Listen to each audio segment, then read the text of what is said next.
started playing from the depth? Well, it's actually, well, don't listen to me, listen to me some time ago. And this game was actually given to me by Super Scarab 120. And well, I've said it to you, but I say to everyone that I'm most grateful for this gift, so thank you very much again. So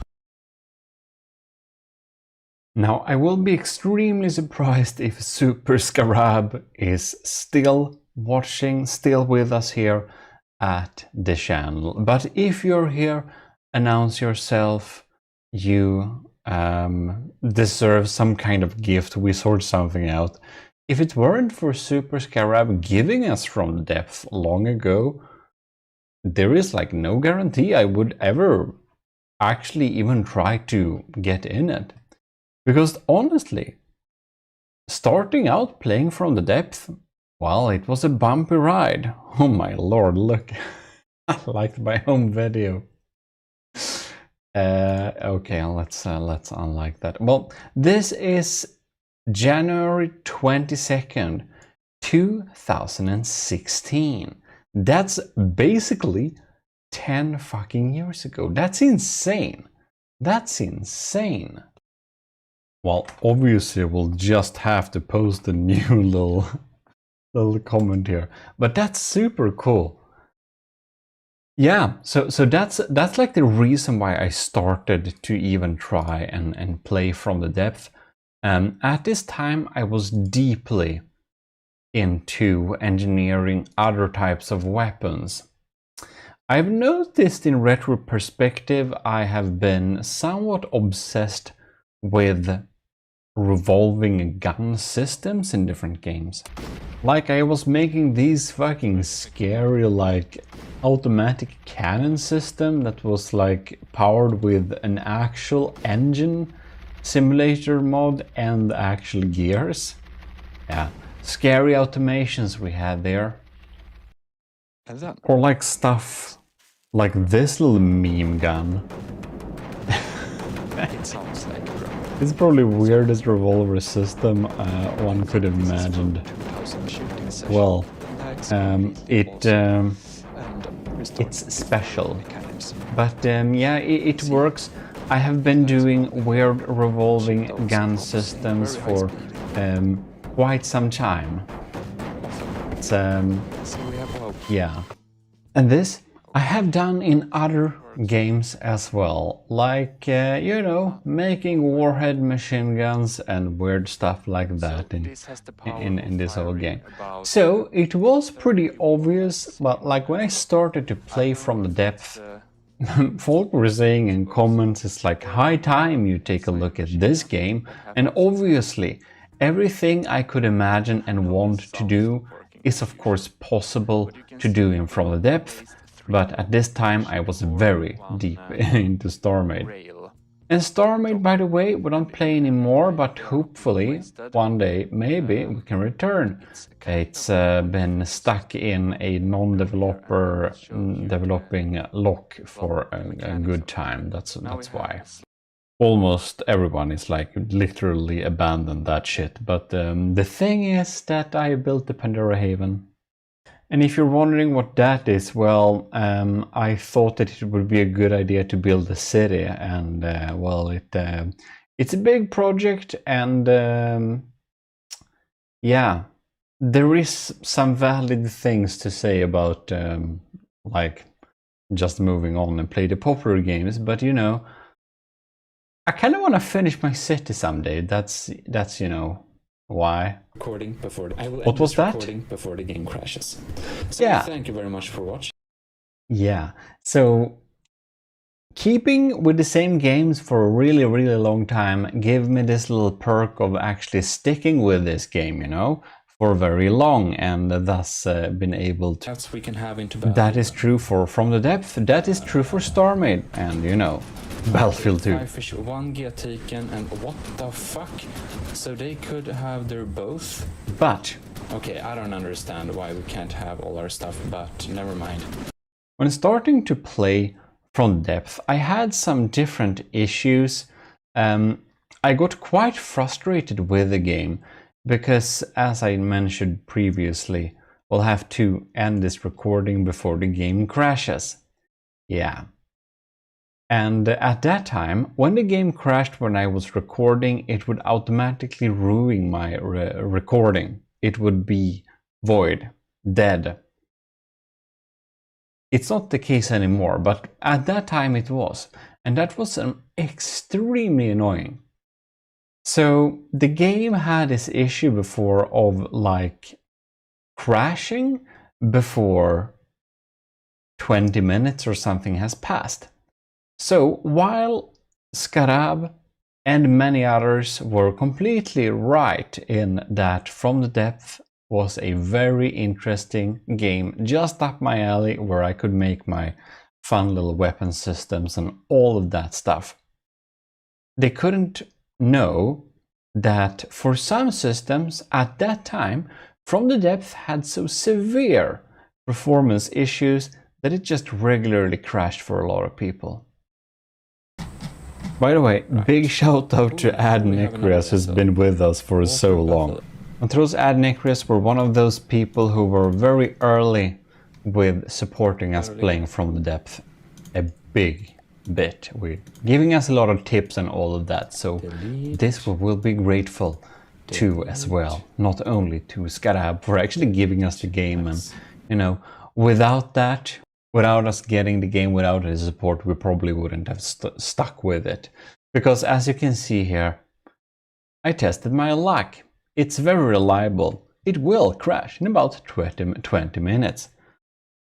Every fucking time. Can you imagine how frustrating this was? It was insane. And well, I'm a little bit uncertain where exactly that was fixed. But this is like 8 years ago, and you can see the beautiful old UI. It's darn old. But in any case, so am I. Yeah, we started playing it early on, but the crashes made me kind of quit or play it extremely rarely. But I don't know what it was, but eventually it got fixed and it didn't crash regularly anymore. And at that point, we started to play From the Depth for real, if you will. Like more seriously, just not casually, but you know, actually trying to build complex things. And I started out trying to make some Viking ships and stuff like that.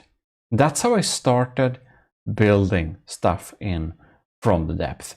And then it just escalated.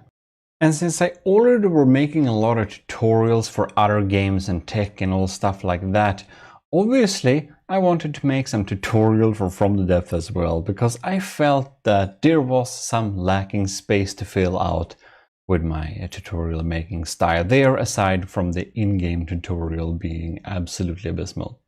They're better now, but they're still kind of abysmal. We should make a video about me going through the tutorials to see if I learned something.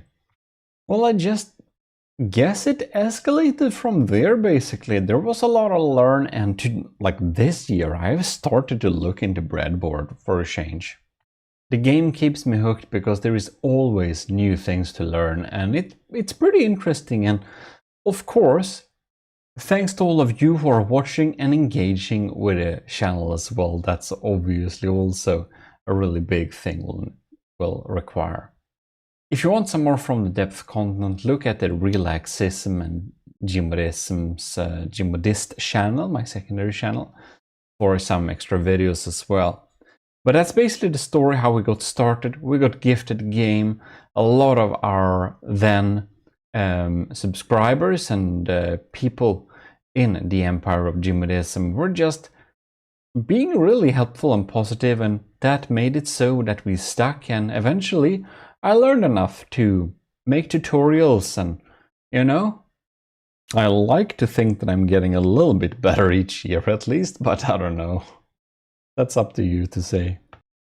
And now I have been dropping in here at, well, 3,260 hours, which is great. This is not totally representative. I have accidentally had From the Depth running, this past 2 weeks, at least 2 times when I went to go to sleep. So, you know, there is that too. But yeah, I've been playing From the Depth a lot at my free time. I have some backlog of content to make too, so there is that. Well, in any case, I enjoy it much, and I hope you're enjoying these videos as well and all of that. If you wanted to know how I got into From the Depth, now you do.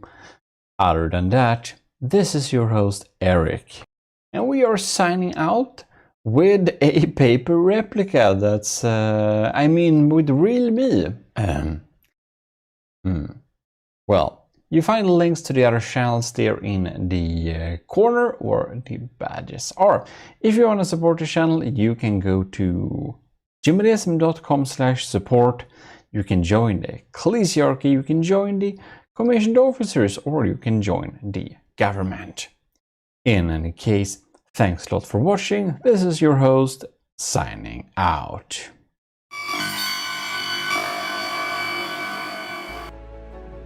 Well, hello. This is your host, Eric.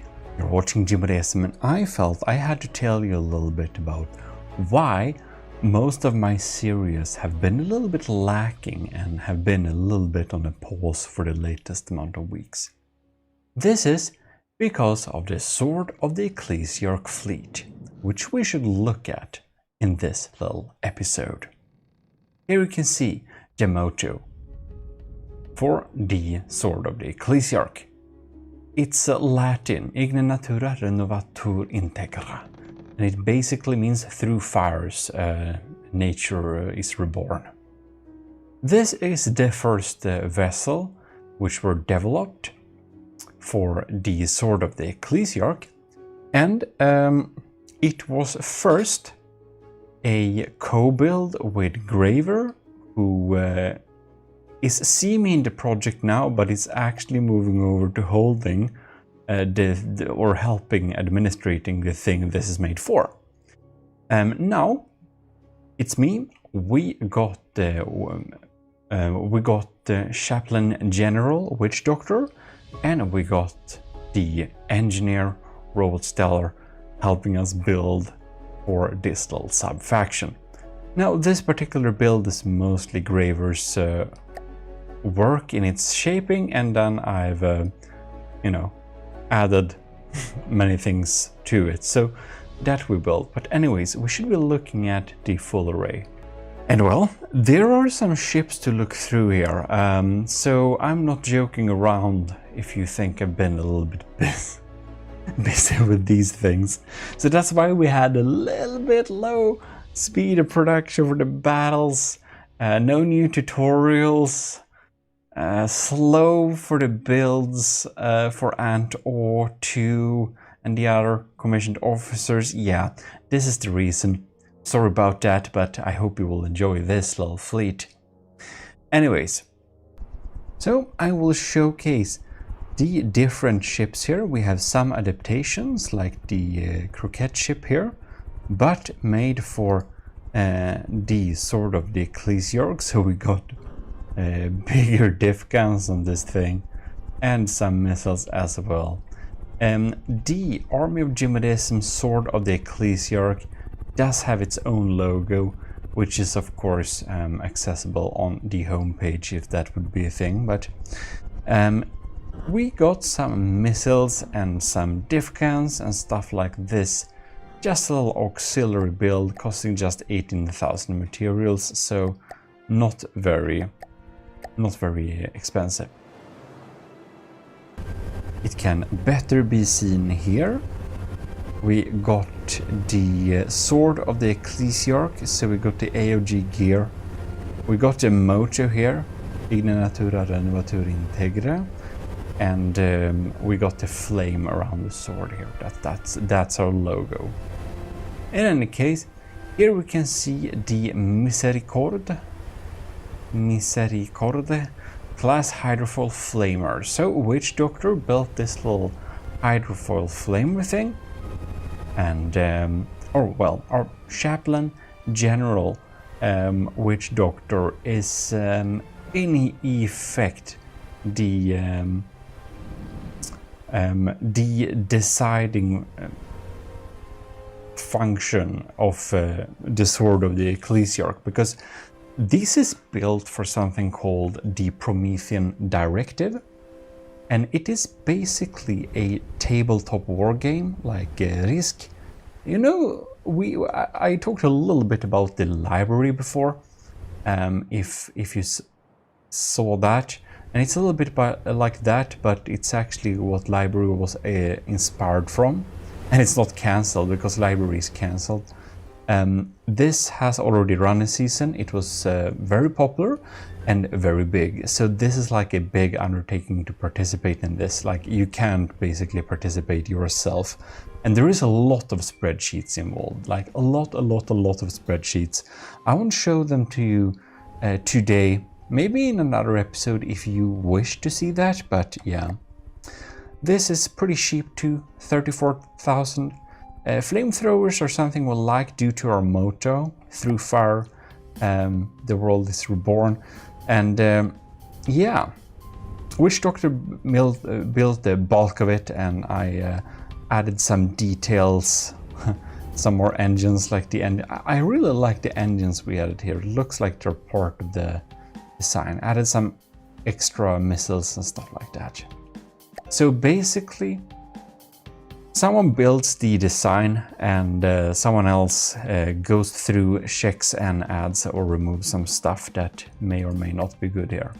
So that's kind of the little teamwork we're having here for each of the builds, really. This is our cargo plane. I don't think we are going to use it for a while though, because we decided to not have all the technologies that may be needed. But you can see if we remove the mimics here, man, this is like basically mostly cargo units. It is a thick plane full of cargo, like minimal anything. It's like wood actually. And this beautiful little design was built by Graver. I just add a few fixes. I did basically nothing to it. Just boring stuff. But it works. It's pretty fast too. Anyways. So the Promethean Directive, being a tabletop wargame, includes a lot of different factions. It's of course too late to join it now.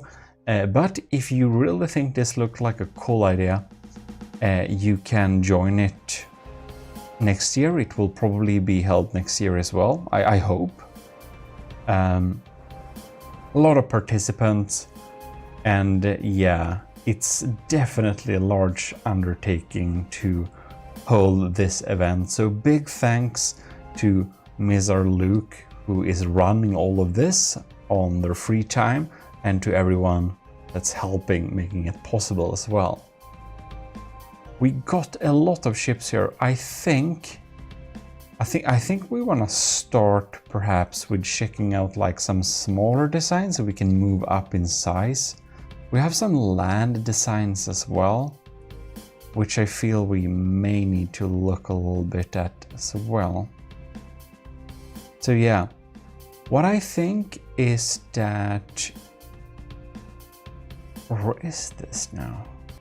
There it is, the Hermitage class scout patrol boat. Yeah.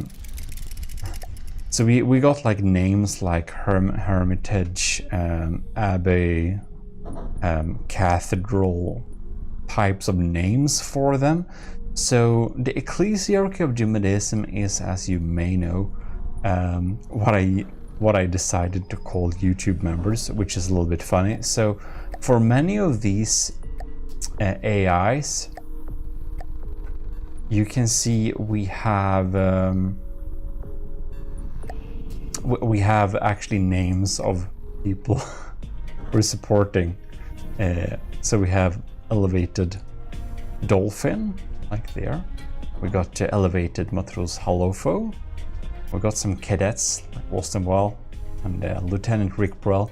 We just have some mix of Army of GMODISM commissioned officer supporters and people in the Ecclesiarchy of GMODISM at YouTube memberships, just for fun there. Anyways, the Hermitage class is a very tiny boat, just 10,000 in cost. It's probably pretty weak combat-wise, but honestly, this is mostly a scout ship that I built it for. So it's not like really built to be this insane battle boat either. It's really not what it's supposed to do. It is supposed to get in early, like front line. It can deliver some damage with its cram cannons. We do have a small little gun here in the back as well, but that's about it. It will share the position of the enemy and stuff like this, so it will be able to provide some targeting information, and well, in general, it's just built to be sent out there and detect stuff that may or may not want to be hiding from us. It looks nice. So yeah, you will definitely recognize the Medops attack plane, but well, I basically made it almost only missiles. The original one is like much cheaper, so I made the missiles a bit longer and added the cool daggers to it and some other deco, and then our chaplain general has set this thing up to be much more evasive. We may need to hold some battles between this and the previous version at the GMODIST channel, so subscribe there if you haven't already. We have some extra content over there. Anyways, it's this is super cool. It's like so cheap, so few blocks, but it's yeah, I like it. I'll just enjoy it. Like these little small daggers, I'm also satisfied that I managed to make them. It's not hard, but I thought it was. Well, in any case, the official story is that thousands of years in the future, the galaxy is under existential threat, and only one organization can save it. The Promethean Directive was established to run war games of an unprecedented scale at the Alderson disk known as the New Cancun, to prepare millions of military and civilian leaders for the wars to come. Yeah, and the out-of-character explanation is a unique multiplayer war diplomacy simulator for the video game From the Depth. And a lot of text. I'm going to tag the Promethean Directive YouTube channel in this video description if you want to go and see what's happening there. I think you can join their Discord and just ghost it as well, I suppose, to have some limited understanding on how it's progressing. Possibly. I don't really know. Other than that, otherwise you could join next year. Yeah. Oh yeah, so the Hermitage class, the scout ship, that is my creation. I think someone may have fixed it a little bit. I'm not sure entirely. This is also my creation. It is the oratory. This is a burner corvette. It's really funny with these turrets because they don't only look like they have engines. Like these guys, they actually have engines. If I can go on these turrets here, there we go, you can see it has an engine. If I remove this, we have less engine power.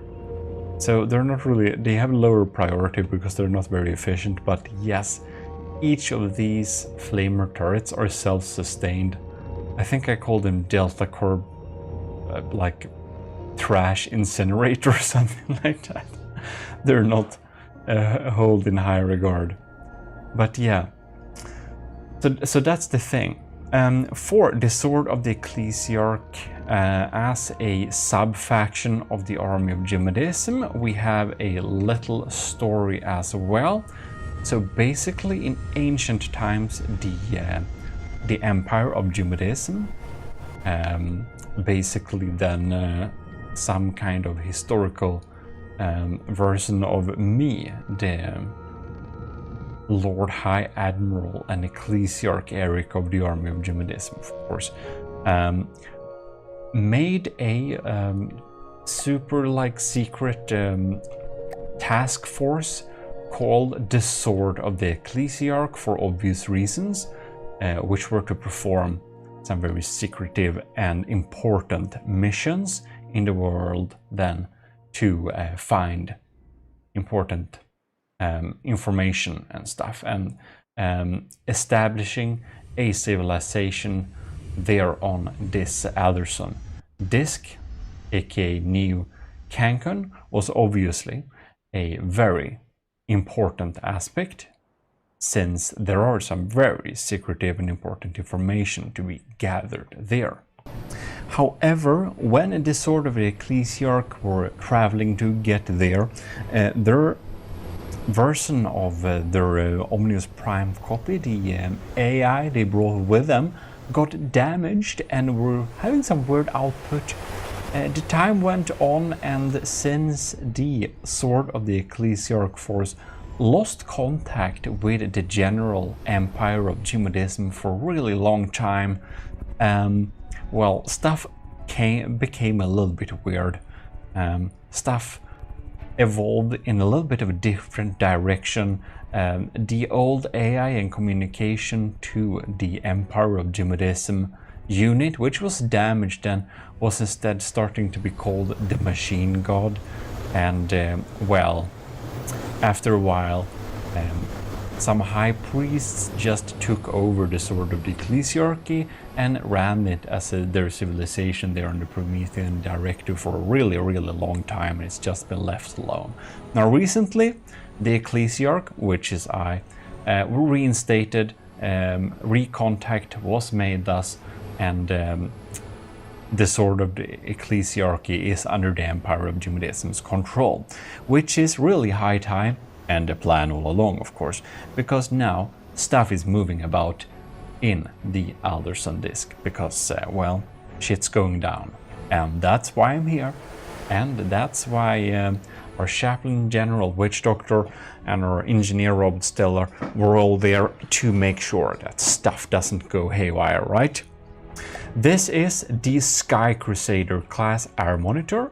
I believe that Robert Stellar built almost all of this, and then me and Witch Doctor just fixed and added some stuff. I added a lot of diff guns to this thing to make its survivability a little bit better.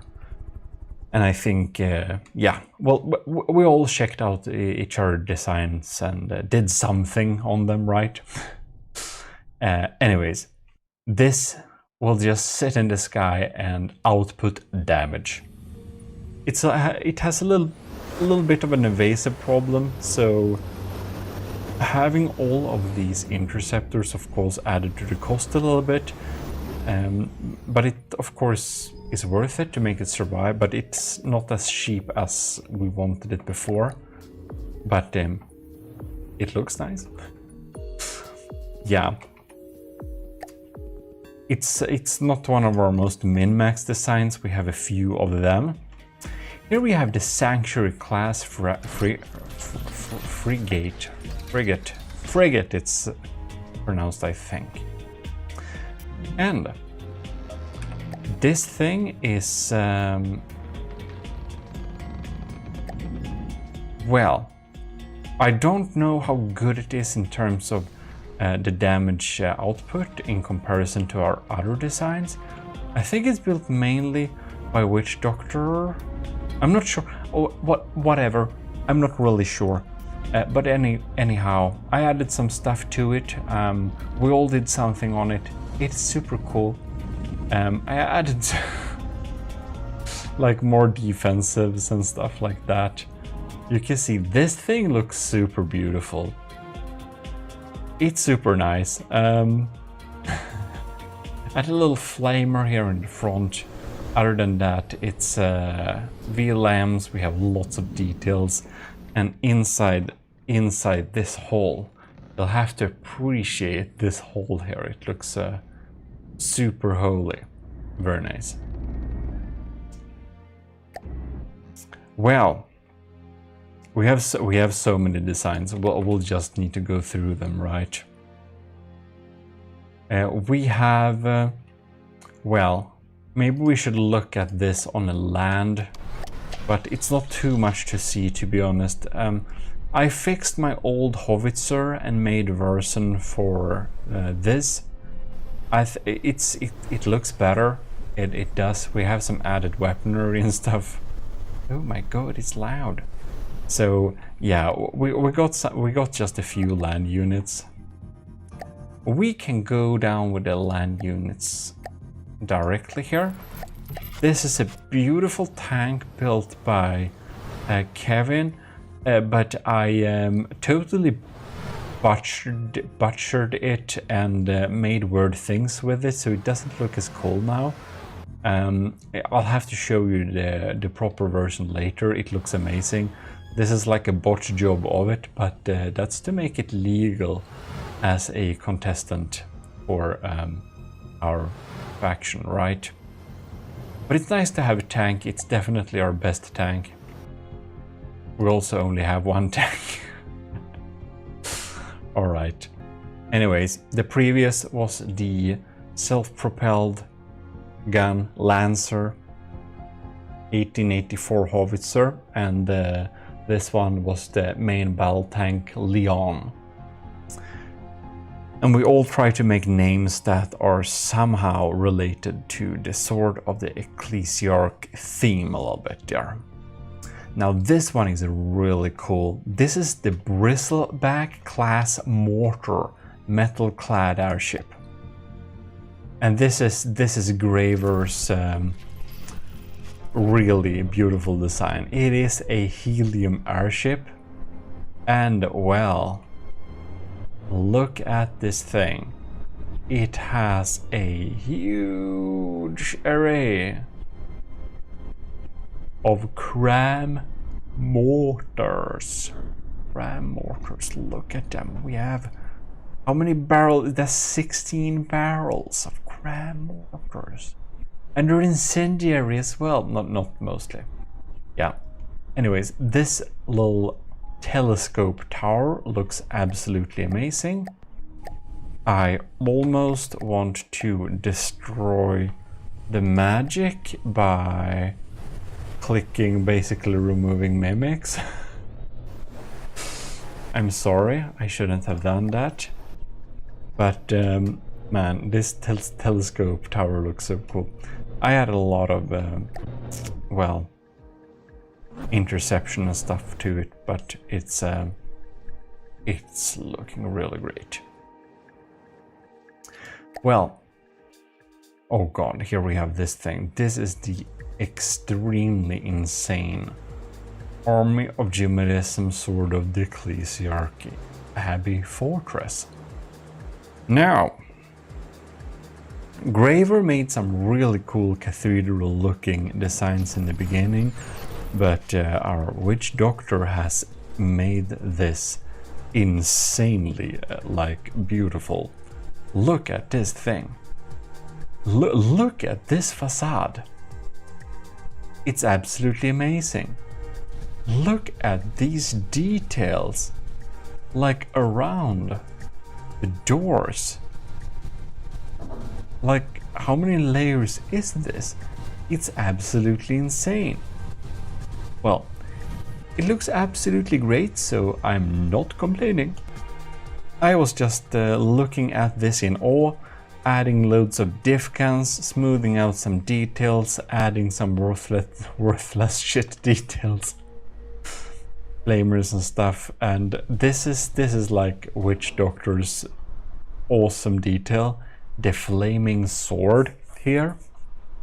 It's not only the sword of the Ecclesiarch combined with the motto, Igne part of the motto in specific. but it's also draws some references to King Arthur and the sword in the stone. It's very cool. And we have big crams. Crams looks like some kind of cathedral tower by itself. I added a lot of exposed ammunition here. That's actually ammunition. And these little things, man, it's so many cool details here. And the crazy thing with this is that it has like a full interior. Look at this thing.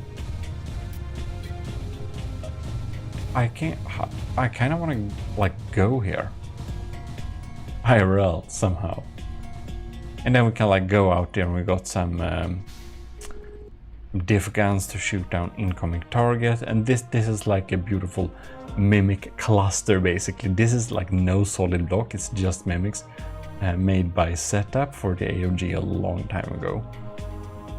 Well, this facade, look at it, we even have a little poster and stuff.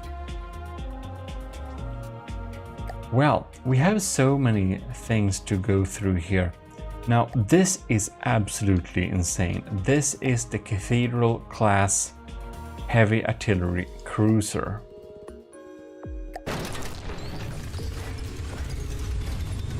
Yeah, this is big. So this was, I think mostly like Graver built like all of this, and I added some shit later on, and did some interior armoring, fixing things up, making turrets not die and stuff.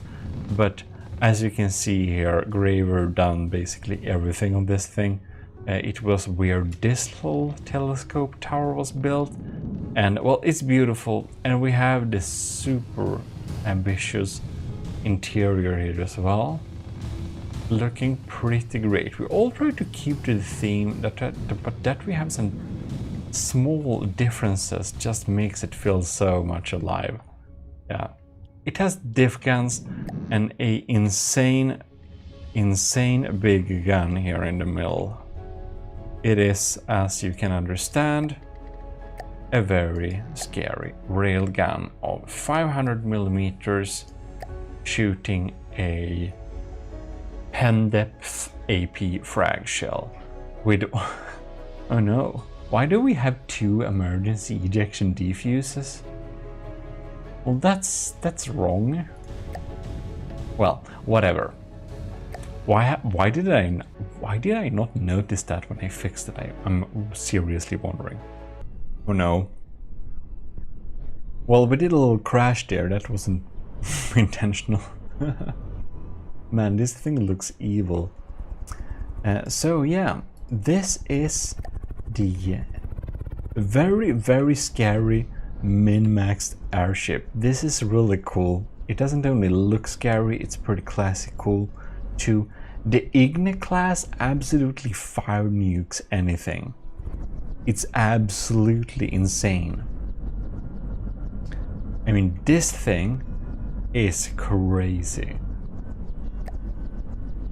Costing $250,000. It is an expensive one-time fix, but a bit of a one-time fix it kinda is, because this thing just gets in close and unloads insane amounts of incendiary shells at pretty slow speeds. Like, man, it just ignites things permanently. This is thus called the AOG ZTMC Igni class incendiary bomber metal class airship. Very cool. Don't mess with that. And Graver made this Terax pattern drill, which is a really cool little concept. We're gonna have a little testing video here, but I just tinkered around and could make a version that almost deal the same amount of damage for about half the cost, just fixing some interior bits. But it is a little bit slower, so we also made a standard drill unit. Not to speak about the land drill unit, which I started on. This is a complete abomination. It needs to be updated. But you can probably guess where it's gonna go. It's gonna go on land. If we're invaded by a land, we can send out that. It's very scary. Alright, so we don't need to look at all of that Renovateur class. No, we don't really need to do that. We're probably gonna forget something anyways. So anyways, here we have the Flying Commandment class Air Monitor. This thing, together with the ship I'm gonna show you later, has been developed and built to possibly be able to be our main big production battlecraft. That is basically to be mass produced and deal most amounts of damage. Both our designs are Sandblaster based design, and this is Robot Stellar's version, which is a flying version that deals very good amount of sandblasting action. Really cool looking turrets here too. I really love these ones. That Robot Stellar made with like some parts and stuff going on them. They look very cool. This man though, just like about to fall out of there. Well, there we have, that's that one. Okay, now before we look at my little version there, we're gonna go and check the defensive airbase fortress. So our Witch Doctor made this insanely cool little main defensive base. It's only costs 177,000, and it does have some flamers, but most notably it has so many TEDx pattern drills that can just be spammed at the enemy to like great effect. These drills deal insane damage. We seriously have to have a test video over at the GMODIST channel, so check that out now. We also have a lot of the attack planes here too, getting ready for action somehow, that can be spawned and well, sent into combat. But man, Witch Doctor did a real good job there. I haven't basically added anything. Well, and then before we look at that, we're gonna save the best for last, right? So here we have the Cerebro class assault drill carrier. Obviously, to carry these drills into action, we need an assault drill carrier. So this unit holds 3 drills, and well, they will just be launched as well, jet dive bombers, except they won't move away. They are like diving and killing on contact, especially with these flywheels attached inside. They are very scary. So yeah, don't let them come close, basically. And about what I've been working most on, we had the real need to get something really strong. So the light cruiser, the Renovateur class light cruiser, can't speak anymore. Inside the game there are some reductions of materials, so this one costs almost 300k in the spawning game, but it does cost 250k resources in game, which unlocks it so that we can produce it in factories, which will be a better, cheaper way to do it. This, however, is the only thing which I can say I've really spent a lot of time on perfecting, because we need this to work. And even though I try to perfect it as much as possible, Witch Doctor went into all of these guns. The Vigoletta Marksman, this is a new version of the Vigoletta Marksman. It's actually rail assisted. And we have these one, the Fort SA Sandblasters. The ammo has been changed on them because they needed more accuracy on longer ranges, so they use Sabofin Fin. And the Vigoletta Marksman is a little bit more how it was before, but still different formulation, faster shells.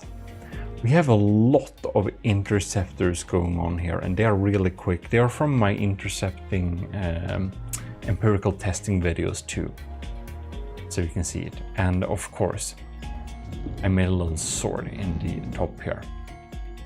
This one, of course, has some interiors as well, as they should have. I just got stuck and spawned too much time here in the interior. Look at it. We have like a Lexing, a like list of quotes from your GMODIST and sayings and stuff as a book form. We got some cool guns, setups, little ship in a box. I even had the new like ironical poster I'll need to produce and print somehow. Yeah, I guess I just had fun with it. It is a beast though. This thing is a beast. Well, I guess that's basically the sword of the Ecclesiarch fleet as it looks right now. They do crash into each other even though we set them up not to, but well, what can you do? Did I show you this interiors? Well, you'll see it sometime. But I think it's pretty cool. We're gonna see how this little war game will go for us. But I hope it will be real fun and that we'll want to rejoin as the Sword of the Ecclesiarch to participate multiple times. But yeah, that's also the story behind the Sword of the Ecclesiarch. How did we get? This is interesting. Well, that's basically the story of the Sword of the Ecclesiarch. A little isolated. Oh man, I'm fearing the game will crash if I don't stop doing stuff like this. Anyways, that's the story. Our little task for getting isolated, corrupted computer, which is then the machine god, and the high priests being corrupt. And well, we're trying to clean up this just before shit's gonna happen, to be able to get something out of this mission at last indeed.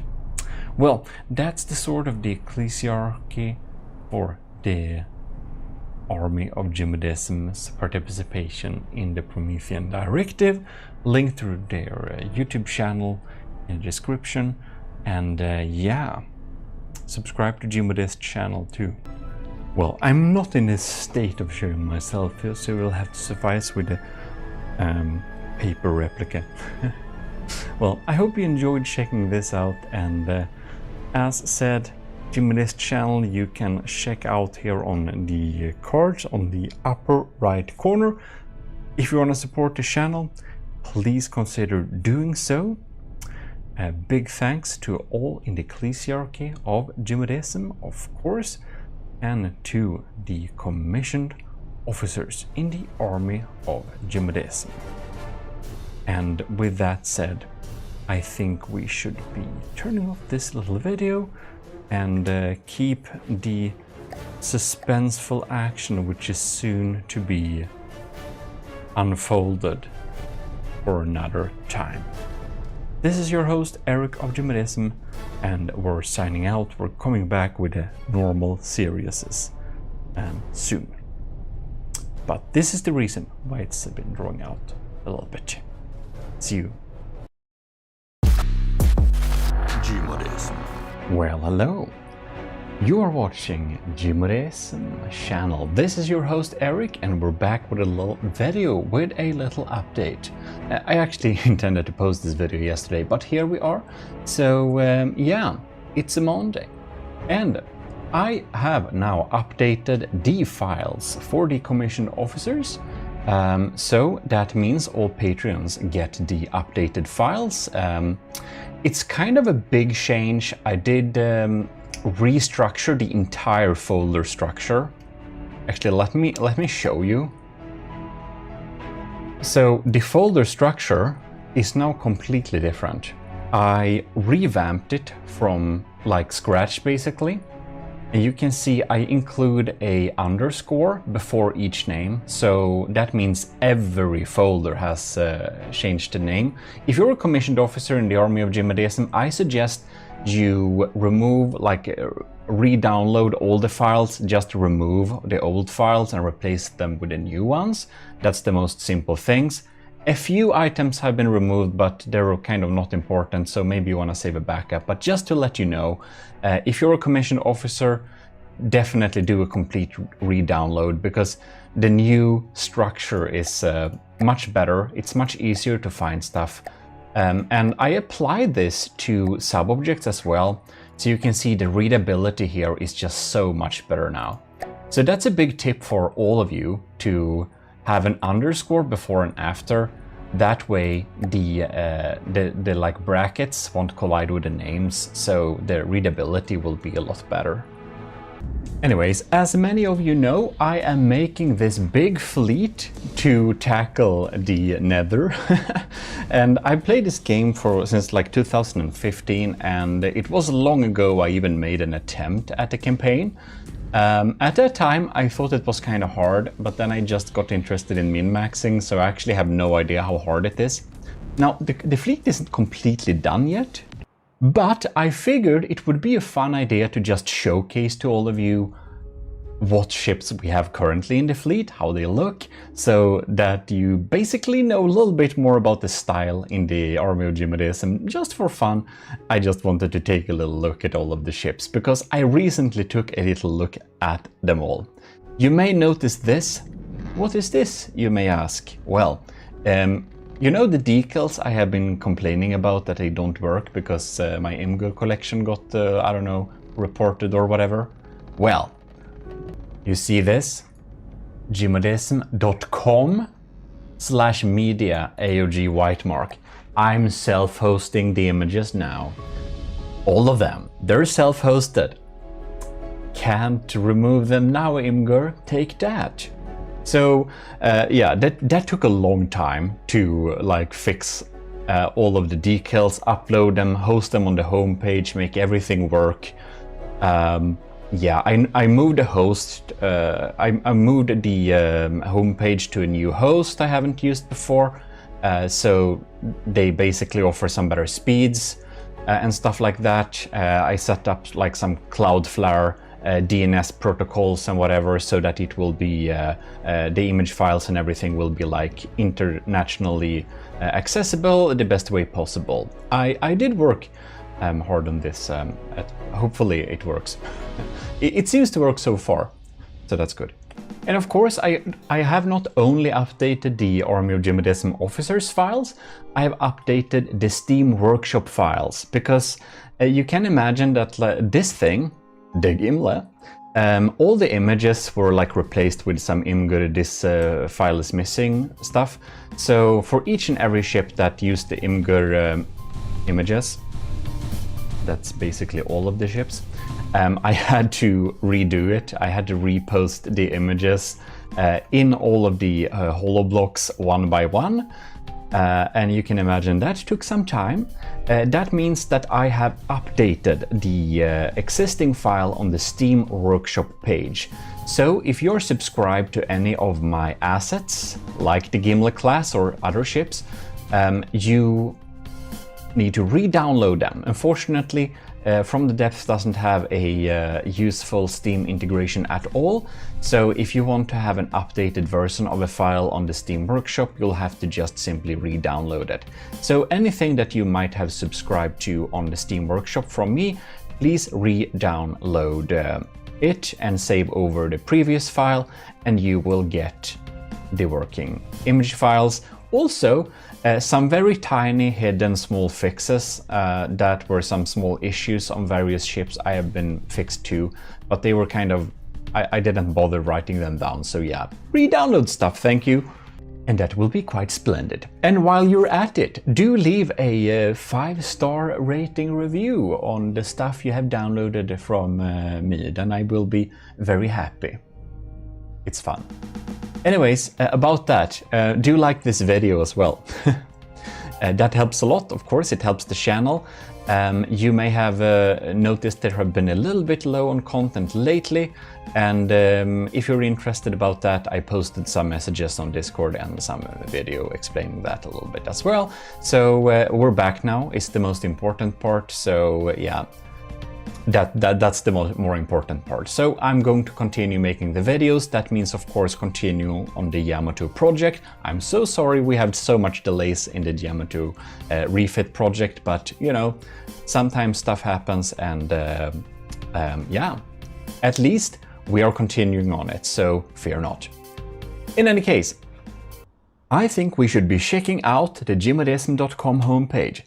It is not 100% done, I'll need to fix a few things more, but it's basically done enough, so I would like you to check it out. I really try to make it a fun and new type of experience to go to this site. Yeah, I don't know if you will think it's fun. The house you go to home, of course. Sorry about that, return is just backwards. Anyway, so I have a completely different navigation. I built the site using some plugins from scratch, basically, so it has a lot of custom CSS code. Man, I think I may, as I always do, I tend to spend a little too much time on minor details, but hopefully you will notice that. So here we have some like current news and stuff, so that's cool. You can click on Get in Touch. So you can go to like our subreddit here if you want to, and that's in a new tab, yeah. You can even like join our Discord here. You can even like send a contact email, and you can go to our like X page, it's not called Twitter, if you want to have some updates and stuff, because I made it so that my like videos, when I post a video, it gets posted on X as well, so it doesn't matter if it's a Twitch stream, a YouTube video, or if it's from any of my 3 channels, you'll get a notification there, which can be pretty smart. And if you haven't noticed this, the YouTube community page is a good place for making polls and stuff, so I do a lot of polls there, so if you didn't know, you can check it out. And I also listed some official but less used accounts here. Of course, the Steam one is pretty used, but I have other links to my collections there. So here we can see some other like shortcuts to our channel's commissioned officer, the Imperial store. Anyways, if you go here, you can go to the support page. So here we can join the government of GMODISM. I did set up this new support option, and this is like the best support option for me. It doesn't offer as many integrations. So what this basically gives is if you want some like discounts on our store, and if your most important thing why you want to support the channel is like general support, this is the best option for me, because this one basically takes very little in between money. They don't require many percentages like the other options on YouTube and Army of GMODISM on Patreon does. So that's really cool. So if you want to give general support to the channel, well, this is the new place. And if you want to have member recognition, well, I'm gonna set this up so that you will get a member recognition every video. So if that's most important, check out that. We have the, whoops, clicking on OBS now. We got the, well, the Army of GMODISM on Patreon here, of course. Yeah. And we got the ECCLESIARCHY. And that's, of course, YouTube, if you want to join YouTube like that. So you want to become like over-voicing myself. And of course, we're gonna get back to a Twitch stream. I feel I always say this, but honestly, I really want to. So obviously, we have like a Twitch sub option here for those that are most interested in the live experience. Yeah, and then we got like 2 our different stores like this, where this is, of course, the most important one, but This store honestly has some of our, according to me at least, coolest projects with, you know, the desk mat here, which is nice, and the flask, yeah, that is not available. It's like a specialty store, but the things that are here are nice, I think, especially the desk mat. Anyways, there is of course like the donation options too, if anyone wants that. There is like that. Yeah, but please like check out this site yourself. It would be fun if you could just take a little look at this site and say what you think, because of course I spent a lot of time on this. We got a new IP to our Garry's Mod server, by the way. There's like a list to all of the different assets that anyone can get. And naturally, the Steam Workshop downloadables. Oh, I just uploaded the Gimle After Party, by the way. So if you have struggles running the Gimle because it lags too much, this version, while losing against the Gimle in single combat, it's pretty strong and it has so little sub-objects. Captain Y refitted it like a good while ago, and it was participating in a special tournament, and that tournament didn't allow a lot of sub-objects, so that's why it happens to be a very low lag. Yeah, so that's fun. And to finally get to it, here is the Army of GMODIST media asset library. So here you can see we got all of them uploaded, looking pretty neat here. So obviously I have listed the link to them for simplicity, but you can always just click on something, just right click and copy image address, and you'll get the image address. You can use it in from the depth, so that's pretty neat. Oh, and we listed our content here on nice little slabs like this, so stuff like that. But please check out the homepage and tell me what you think about it. I would like to have some feedback before I consider it done. Yeah, okay, so I didn't mean for this video to be like a showcase of my homepage, like that much. Maybe I'll cut some parts away, I don't know, but anyways, hopefully you like it, but do please check it out. I didn't mean to spend that much time on it though. I guess half of you aren't watching or not even watching anymore, but whatever. Let's proceed and check out the Army of GMODIST's fleets. Ooh. By the way, I have started to work on the Mark III of the platform. It's super secret, work in progress right now, so I won't tell a lot of details about it, but it's gonna be pretty cool. So here we have the folder with the fleets. So these are basically all of them are available for the commissioned officers, of course. I can't upload entire like folders of fleets, however, to the Steam Workshop. I can make collections, but I can't upload them in a pack like that. So a lot of these vehicles are individually uploaded to the Steam Workshop if you want to check it out. The Sword of the Ecclesiarch, that is a little special force, which I won't show you right now, but basically me and another person in the AOG, we will be participating in the Promethean Directive, a minigame thing. Or not it's pretty complex, but it's basically from the depth-based board games. More info about that later. Not for the faint of charts. Yeah, funny. GMODism, that's not really funny. Right, so we're gonna start off strong, or at least expensive, not really strong. This is the really big super battle carrier. This is the build we built for Admiral Wani Ryujin a long time ago. Our first admiral in the Army of GMODism, if I recall correctly. It does look cool. It's really big, and it's not particularly super strong for its cost, because I admittedly wasn't that great at From the Depth when making this. So it is slightly better than Draconia tech, I would suspect, which is not epic, but of course it's acceptable. It will hand anything.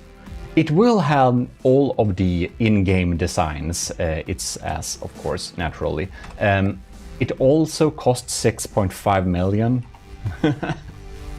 Yeah, so it works. It's pretty hardcore, but hey, it looks cool. And this super battle carrier's name is Ryujin then also. It carries a lot of attack swarmers. So this is the storm attack swarmers. This is like the fleet lead that basically takes command and has some support weapons that actually marks out the targets to help these guys, the regular wingmen here, deal the damage. They're equipped with a big diff gun, so they deal a lot of alpha strike damage. So the thought is that you're basically swarming the enemy ship with a lot of diff guns. The armaments we got here is mainly, what is it, 5 really big railguns. These railguns are kinetic railguns, the best type of railguns. They're absolutely very scary. They're very scary. On the side we have a lot of civ systems, diff civs to be specific. We got some big lambs too. We got interceptors, we got basically everything. We got interiors, we got flak cannons here in the back. We even have a little separator attached drone. So this drone will disattach when there is an enemy and will basically provide better aim points for all of the connected targets. So that's a little fun mecha thing we got there. We got this crazy huge missile turret as well that delivers very big missiles straight into the face of the enemy. Scary stuff. Well, we got a little super fun thing on this also. When we actually have an enemy, now I'm a little bit afraid that it will lag a little bit, but let's just spawn a tiny thing so you can see it in action. Oh god.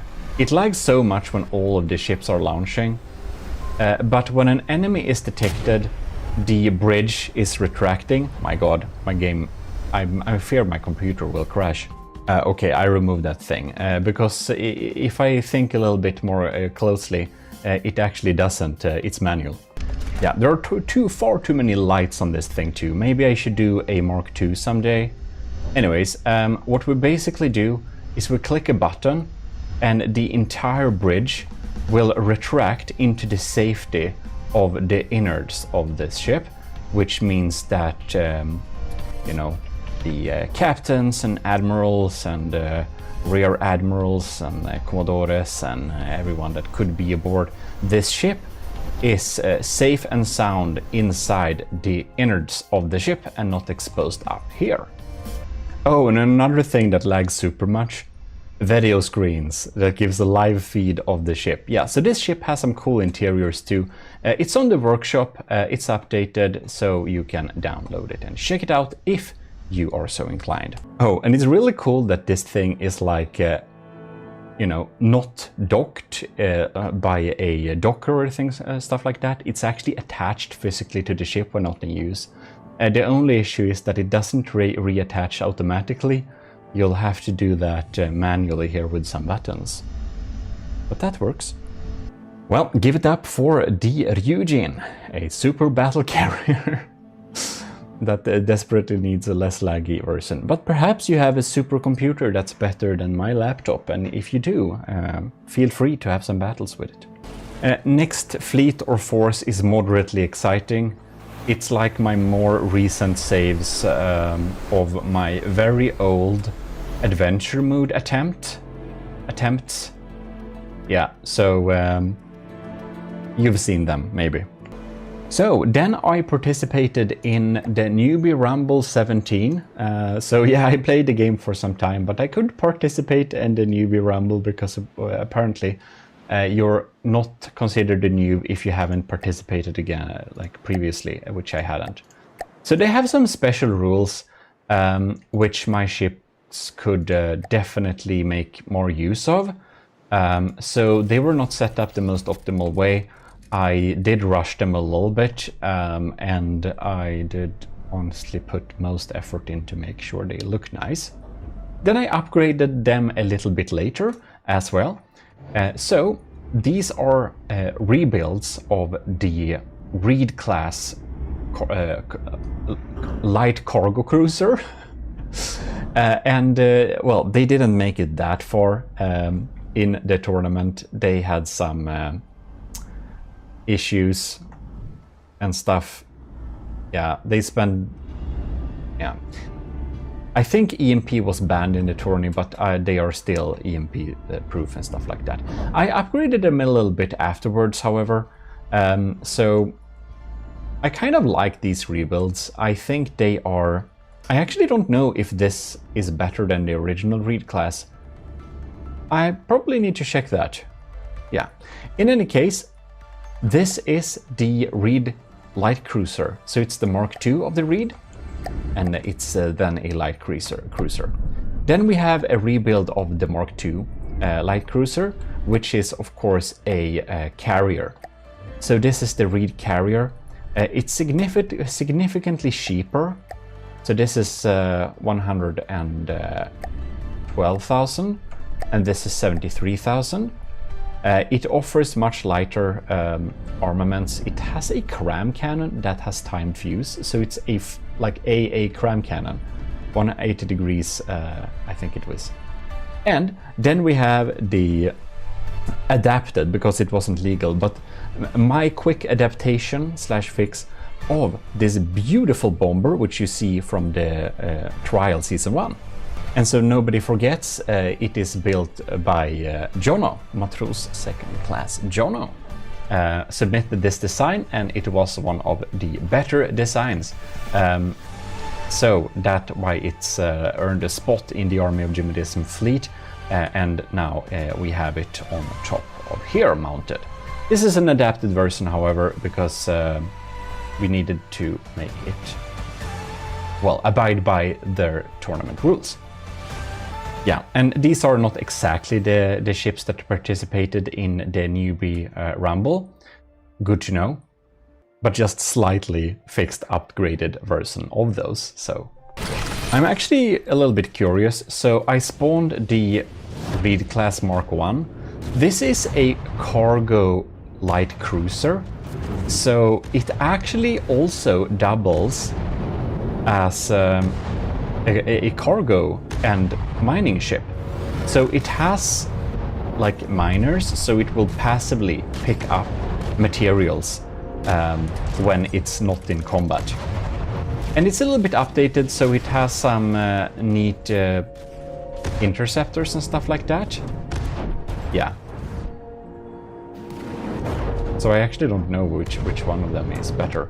The Mark II does have a rotating decoy that will confuse missile and missiles, mostly, that are radar guided or heat guided, and will also confuse lasers if they target the hot blocks onto this instead. They will not deal a lot of damage to the ship itself. Ooh, the Mark I Reed class is a bit more powerful. I think, if I recall correctly, the upgraded or fixed version or for the tournament doesn't have shields or stuff like that, because I think it was banned or something. Not 100. Well, I had to change some stuff to make it weaker anyways, that I know, so I'm not surprised by the results. Then we have the Holy Metropolis Protector fleet. These are insanely large, the S. Davidos. Here we have the afterparty version of the Gimle, which you can check out on Workshop too. The S. Davidos is also updated on the Workshop. Oh no, I spawned it in as lightning hoods. Well, in any case, just to check out a little bit quickly, we have Captain Y made this super funny thing where they kind of clean up this messy party. And other than that, it looks very similar, but a lot of the turrets, like this one, is actually not a real turret because it's very low on sub-objects and stuff. Well, so this is like the lag-friendly Gimle. This thing is my thickest battleship to date. This is the S. Davidos Mega Super Titan battleship, basically.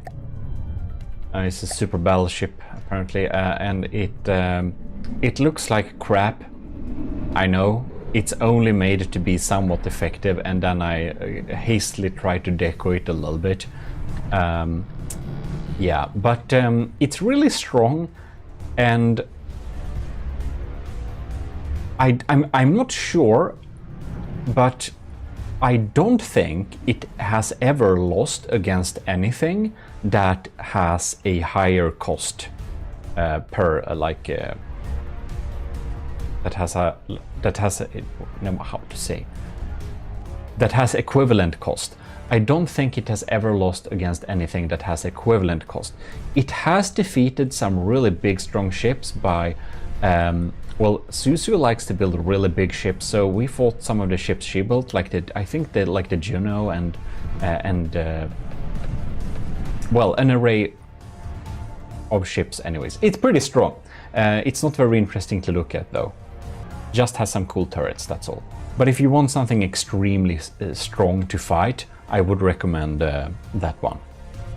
Then we have the Constabulary of GMODIST, which we built for Admiral Scooby-Rocks. So this is the State Trooper observational drone, or a reconnaissance drone. And this thing, I think it looks pretty cool. It's of course not super strong because it's not able to be that evasive, but its main function is actually to provide and share aim points and stuff like that, which it does pretty neatly. Then we also have the Officer,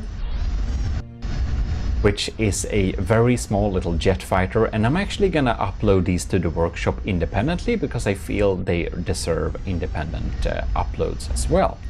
Not to match it against anything that may in particular be matched in any regard, but just to see them in action.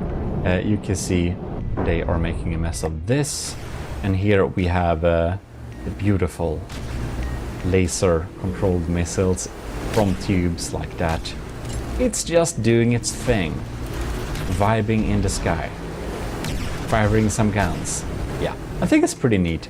These like black medium distance rockets feel really cool. Like the menacing black smoke is just a nice little addition.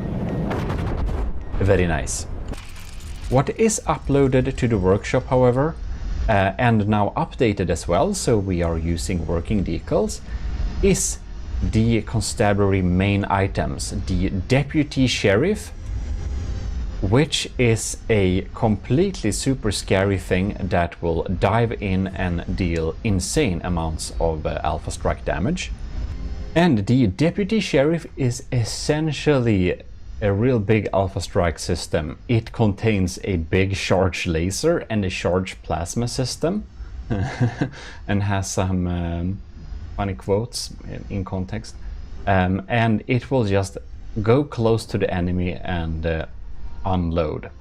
It also has some diff guns for auxiliary firepower, a constant stream of incendiary missiles, some bigger torpedo combo missiles so that it can also target submarines as well, and yeah. It also has a sign movement, so it bobs up and down when we have enemies in the vicinity, so that it's less likely to get hit. And then we have the Sheriff, and the Sheriff is the main thing. This is a carrier, a super battle carrier. It's a lot of big guns naturally. The main systems are actually not these ones. It is the plasma cannons right here. We got some pretty strong plasma cannons. They are really expensive. This ship is really expensive. It's 4.2 millions in cost. And that's of course because we have so much plasma. We've got side charge plasma systems. We got diff guns here. We got a lot of laser outputs. And some really funny stuff here, because of course in From the Depth most enemies are actually AIs, so the thought is that the incarcerated or extracted AI cores they can just be stored in a shelf like this when they have been picked out of the vehicles, so that we can take these brains to be prosecuted. Isn't that neat? But of course, we got some traditional dungeons inside of here naturally, if we would meet something that's not an AI. I got a little bit lost, but here they are, simple cells. Got a pretty fancy big bridge here with some controls and a lot of mood interiors. And naturally it carries the fighters and stuff like that. And I don't know why we started a battle here, but we're not gonna start battles with everything, naturally not. But of course, it will do short work of the crossbones, that's for sure. And now we get in here, getting some action with this Alpha Striker that also has some revolving blast guns. Yes, of course, because when things are burning, they're a little bit weak to that stuff. Very neat.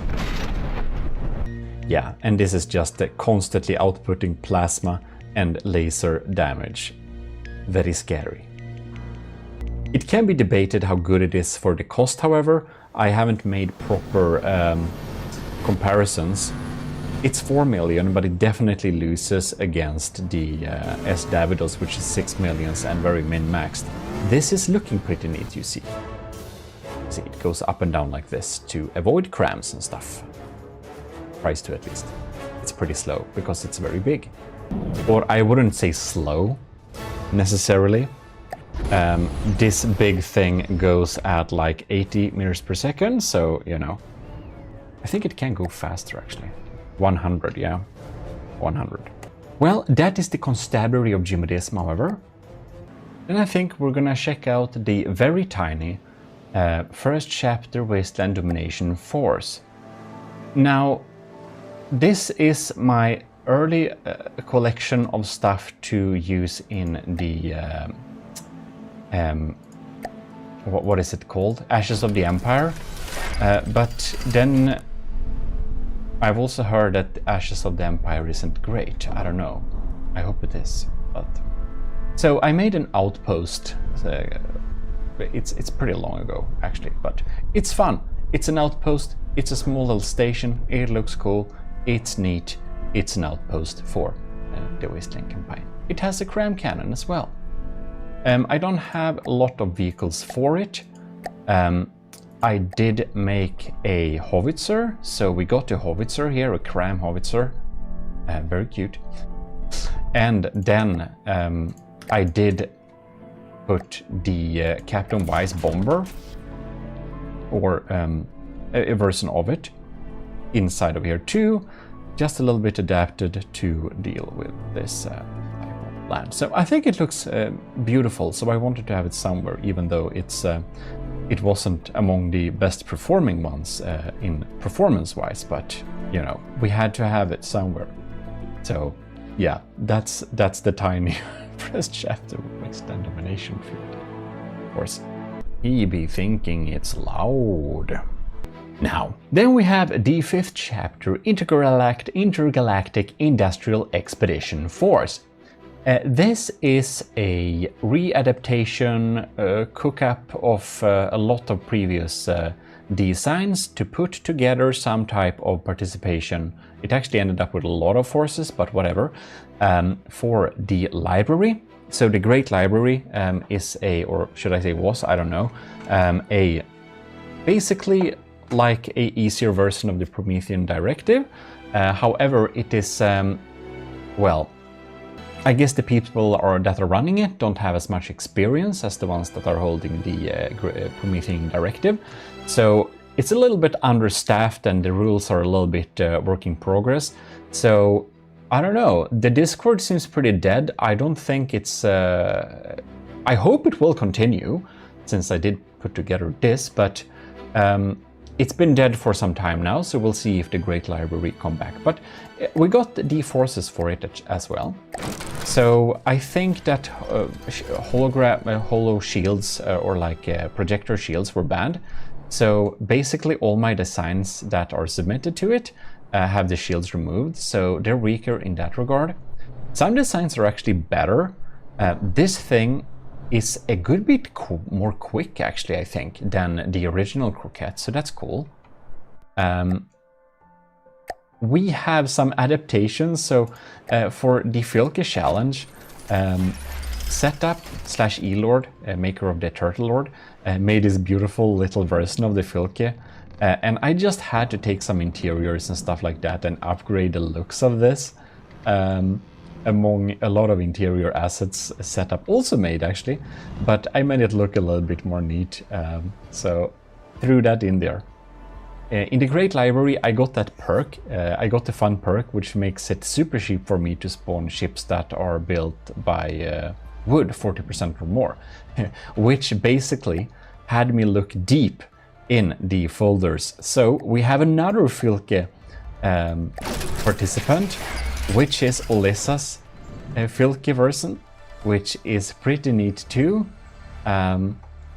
And we even got, let's see here. Okay, we don't have any more of them. We have one work in progress one. But anyways, we got a little upgraded version of the submarine. We got the Flygfisk patrol diver going strong there. So it's basically like shieldless designs of the previous ones. We got the carrier here, the Reed Class Mark IV. And the Reed Class Mark IV, that's basically a little bit cheaper version of the Mark III with no shields and stuff like that, so it's actually less good. But you know, we have to name them properly. Let's go there. Now this one gotten into the water, unfortunately, so I guess we'll need to help it out because I spawned it there. But we have the Flygfisk. No, this is the balloonfish, I'm so sorry. This is the Explorer Mark IV. So this is a little bit upgraded, actually. This is much better than the previous one. It even has a little propeller. It not only relies on sails, it has missiles, so it's much more heavily armed. And it's, well, a little surveillance balloon, which probably should be put in the main fleet for the Nether campaign as well. We got the upgraded version of our Type A fighter. So it's a big wooden fighter that has gotten a facelift, you could say, with some nice decorations and, well, adhering to the rules. I also took one of our best fighters in the Trials Season 1. By the way, Trials Season 2 is coming soon. It's gonna be a real simple challenge, more about that later. But I took the beautiful Manta War by Matros Kovrax in the army of GMODIST, and this was absolutely brutal, super strong design. I have been looking forward so much to use this design in the library, where we just spawn a bunch of the send a bunch of this to like attack bomb somewhere. That would be beautiful. Unfortunately, that hasn't happened yet. But in any case, Kovrax made an absolutely beautiful design out of this. It looks amazing, and all I did was adapt it so it would adhere to the rules and be basically only wood, so it would be super cheap for me to make. Right. I made a service droid adaptation of the observer drone, the state trooper. So this is basically a repair and rearm version of it. It carries material and it can repair and fix stuff. That's basically the difference. It doesn't have shields. Yeah, very nice. And we got a little version of our helicopter as well. And this is the Chopper Mark III, to be specific. Also, they have their own little adaptation here. They got their own version of the of our little fighter here. I should actually put the Officer Mark II versus the Officer Mark I and see which is best, because it uses a different strategy.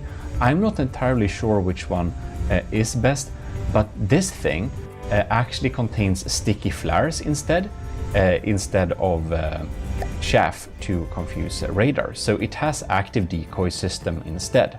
So yeah, we need to put them against each other. Not really worthy to display, but this is the work in progress mobile base for the Great Library campaign. So yeah, it is what it is. All right, Officer Mark I from the Constabulary Peacekeeping Force versus this, the Officer Mark II, which is from the Great Library. I guess we can just spawn them both and see which will... Oh. Well, that's fast. Well, the original wins. Ooh, I think they banned EMP.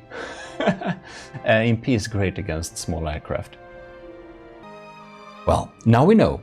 So that's basically the 5th chapter Intergalactic Industrial Expedition Force. You know what? They hated the name. I can understand that, but I like long names. So, last but not least, obviously, we got the 2nd chapter.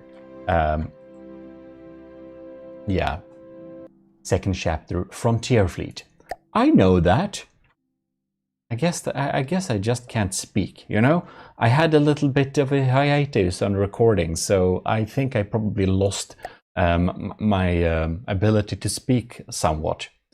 In any case, the 2nd chapter Frontier Fleet will need to find some deeper water, man. This is like shallow. This will not...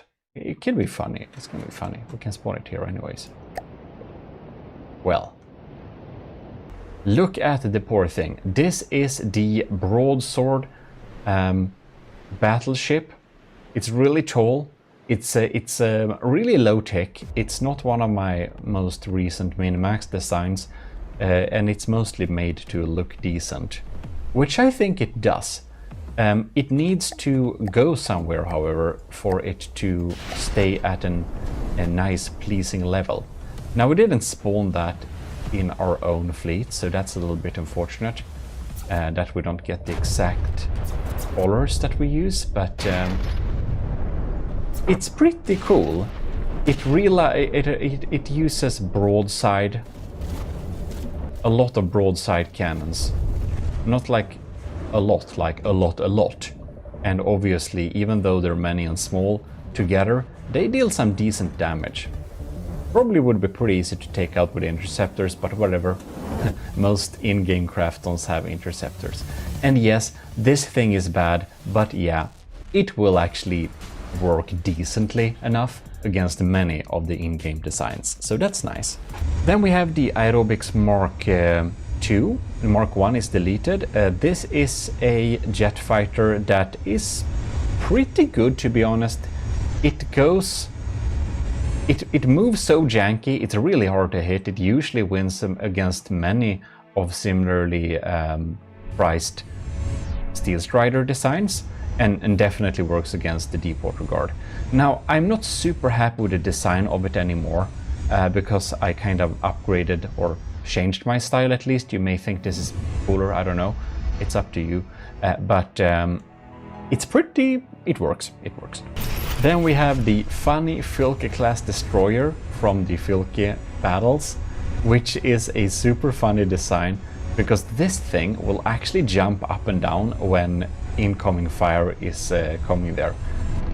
Compared to many of the participants in this little mini challenge, it's of course really bad. A lot of you GMODists out there, you are so much better on building stuff than me, and I'm happy for that, because then we have really cool challenges we can make with cool designs you submit that are just so much better than whatever I put out there. Yeah, so the Filke was a wooden boat, and the challenge was basically make it decent, and people did. We got two versions of the chopper, the Mark II, which is anti-naval, and the Mark I, which is anti-air. Different configurations, they're very similar, but they basically have different setups. The anti-naval version here, obviously, has torpedoes, and the anti-air doesn't, you know. It has anti-missile missiles.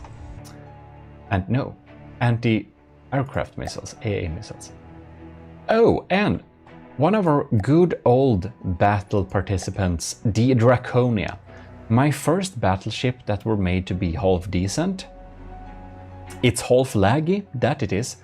Half decent can be discussed, but it holds up. It holds up. Naturally, it will, obviously, deal with all of the in-game crafts that I tested it on. Maybe some new have came that are better, but it obviously delivers great result against the in-game stuff. It's described as a killer baby seal for obvious reasons.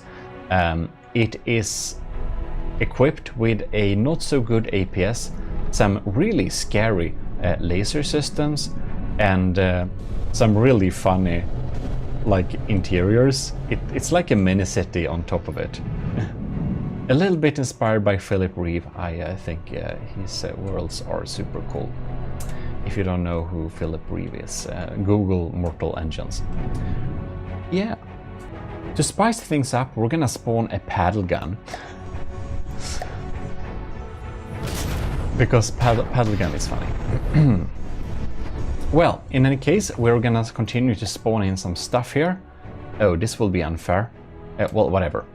I made, for fun, I just thought, why not make the broadsword fly? So I did. I made it fly. And it does. This is the broadsword air battleship. I think it looks pretty neat, actually. I'm very happy with the looks of this thing. As it's a naval variant, it's not great by any means, but it does what it's supposed to do, which is look pretty neat. And I'm particularly happy with like having onboard engines like this that are just there to look neat. Yeah, I think it's nice. I think paddle gun died, unfortunately. Well, we have the crossbones in the background instead. I'm guessing crossbones will do short work against the air battleship. And while we're at that, we're going to continue to show the second chapter Frontier Fleet. These are missiles for another submission you'll see in a moment. Balloonfish Mark III. You saw the Mark IV, so this is basically the bare bones version of it. Now, I don't know why it does acrobatics in air. Oh, it's too far high up in the air.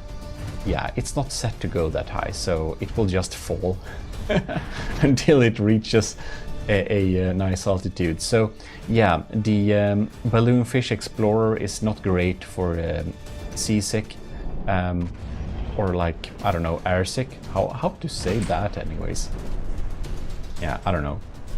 Roller coaster sick people, or well, enlisted in the army of GMODISM it would be. Which you should be. If you're not enlisted in the army of GMODISM, you can simply go to our Discord and apply the role, and you'll join the army there. And if you basically want to be an officer in the army of GMODISM, well, Patreon is there for you.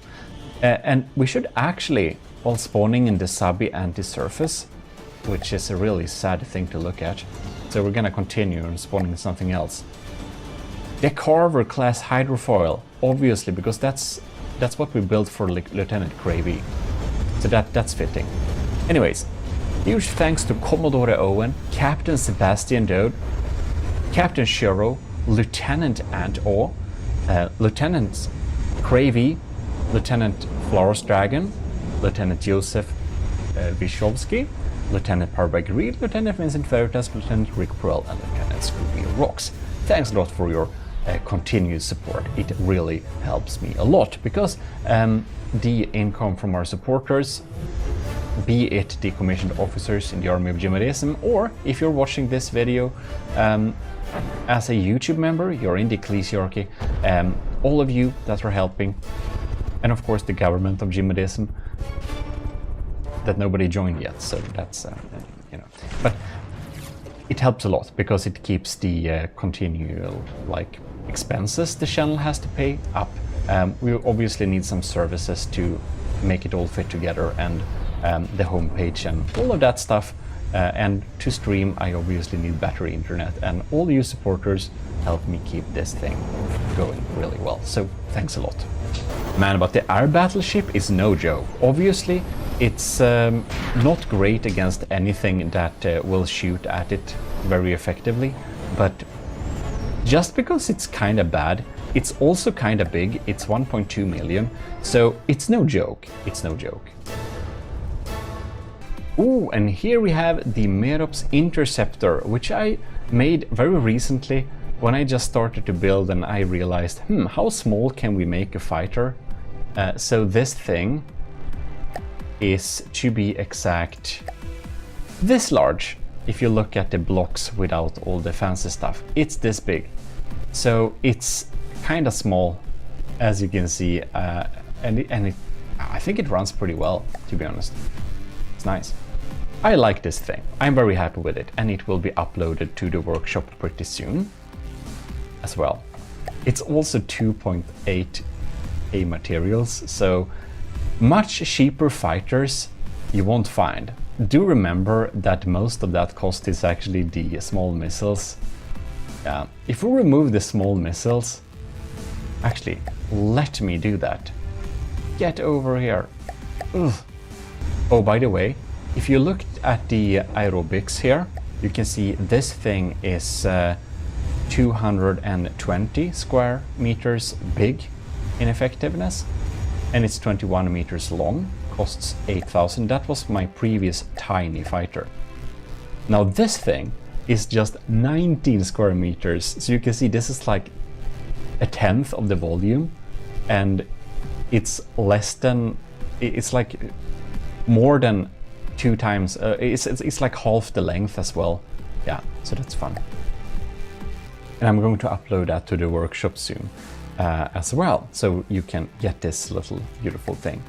And I'm actually gonna make an even smaller fighter plane, because I can do that if I just utilize my breads and use a jet fighter type of setup instead. So I'm gonna see if we can make it even smaller.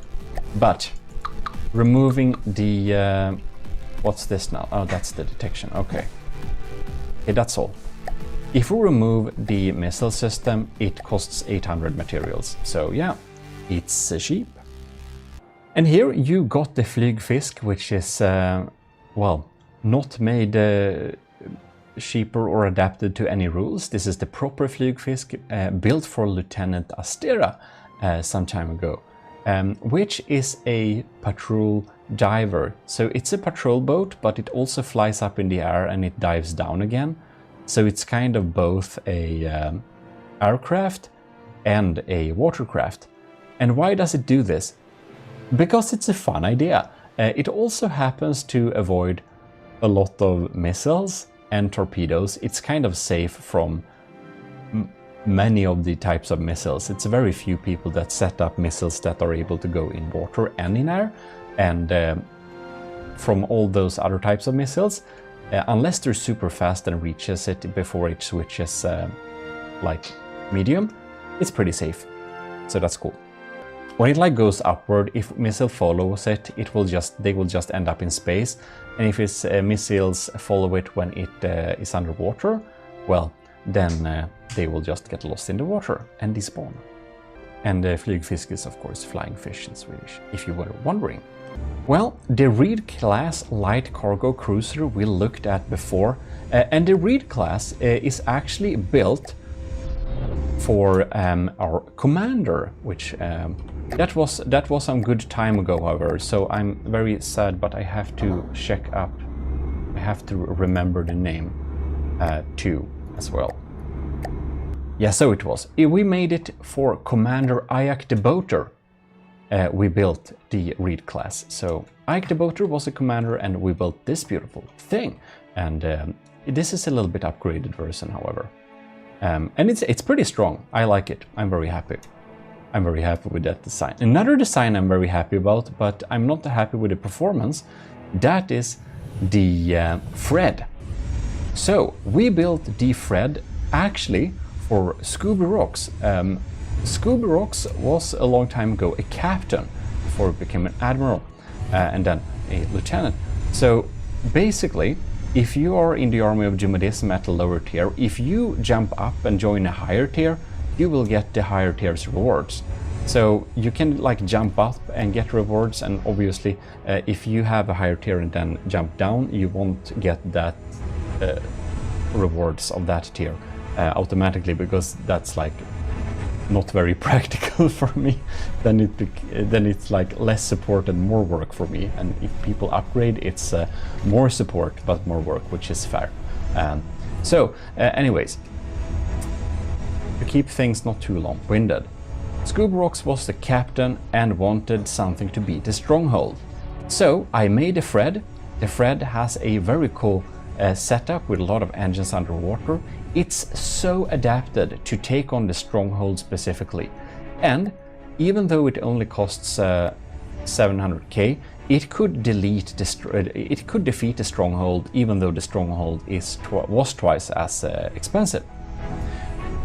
Yeah, so it has a very cool weapon system set up to deal with the stronghold, in particular lambs. It's keeping itself pretty safe against basically anything the stronghold threw at it. Thing is, however, the stronghold got upgraded. So now the stronghold is much more formidable and like uber scary. So it doesn't beat the stronghold anymore. The stronghold is also more expensive. Anyways, this is the first ship we actually used the Vigoletta marksman cannon on, which is, you probably heard me talk about in the Gimli videos. We already basically took a look at that, but here we have the Croquette, and it's a light, little rigid airship.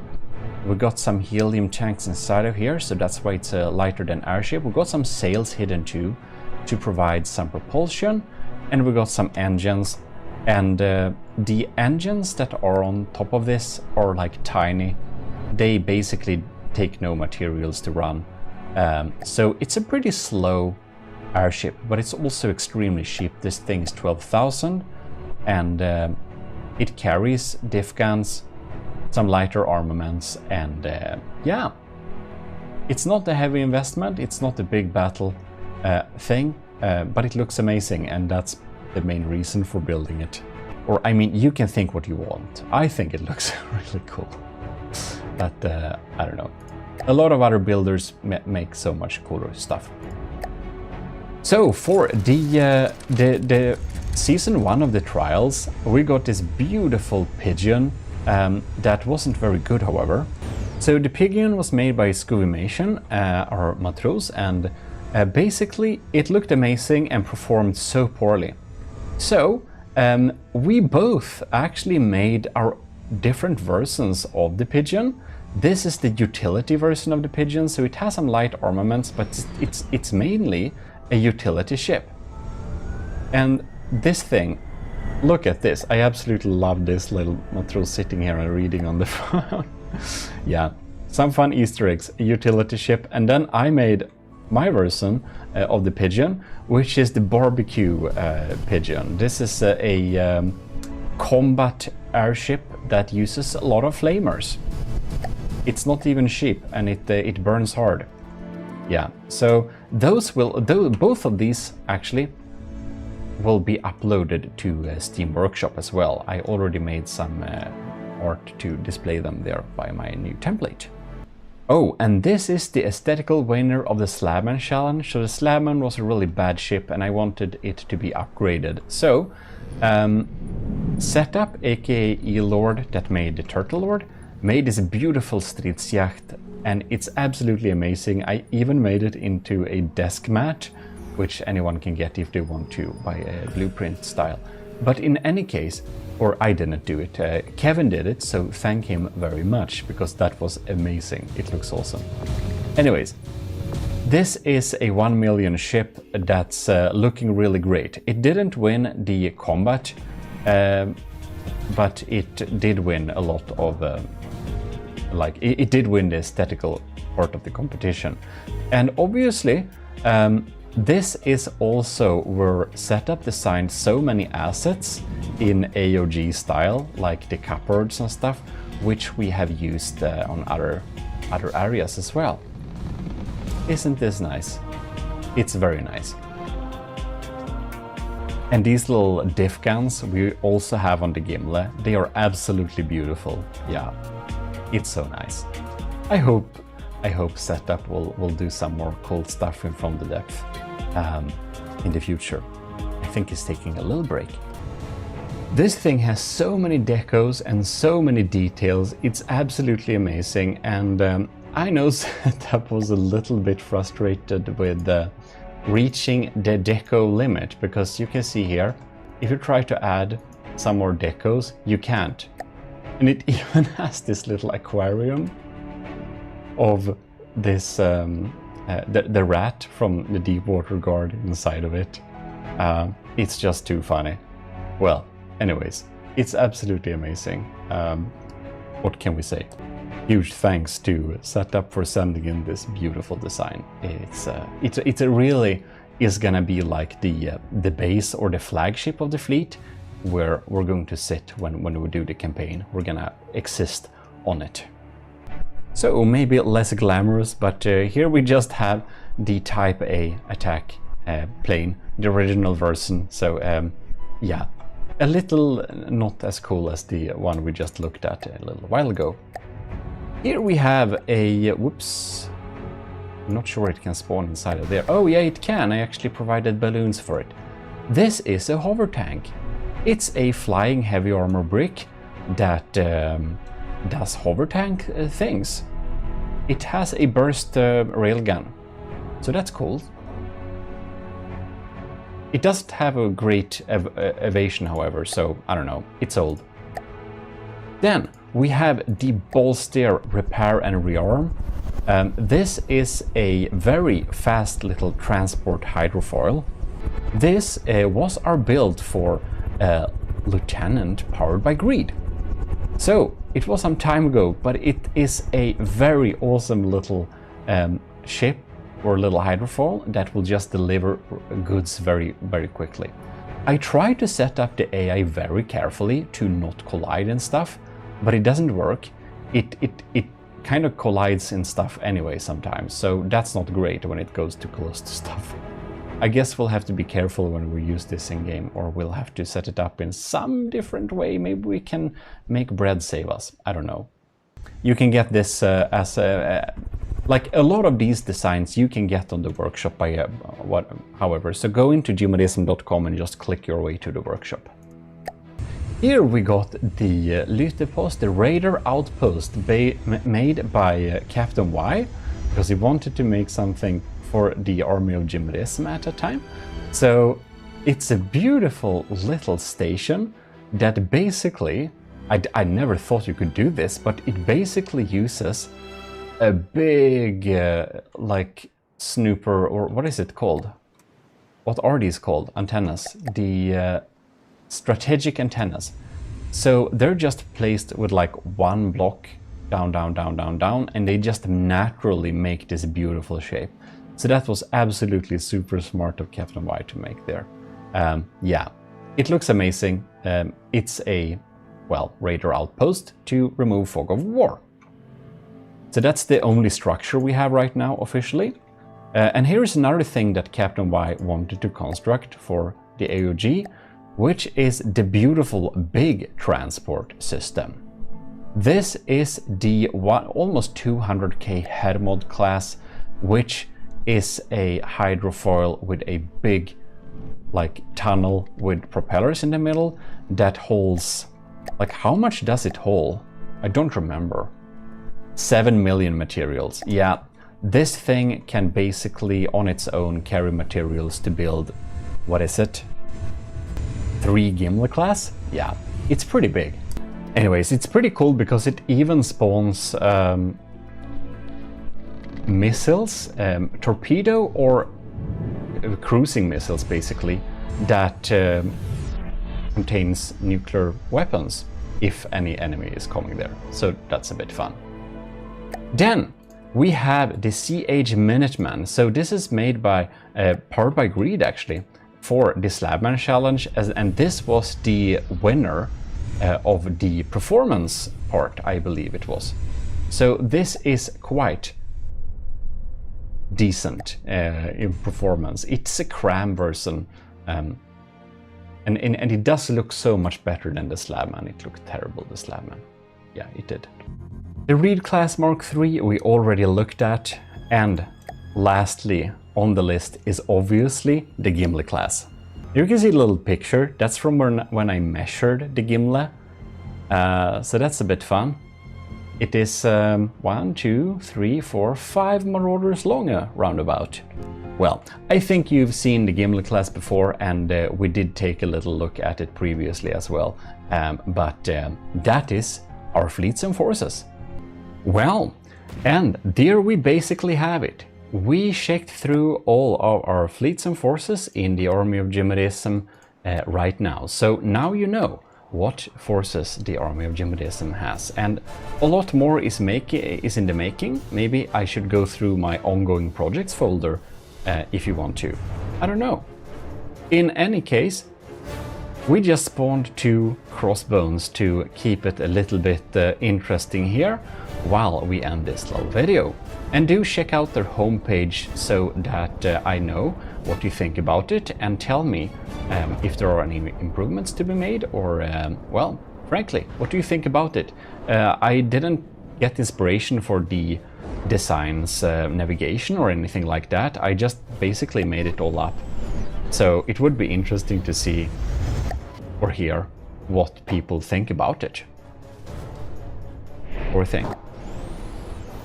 In any case, huge thanks for watching, and do stay tuned. If you would like to like this video and maybe even share it somewhere, I will be very happy. And big thanks to all of you that are supporting the channel right now.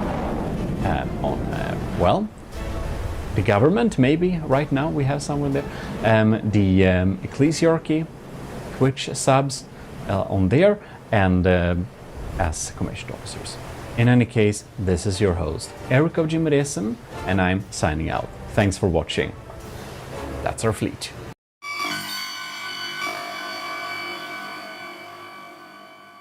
This is your Admiral speaking. Today we're gonna have a little info video thing for all the commissioned officers in the Army of GMODISM and those who might want to become that as well. So you might know that I offer specific downloadable files for all the commissioned officers in the Army of GMODISM. And that is the patrons, by the way, if you missed that. So for the lowest level, it's $1 a month or equivalent in your currency, and it gives you access to the files. Any level gives you access. And I update the file around monthly-ish. I try to up them monthly-ish, but I basically essentially update them whenever I have new stuff in any of the games the files contain. Now, the biggest game on the channel right now is From the Depth, so that's probably what most people care about, and the most reason the files are updated right now. Might change in the future though. In any case, basically we have blueprints, we have sub-objects, that's turrets and stuff, we have prefabs, you know, pastable decorations and whatever in this pack. And we're gonna go through all of them. Here it is basically how it works. Maybe I build on a thing, and now this is obviously not done, but when this is done, it's gonna be put in a folder, right? And whenever I'm going to finish a thing, it's put in one of the folders here. Now, most of the things will be in the fleets and forces, but we of course also have the platforms. We can check the platforms a little bit too. So here is the standard platform. This is for testing and stuff, and that's of course available on the workshop for public download. Now it can't be that high up in the air, but anyways. We have different platforms. We have a civs testing platform, which is a little bit rudimentary setup here. Just testing some different shells. Some of the platforms are actually my personal tests. So here we have, for example, the 3x armor switcher test. And in this thing, one can select the different buttons, G, H, and J, and then fire a shell on each of them to then determine the penetrative capability of that particular shell at that particular gauge. Pretty nice, isn't it? Right. Then we got, here we have the proper APS tester. That's of course for testing really big APS guns. Yeah. And here we have the battleship armor simulator. So this is just the thickest armor you could imagine. And it has one of these. So we can make this an enemy, which means that we can target this with a weapon on another platform and shoot at it. So if we, for example, load in, I don't know, some test. Now, that's not gonna work very well, is it? But here we have the cram test. And this cram test tests cram cannons. Makes a lot of sense. And by the way, when you test cram and APS, you can reload them instantly by going into the Q menu. Very nice. We also, of course, got laser test. So here we can connect up different modules and explore how different lasers work and how they burn. So the only thing we do here is we just we attach them in whatever pattern, change them up. This is just some example ones. And then we have a weird laser which is both continuous and then pulsing. Pretty neat. Now we spawn this too high up in the air. But we do have a missile testing platform too. So we can test some missiles. Now this is of course testing kinetic missiles mostly and charge head missiles. Well, you can test other missiles as well, but it's most useful to perform tests with kinetic missiles and shape charge missiles, because that can be a little bit difficult otherwise. And you just connect them up by a block here. Very, very, very simple like this. And yeah. We of course need to have a plasma test as well. So here we can have different connecting canals. We can connect up like this.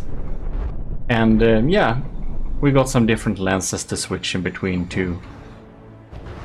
I need to stop spawning things too high up in the air.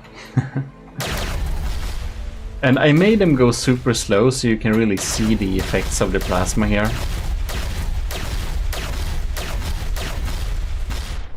Pretty neat, I think. This is a charge plasma setup.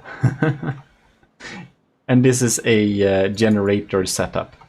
So that's gonna be, and you can of course go in here and just check the stats so you can see how much they cost to compare them and stuff. By the way, this weird pattern is like the best pattern for charge plasma. Then we have a turret construction platform. And here we have the different templates, T1, T3. And basically, the space around the thing on the text is how it needs to look. So if you go into sub-objects, you have them here. You can see this, we have the T7, and this have the, like this. So these are the different, like, rings. Anyways, all the commissioned officers have, of course, access to, like, what is it here? Turret wells. And here we have the different turret wells, like the exterior. So, for example, for T13, here is like the deck portion you'll need to cover around this. But if you build onto this T13, this green line here, this turret will not be too big to clash into the hole of the template. And many of the templates are of course available under sub-objects. You see them here. I'll just made a lot of like deck armor and armor segment and stuff like that, which can be like stackable and stuff. But again, the templates we'll look at in another video. Anyways, here we can build inside of this to make turrets that are fitting, and we can also test them against this tall target. Since many turrets can be pretty tall, it can be a good idea to have a tall target to practice towards. This is a weird A/B test. If you want to test two turrets beside each other to test the performance, well, we can do that here. Do you recognize these from some videos? You probably should. We got some help from a commissioned officer, by the way, making a beautiful little tester platform, which has even more, 7 different armor slabs to test against. So that can be used too. Very nice indeed. Thanks for that addition. By the way, I click T to fire from all of the platforms. I think it says in the setting on the original platform, anyways, near the... Anyways, you just click the T as in Thor, and you'll fire. Very nice. Then we have this thing, GI structural platform. GI, by the way, is GMODIST Industries. Anyways, here is a structural platform which can be spawned down close to the spawn. Yeah, here we are. It's kind of built for the deepness of the spawn. So it's above water, close to the spawn. If you just plonk this down, you will have a platform that has no materials and no engine. This can be useful if you want to build engines, see how much they require, how much they take, because the other platforms are of course taking some energy each second, and they are also producing a lot with the steam engines. This is like a clean slate to test engines and stuff without bobbing about on a raft, which is horrible. And we're adding new platforms whenever they come up, of course. Anyways, most of the things are in Army of GMODISM, Fleets and Forces. Perhaps we will not be going through each design in detail today. That will take a little too long time. Anyways, first chapter, Wasteland Domination Force, is of course the in construction force to tackle the Ashes of the Empire is the plan. Now I don't know the volume restrictions. This is a design submitted before by MIA Captain Y, and I imagine it will have a place there. Now I don't know the volume restrictions, so we'll see. The biggest one is the second chapter, Frontier Fleet, of course. We have so many designs here, like the Pigeon Utility by Scuvimation and my Barbecue Bomber Pigeon version here. Pretty nice. And here you can see we even have this thing for Lieutenant Asteria, the Patrol Diver. So this is really funny, or actually I think Lieutenant Asteria may be demoted, or perhaps MIA. But in any case, this is also available on the workshop, but I do think that I haven't updated the workshop versions decals, and I added some deco to this thing as well. So in my private files that I share to all the commissioned officers, of course, all of the most updated versions are available. This is a Patrol Flygfisk Diver. It flies and then dives. Very cool. We have so many things here. We have my only attack submarine so far, which is not deleted. It's not very good. It's okay though. For the cost, it's pretty good. And the flying battleship broadsword class air battleship, of course. Splendid power of the Army of GMODISM. Definitely a worthy companion on the Army of GMODISM second chapter Frontier Fleet. Anyways, remember the Filke challenge? Well, here is my improved Filke. I've improved it a couple of times after doing a video about it, I think. It's a destroyer. It's pretty nice. Oh, and here we have this thing, which is built for a MIA commander. And that is a medium ship, and it does all sorts of things. It's transport, it's salvage, and it's removing fog of war. Pretty utility, but also pretty combat good. This can be sent. This can basically be sent anywhere, I think, doing most tasks. Very handy. And one thing, our lieutenant powered by greed won a previous the Slabman challenge. Was in one of the winning positions there with the AOG Minuteman.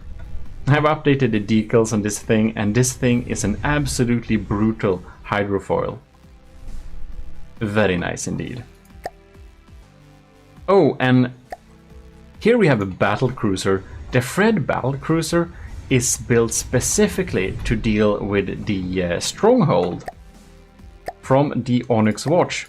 So even though the Fred battle cruiser only costs 700k, it can deal with the stronghold thanks to its strong defenses. And oh no, we're gonna have a collision, aren't we? No? Good. Well, in any case, now I feel things are going to lag a little bit. We have a little too many huge things in the air by now. Here we have the other winner of the Slabman challenge, the Stridsjacht. And the Gimle is part of the second chapter Frontier Fleet, as well as the old Draconia and of course the original broadsword. Here we have the Type A attack plane.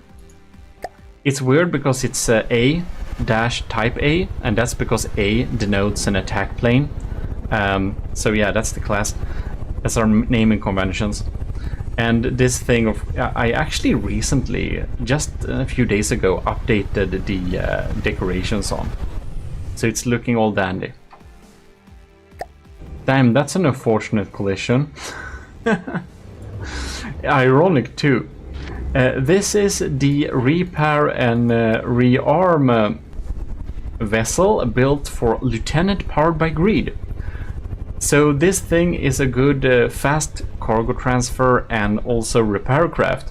Unfortunately, we spawned it so it just ran into the enemy and just rammed it. Not the enemy, ourselves, and rammed it. Well, we're gonna clean up. Well, you get the point. Here is the entire fleet. It's not completely done yet.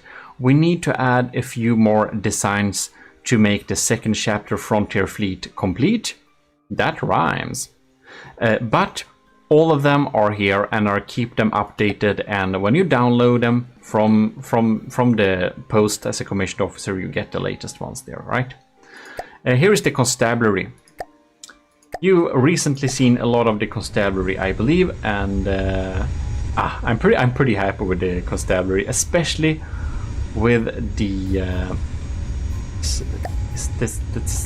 the officer. This is, yes, the officer is a very good jet fighter. I'm happy with it.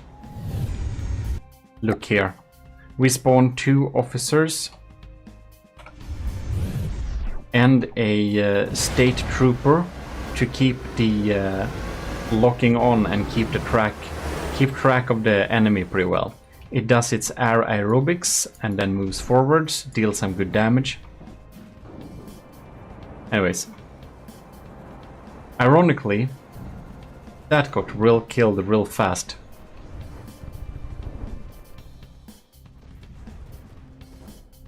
That went so fast. I do suspect they might have collided with each other. Anyways, I repaired this thing. Yeah, I mean, it's the best fighter I made, but maybe it's. I actually do think the officers collided with each other. Probably, I don't know. They should have detection avoidance. Maybe they just got an unlucky shot. I do think they're pretty weak against flak too. Spawned I spawned a bunch of targets here.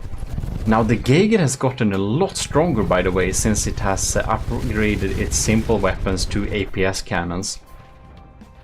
Anyways, here is the entire constabulary, the battle cruiser, deputy sheriff,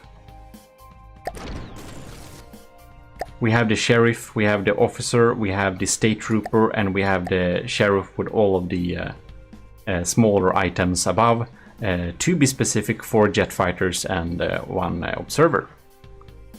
So that is the constabulary.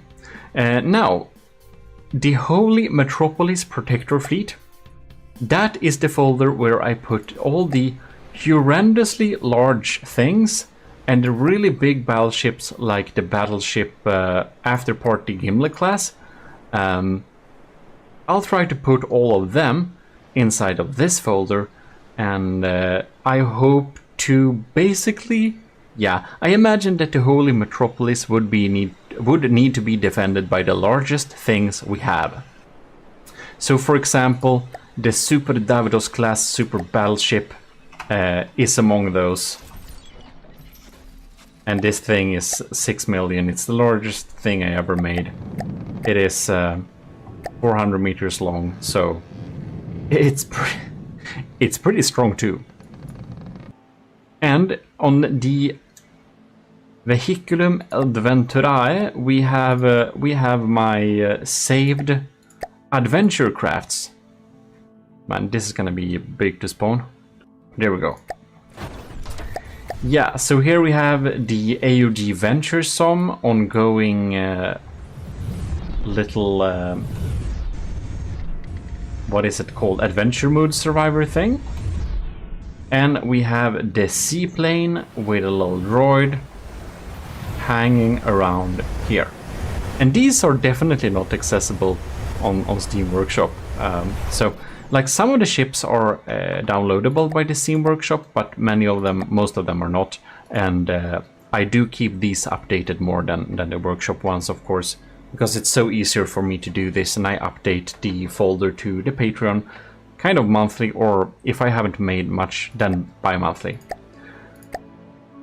Then we of course have for our first admiral in the army of GMODISM, which is Ryujin, Admiral Ryujin, and here we have the AUG, his Light Protector Federation fleet. And we have attack swarmers, Mark 1 and Mark 2. The Storm, which has some ACB magic. And we of course have this thing, which I tremble to spawn. So, Admiral Wani Ryujin, the first admiral in the army of GMODISM. This thing lags a lot when in combat. It is a super battleship carrier. And it is a bit of a glass cannon, but it is mostly a carrier. And it has this huge missile turret. And the really funny thing is, of course, the feature to escape with the the entire bridge can escape down into the safety of the center of the ship, which is a really cool feature. Anyways, it looks great. It also lags a bit, but maybe when I get 64 bits of RAM, gigabyte of RAM, we can have some battles. We had battles, of course, on the shell. Check them out, by the way. We had some help recording them, so that's great fun. Well, and more fleets and forces are, of course, being added as they are completed.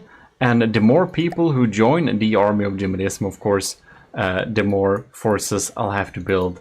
So if you join the army of GMODISM commission as a commissioned officer at a certain level from lieutenant, you can request a craft. And that will be definitely put into these folders. So if you want to have an opinion of what I must make, well, join at the appropriate class and request it. So we're here at the testing platform. We have APS turrets, we have civs and anti-munition systems, we have cram turrets, we have decoration, we have flamer turrets, we have laser turrets, we have missile turrets, we have pack, plasma, propulsion, simple turrets, tracking and detection. So let's start from the bottom. Tracking and detection. I got some different tracking and detection towers, like this thing here, the mini thing there. We have the ballistic tracker here. And we have the lightweight tracker there. So basically they're set up with different aspects in mind. We'll need one of these, what are they called? They're called coincidence rangefinders, right? They're really good for ballistic tracking. So if you want to have accurate cram cannons, you need some ballistic tracker, right? We have directional cameras built in and also gimbal cameras to really give a good accurate bearing and detection. We have different ones in the different units, and this one is of course the most decorated one with a I don't know, watching sergeant standing on top of here, looking through the looking glass and helping us detect stuff. This is, by the way, EMP insulated. So if we just look here, this one is a little bit too tiny, can't EMP insulate it. This one was a little bit hard too. Is this one? No, this is not. This one is, however, EMP insulated. So you can hit this all you want with EMP and it basically won't take any EMP damage. This one is a pretty redundant thing for EMP. And having a tracker turret of course helps a lot with detection, because then the cameras and stuff will be pointed towards the enemy and will almost guarantee that we see the enemy basically. And then we have some basic simple turrets. They're super basic, but I use them from time to time. The only thing that's, I mean, neat is supposedly the settings, not for that one, or the other one. Here we have revolving blast guns here and there. And when we have a system like this, of course, we have some mimics, but we also set them up so they won't activate for over 400 meters range, because the blast guns won't work very well when shot from far away. And then, yeah, that's basically that. Now, the azipods are pretty neat. I use them for most of my ships here.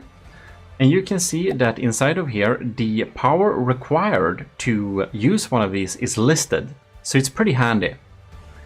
We have a really big azipod here. This is the one that's on the Gimli. Or is it this one? I don't remember. Anyways, the azipods are really good at providing maneuverability and propulsion. Here we have some of these that are not steam, and a tiny one for smaller boats. We do have a paddle wheel as well. This is used on the S. Davidos, so that can provide a lot of thrust actually, but of course it requires enormous amounts of engine power if you want to use them spinning fast. Then we also have a vertical azipod. Now that gets stuck here, and that's of course supposed to be used like this. And it can be placed on, let's place it here actually. Well, we'll have to put it one block outward. Oh well, never mind. It doesn't need that. It's just that it's a fortress, so it won't spin. Anyways, this can be controlled using ACBs, and I have a prefab with ACBs to control them, so that they will pitch forward when you go forwards and pitch backward when you go backwards. We can have some more details about that, but it's basically an azipod for aircraft, right? You can set them up however you want. It's just an azipod. Moving on, we have plasma turrets. So, we got the Belinus, of course, big one. And we have a Belinus Light, and that's because it's alloy. Has a bit longer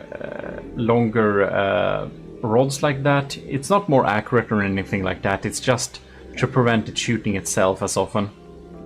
And then we have the plasma scattergun. This is a shotgun plasma.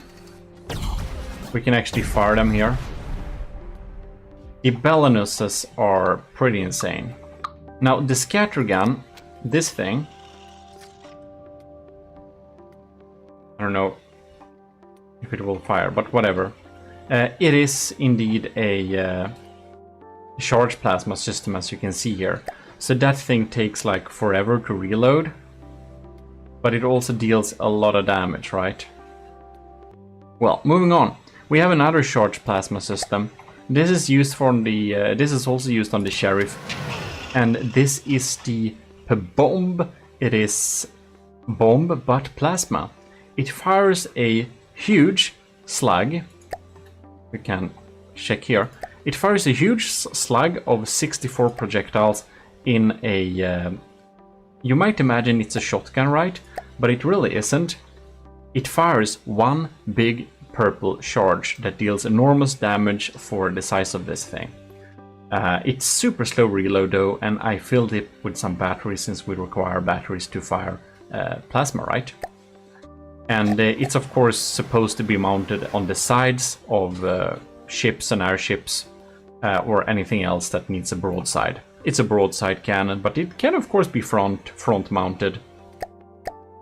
The Dominus X, the plasma scattergun. That's a good name, I forgot that. Here we have the Primus Plasma, and this is actually primarily a Civs cannon. That depends a little bit how you set up the these weapon controllers. So if the weapon controller is set up to prioritize over the Civs controller, then it will foremost. I can't talk today. Then it will mostly shoot at the enemy and then sometimes at projectiles. And right now it's set up to shoot at projectiles if there are any, otherwise shoot at the enemy. This is a continuous plasma system, so it just shoots streams all the time. It feels like a light sheep gun, but then you realize that it costs 50,000. Anyways. Here we have the Streaks Plasma Mark 1, and this is like 3 tiny shots of plasma. Very cute, but very handy. So it has some pretty built-in redundancy, right? And 17,000 materials is pretty cheap for plasma, and it provides some continuous damage towards some targets. Moving on, we have the pack turrets, and I actually only have one pack turret. I'm not a huge pack fan. I'm not the best pack builder either, but this shoots 3 different shots. They are not synced up because that doesn't work when you copy it over to other things, but you can sync it up afterwards.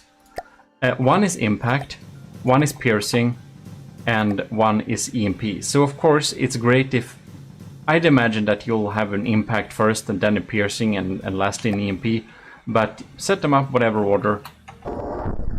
Whoa. Wonder what happened there. But this is of course how it should be. Just a nice plasma blast like this. Then we have some crazy missile turrets actually. We have the Mallet deck launcher. We have this thing, which is the over-under pneumatic deck launcher. We have the Matchbox anti-air incendiary deck launcher. And there we have 2 smoke teasers. They're a little bit boring. But anyways, this shoots miniature matchboxes. Like, isn't that so fun? If we just pause it here, you can see they are like they are like matchsticks, but missiles, and they are looking like they're on fire too. And they are of course incendiary, meant to shoot at incoming. Yeah. This is a pneumatic system, so this only fires using air pressure. It has no fuel, and it deals kinetic and heat damage. And then we have the, I don't know, did the mullet fire? No, I think the mullet can't fire since it has a closed thing here. But this is like a really big kinetic missile that deals huge damage. Very fun. Then we have the laser turrets. The laser turrets are not having anything on them really. They are just to be connected up to a bigger laser system. They are of course redundant, EMP insulated. We have the classical version here you see on the Gimle, and then you have an aerodynamic version, which you'll see on the Sheriff. So, and they have some specific settings inside of them to help them target the right targets on the LVC, local weapon controller. You can check it out a little bit more in detail if you want to, but it's pretty simple. The thing with laser turrets is, of course, well, watch my laser tutorial, but you'll need to direct a beam of laser energy, you know, into it using the laser transceivers. Basically, just under this turret block in the middle, it will go upward like this, and we can connect a laser storage to that beam. Next out, we have our flamer turrets. We have the pretty big bad Icarus system, which is a 3 flame nozzle system. It's really big, does a lot of damage. Then we have something more sensible, like the AA burner, and then the high performance burner class B here, which makes more sense, installed on the Pigeon, for example. They all deal a lot of flame damage, obviously. But personally, I think the Icarus is very fun, but it's 100k for a flamer, so that's pretty insane. The thing is that this has only fuel, and this has a mix, so it has higher intensity and some oxidizer, which you can't have on a system like this. But this is more bang for the buck if you compare the performance. This is just insane and fun. Then we have some pretty fun stuff. This was actually submitted by Nilden. So Nilden is a matros in the army of GMODISM. And this is actually an energy generating setup, but it's on a sub-object, so we can have all those beautiful details. And yeah, doesn't it look amazing? It's like gears and stuff spinning around, so it's super advanced. And inspired from that, I wanted to build a V10 engine also on a spin block, of course, to make it have this angle. And this is basically a, well, it's a steam engine. That is a V10. So that's why I wanted to put them in this angle, so we could actually have the V movement going on there. Pretty neat, I think. Brassy and nice. I want to have this on a car or something. It's really fun. You can have energy generation on sub-objects. Now, cram turrets I built a lot, so we won't look through all of them in too much detail. But, whoops, we'll have some different ones here on the smaller one. So, for example, the lead cast brass one, we have the 1650mm there. We have the Crusher, which is a previous turret for the Gimlet. This is real big. It uses hollow point. We have the Detonator Mark II, and the Detonator Mark III, which is going to be put on a future and more updated, upgraded version of the Gimlet. We got the Dragon's Claw here. We have so many ones. The Holy Power is the largest one. It's an incendiary cram turret. It's insane. Stealth Dagger you've seen before. It's a little bit stealthy. Many, of course, these you have seen before. We even have a cram mortar here on the gimlets. You have the pipe organ, and we have the Type A's in different configurations here, different classes and configurations here. So let's see here. This is a little bit more accurate. That's a nice one. That's on the Filke. Yeah, and we have GMODISM Industries flak cram. This is a new one actually, and it's made to shoot down airplanes. Very nice. Maybe not so new. Maybe it's not new, but we have the Delta Corp Type 9 Airburst AA cram, and this thing shoots a layer of shrapnel in front of the enemy aircrafts. So yeah, it's an airburst cram.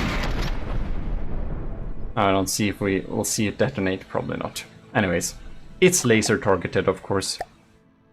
So a while ago we streamed with Rorsten and this cram cannon, which is called, what is it called?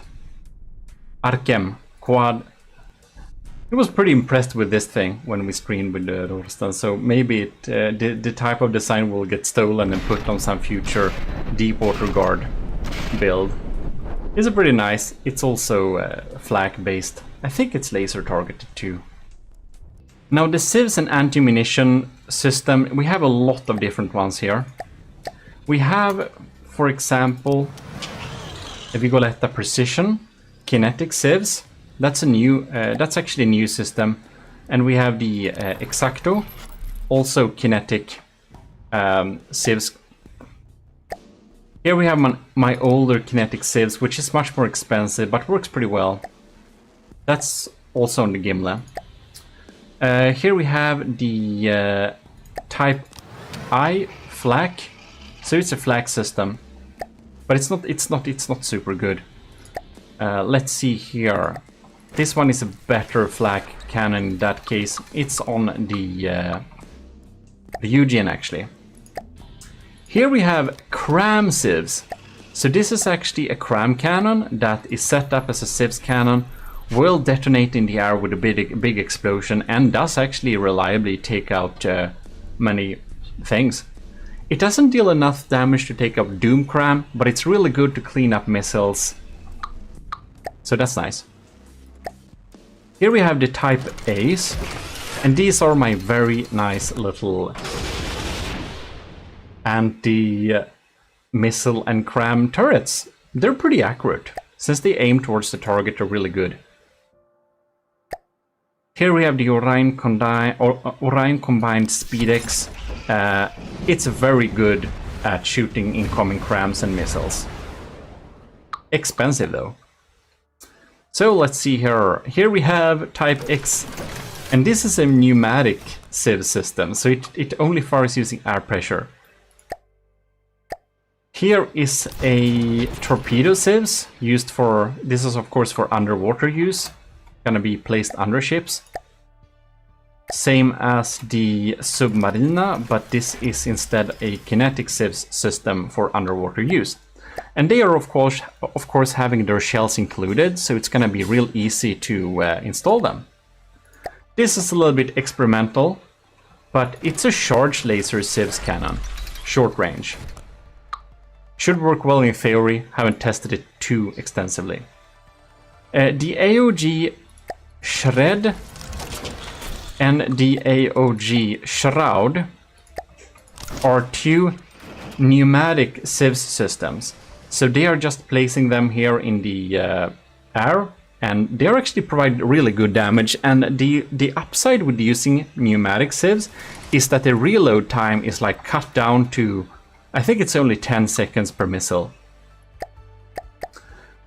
So we got the Shrapnel Frag civs too. This is pretty good, but doesn't hit too reliably. So the Shrapnel Flak version is much more reliable. But the thing is, when you have a frag civs, if you hit dead on a target, you can deal more damage than a flak.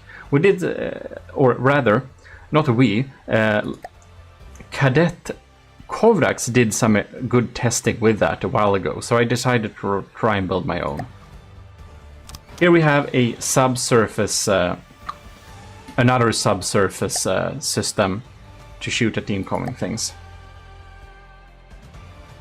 Crackler APS. This is my only burst flak system. Now burst flak can be very, very powerful, but of course the reload time is very long. This system deals 136,000 damage in one like blast, so that will take out many Doom Crams. And we got the good old Defender that has a lot of missiles on it. Then we have an extensive amount of different diff civs systems. You've seen most of them. Neither of these, of course, have built-in... This is from setup, by the way, as it says, the setup's manual. But these, of course, require us to add an ammo to them. My favorite is probably the Vigoletta Skyfire. It proves to be pretty efficient. The S-Corp Iron is pretty good, though, for the cost. Yeah.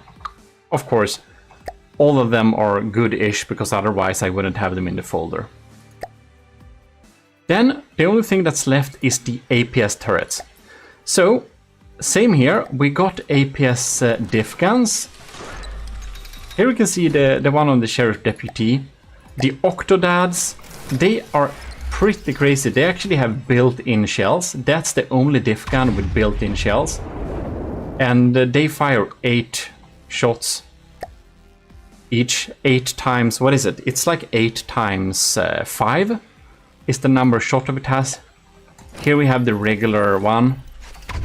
So they can deal a lot of damage from a very cheap turret, since it's only cost 6 or 9,000, but we get 500mm almost super scary shots. Anyways, we have a broadside cannon here. So we have a diff broadside with 3 shots. I think it's pretty cool. And we have a single broadside here. That's present on the Sheriff. This thing, this diff damage gun, I think looks pretty cool. Yeah, we have many different ones. Check around and find your favorite. You'll see the stats on them. Yeah.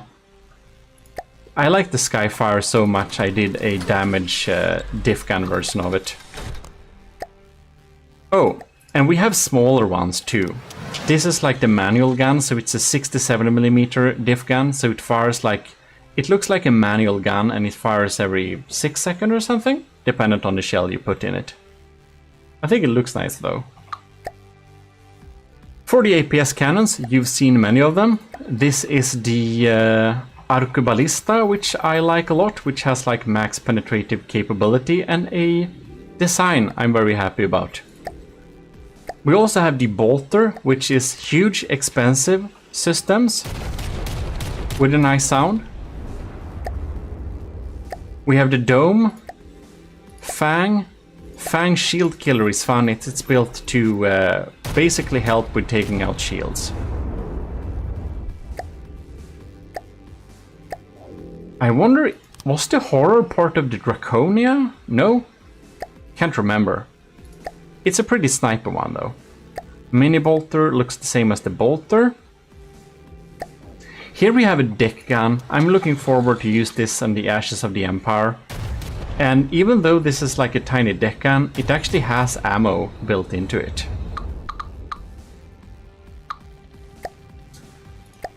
And the good old Scorpio as well. It's a nice one. Oh, and here we have the shrapnel laser, but this one is dealing damage instead of shooting at incoming projectiles. This is like an AA gun surrounding the enemy aircrafts in a cloud of frag. Fort SA Model 9. We have different sizes, the taller and the shorter one. And that is a Minimaxed Sandblaster. It's a gunpowder based sandblaster. I'm looking forward to use this in future builds. And we got some older ones too, like the Bang Bang and the Pankasus and the Cheddar. They look really fun though. 500mm small shell autocannon. The Type K is pretty small but pretty efficient. The Type J perforator. This is this is on the Ryujin. This is a railgun. It's a pure railgun, so no rail assist. It's no gunpowder, it's only railgun. Then we of course have many, I don't show you all of them of course, but we have all the different Vigoletta marksmans.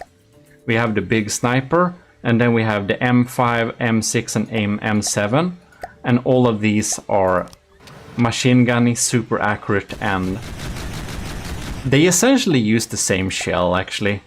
So they're all basically equally good, they only have different fire rate. Yeah. They're super nice. I think they use the same shell, actually, all of them. Oh, and the Hexaburst, of course, which is on our hover tank. This thing is a burst gun. It fires 6 like bursts. I got a tutorial too if you want to make burst guns. I don't like them that much, but it's cool to be able to make them. Man, I'm a bit sad that the only time I've been able to use the bolter is on the S. Davidos class. The bolter is so darn expensive, but it's pretty good too, I think. It uses 3 different shells. It's rail assisted, it's definitely a personal favorite. Well, anyways, that is indeed all of the sub-objects, I believe. I haven't showed you all of them in detail, of course. You'll have to explore some yourself there. Hope you enjoyed looking at them, though. And remember, if you download the files, if you're asked to overwrite the previous versions of the turrets, unless you change them yourself, you should, because sometimes I put an update to a turret and then upload it to the file. So even though you may have it, there may be a better version in the new updated version of the files if you have already downloaded the files once.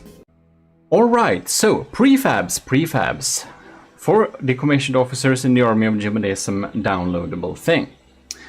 Continuously updated as well, so when you download the prefabs, there is a possibility I updated a prefab. So when you download the updated files, since I do update them monthly or bi-monthly, you'll get a notification. I usually talk about that in the hashtag Army of GMODISM quality, Army of GMODISM officers board in the Discord, and there is of course Patreon too. Anyways, we will be looking at the prefabs, and we got different ones here. So we got some AI prefabs. So here we have my older setup of AI cores, which is small, medium, and large, basically. So they have different things built into them. You can see here that we have things that turn on and off the shield projectors automatically. You can see that the smallest AI core, you're supposed to only connect things with the rubber here, because that is of course making this AI core EMP insulated, right? So you can see here the MQL. The M is the main, like main guns or main control. And the Q is for quick guns, quick weapons. It's an extra computer then. And the L is another core there. And they're set up with different targeting practices, right? Anyways, AI, AMS, anti-missile system included, 4 repair bots, 4 RB, 1 RB, 1 repair bot. W missile, that means we have remote control missile too. So that's nice. Then we have some stuff here. We have some newer ones which I'm using nowadays more. And here we have the Orion core, AI primary. Here we have primary secondary, so it's a little bit easier to understand. We have anti-missile system 2 repaired bot, and PSDSS, that is powered decoys and shields on and off. And that's the A. We have the B here, primary, secondary. I'm gonna show you a pretty neat feature with these prefabs. And the C class, which is of course bigger. The larger they are, the more repair bots do they have also. And RPA-AC, that stands for Roll, Pitch, Altitude, Auto Control. So we have some general PIDs in there. And the cool thing is that it is EMP insulated, but we use triangles, so we can actually look a little bit more easily inside the AI core when we need to fix stuff. And the larger they are, the more control they also have for the more general processing units they have. So here we have decoys, and here we have shield switches. And here we of course need to set manually the roll and pitch. And for the altitude, we need to set what altitude we want. If it's an airship, or just remove this block, we can also do that. And here you can see we have this thing. This is the secondary command. And if we look at the corner here, we also got some wireless snoopers, which is nice. Here is the mainframe with inter-vehicle transmitter, so that's usually something we have. And of course the target prioritization, and dependent on how it's set up, it's supposed to target different things. So the main block, of course, the main AI will target the largest enemy, and the quick one will target the closest and quickest. Here we have the missile controller set to channel 9. On channel 9, all of my prefabs are set up to deal with remote anti-missile missiles. So all AMM systems is on channel 9. And if there is a built-in missile controller, then that's on channel 1. This AI core doesn't have it though. But the civs controller is of course connected up to the missile controller, which is connected up so that you can have civs stuff. Anyways, and the smaller ones are basically just smaller versions of that with not as many cores. And this one is the most rudimentary one. They all have the smart switch, however, so that's handy. I like these new cores a lot more than the old ones. Yeah, makes sense. And they of course also have some EMP, they have some surge protectors built in there somewhere. I do think they have that somewhere. Maybe. I think they do. Let's do like this. Yeah, exactly. Touching the heavy armor on the corners, we have surge protectors. And there is more, but wait, there is more. Anyways, here we have the Orion Core Remote Missile Computer Processing Core. So basically, when you want to have remote controlled missiles, you also want to have general purpose processing power to even control them. This is a channel 1 missile core. So this is just, you can see here on channel 1, you just add missiles and they are of course made to be remote controlled. Because that makes sense. If you don't have that, they will of course add to the general processing power of the main computer. Here we have the AI extra targeter. So if you just want an extra targeter, we have this Orion Core, EMP insulated and all, providing you with an extra targeting computer. And it's of course a good idea to spread out your AIs. So if you take a look at the Sheriff, for example, we have many AIs and they're not close to each other because we want to spread out the damage. Right. Then we have this funny thing. This is a pulsar thing. So here we can see some light fittings. If we have an enemy somewhere, this will switch between colors. It's basically, you know, police siren. You can make this be any color. And you don't need to be that close, of course. Just place them as close as possible. You'll see inside of here they're set up to 8 meters, but you can increase that. But if you go in here, by the way, and set this thing to not 8 meters, but like max, you will control all of the lights on your entire ship. And that might not be what you intend to do. And if you want to have alternating lights like that are reversed, you'll of course just switch the color on this and this inside the settings. Yeah, that's pretty rudimentary. That's of course also built for the constabulary. Now, here we have the block systems, 40k ECM jammer. If you want your enemy to not shoot at you and be very accurate, here we have an ECM jammer. And they'll basically, when there is an enemy, they will just max these out. And you can remove one of the ECM jammers and they will of course only take 20,000 power. And ECM jammers makes missiles and like crams and whatever shot at you less accurate. Here we have a big off switch. So if you have a ship that has all sorts of weird shit activated, like smoke, lights, whatever decoration, causing a lot of lag, you'll just, and hologram projectors too, you can put it there and you just turn off all of it. You can save the vehicle and they will be permanently disabled. So you don't need to do any, yeah, it's just simplifying life. When I have rules that you can't have stuff and people break them, I just slap that one down and we're good to go. Here we have a carrier dock spawner. So this contains everything you need. This is basically, put this on a ship and you have a carrier. Here we have the tractor beam. You can select the ship you want here. Here we have the sub-vehicle spawner. Select the same if you wanted to spawn with the craft next time. We have repair units. So if there is an enemy within anything, it will set the beam distance to 30 instead of 7. And you can change this so it sits in a good resting position. And then it will basically make it go up in the air a bit. And then after a little while it will release the vehicle. And when there is no enemy, it will recall them. And it's of course EMP insulated too. Very handy. Here we have the Block Systems Limited Liability Company. I like to put companies behind stuff. Processor, computer processor CPU. So this is a cute little data center.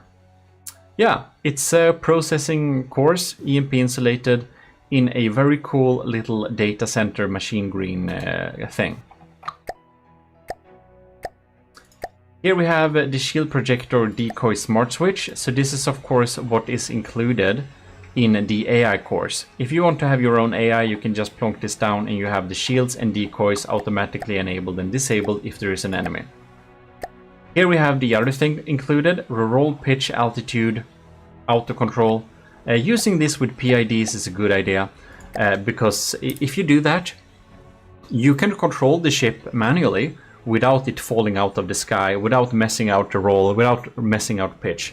This is like a must-have if you want to control an airplane by yourself. Here we have, otherwise it will be like a bad World War I type of experience where if you don't hold dearly onto the joystick, you'll crash and burn instantly. Anyways, here we have a thruster jaw director. So if we have a thruster, like a thruster, right? It can be directed, dependent on inputs. Now this is a fortress, so I bet it won't work, but it sets yaw of this thing by 15 degrees and helps you turn. This is something that everything in the constabulary actually uses. That's what makes the thrusters tilt in different directions whenever they get a jaw command. Very handy. And here we have the GMODIST Industries Azipods controller propulsion jaw thing.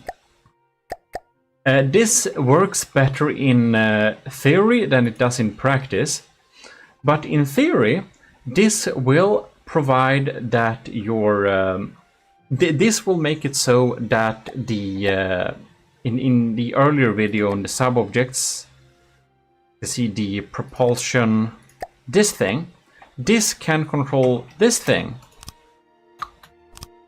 and even if they are on each side. The trick is that the left side, this spin block, you'll need to click Shift N, name it A, and you'll need to go to this side, click Shift N and name it B. So right side is B, left side is A, and then it should tilt them forwards when you're going forwards, tilt them backwards, and when you're going backwards, tilt half of them, tilt like the, let's see here, the left ones are tilted so your propulsion is forward, and the right ones are anyways, tank steering. They're like opposite directions to turn. However, they have a weird thing where they have a hierarchy. So to make it work properly, you'll have to basically choose if you want going forwards and backwards is more important or doing jaw is more important. If jaw is more important, set these priorities to higher. And if going forwards and backwards is more important, then you'll need to set these priorities, the gray ones, to max. Yeah. Hope it helps someone. I should learn breadboard, I know, but this works pretty well for the pigeon. I'll give you that. which you saw in the first video in this little micro series, or the second one, where we looked at all the blueprints. Yeah, this is the AI systems anyways. The following folders are not as large. We have ammunition. This is a stackable type of barrel. It contains ammunition. However, this is not full heavy armor blocks, it's half heavy armor. And I found out that this is the minimum thing we can get away with when stacking ammunition like this and not make them serial detonate. It also looks like a barrel, which is cool. Then we have diff gun flak shell. So if you have diff systems and you don't know how to set up a diff shell, or you're just lazy like me, here we have it. Munition defense bodies, a head, a timed fuse, and minimal gunpowder. Just as it should be. We also got a kinetic sieves shells for our kinetic guns. Our kinetic sieves guns. Here we have it. Heavy head, 2 stabilizer fins, and they are of course made to be perfectly balanced with the turrets we have that are using kinetics. And here we have a big shell ammo. So that's just a fun ammo barrel that looks like a cram shot. And this is of course for decorative purposes. You can make like a machine gun line for your crams. I don't know, it's cool. Now, here we have some armor slabs. So I thought up some different armor slabs basically. And I'm in the process of updating these a little bit. But anyways, here we have some heavy armor stagger like this for some kind of middle layer. Here we have maxed out kinetic absorbing armor. And they are S12 because they are 12 wide and they are 8 high. So they're like 2 stack blocks high. Here we have the heavy naval hull, which was the original hull for the Super Davidos. And I also made diagonal variants. But this is for a lighter one actually. Anyways. Light naval hull. Class A is the most expensive. Class B is kind of the middleman. And Class C is like the cheapest one.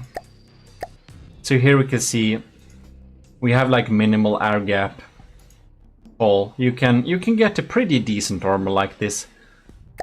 Just plonking it down. And I'm about to update them or add new variants, so keep that in mind.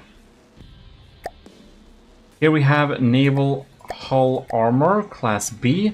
This is the original armor for the Gimli actually. So yeah, people think this was thin, but you know, this is pretty good too. We have an integrated spall liner here with a thinner armor type. I won't go through all of these, but here we have aviation armor. I think the name is so cool, I want to use them. Anyways. Here we have something useful. Diagonal staggered era armor. Back staggered era. So that you can easily just have this under the first layer of armor and you'll negate incoming... you'll negate incoming HESH and heat shells a bit. And AP heat. And sap heat. Here we have a funny diamond coat that is basically a nice way to deal with high armor piercing but low damage shell and also redirect stuff. This is also for redirecting HESH shells to be specific. So this is just a studded wooden board. You can plonk it on top of your flat armor and you'll redirect some HESH shells. This is the only new armor slab. This is the ultimate HP sponge. So the thing hits the metal here, so it got some armor debuff, whatever. Then we have wood and stone. So we have some float, and we most importantly have sheep health points. This armor slab is only meant to be internal armor, and it's a HP sponge. So it's not supposed to be on the surface, it has no air gap, right? Next out, we have cram systems. Now, we do have some pretty funny cram systems that may not be too much up to date because they are not 3D crams, but this is basically a cram broadside cannon. The broadsword uses these. Now, the ones that are really cool are the stackable ones, because they take inspiration, they take energy of each other, they take packing, you know. So if you stack a line of them like this, they'll be more powerful together because they get connections from each other. And we have this one is stackable too here. Yeah, stackable broadside cram cannons, if you ever wanted that. Here we have flat Tetris. This is like 3D Tetris, 3 blocks high. So if you want to have broadside cannons with decently more efficient Tetris, well, here you got that.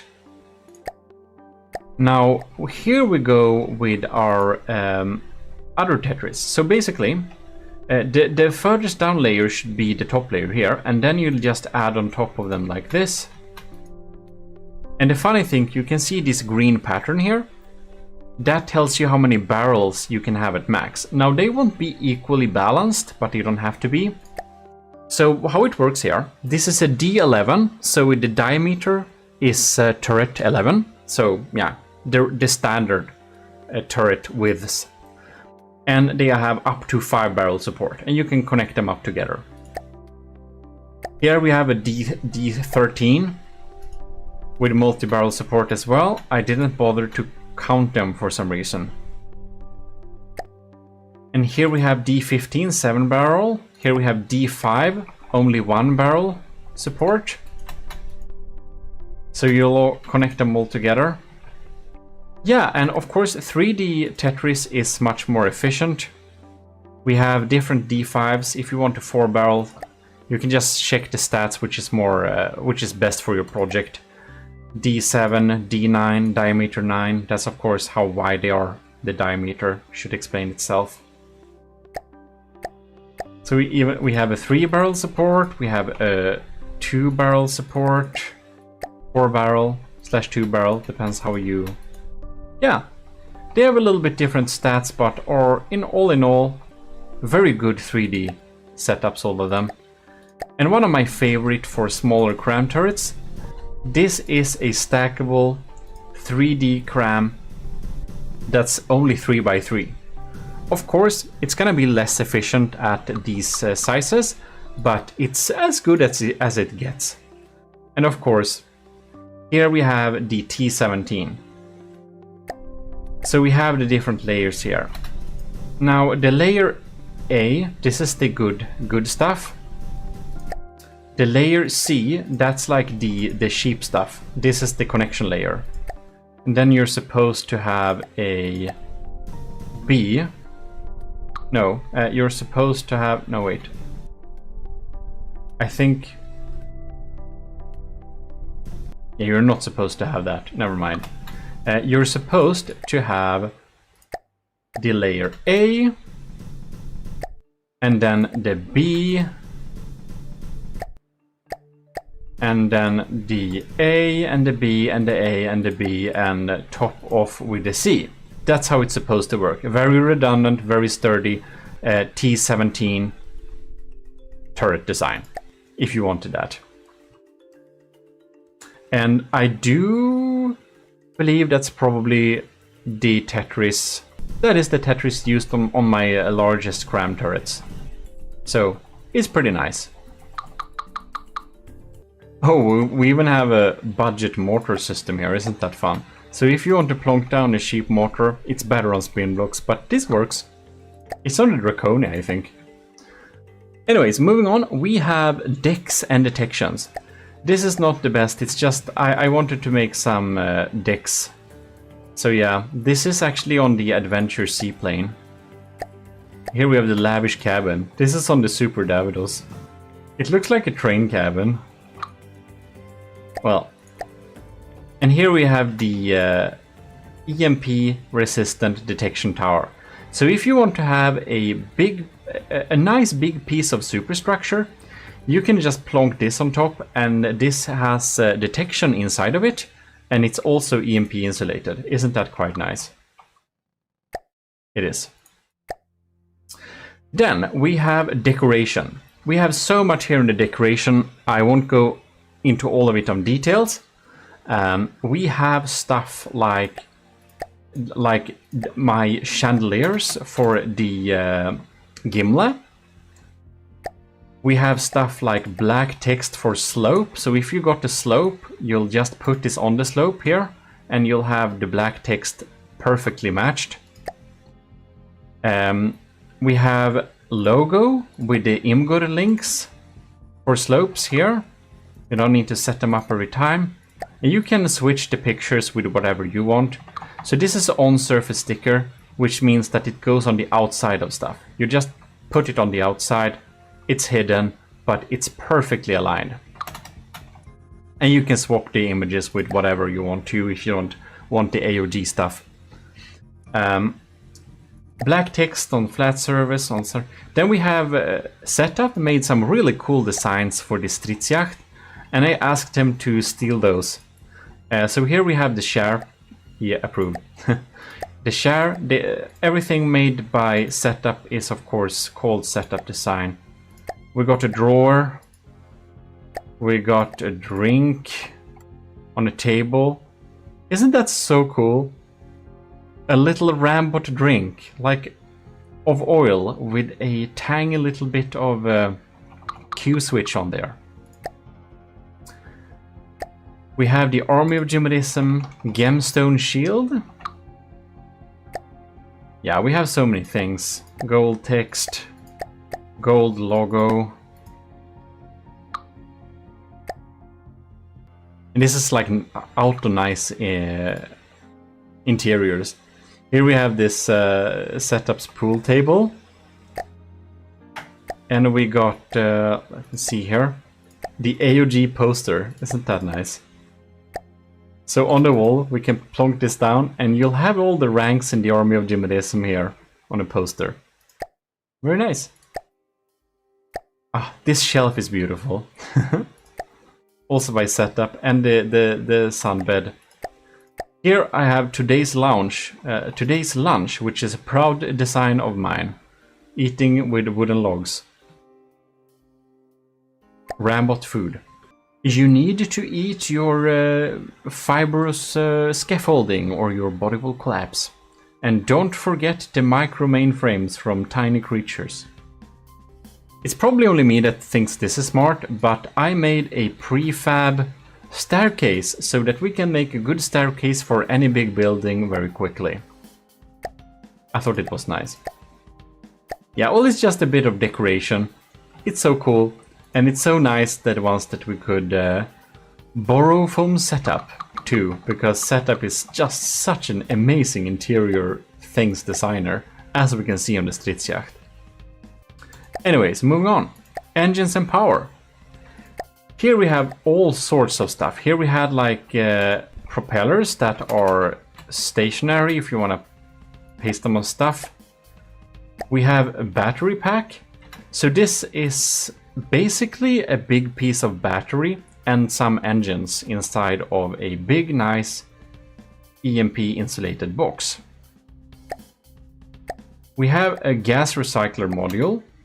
So this thing can actually be connected up on the green port, and in the red port it will output the gases again. So if you have gases on your engines, you put them into this green pipe, and then they will be reused by this engine, and your entire build will be much more efficient. Very handy, the gas recycler.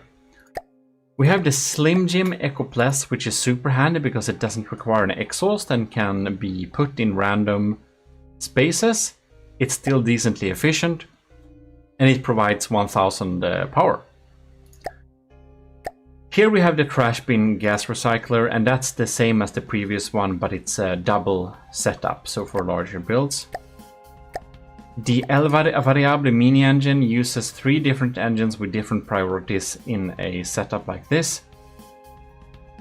It's kind of small, but, you know, 1000 power in that space is pretty good. We have a 3-stage fuel engine here, which been around for a while, but it's still pretty good. It's so asymmetrical, I'm owing myself how I made this work. But it does work. And this is the better 3-stage engine. I like this one. If you want to be really stylish, we have 9000 power per material in this super nice little shell. This, my ladies and gentlemen, is the 2 SI 3000 Echo Army of GMODISM engine unit. Very nice indeed. We have a similar thing, the 8000 power lightweight power jet engine for all your aircraft needs, not underwater. This thing doesn't provide any thrust, it only provides engine power. To a in a very nice package. The power flower injector engine is pretty insane, but pretty good. And the power rod, it's the same thing, but gigantuous basically. It has 12,000 power, so this will solve all your power needs. The smallest fuel engine is, as the name would suggest, very power efficient and probably not worth your time. But it's, you know, for things that will sit and chill for a long time.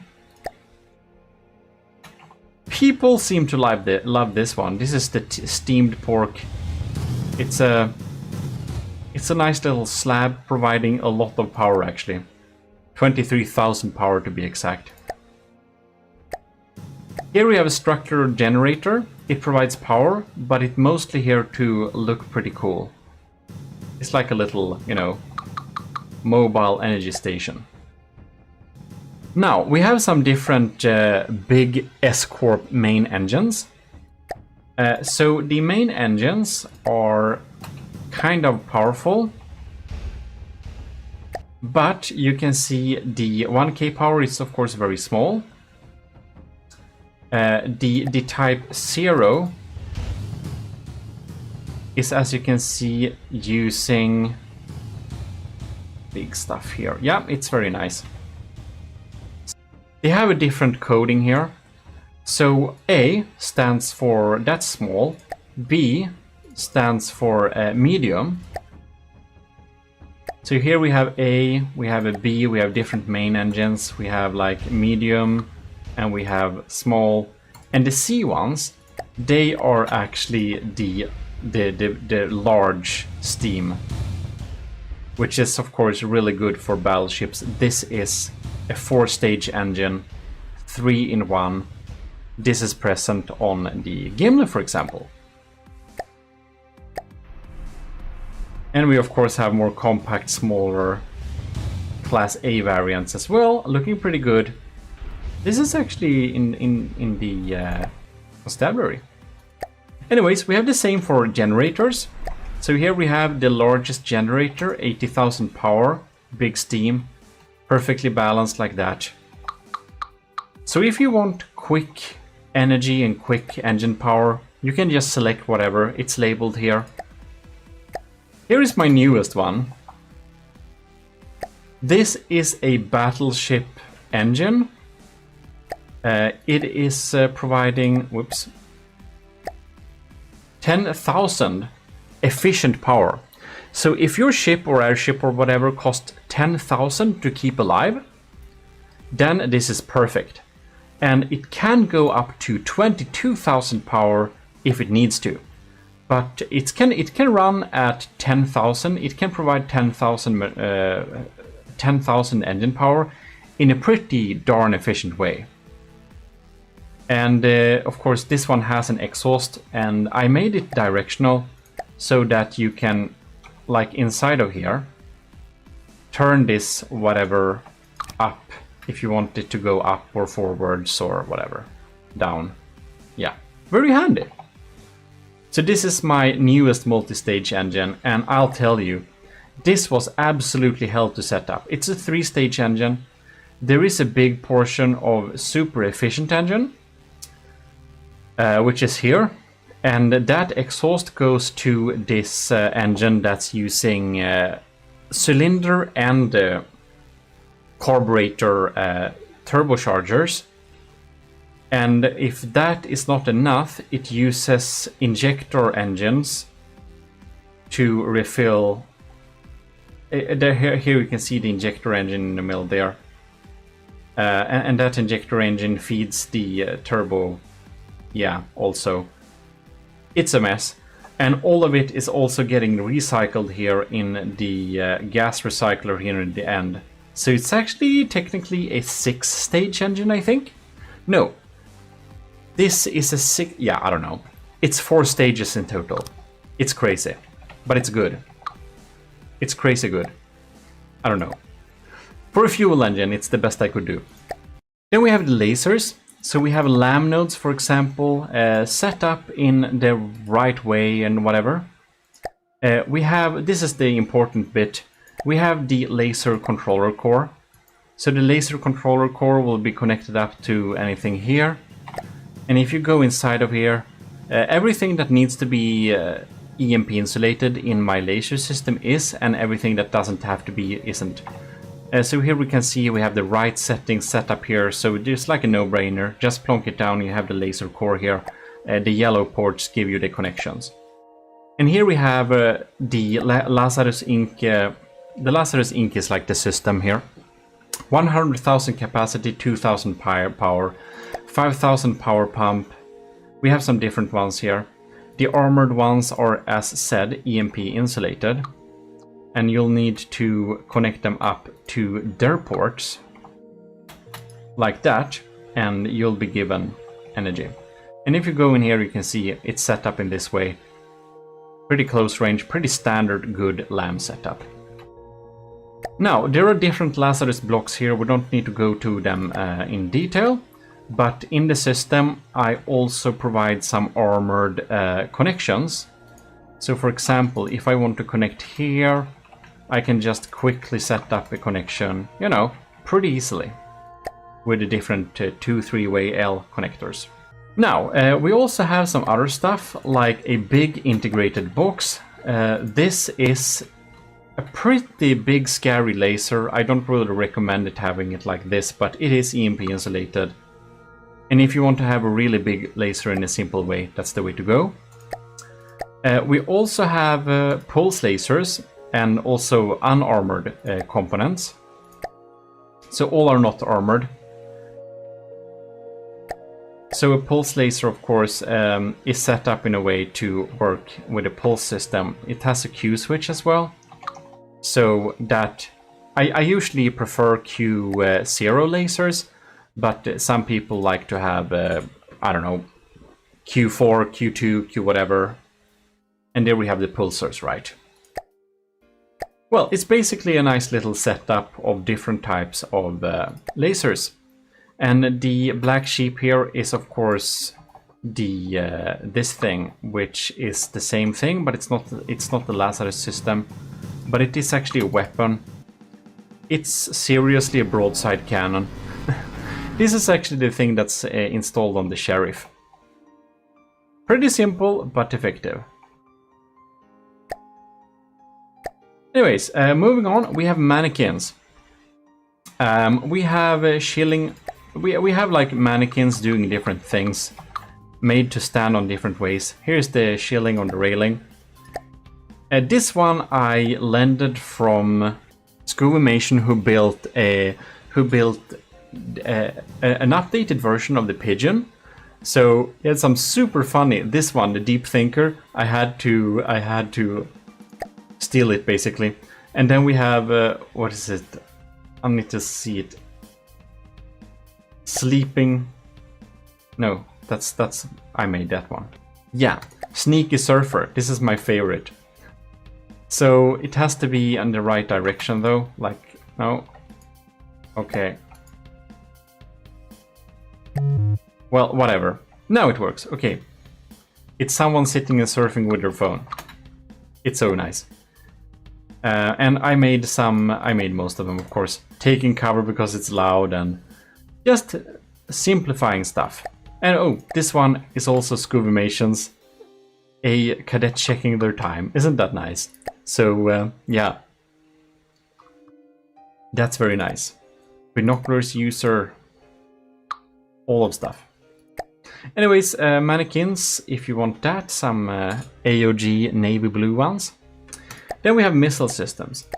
So here we have all-in-one 16 munition packs. So this is of course super quick anti-missile missiles integrated into one system. We have for Captain Scoobrooks, the former captain who is now an admiral, a big vertical launch missile system, all integrated and EMP insulated. We also have some anti-torpedo systems to be mounted under your hulls. And I even have a amphibious system. So these work both under and over water, targeting missiles and torpedoes. We also got some super quick armored and EMP insulated VLMs. And these are of course very good at shooting at incoming cram shells also. They have been super tweaked to have ultimate performance. So I'm pretty happy with the Ultra 21s. VLM we also have in an EMP insulated Sifney if you just want that. And you can make them how large you want to as well. Very nice. That's gonna be expensive. You can see this costs like 21,000 materials too. Here we have the Deruta KK AOG Metropolis class huge vertical launch missile system. I haven't used this yet, but this is a huge missile that is very dangerous, a vertical launch that we're gonna use for some capital ships in the future. I think that one is set up to be incendiary. The good old needles. That's like Draconia era. And this one is super good for two super tiny builds. We have the Type A little, well, integrated anti-missile missile system. So that's the missile templates. Now we have some plasma. And I just provided some plasma patterns. This is basically a big nice slab of charged plasma. So if you want to charge plasma system, this is a good way to go. You can just copy and paste this. And if you want continuous plasma, you'll have stackable redundant plasma, which you can just build into towers like this, and you'll have constant damage redundant plasma. And the funny thing with this is that it can be basically built in all and any directions. You can just add on top of them like that and it should work absolutely fine. Also got some integrated power, since we require a lot of battery power for plasma builds. It can be smart to be having it integrated there. Then we got some shields. This is some iron rivets which can be installed in the hull of ships. That provides you with laser warners, detection, automatic release of smoke, and a shield projector that is activated. We also got a diagonal one that is supposed to go into diagonal hulls, so it's set up in a pretty good way. And of course it's also EMP insulated. So the BIR is the black iron rivet system, different versions of that, and we have one under the waterline as well that doesn't have that doesn't need things that don't, you know, we don't need smoke there really, and we don't need laser warners or munition warners because they don't work underwater. Right, then we also have ring shields. This is a gigacube of ring shields to improve that. And we have a slice too, an EMP insulated slice which we can add onto stuff to make it more safe. This blue little rod here symbolizes if this thing breaks, where will the enemy beam go? So don't place anything important in front of this blue little exhaust port, because if this breaks, there is the exit beam. And as you know, with the ring shields, the exit beams are pretty scary stuff. And if you want maximum distance between the shields, well, then you need a way to measure that, right? So I made a way to measure that. That's the measuring sticks. And if you're having diagonal ones, well, you can see this little thing that here is where the shield projector goes. That means that the next shield projector goes here. So it's like a smart network to set up shields in the optimal way, so you don't need to measure. Right, then the last thing we have, that's the turret wells. It's pretty straightforward. We have deck holes. So in the deck, for example, we have a hole for this turret. And then if we have wood, metal, alloy, then we have a compact turret segment. So if we want to have a compact turret, we have heavy armor in the front, we have metal and stone in the back. So we basically face the heavy armor side to where the scary stuff are. Then we have the standard turret armor, which is heavier but also much more safe. And they get stacked down like this, and of course it's the same thing. The sides are covered with heavy armor and the back is stone. So it's really important to have protected turret wells, and this makes it very easy. And that is available for T11, T13, T15, T17, T3. Like even T3. And the standard one for T3. Yeah, T5, T7, T9. Basically all the common ones. Yeah. And these are my two old turret wells, but the newer ones are preferable. Wow, that was really something. That's a lot of prefabs, and that's all the prefabs. So now we did all the now I have made all the three parts.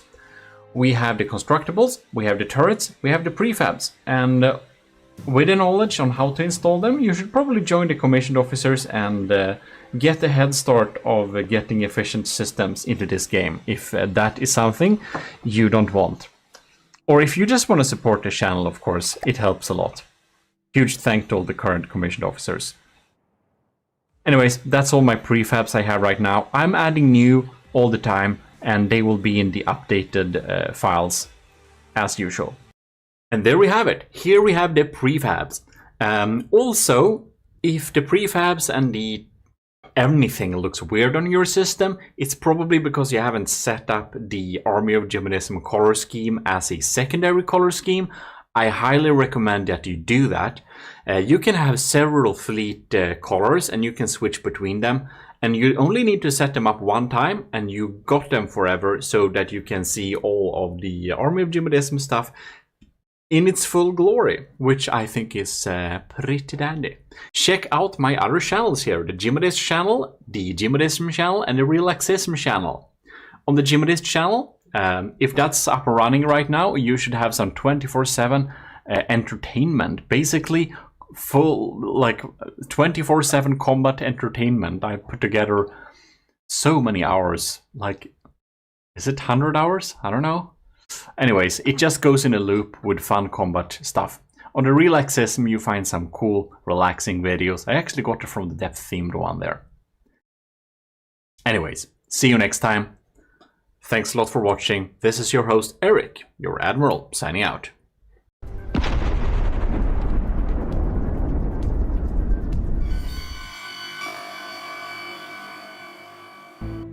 In the midst of the oceans, a new airship rise to dominate the air. This is Army of GMODISM's latest and greatest very small airship of like 10k, with an amazing capacity of firing a rotary howitzer. This is the unyielding Hierophant, rotary howitzer airship, built for our Lieutenant Anto of the army of GMODIST. And this video is about how it was created.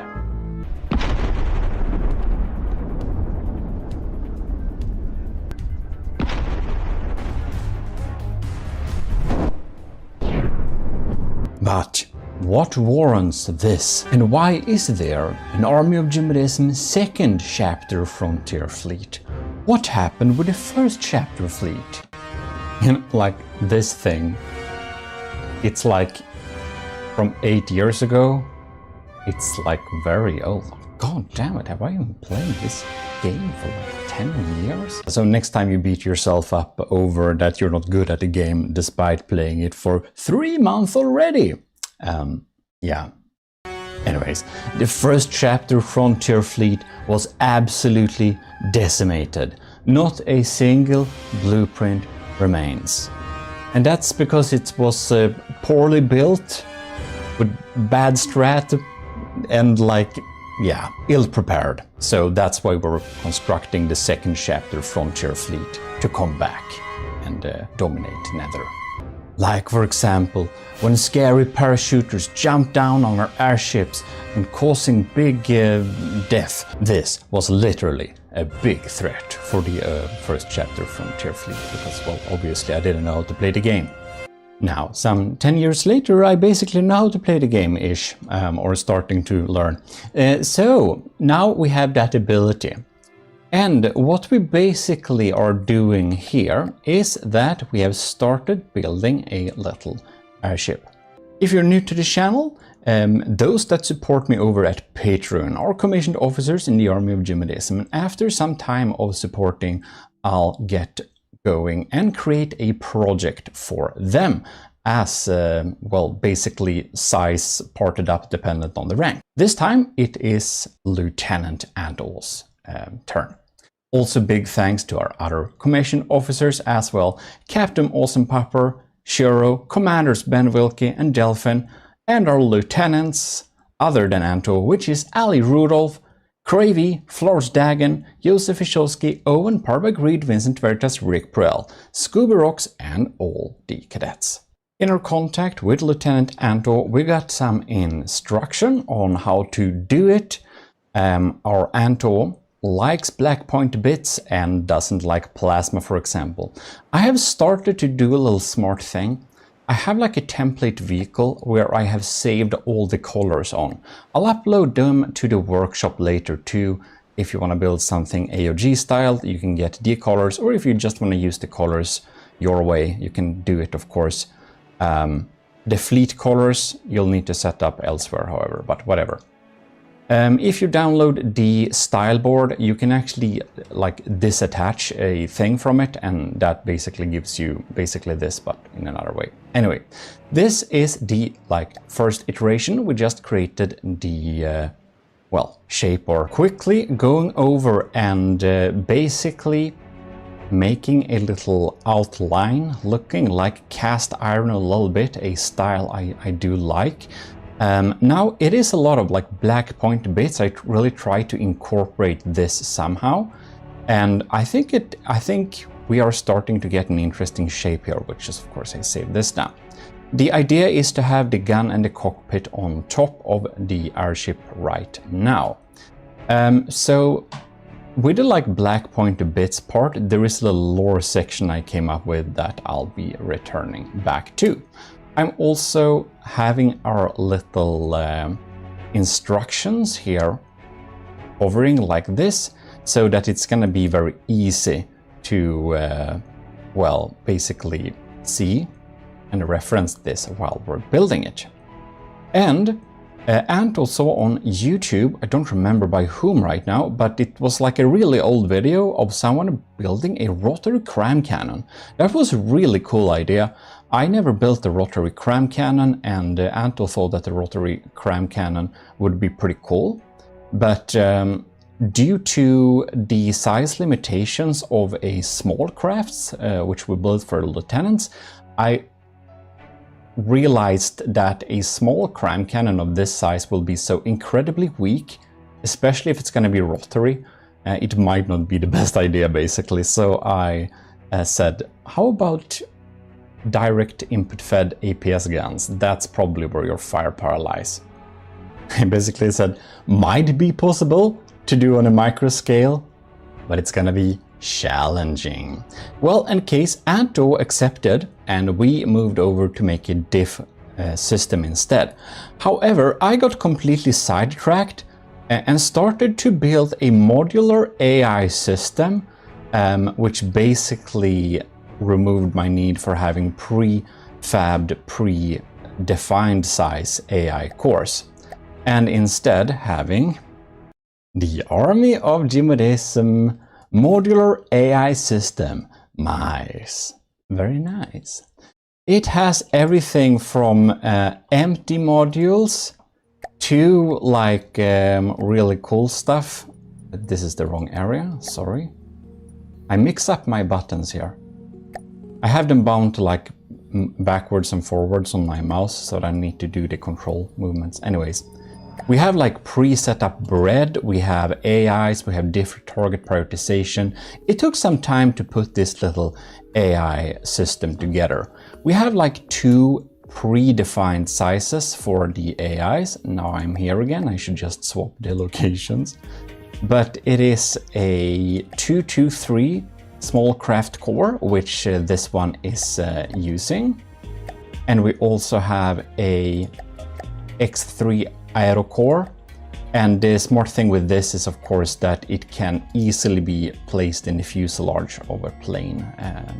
That's the reason. Any case, this took some time, and these will be in the next update to the commissioned officers downloadable files, where you can get all these prefabs. Simply put them in your folder. Yeah, there are instructions. If you're a commissioned officer, you probably know this. Anyways, move on. You'd imagine, but I spent so long time building on this that I saved different iterations of it. Due to making up thrust vectoring preset up for like stuff and having decoy switches and stuff that I previously used with ACB, as well as built-in missile controllers for remote, comparing it to my previous core, making sure that everything is set up nicely and works, and yeah, you can imagine this took some time.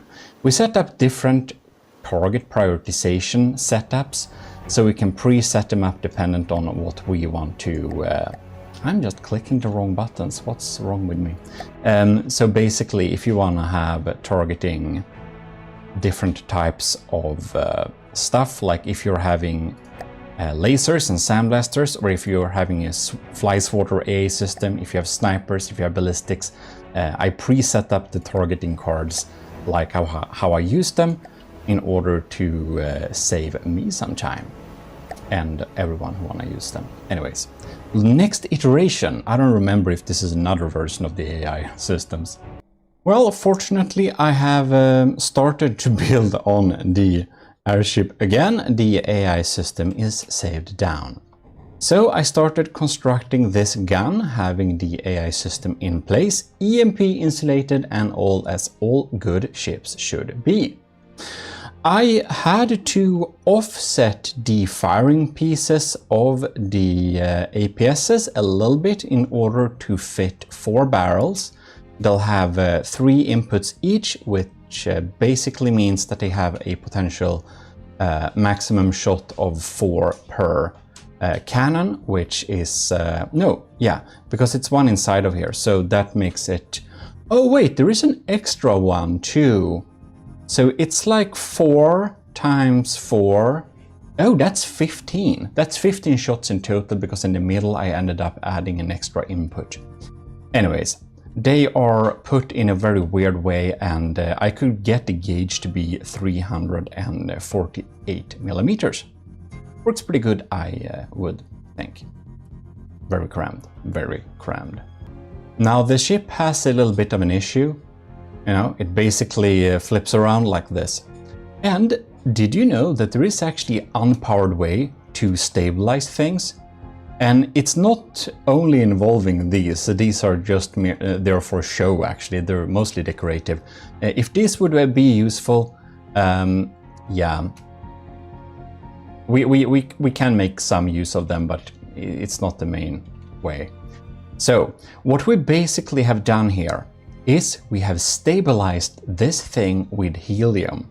And that's like a passive way to float in air. You can use helium pumps. And I made a video of this on the GMODIST channel already. I think maybe you have seen it. If not, go check it out a little bit briefly. It is, however, stabilized using setups in a smart way of the helium pumps so that it has different compartments and basically stabilize. It's a little finicky way to set it up, but as said, the GMODIST channel has the tutorial or showcase of that. So if you haven't seen that already, go to the GMODIST channel. Link will be on the end screen. Anyways, next iteration. Because the gun isn't working, I think.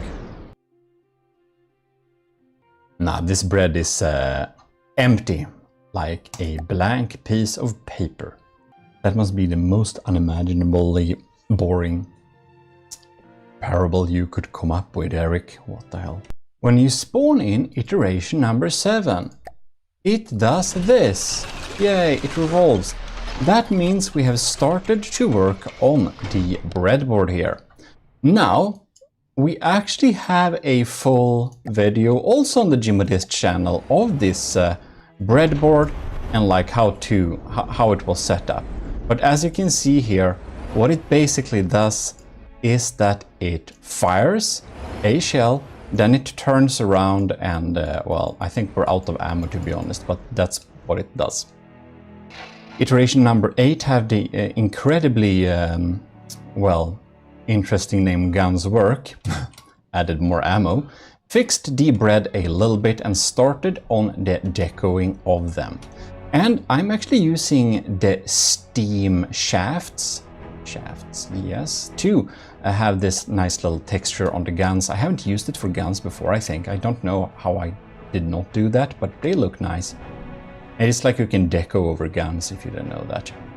Anyways, I kind of almost never use the light block, but in this we had to use light blocks to connect the different spin blocks in order for it to like move in an acceptable way. Something like that. And it turns and it should line up for the next shot. It's pretty neat. It needs some more deco, and even though I added like a good bit of actual lead to the base, it's still just refusing to stay up straight to counter that recoil. Obviously there is a good bit of recoil here, but yeah, a little bit shortly. It takes the fire, puts it through an equation, like spins it 90 degrees and switches system to make all guns but one even be able to fire. And it kind of does that. So, good times, you know? With iteration number 9, we have started to become a little bit, well, heavy, shall we say. And I think perhaps the previous version actually wasn't neatly set up in terms of the placement of the spin blocks. But here it's kind of how it works. This is the, like this one, and then we have a elevation going here. And this obviously can't sit on a thing that rotates. So inside of here, now you can't see it because light, or you can see it if you look very carefully. But as you can see here, it's a light block. Light block provide connection points while being ethereal. Can be damaged though, so not a smart way to use regularly. And yeah, we place it here to be able to basically host the spin block up here, which holds all of these barrels, guns, yeah, ammo intakes, all that stuff. Neat.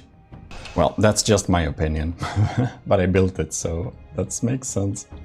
Yeah, so it didn't really turn out to be a reasonable way to stabilize this thing.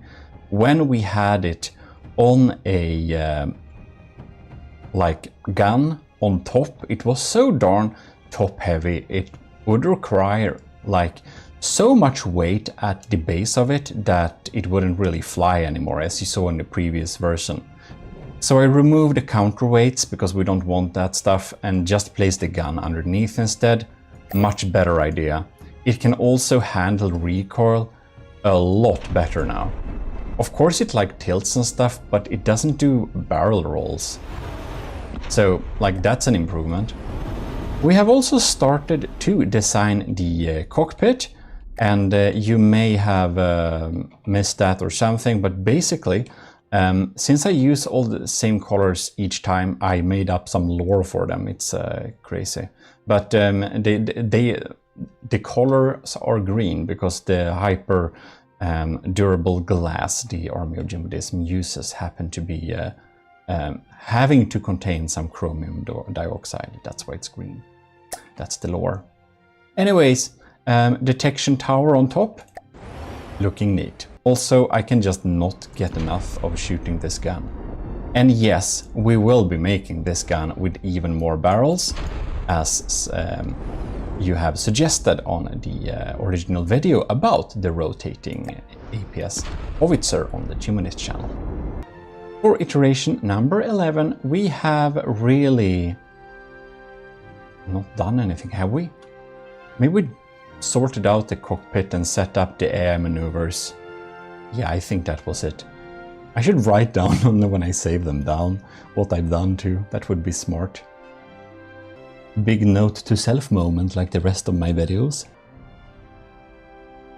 You know, at least I'm aware of my incredible ability to ramble forever. I don't know, by the way, do you think this like little part of the video start with like narration and all that jazz was like interesting or just a regular cringe? Please tell me in the comments. And if you don't want to do that, comment for the algorithm. Also, this is definitely going to be a bit useful. The end system costs 12,000, so like that's okay. And it does deal some decent damage, and during this development of the project I also made a lot of prefabs. Like I made this to a prefab as well, this little pod to the side which we can just slap on like future airship. It has a built-in engine, so it kind of looks decent, and it has a built-in propeller. They're not connected of course because that's not how From the Depth works. It's a weird game. It was hard to EMP insulated detection, but you always need to have some part of detection that's EMP insulated, otherwise you may turn out blind in a fight. Because some people, like me, bring intentionally like EMP blind, like detection blinding missiles. If you have radar missiles to spread out, then you can like blind detection using that with EMP. Anyways, not to go on tangents forever, I've set up this little metal frame around it to make it look nice. That's basically that. And now we come to iteration number 13 this is. And I added spikes and some decos. It's starting to look quite nice. Yeah. What the? I feel that the jump may have been a little bit too steep between these two. I think I just forgot to save them. But yeah, what's happened is that we set up some like blades here in the back to help with stabilization, jaw and stuff like that. We added spikes, and you remember that little parachute guy before? Otherwise I put it on screen, and so the lore is basically that if we have spikes on our airship, like black point bits make sense to add there, because the spikes will prevent parachuters from getting onto our airship. Galactic brain moment. Yeah. So when I was sitting with version 12, I saw the ammo barrel, and I got some really bad ideas. And I made something well, sidetracking as usual, which I decided to call a Lazy Matros Forbidden Pleasure set. And no, it's not as bad as you think. I just, thought, what should you not do with an ammo barrel? Well, you shouldn't have a lighter on it with an ashtray. You shouldn't use it for smoking. So, yeah. I don't know, I think it's funny. So inside the cabin we have an actual ammo barrel or cockpit where we have like cigarettes and an ashtray. Yeah, bad humor. I don't know, maybe I'll get demonetized next year for this, I don't know. Anyways, hopefully not. This is really starting to close in on the finished setup. We added an auxiliary AA gun and yeah, it's starting to look neat. But of course we need redundancy and we always have to over-engineer everything a little bit. So naturally we should have the new trails, we should have auxiliary backup detection, and switch between also having radar and camera. Yeah, we want it all. I feel this airship could probably have been a lot cheaper, but it isn't. Swapping out some logos, adding more spikes, adding more details like the red and green lights for, well, port and starboard respectively. Yeah, setting it all up, talking with Ant-O and having some like neat interiors. Of course we need to have that. And this is so close for the last iteration, so we'll just spawn it. And there it is. Some Latin quotes with the inspirational words. We have an AMS system looking like small darts. We have set up the AI so that it will do decent combat performance, get as close so it hits, but also not getting hit too much. We have designed the APS shells in a smart little way. So the first round that comes out of this system happens to be a disruptor conduit. It will basically bring the enemy shields to 0% and deal internal EMP damage. The next shell popping in here will be the party mix we developed before but an upgraded version. Armor piercing, high explosive frag with a little bit of incendiary trails.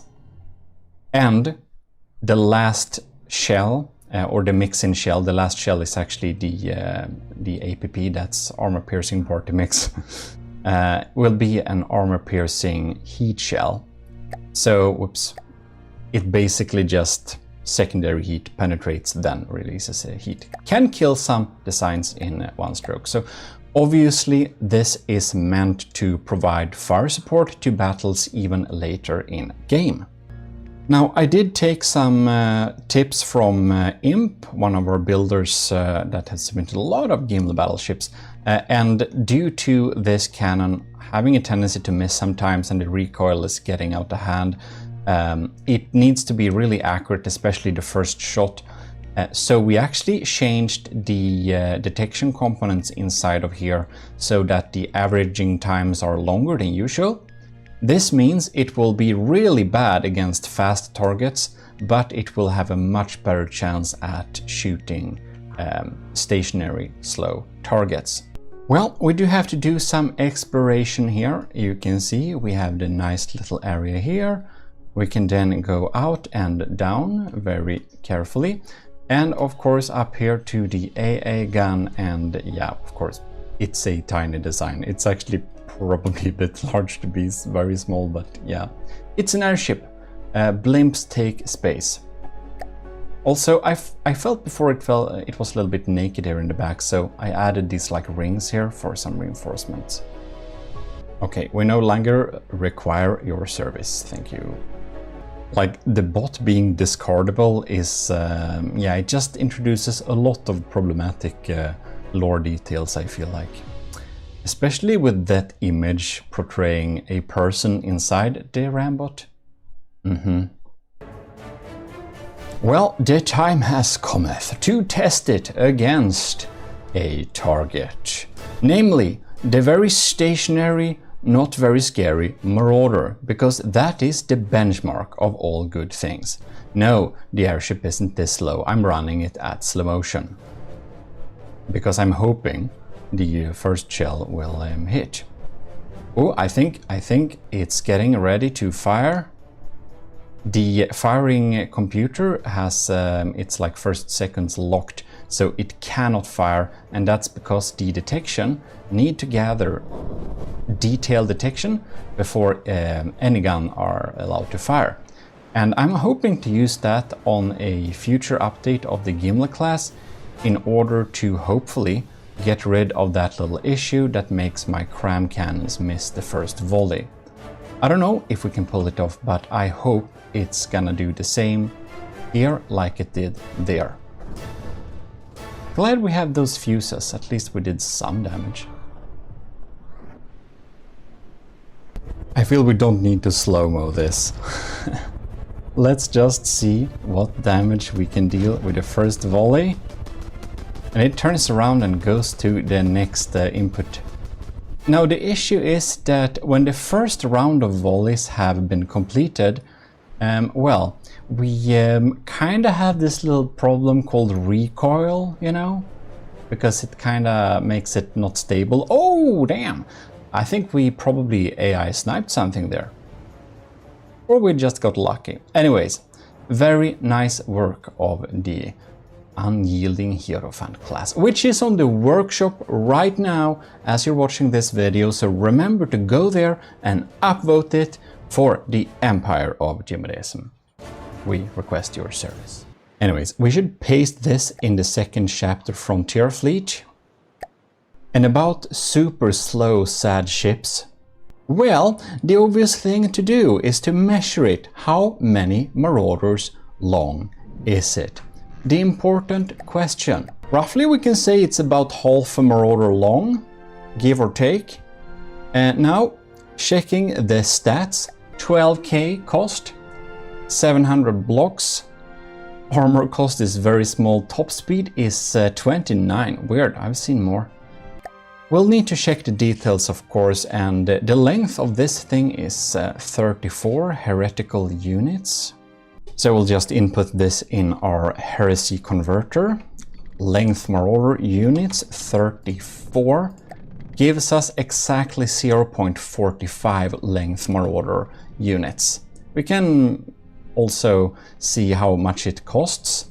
It costs 12,000, and that gives us a cost of 0.28 cost Marauder units. So now you know. Cutaway units, views, I can't even speak, is always fun to look at, so here is how it looks inside. It has huge tons of ammunition inside because, well, diff guns require a lot of ammunition. That's like their downside. They run through ammunition faster than they say they will in the stats. Anyways, on a bleak, perfect weather day, the enemy is spotted. Swiftly going to action, letting the computer think for far too long before we're even firing the first round. We are engaging the monkey barrel. Gloriously missing the first shot, following it up with a perfect shot. Killing it once and for all. We didn't even need to install those spikes. The parachutes unit of the deep water heretic guard will not even able to land at us.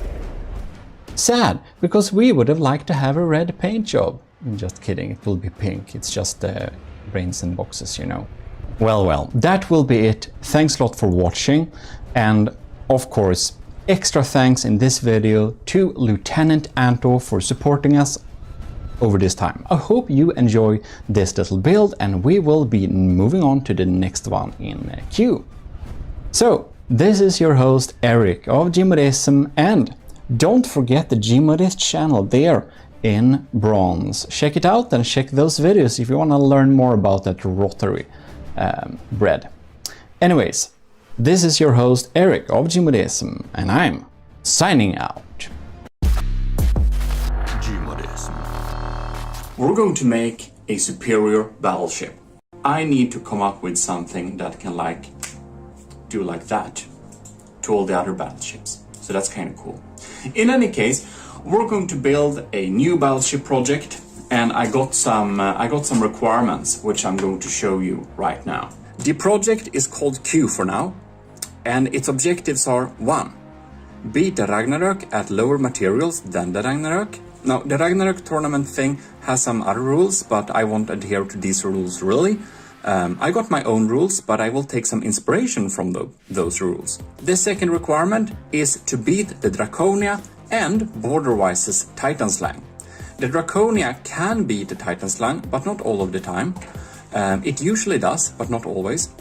Which is why I want to make that the new ship I'm making should be able to always beat Borderwise's Titan Slang Mark 1 and Mark 2, because in some sense I think Mark 1 is actually a little bit stronger. It has better crams. 3, and most importantly, is to look good. So I made a big boy called the Broadsword. You've seen that. It looks pretty cool, and I like that aesthetic a little bit. I did that a little bit for the Fred Battlecruiser for Captain Scubarocks, but I did a little bit of that aesthetic, but I want a big ship with aesthetic. So the Ragnarok is like 2.2 million, so that's where we're aiming at, basically, under 2.2 million. I learned a lot of new things since I made the Draconia, so I think I will be able to do a better ship than the Drac. So here we have the ship I'm trying to make. I want a little flat, thinner front like this, and I want this like cast iron style here. And then it's gonna be a pretty thick ship, like this. It's gonna have a lot of empty space. And I want a normal back there, and I want turrets stacked in different levels. We're probably gonna go with some main weapons of Cram, and we're gonna have some auxiliary sniper cannons. Then I'm gonna make a pretty high superstructure. I don't know exactly how I'm gonna design this, we'll see as we go. But this superstructure will be very important to get that broadsword look. I can insert a little picture of the broadsword here so you can see what I'm talking about. Alright, so here we are, literally in from the depth. Right, so we should begin with construction, and the first iteration I will show you is this beast. So I'm trying to do a really cost-saving maneuver here. I really want to only have like armor where it matters and just skip it where it doesn't matter. So since it's very, very uncommon with submarines that go underneath you and shoot upwards, I kind of feel like I don't want to spend too much on armoring it too much from below, except the turrets.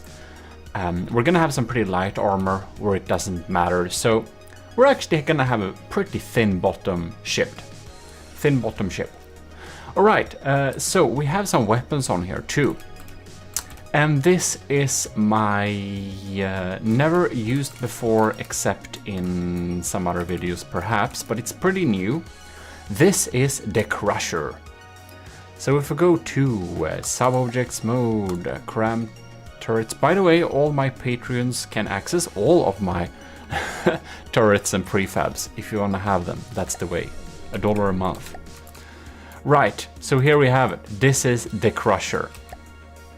And it is a turret 17. I might release some turrets to the public sometime. However, but I don't know which of them. I have so many. In any case, this is the Crusher. It costs 171,000 materials. It is what you would say a complete tank of lambs. Like each of the, like this shell here, it has 143,000 health, and the mill have 130,000, and this one the same. And you can see they are 15 seconds, 18 seconds. They come pretty frequently, so they are big shots. And these are, of course, hollow point. So these will crumple and crush most armor types bit by bit. there is nothing that can defend you against this except deflecting the shots. So that's what I wanted to have, because I do know that the Ragnarök 2.0 has some extremely formidable civs and LAM system. Like, the budget for those is unusually high. That thing has better civs and LAMs, or a more expensive better civs and LAMs than most ships of that price range, I'd say. So I really need something to get through, and I am pretty certain that these boys will get through. It's a pure hardener, and it has a hollow point thing somewhere. Here, these are actually the stoners. So these are the crushers, and these are the stoner class B mortar turret. And I'm thinking to have 6 of these mortars, because if anything doesn't confuse lambs as much as mortars, I don't know what does, because this is also a hollow point, by the way. They will go through, deal a lot of damage to the deck, really remove the deck armor, because most people use very thin deck armor, and they will occupy the lambs, which will make it so that our crams can probably get through. Well, that's the first iteration. For my second iteration, I have added the... these are completely crazy. These are my mini bolters. And we looked a little bit about them on them at adventure mode. It's 125 millimeter. They're pretty crazy. I don't know if I have a fire control computer somewhere. In that case, I think we should add one and check them out a little bit. Just check the sound of them, because I love the sound of them. Okay. Listen. Isn't that beautiful? And here we have the regular bolter. As I said, we looked at them a little bit in adventure mode, and like, this thing fires pretty quickly. It has a RPM of, well, 2000, and this thing has an RPM of close to 200. So they're pretty fast firing, shoots a pretty good party mix. I can show you this. I'm sure all of you don't watch my adventure mode. So this is Squash Head and Super Cavitation, so we can shoot underwater line. This is Armor Piercing Secondary Heat, also Super Cav. And then we have a Visible Tracer with a skimmer tip, so it bounces. It doesn't hit things underwater, it only hits things above.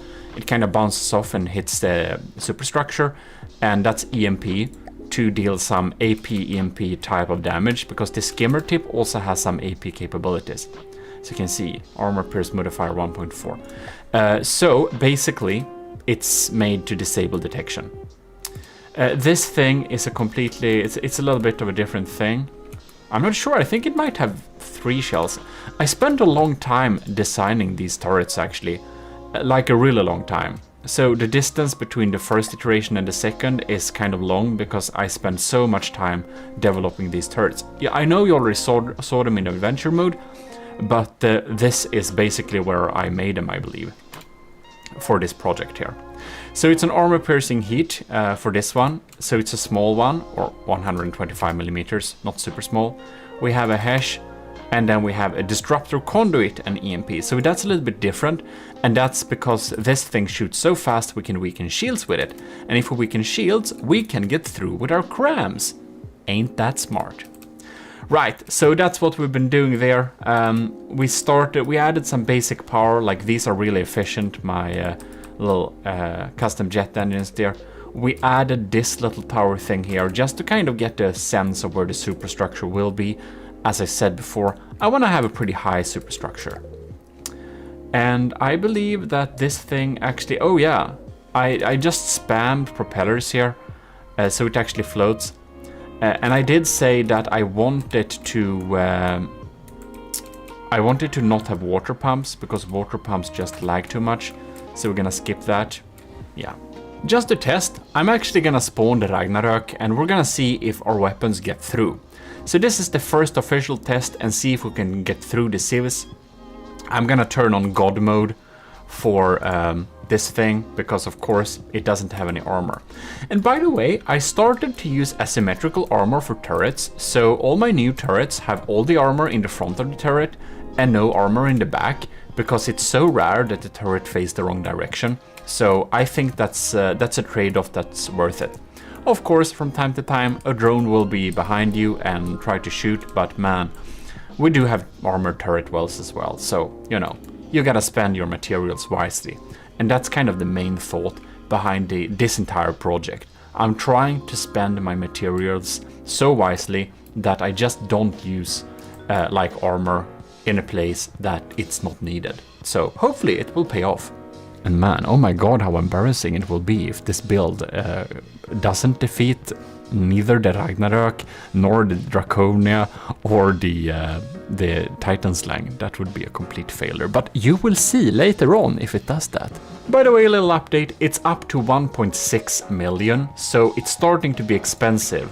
I don't know how we will solve this budget, by the way, but whatever. It's Robas meal time. Here is the Ragnarök. And I wanna pause this because I wanna, god damn it, it escaped. This bar is so funny. Here it is. I hope you're hungry. Anyways. Right, so this will be kind of interesting. Oh, look at that. Many of the shots get sniped by lambs. It's so fast. You know what? I think we should turn down time a little bit. We're gonna see. Alright, so here comes the first Koran barrage. And this is like, these have loads of health, man. It's so much health. It's completely insane how much health I put in these. Ah, look at that. Look at that. Of course this is just empty air, but it's a pretty fail-safe method.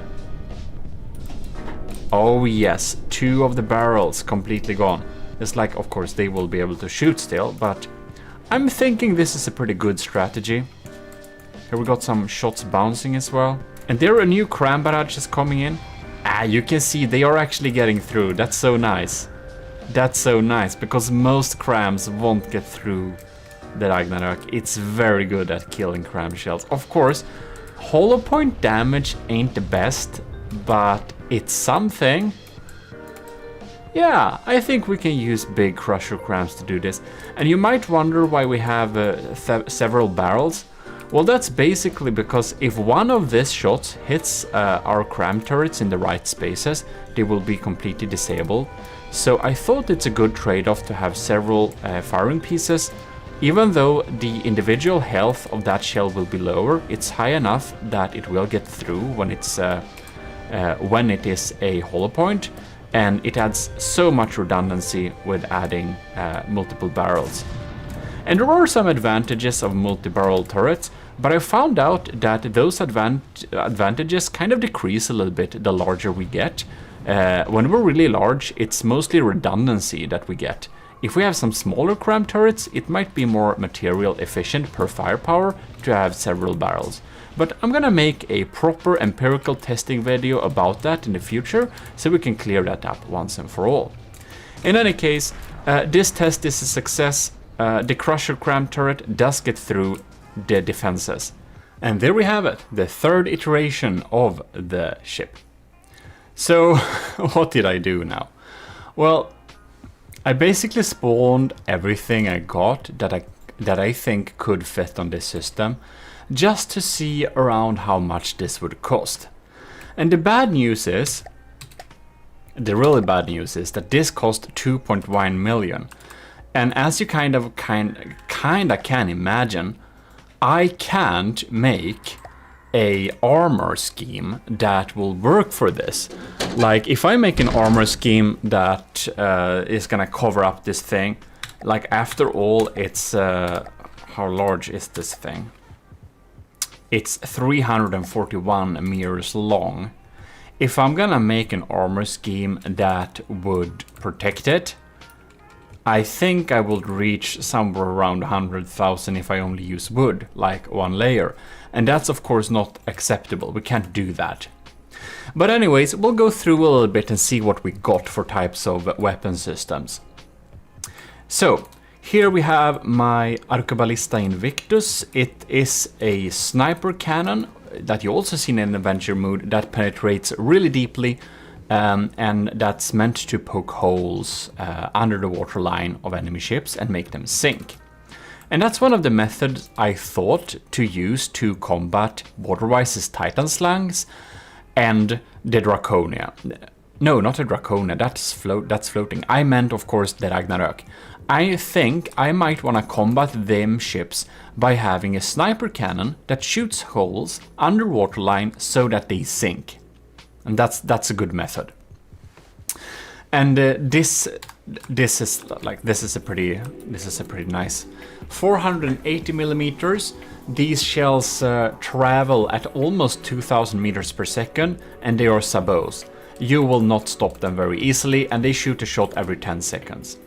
I'm pretty happy about this design. I am. I spent some time doing it. Here we also have a nice little like auxiliary turret, 49 millimeters, almost 400 RPM. More like, yeah, something like that. And it shoots HESH shells really to annoy and detonate any eventual ERA armor scheme that you might have. Here we also have the larger version of the 60-70mm Vigoletta system. This is the Vigoletta Mark 5, I think. This is the Vigoletta Mark 4, it's smaller. And this is, of course, a really nice thing shooting. I don't think it's even rail assisted. I think it's pure gunpowder. But it shoots some really dangerous shells, and they are actually sabot frag, really weird combo, but I did tests and they work better. Here we have my new Octodad diff gun. They are 479mm just to make them a little bit smaller than 500 so we can save on the blocks a little bit. And well, that's a diff gun. It's the optimal diff setup. It's super nice, deals a lot of damage. Smaller diff cannon, what do we have here? Here is, this was used on the Slabman. If you've seen the Slabman challenge, it's there. It's also featuring on the Battle Cruiser for Captain Scoobrocks. And here we have a stealth dagger. It's a smaller cram turret, lower tier class, but it does provide some stealthy shots because at 1300mm the detection range is only 257, which means that a lot of the Civ systems will not have time to aim before it hits it. Now here is another little turret. I don't remember the name of this, but it's nice. Here we have my tall pipe organ. It's a really slow reload time, like over a minute. It's like 80 seconds, but they deal some decent damage. 40,000 health for this size of a turret is okay. Pretty tall though. Here we have some other cheaper systems, some even more cheap systems, and of course the laser turret that was featured on the Draconia. And as I want the lasers on this thing too, I think I want to have at least 2 laser turrets in order to not make it too volatile and too easy to take out. Pretty decent turret, and here is a laser cube. So this is a really big system that we can actually do like this. Here you can see we have some laser systems stacked up here, some basic storage, and they are connected up to each other, and they are then divided by heavy armor, and everything is EMP insulated and closed into a box. A very neat little way to make a laser system, I thought at least. So I'm gonna stick it on here because it's pretty big, and hopefully this will be powerful enough to beat the enemies. Yeah, so I'm gonna have a serious thinking session, and I'm gonna take some decisions on what of these turrets we're actually going to feature on the ship. Now, there is a small chance we'll have to let go of the mini bolter because this is a really expensive turret. I think it's over 300,000 in material cost. And while it's very cool, it's probably not that good. It's a little bit too much eggs in one basket with one firing piece if we got taken out. A little too much of our firepower is taken out, so. yeah, it might be a little bit scary, we might remove that. We'll have to think a little bit on which of these turrets we will use. What we do know, however, is that our cram systems, the mortars over there, and of course our main turrets here, they are able to get through the Ragnarök without anything else really. They're really hard to deal with. We also got a name for the ship, and it's probably gonna be Gimli, or that's Icelandic, or the Swedish Gimle. So basically, since it's going to beat the Ragnarök, and it's one of the big reasons why we do this ship, we need this only thing that survives the Ragnarök. Well, Gimle is the golden hole with the golden gemstones where all the worthy people survive Ragnarök. So, of course, we can't win Ragnarök, that's an impossible battle to win, but we can at least survive it, so that's why we call this ship Gimle. Beautiful. Okay, so what are we gonna have? I wanna have a big laser and some really insanely strong lamp system. I'm thinking to actually connect up my laser and the lamp system so there's power, same source. I want some kind of Hesh spammer, 300 millimeters or something like that. I have some specific number to get specific sounds. If you want to know how to get specific APS sounds from different guns, check out my tutorial about that. Then I want to use my bolter turrets. They're really big. You saw them in adventure mode. AP heats about solid, AP frag EMP, some mixed there. I want some hollow point crams to really tank and completely make it so that the enemy CVs and lasers will not even be able to take them out, really high health point hollow point cram. I want a tiny missile laser system that just targets the enemy ship and just confuses their smoke so they get very confused. Alright, here we have the ship thing. So it's gonna be a right-sider, so I want to have most of the armor on the right side of the ship. Then I want to have some laser lamps and sieve stack around some turrets.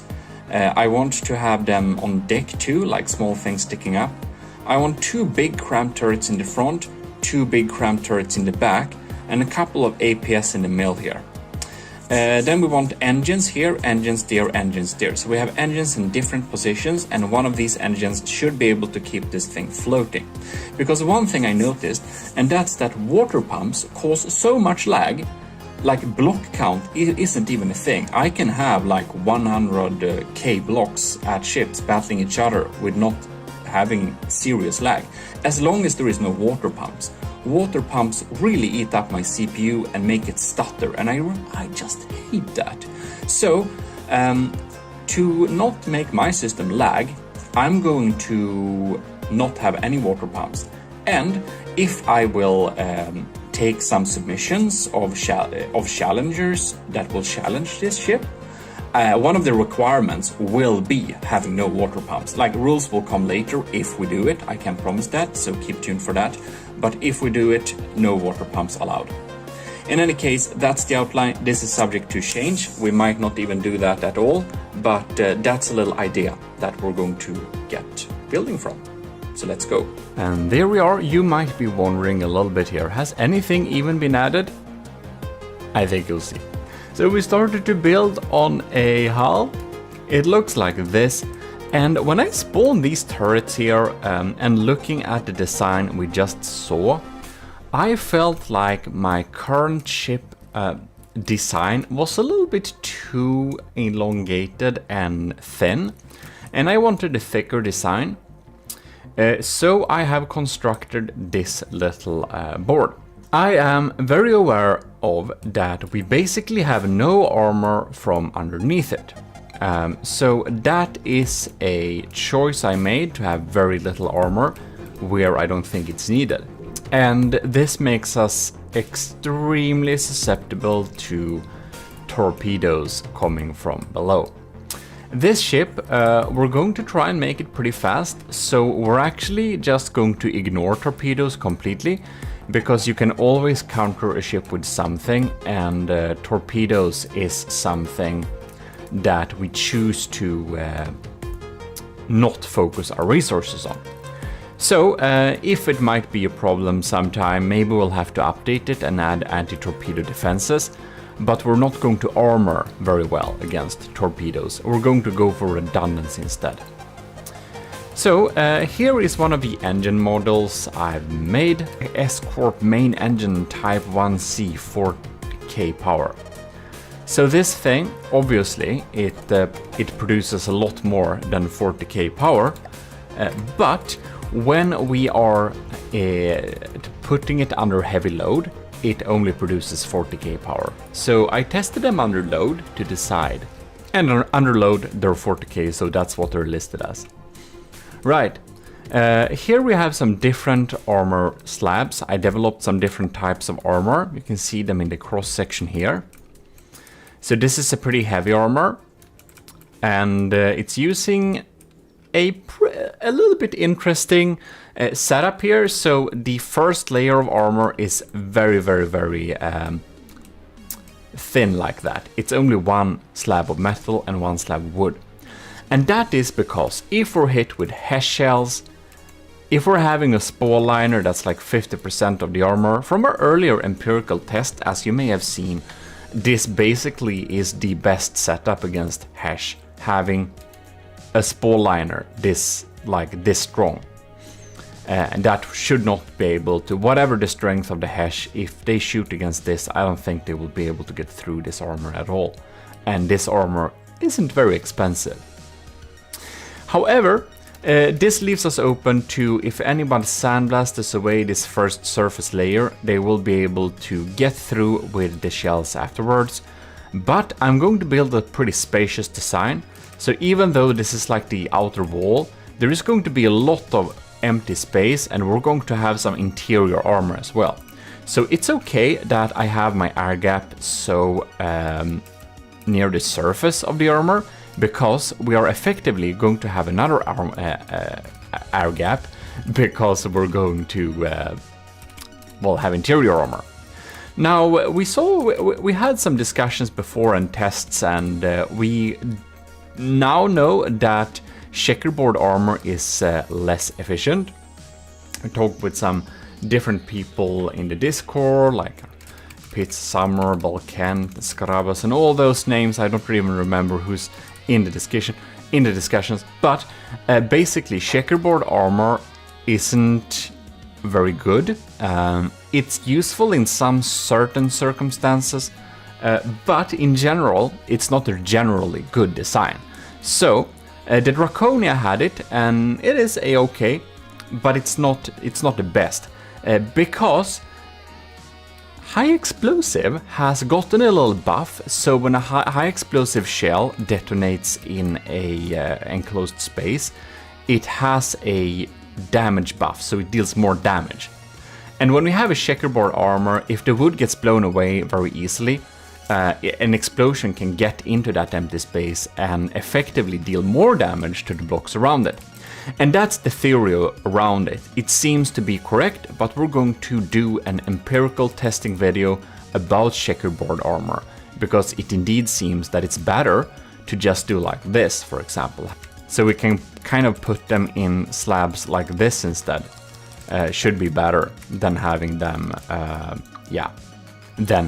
like that. Because we want 2 layers of metal stacked on top of each other, because then we can get the armor stacking bonus. In any case, I'm thinking what armor scheme I'm going to use here. This is the heavy armor. You can see it has actually 2 built-in air gaps, and that's of course not needed. It's just that it has the equivalent of 1 block of heavy armor, but it's ported up like this, so if a shot hits this thing and destroys it, we still have a surface that the shot can get deflected on. For example, for armor-piercing heat shells. Pretty scary stuff. Well, in any case, that's basically that. This is the heavy layer, this is the standard layer, and this is my super heavy layer with like 4-meter beams of heavy armor. And I think this is a little bit too heavy to have on this design. I'm going to go more for redundancy than heavy armor. Well, anyways, this is the shape of the ship, and the other side of the armor is already set up here. It's gonna be a right-sider, so I only expect some stray missiles and stray stuff to come in from this direction. So it's using a pretty thin and light armor here. So this is the 5th iteration of the ship, and the fifth iteration basically cost 3 million because we now have started to build the turret placement. So as you could have seen from my little outline, I wanted 2 big cram cannons, but I'm thinking maybe we'll go with 3 big cram cannons. And this is the crusher cram we looked at before, which will go through the Ragnarok's lambs and most other systems, civ systems, like as well. But these are some high health points, boys. Here we also have the Arcaballista Invictus, the 480mm sabot sniper cannon that's designed to shoot underwater parts on ships to really make them sink, which is one of the other strategies we'll use to tackle the Ragnarok. And I decided that it is better to have this shooting at a low angle. I can't have it here in the middle as I thought before, because I want to shoot under the waterline. And if I'm shooting under the waterline, like if I'm up here and shooting down, you can see if I'm shooting under, I might do like no damage. But if I'm like here and shooting underwater, I might do the double damage. So just a few meters up and down for a submarine or subsurface sniper cannon like this matters a lot. So all of my Arcaballista Invictus will be moved to a position where it's pretty like low. Here we also have some basic armor for the engine here. We don't need a lot of armor, but we want something that can catch up some stray shots from above, no, from in front of it and from the side. Because of course the ship will spawn with its nose to the enemy, so we'll need to have some armor in the front. Not much, we mostly need to be lucky, but we need to have some armor. And here you can see the shape I talked about in the earlier video here. I wanted this kind of boxing thing going to a flat little surface, and we're going to have a cast iron structure down here. So this is just a flat little simple surface, pretty cheap armor. Nothing important is gonna be here, it's mostly there to be hydrodynamic. Here we have the 6th iteration of the ship, and I started to play around a little bit with having some diff guns here perhaps. We'll see. Here we also have some interior armor, and this is another checkerboard pattern.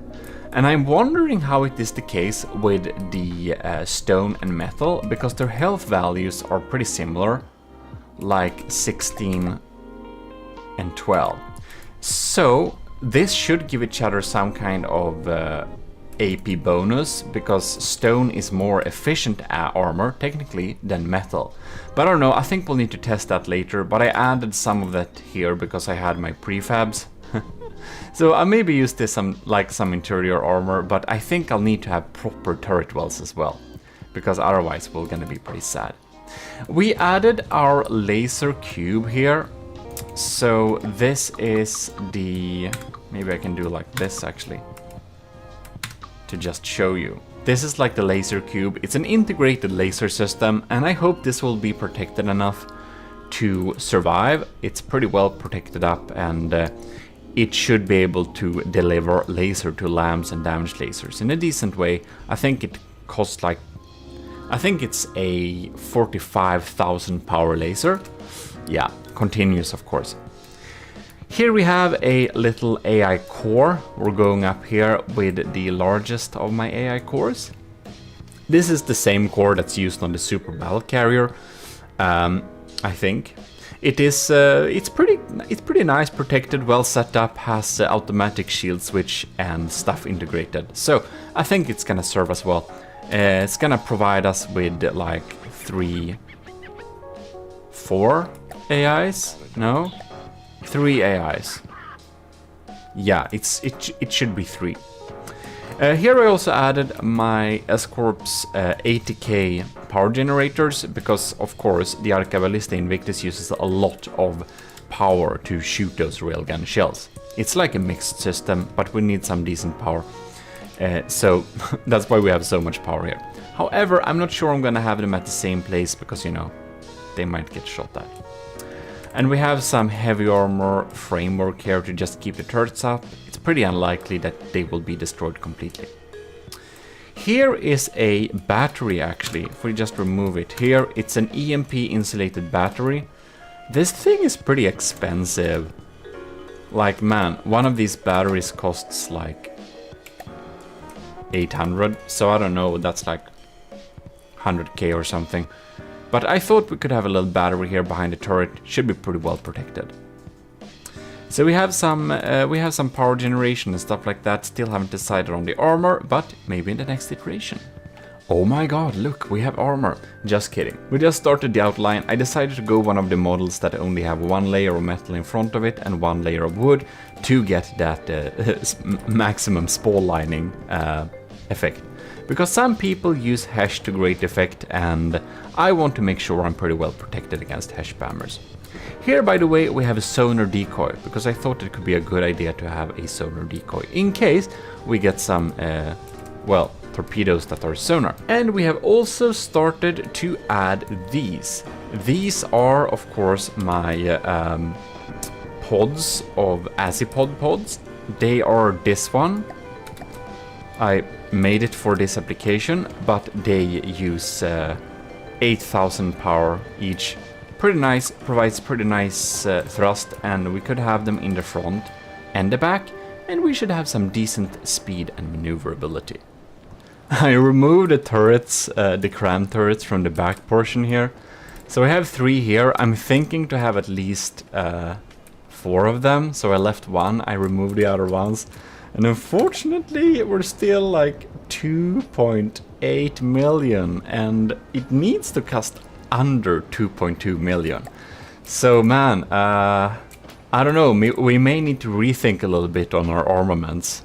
Oh my god, we removed some more stuff. I'm thinking I'm wanting to have all of these units here, kind of, but on this one. But we're still 2.793 million. And I know we should spend the most of our budgets on firepower and not like armor, because spending that on armor is just a waste of material, usually.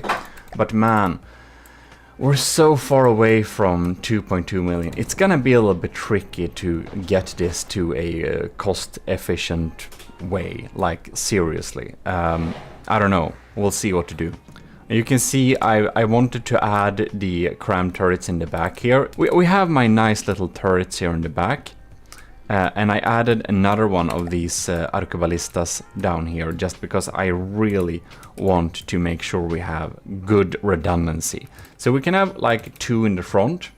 Yeah, I added another one in the front if I forgot to say that. So we have 1 here and 1 here.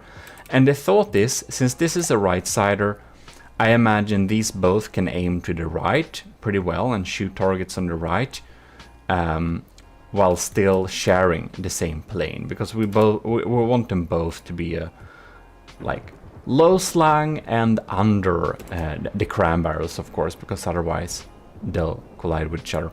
And we have 1 extra here in the back for redundancy, and I think we should really be able to poke some holes in the enemy. And man, we're a little bit too expensive. We're gonna see what to do with this. I did add the Azipods in the back to our little vertical propulsion system, just to make us steer and everything like that. So by now we should actually be able to like steer this thing. You can see we can turn. I can like go, like, of course this is mainly dead weight, but we can go forwards and turn around and all sorts of cool stuff. Isn't that nice? Well, the time has come to test the armor scheme, but I just thought a little bit with my armor switcher here. I thought it was a little bit annoying that we kind of are in the like wrong direction all the time. So I'm kind of thinking like, what if, I think I have a fix, like what if we have a spin block here? Oh man, that's upside down. If I have this upside correct, well, like that. Now we can build on this plane. And now we should be able to get it back here. And I think you're gonna see in a short little second what I'm going to mean here. So if I just placed this here, Like that, perfect. And I'll just go to this block, select another one that's a little bit shorter. Oh my god. Oh, so now I can build on this, and I don't have to be tilted. And I can use my GHJ.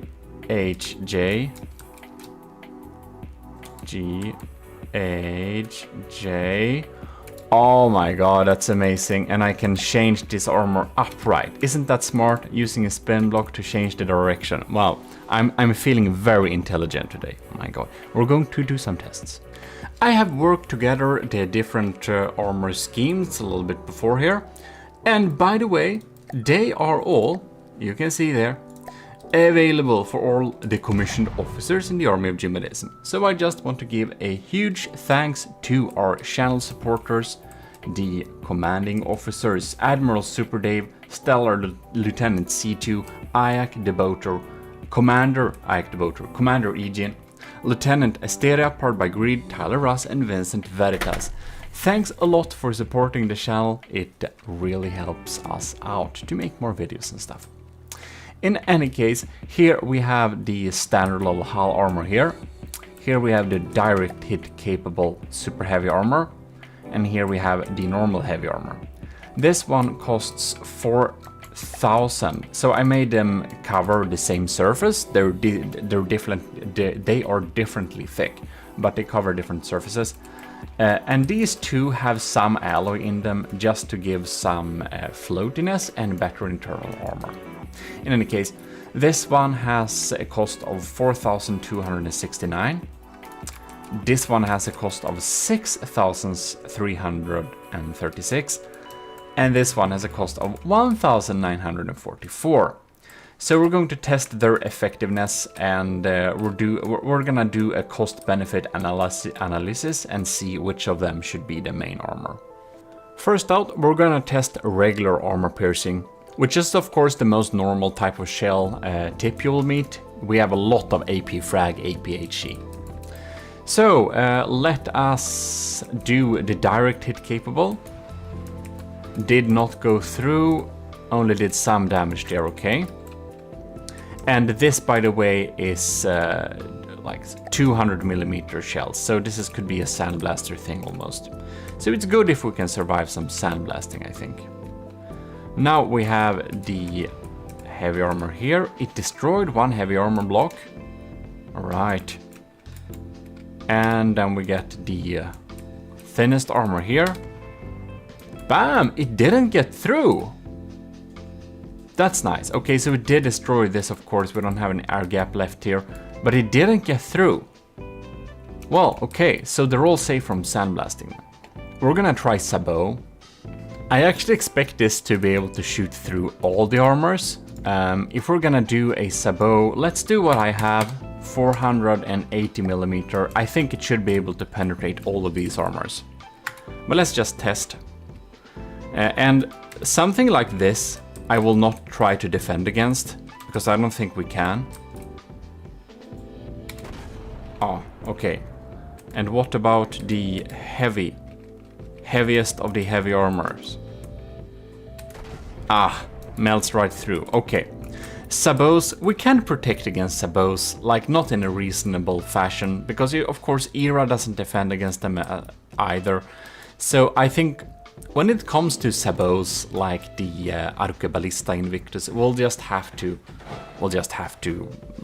understand that they will go through, and we'll need redundancy for this reason.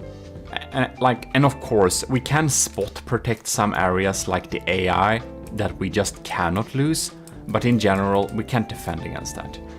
Alright, now we're going to test 400mm heat shells. So it's 400mm, it's heat, and we're gonna test them against the armor types. Oh! Awesome. It didn't go through this one.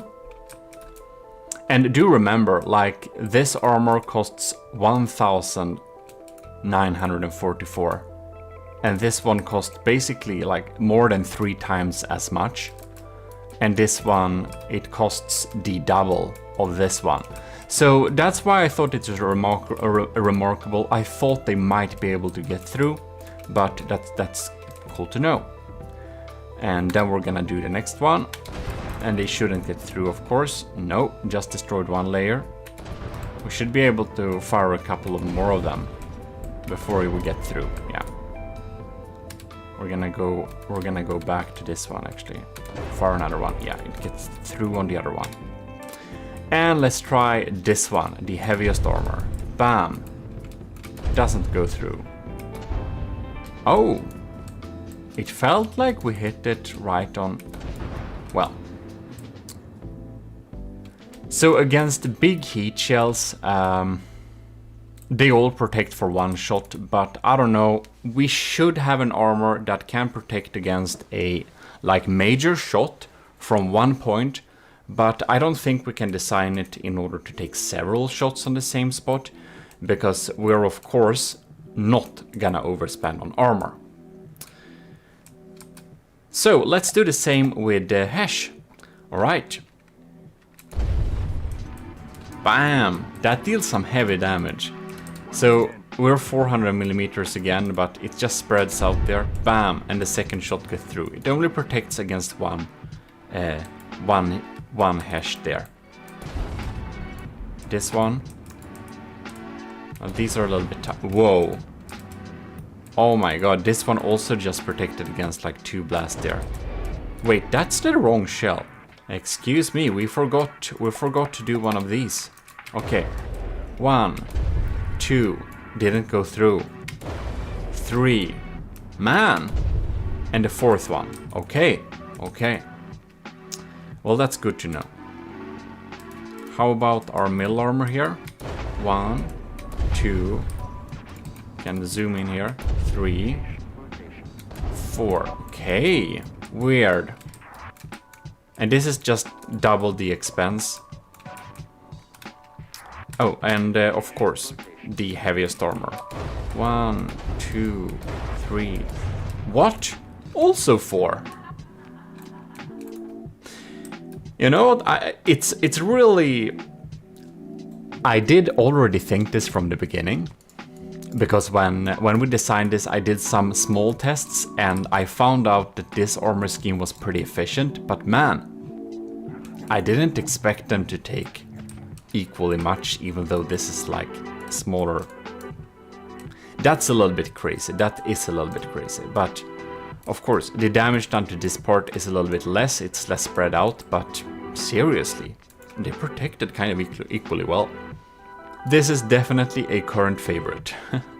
We're gonna do a hollow point shell. Let's see, her AP is 38. That should be enough.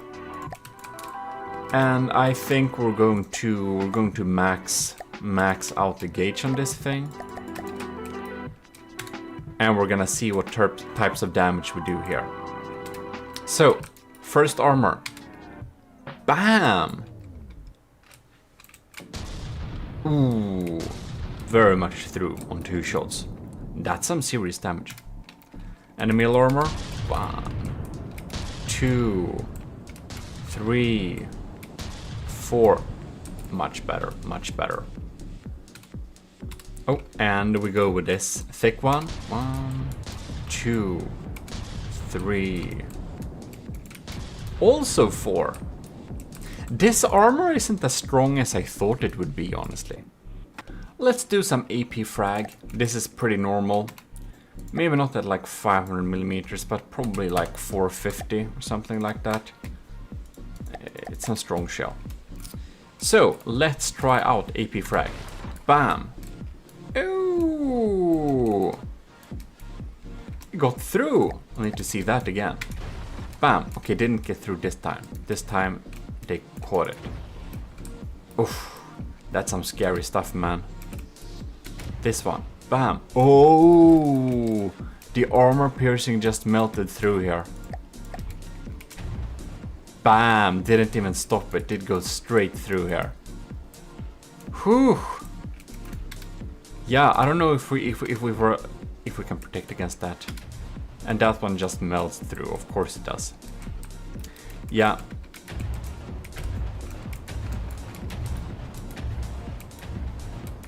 Cool sound. I don't remember what I labeled that sound, but I have a video about that. Of all the, what is it, 11 APS sounds? 20? 30? I don't remember. I should say, however, that these are some pretty, like, strong shells. There is a lot of there is a lot of chemical load in these. They are, of course, only set up for testing, but a lot of people don't use as big shells as we're using here. A lot of people are using smaller shells.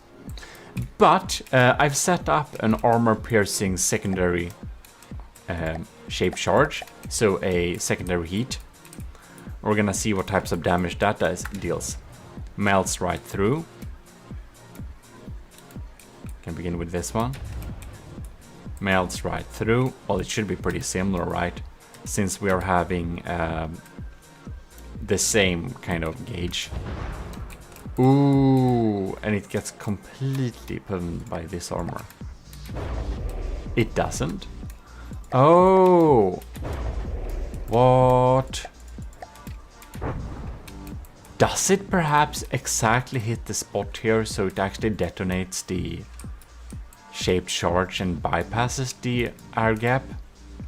That's a little bit scary. Do we actually need a like physical air gap to prevent this? I think we may do. Like, since it's a wedge, it's hitting straight on. I wonder if we can use this to our advantage by having just a total heat spammer, an AP heat spammer in very low gauge, and we could get some lucky shots to go through even the best armors. We're gonna try some sand/gravel blaster here. So we're going to go with the first armor here, and we're basically set up a, well, it's a sabot shell. It's just 125 millimeters. Wow, it melts through pretty easily, doesn't it? Did I set the RPM on this thing? Because, yeah. 1 shot, 2 shots, it gets through in 2 shots. That's not very good. 1 shot, 2 shot, 3 shots. Only takes 3 shots? It's like only 125. Man. 1, 2. 3 on this too? So this is better, but I don't know, man. I guess this is a pretty insane shell. I don't know if it is, but it deals a lot of damage, this thing. Interesting. Interesting. You know what? I really like this armor scheme. It's like half the cost. I feel we're gonna use this armor scheme, and we're gonna use this one on some spots where we want some heavier protection. And I think we're just gonna skip the direct hull capable one, direct hit capable one, because it really isn't. And I'm going to build on the 10th iteration, which will be the next one, because the last one was the 9th. And I'm gonna be back. The Gimli battleship, 10th iteration, here it is, ladies and gentlemen. I have built a lot on the armor here, as you can see. We have also started to outline some structures here. So, I did go with the cheaper of the options, naturally, because it was almost as good as the other ones, but cost half as much. And this one, I put a little section here with the more expensive armor, just because I think I'll just need to protect this laser core a little bit. I just need to make sure it's not damaged, and we're having it out here a little bit, since the enemy can be in an angle like this, or an angle like that. It's not gonna be straight broadside, most likely. And then, since I don't want to lose the Arqueballista Invictus, I did put some heavy armor here too, because a shot could theoretically go and kill both of the turrets in one shot, which would be very sad. So I did add some front-facing armor to this turret too, so it wouldn't get damaged early on. And yeah, that's basically what we added here. We added that type of armor, and I started to add some shapes and general outlines of the structure. I'm going to have the same type of armor there, with just 1 layer of metal and 1 layer of wood like that. And we of course kept our thinner, lighter armor on the side here. Just 1 layer one little spall liner there, and just like this. Very basic stuff, because it, of course, in the best of worlds, won't even get shot one time, so we shouldn't spend too much on it. Yeah, but hopefully this will be a better armor and a much better armor scheme on than the Draconia. Since wood is technically the best armor in the game, since it has the most amounts of health points if we measure it with armor. I think it has the most amounts of health points times armor class than any of the other materials. So wood is actually pretty good. But it's not good to have it too much on the surface, and the Draconia had that problem, because then you can get your health points pretty quickly burnt away by a big laser. So it's kind of good to have at least one layer of hard shell in front of it. Of course, we're gonna use a lot of heavy armor, and that is for the turrets. So you can see we have some turret wells here. I don't know if they were here before, but it's one layer of well, some pretty heavy armor poles, and we have metal armor poles on the side that will not face the enemy, just in case like a cram or a missile with frag lands behind the turret, and we don't want the fragments to get easy. We don't want to make the fragments go and do damage to the interior of the turret too easily, basically, as you might understand. So that's what we added there, but this is the 10th iteration, and we're going to think a little bit about how we're going to develop it more. But our largest issue right now is that we are a little bit too expensive. We kept this turret here, and we're still, like you can see, 202 million, almost 3 million, and that's of course too much. We moved around some stuff there. I decided to have the materials under the turrets here, so they should have some decent protection. But yeah, it's pretty expensive there. Now this is the 11th iteration. Just did some minor changes, removed some turrets and stuff. Well, this is the 12th iteration of the ship, and the last one for this episode. As you can see, we have started to outline some beautiful shapes around the turrets here, make it look pretty cool. I'm really looking forward on shaping and designing this ship to look super awesome. But now we are finally getting rid of that extra section. So, of course, I won't be able to keep all those turrets. We're gonna see what we can afford or not. But now we're only costing 1.7 million. Yay! We have some basic armor in the back here. We got what we set up to do, and I'm thinking we are developing some nice shapes on this thing. But we are going to get back onto building this ship next time. This is the 12th iteration of the ship, but well, I think we have been looking at the armor long enough, and hopefully it will perform as well on the battlefield as it performs in my small tests. And we are building a super battleship in From the Depth. If you haven't subscribed already, you should definitely do so. This is the last thing we looked at, and well, I've started to add some lasers and stuff like that, and the armor is added, and I might update this armor later on. We'll see. I'll need to do some more conclusive tests, but it has come to my knowledge that wedges have some very specific uses, but that beam slopes might be better. But this armor is completely adapted for this type of kinetic damage in this stage, and I'm not sure which one I will use. But anyways, we're gonna move on to the next iteration. And this iteration is obviously a saved file, and if I'm gonna be truthful here, I'm not actually really sure what has changed onto this iteration.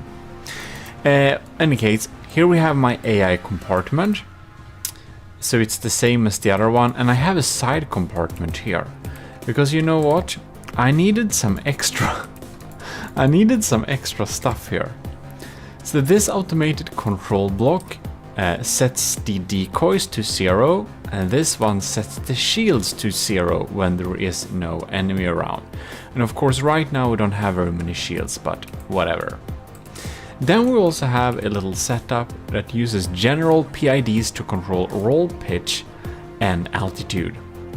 And I have found out that unfortunately the general purpose PIDs, I think they're a little bit better and a little bit more reliable than the AI itself for ships, because it just feels like these general purpose PIDs, they're just deliver a little bit more results. I don't know, it might just be me. But that's how I set it up, and as you can see here, I don't know if these are new, but I added large 7-meter propeller, we have a 5-meter there, and of course these are using a lot of power to keep afloat, because do remember, we are not going to use water pumps on this build.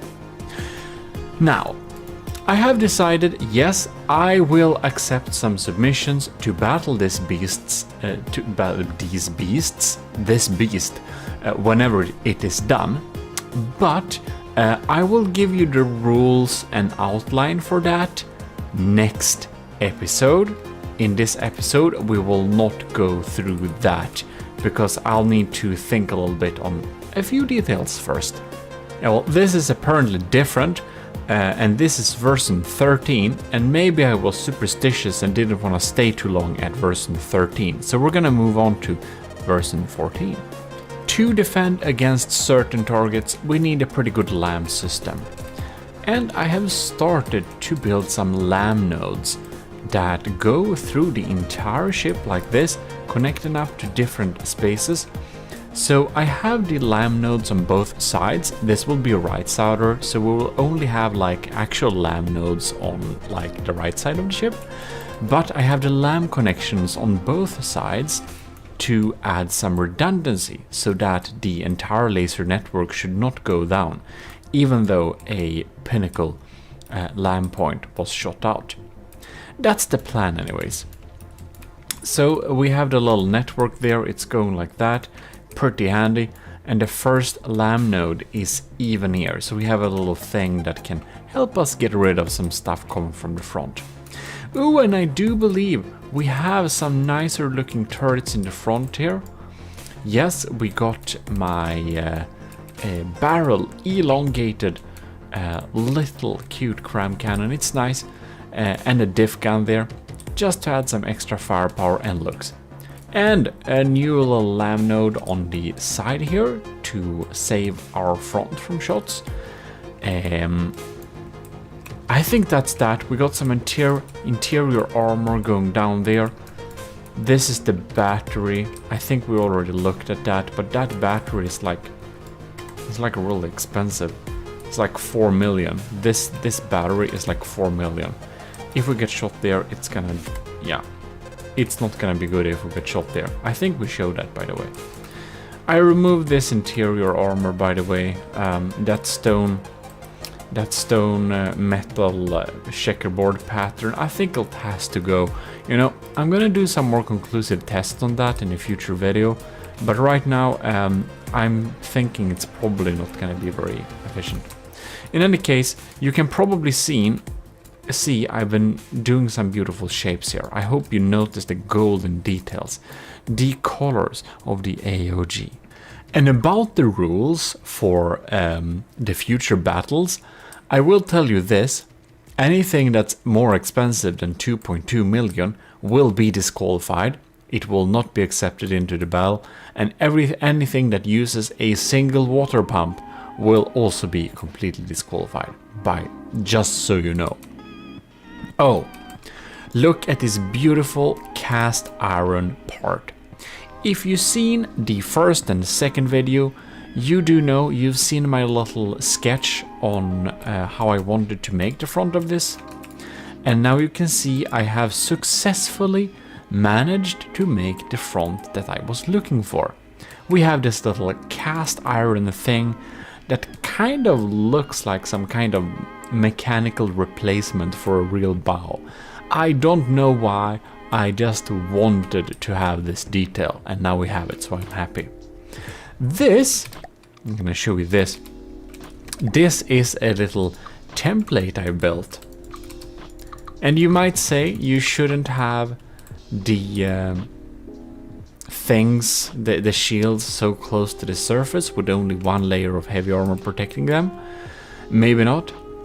But they're completely EMP insulated. So, no matter how much EMP someone uses, this shield layer, you can see I need to show you this. I think this is pretty amazing, by the way. So let's see here, shields. And then we have shield distance measuring stick. Look, I have actually made like measuring sticks so that I can measure the distance in between where I should place my shields. And I even did this thing. I did a diagonal measuring stick so I can know where to place the shields in relative to a like slope, which we'll have on the ship. I'm pretty happy about that. Yeah, and all my files are accessible to all the commissioned officers in the Army of GMODISM, starting from $1 a month. If you also want to support the channel, that's something you'll get back. In any case, this is my ammo barrels. I'm very happy about this design here, because you can see it is actually not a complete layer of heavy armor, because I have found out that a cubic lot, how much cubics is this? 1, 2, 3, 4, 5, 6, 7, 8. 8 cubic meters of ammo can be stopped by some heavy armor, but we don't need full blocks. We can use half blocks like that and have some distance, and distance is a great way to make them not chain react. And we only need heavy armor on the side here. We don't need heavy armor on the sides, because they won't chain react like this far in between. What I've seen so far, at least. So, or I did test them with some pretty high ammo requirement units. So I'm pretty happy. Like this, we have an ammo compartment. It's completely protected beside the turret, because of course this side will be facing the enemy. And another little detail I have found out, you may notice I have a super weird pattern of some like square corners on the side of the hull here. And you might think this is just a cool detail, and it is not, because I have found out that this is a pretty cheap and helpful hash protection. Because do remember, when a shell hits a surface, if the angle is acute, then like the shot will deal less damage. So this also gives us some texture on the front that makes it deal less damage to the Tetra, and that will have a very little effect on helping it not penetrate as deep into the rest of the armor. Even though that like effect doesn't actually carry through, the first angle doesn't carry through to the blocks afterwards it, but the thing that it didn't deal as effective damage to the first block will make it so that it goes deeper.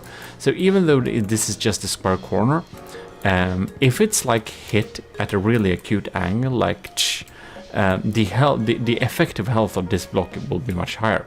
So it will help. But the real reason I put this here is actually against hash. Because hash, the direction of the hash spalls is decided on what angle the hash shell hit the armor. So if I have a hash shell hitting this armor flat here, the hash spallings will go straight in and deal a lot of damage to all of these beautiful wedges, and some will even get through into the armor. But if the hash shells hit the angle here, it will actually direct its way down here, and it will deal more damage to the surface of the armor and not so much damage deeper into the armor. So having these weird angles in the surface, according to my small tests, makes it so that hash is a little less scary. And since the Tetras are so cheap, I thought that was really cool. Just a fun little thing. Oh, man, I added the tall pipe organs. These turrets are completely insane. They're 200 millimeters, reloads once every 80 seconds. I think their firepower per volume, now these are multi-barrel turrets, but I think their combined firepower per volume is actually pretty awesome. It's just the caveat that they shoot every 80 seconds. Not great, but you know, each of these shots, they're kind of 40,000-ish, all of them. So it's a lot of health in all of these shots. They pack a punch. I'll give them that. They pack a punch. And they happen to be the perfect size to fit here beside the turrets here. So I think they look pretty cool there. I think we should have them there. And I think they might help dealing some damage, even though I'm not sure they will get through the Ragnarok's defenses. But alas, the Ragnarok is not the only ship we will need to beat.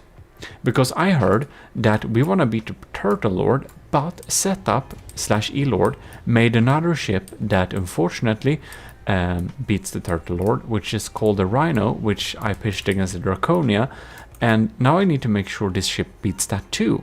I don't know, this is gonna be crazy. We need to beat so many ships. And hopefully not miserably fail at beating all of them. So let's just keep trying and building. Hey, distraction! Look at how many cool details I put on this turret. The Arcoballista Invictus is beautiful, is it not? Like the video if you agree. Next iteration. I've continued to build on the armor. We have the beautiful details. You can see the ship is really taking shape here. I think it looks pretty nice. But that's just me. And I'm the builder of the ship, so that tells you absolutely nothing. In any case, what I have been doing is I've started to build on the diagonal armor. You can see here I added some of my templates there. Kind of the same type of armor, but up here. Some alloy, some stuff like that, and you know, anti-kinetic armor, to be quite specific. I decided to have some kind of opening here, not sure what we're gonna have there, but we'll see. I have, in any case, started to build on this little back portion here. And I think that's pretty funny, because since this is in one of the extremities of the ship, it's not very likely to be shot, is it? It is not. Oh fuck. The plan was to make the ammo not be able to chain react anyways, because this area is very unlikely to get hit, and we needed some more ammo on this thing. So I put some here, and I'm gonna fix this so it doesn't chain react. Anyways, it's also very unlikely to get hit, this area, if I didn't tell you this. I already told you twice, but I'm telling you a third time to look less embarrassing. Thank you very much. GMODIST, that doesn't work. Your inner thoughts, you should keep them to yourself, because you're making a public fool of yours. Okay, never mind. Instead of making a public fool of myself, I'm gonna talk about the next point, which is, the diversion plan. These are the turrets. You know the turrets I just lined up on the last ship because I wanted to see my options, and then I removed them all. Well, I went through all of my turret folders again because I missed all of these. So I went through the folder and I spawned all the turrets that I might potentially want to have here. This is a heat hash spammer thing. This is of course the Vigoletta Marksman 5 that happens to fire the 67mm water bottle that I designed on my merch store. Check YouTube. Here we have a pretty efficient diff gun with 8 arms. This is another Vigoletta Corporation sniper, and yes, I make up corporation names that doesn't make any sense, and I do it only because I think it sounds cool. Let me do it, thank you. This is a deck gun, isn't it cute? It's also useless. This is a pack gun. This is a 3-lens pack turret, and it's actually much better than I have than I thought, because this happens to be my first serious pack turret that I have ever designed. And it's pretty funny. I think I did it on a stream. If you're not following me, you should definitely check up on my streams on Twitch. They're all on Twitch, sorry, not YouTube, only Twitch. Follow me. So, it's 1 EMP, it's 1 piercing, and it's 1 impact. And the thought is that the impact one should shoot first, and then the other ones, oh god, never use this damn thing. I need to resave this blueprint. Anyways, the thought is that the impact pack shoots first, and like a millisecond later, the pierce pack shoots, and the next millisecond, the EMP pack shoots, and if we're really lucky, we could potentially like EMP crit something. Now, this turret is pretty decent, to be honest. I never seen what I described actually happen, but I'm praying that it will someday. Ooh, Azusa from our Discord, she suggested that I should probably have some kind of system that just uses a guided laser to kind of focus on the enemy where the laser is not focusing. So this thing focuses on the enemy where the laser is not, so that the enemy will always disperse all its like steam materials all the time, and not only where the actual damage laser shoot, because most people's like smoke dispenser system actually gives out some smoke when we shoot or when we point a missile guidance laser on it. This is just a like kinetic missile, just because I thought that the Ragnarok has so good civs, and I again want the ship to beat it, so I thought that I should probably use some systems that just don't die. More cramps, you've seen this before in earlier videos. More cramps, you may have seen this too. This is the Stoner Cram Mortar, which you've seen before, will be used on it somehow.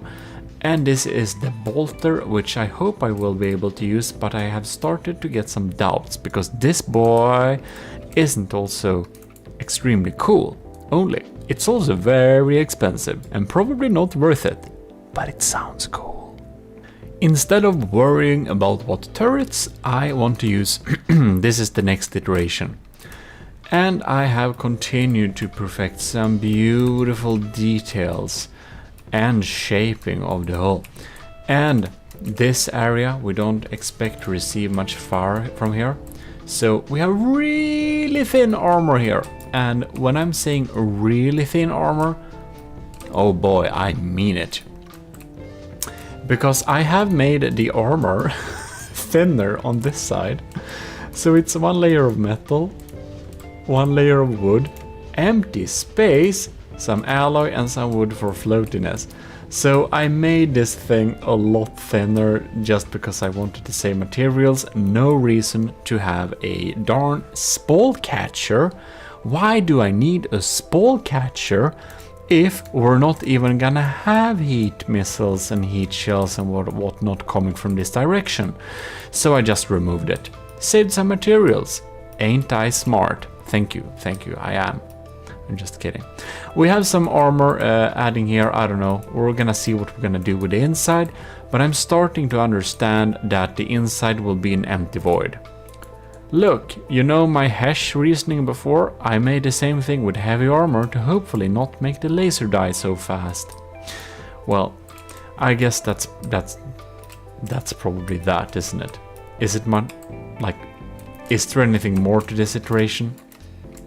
I think there maybe not. But look how cleverly I have hidden this 3-meter propellers. Isn't it beautiful? I just feel that this ship, in its current state, would probably be pretty shredded by like super cavitation sandblasters. Anyways, no, scratch that. I'm not giving you any ideas on how to beat this thing. Shh. Oh, and this is the next iteration. Isn't that fantastic? Which is iteration 18. So, as you can see here in iteration 18, I forgot to cover the beautiful little donut, the golden donut on top of the white here. I'm very conflicted about this. But you can see we have a nice thick deck armor layer consisting of 1 meter of wood. Amazing. I think 16th century shipbuilders would be quite impressed with 1 meter of wood as armor. So let's just move on. But I think it looks pretty cool, and I started to add the golden details in terms of alloy here. So I have kind of decided that we're gonna have all the gold in alloy specifically, because I just found out that alloy gold looks much better than metal gold, doesn't it? Or I did find out that a little bit earlier, but as you can see, we have started to add these beautiful decorations, staircases and all that. And isn't this cast iron detail like little, I don't know, rännsten in English? Help me someone. And I even added some beautiful metal blocks like this to make it look smooth and everything. Applause, applause, thank you very much. Yeah, well, I guess that's kind of that for this. What did I do? Yeah, but in all honesty, we're gonna do some pretty thin deck armor, because honestly, who uses mortars? Well, I am, but not very many do use mortars. The Turtle Lord is, but other than that, nobody uses mortars. So I don't think I'll need to worry about them too much. So thus, according to my own planning and outline and reasoning, which you should probably look at in the first and second episode if you haven't watched that already, is that I should not armor where armored does not need to be. Doesn't this look pretty cool? I think it does. In any case, that's it for this iteration. I don't know why this is a lot cheaper, because I don't remember exactly what I removed, but if I haven't said this already, the laser has finally gotten a proper placement. One of the lasers will be placed here. It's off center, if you didn't notice that, because I wanted to be a little bit asymmetrical, and it's encased in a little heavy armor sleeve, and it's standing on a little heavy armor sleeve itself, so it should be pretty sturdy. We're gonna add another one, by the way. Welcome to iteration 19. Observe the glory of the Gimli super battleship. Well, it's not done, of course, but as you can see, I have continued to shape the outline of the hull structure here. We have really thin armor on this side, very thin armor, thinner armor on this side. We have a beautiful wooden little support structure on the inside, and we have thick armor on this side, which I know you all in comments have been complaining about is too thin anyways, but I don't care, because I want to spend my materials on loads of firepower, because my personal belief is that the bigger gun wins. But we shall see. I might spectacularly lose, of course. In any case, look at this. I've added the thick little like slope to the top of it, and we are going to build a pretty big superstructure. So that is why I really want to make sure that the ship is like pretty bulky like this, having these big angles, because in the center of this, as you've probably seen from episode 1, I want to have a glorious superstructure, making us remember the broadsword. Also, a beautiful little golden encasement for the laser turret there, and stuff like that. I don't know if there is anything like important other than this. This is my new little blueprint thing, which encases a laser warner, a munition detector thing, and within that system here we have a completely EMP insulated smoke dispenser and a shield. So they can't be killed by the EMP. They're completely surrounded and embedded inside of here. So I thought that was pretty smart to have there. So it's basically the same as this, but it's with detection for both smoke and projectiles, and very, very handy. I'm thinking I should have some guns like here and there and there and there, but we shall see exactly how they will look like. In any case, this side is of course empty and boring. I think we should probably have a lot of text there. Well, in any case, let's move on. Look at these beautiful cast iron details below the water. I just love mixing stuff like this, making stuff looks like other materials. Like we have actual like brass, gilded brass, and we have like cast iron, and we have painted steel plates. I don't know, just my imagination. But this is the iteration 20, and again I did some detail fix whatever. Not exactly sure what changed from version 9. Oh yes, there it is. So I have finally decided what to do it with one of the outputs. This, my ladies and gentlemen, is a laser. So since the Draconia had the problem where the laser died, we're gonna have a laser turret here, but we're also gonna have a laser turret here later. But on top of that, we are going to have a hull fixed extra laser output mounted onto the side of the turret, completely EMP insulated and everything. Isn't that quite beautiful? This little arm connects up with heavy armor and has insulated pads with rubber, connects it up to the laser system, and will be able to completely fry enemies as long as we can maneuver and keep them at the right side. So we have an extra laser output. Isn't that very, very smart? I think it is, because the Draconia died every time its laser died, but when its laser didn't die, the Draconia didn't die. And now we're going to look at the last iteration for this episode, but before that I just want to thank the seagulls for keeping me company. Oh, and you for watching the video and liking it, of course. Also subscribe if you haven't. In any case, I'm just kidding. Thanks a lot for watching, like seriously. Special thanks to the commissioned officers in the army of GMODIST, of course.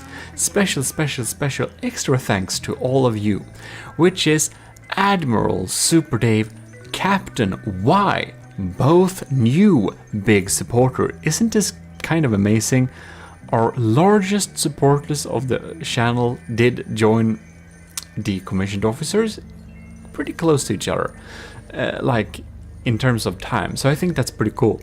So thanks a lot and super welcome Admiral Super Dave and Captain Y to the commissioned officers board. We have a special Discord, by the way, for all the commissioned officers, or we don't have a special Discord, we have a special channel in the GMODIST Discord, which is free for everyone, which you should join, I can't speak, if you haven't already, because it's there are some pretty cool people there, and there is always someone to ask if you wonder anything within From the Depth, and we have some really good members that really knows a lot that can answer. In any case, let's continue. Commander Ike the Boater, Commander Aegean, and our lieutenants Asteria, C2, Powered by Greed, Tyler Russ, and Vincent Veritas. We also have our cadets Robert, Shark93, and Marty McBacon. Thanks a lot for supporting the channel. So we've been watching this build in the meantime, and that just takes forever. So let's just spawn it in here. Here we have it, Forever 21. Just kidding. This is the 21st iteration of the ship. Do you like pause time? Can you notice this beautiful shield detail I have designed? It kind of looks weird, but also not. You can see the angle is actually straight. It just looks like it's pointing upwards. Isn't this shape very beautiful? I'm extremely proud of this shield shape. In any case, look at the decorations. Isn't that nice? And we have a little turret sticking out here, the cram turret you saw earlier. Pretty powerful thing sticking out here, helping us with some firepower. We have railings, beautiful railings. We have inserted the stoner cram mortar. I have realized that I will not be able to fit 6 of these as intended, so I will suffice with 1 of them for the meantime, and we'll see if it does anything. What I do know is that we can't fit another turret here that's sensible, so we're gonna have the stoner here. Hidden in this little box here, we had to cut out some ammo, but whatever. The stoner is here and well. Now I am lost. Better. No. Oh my god.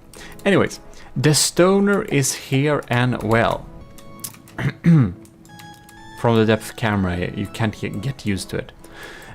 So, I hope it will provide some help with getting through harsh labs, but we'll never know. We're probably not gonna have more than 1, except if we have to. But you can see it's like clearly taking shape here. We have some stuff going on here and there. We have some... we don't have any new details here. The shield was like my main achievement, but of course, as you've noticed, we have the second laser turret in place. It is also a little bit off center, but in the other direction, to kind of give some nice little organic feeling to the thing. So we have a second completely not independent, but a laser output that's connected up to the same big laser system. I think that's pretty cool, having several lasers connected up to the different systems.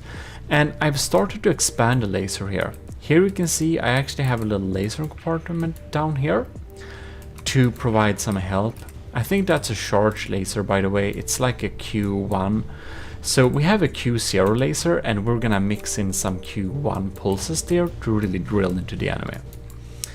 I have also inserted a little extra AI core, and this way to use the rubber tetras to kind of make it so that we can look inside the AI without needing to like tear everything apart. I think I learned that from Bell Kent in our Discord. A reason you should join, you can ask some people there. You can see it may look like we have connection to heavy armor, but we don't. We're completely insulated via rubber.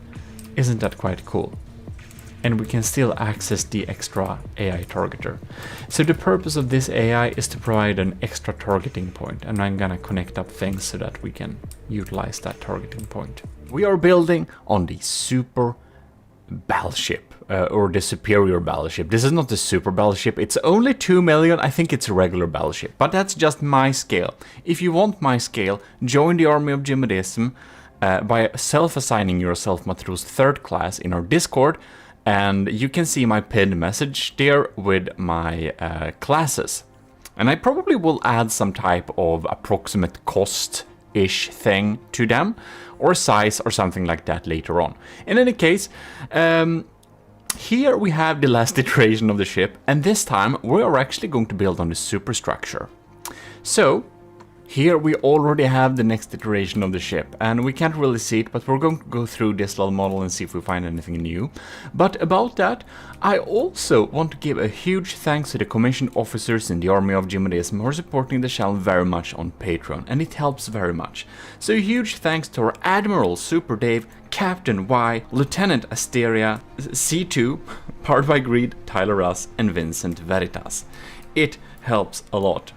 Oh, and we also have, of course, our stellar GMODIST C2 and our venerated GMODIST Powered by Greed. So that's super cool. You are also YouTube members, and you can support me on YouTube membership and Patreon as well.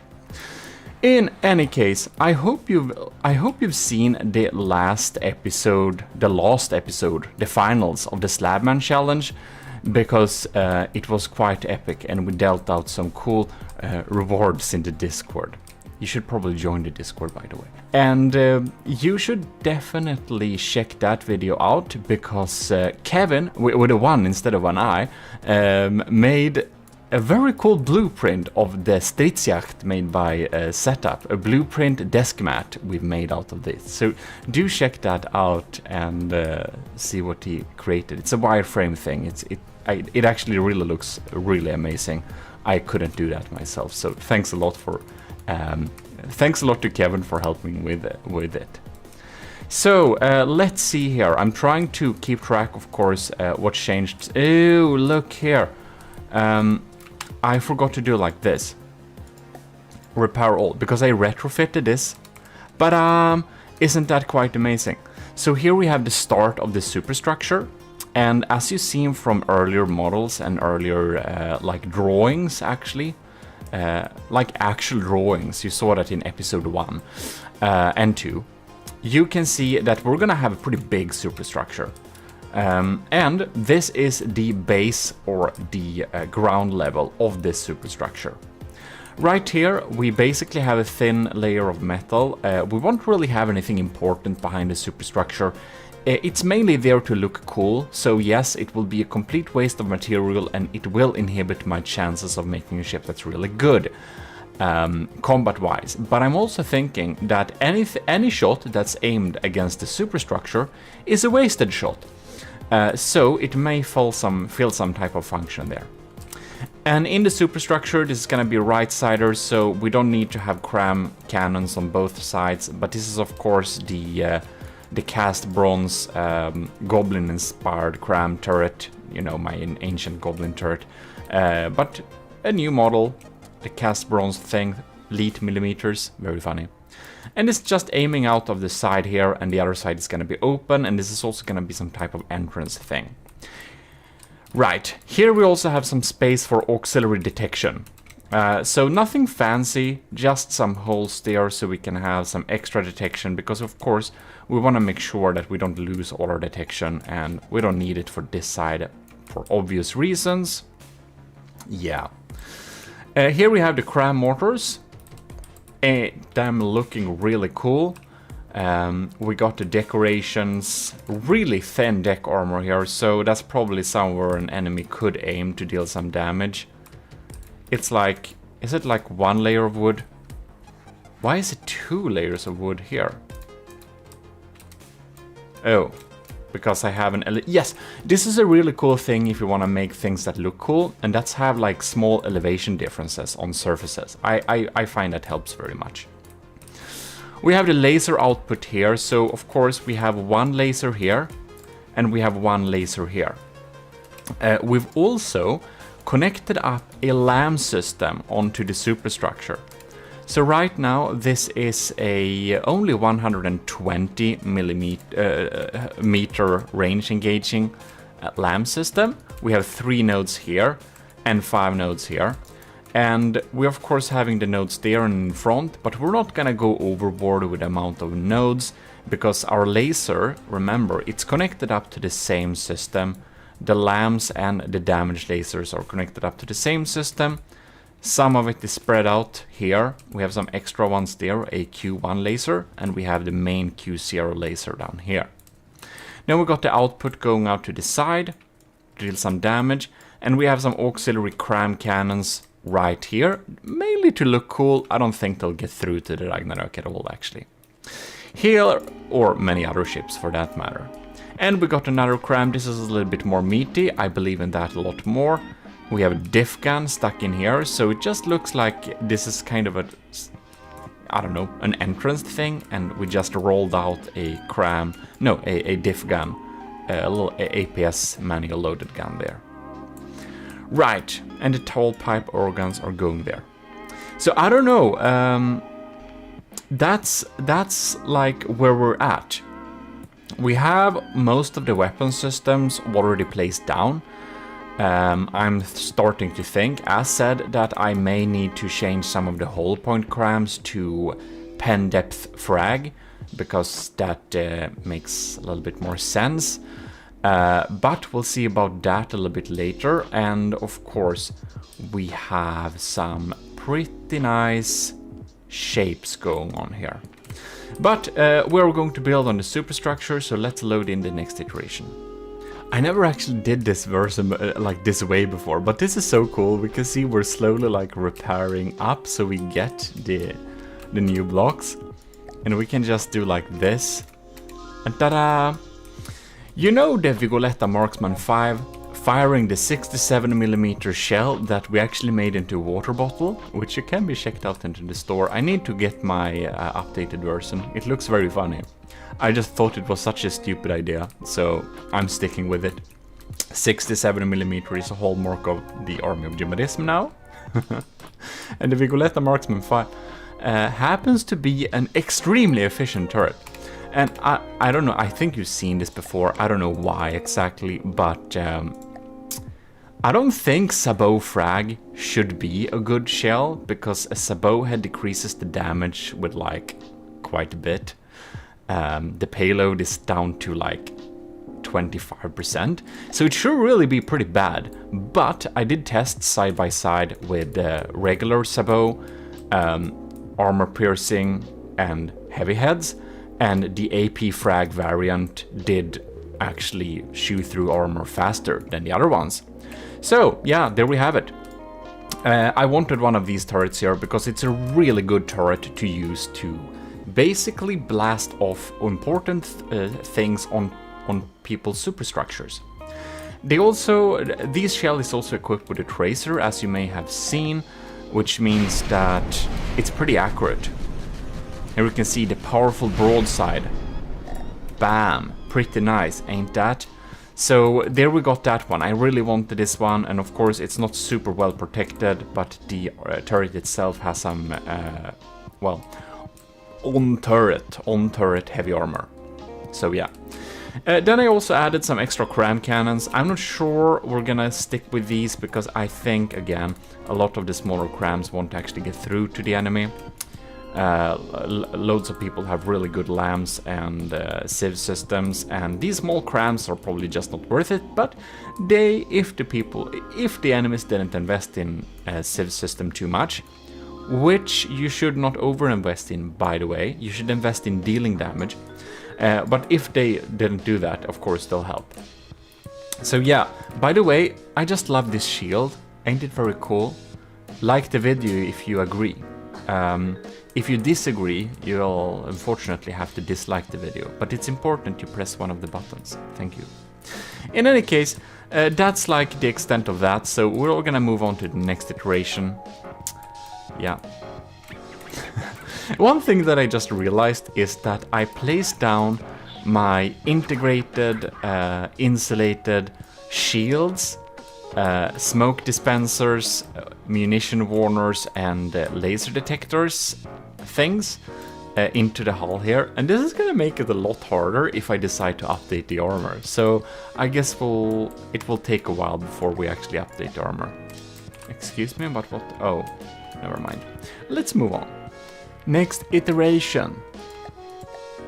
But we've started to build the frame on this thing.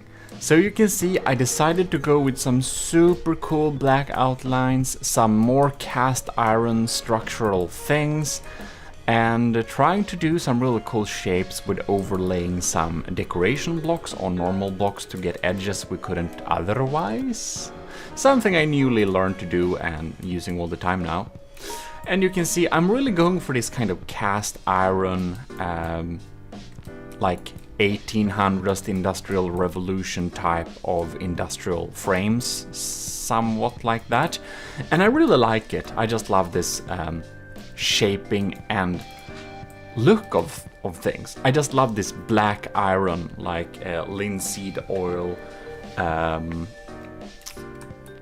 finished iron. So we have the frame here. You can see it's super weird. We're gonna make this superstructure like actually go out over the turrets. So we're trying to make some kind of support structure for it, because as said, this superstructure is gonna be pretty big. So yeah, that's like what we did there. I think that works pretty well.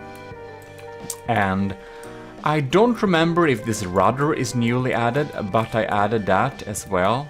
We're keeping the cast iron feeling to the bottom. And we also have the connecting frameworks of iron going on here. And I do actually believe that this iron network is connected up to surge protectors to have some kind of EMP protection, so they just can't go anywhere. And of course, that we already looked at. But yeah, that's what we've done so far. And are you ready? I think you're. Okay, bam! Isn't that amazing? Look at that. I know I teased like this picture to the patrons and the YouTube members a little bit before, but now you all can see it. Wow. So, I don't know if you think wow, but I do. I'm really happy with this superstructure because you might remember the name of the ship is gonna be Gimle. Let's dive into the story of what Gimle is. Again, it is a golden hole where the righteous people will survive the Ragnarök, okay? So it's apparently a golden and gemstone roofed hall. And I think this is a good beginning of a great feast hall, because that's exactly what it's going to be. The thought behind the Gimle is that this ship is so great and so strong that we can afford to have a really big deck of feasting soldiers in the army of GMODISM and officers that just sit as at this extremely long table with my newly designed chandeliers. Because of course we want to have chandeliers, don't we? Yes, we do. And they're just sitting at this really great table, having this amazing feast while the Gimle wins every battle. Especially the Ragnarök, so it, will survive the Ragnarök, since, that's the purpose of this golden hall. So they're just sitting here and feasting. The Gimle is doing and winning the battle, and well, that's the idea behind the ship. I'm gonna fix some gemstones in the roof too, see how I can design that, but it's gonna be pretty cool. Yeah, we have windows going on here. I decided again to use all golden materials will be alloy to kind of get a nice difference. And if you like the chandeliers, remember to like the video. And if you really like the chandeliers, you have to subscribe. And if you really like the chandeliers, if you become a commissioned officer in the army of GMODISM, you'll get access to the prefab. In any case, we have the golden shields here on the sides that they're looking pretty cool, don't they? They're of course completely useless, but they look nice. And we're really going for this cast iron industrial frame all the way, unless where we have the gilded support struts. Right, so of course we'll be able to access the area from here in this part of the superstructure. We have a little staircase, and it's going up to this hall. I don't know what I'm going to do with this hall. Right now it's just a transit hall. Gonna have some basic detection in here, just because it's unlikely to get shot. We're going up here, and yeah, there we are. So I think I didn't add any. I think that's what we've been doing, like building on the superstructure. So let me load in the next iteration, because yes, there is more. And it's a bit more expensive but we added some cool stuff, like one of my favorite details. You see this? This is an actual ammo barrel, but I made it look like kind of a cram cartridge or something like that. Yeah, so I think that's pretty funny. It's like a round of big gun, and it's an actual ammo barrel. This will blow up, but it looks cool. I like that prefab. So in any case, I built a cram artillery piece for Ashes of the Empire we're gonna use sometime. If you've seen that, you've seen it in stream on Twitch, so sub there. Yes, that would be nice, but follow there is probably what you want to do. So in any case, what has been going on here? Well, we've been developing some details. We have some diff guns going on there, if I didn't show that last time. Like, honestly, I wonder why I, This is such a small difference from the last one. In any case, we started to add some cannons here. I think we should have some Age of Sail cannons to just have the right feeling. I have a couple of them there too. And yeah, let's move on to the next iteration. By the way, we found a place to put some decoys. So here we have a little radar decoy that we can kind of revert some missiles, because if they're aiming here, and if like the missile doesn't have what is it, APN or prediction guidance, it will go straight towards the ship like this, and it will like try to turn when it comes close, and then it's gonna miss. Very nice. The next iteration, and we're missing a big chunk here. Why are we missing a big chunk here? Well, that you will see in ta-da! We have smokestacks. Isn't that quite amazing? So we added these smokestacks here just for like aesthetical reasons, of course. They're producing smoke, and we get that broadside look. And that's known as the big boy when I was building it like last year. You've probably seen some videos about it if you stayed tuned for a long time. And if you did, thanks a lot for being with me so long. And hope you enjoy it. So these are some smokestacks. We have some ventilation and fire extinguishers and stuff that we can deal with them if they cause any trouble. But other than that, they're just really cool looking smokestacks that is of course putting up all the cold smoke from the steam engines somehow. Yeah, it's magic. But in any case, we can see that the superstructure has grown quite a bit. That's probably the main thing we should be looking at, not the smokestacks. Look at this. Here we have the captain's steering hut thing. And you may think that this is a really bad place to sit because you're absolutely not very well protected. And you are right. So you should probably have a captain here. And since we only have one captain right now in the army of GMODISM, I'm afraid that's you, Captain Y. You're gonna sit up here. Congratulations, you are being tasked with a very important and honorable mission. However, we are gonna invest in good, decent labs and okay anti-missile systems and some civs cannon, hopefully. Yes, indeed. You don't need to worry at all, Captain Y. You're very welcome. Be honored in this seat. And I don't know, Admiral Super Dave, I recommend you kind of hide down here somewhere. Probably a good idea. In any case, so that's like where the captain sits, very beautiful. And we have some control pads because I thought that maybe if we want to turn off like the smoke and we just want to make it not lag at all, I imagined we could also put a switch that turns off all the lights. Because I have some cool lights here, we can see there, and of course the chandeliers, they have light as well. And I've understood that light causes some lag, so that's why I want to have a global on and off switch for all lights and all smoke to kind of boost some FPS. Yeah, a lot has happened in this iteration, so let's, where to even begin? Right, so here we have some cool decorations. This is of course where you would board the ship.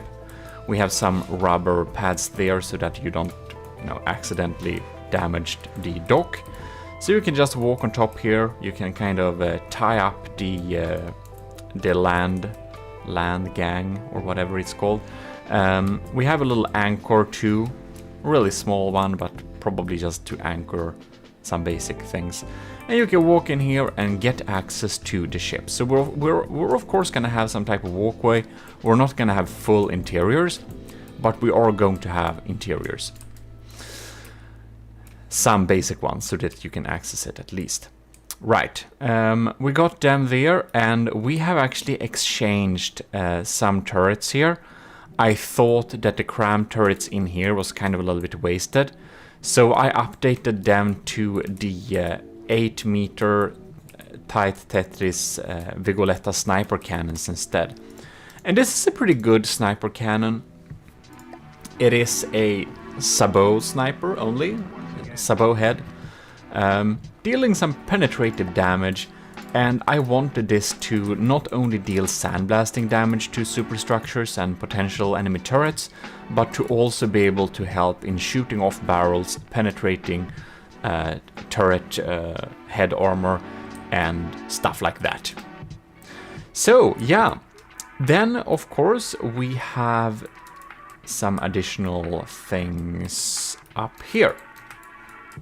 I made it accessible using ladders, not the most glamorous, but it works. And then up here we have a new pack turret. This is the tri-pack turret, which was spawned beside the ship before, and I finally found a place for it. This is, if you remember, a pack, piercing, and EMP turret, and I think I removed the synchronization, so they shoot all at once. No, they're not. God damn it. They are going to shoot all at once. And hopefully they'll hit in approximately the same spot, which would be nice. We also got some surface era here. It's actually mostly for the looks, but also to not make one armor-piercing HE shell kill us if it hits right. Yeah. Which I should cover the entire area with the era, but it doesn't look cool. And I realized that my objective was to make a ship that really good and works really well, but I'm starting to build a ship that just looks really cool, and I just have to pray that it actually works and it's actually efficient too. Here we have my anti-cram cannons. This is flak. These are flak cannons that shoot flak shells to the enemy. Yeah, I think so. Or this is maybe damage. No, this is flak cannons. We have a little detection turret here. This is completely EMP insulated. So if anyone like it, you'll have to shoot really well to get rid of it. EMP won't help you here. It's pretty insulated, and it has some basic nice detection. We have a 90-degree radar, laser tracker, camera tracker, 2 camera trackers. It has a lot of detection. I don't know, it has too much. But yeah, and up top we also have more decoys.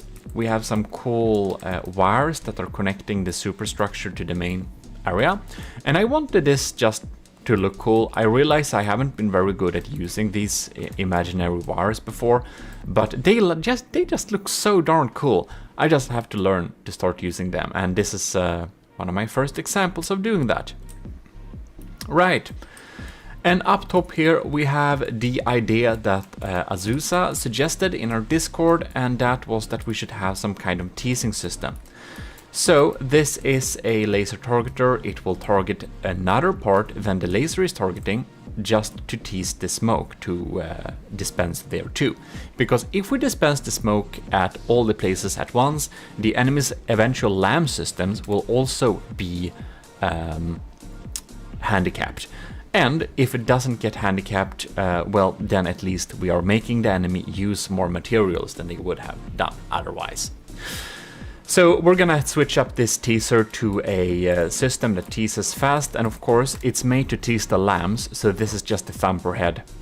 It's a kinetic missile, just so that it doesn't get shot down by the enemy's anti-munition systems too fast. Alright, this is the next iteration of the ship. This is the 28th iteration that I've saved. And here we can see I added this super cool pattern on the shields. Doesn't this look super cool?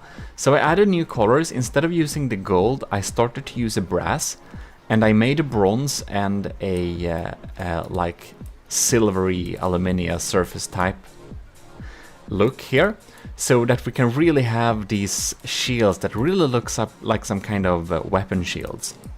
If you're a commissioned officer, you may choose one of these shields as your own specific hallmark. Describe them in the comments which one is yours.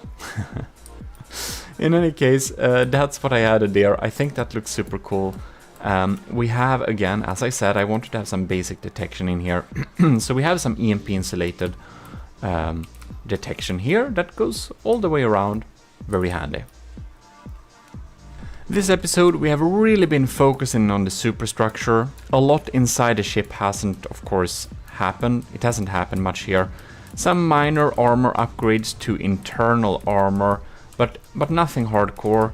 Just some basic connection struts here and there. And oh, look, by the way, sorry, I just realized that I need to will need to do like this. Ta-da! Repair all. All right. So we have some small changes in here, yeah. As I said, internal armor upgrades.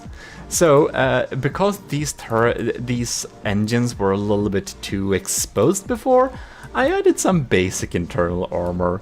Just some beam slopes with some alloy and wood backing them up. Basic splitter protection, basically.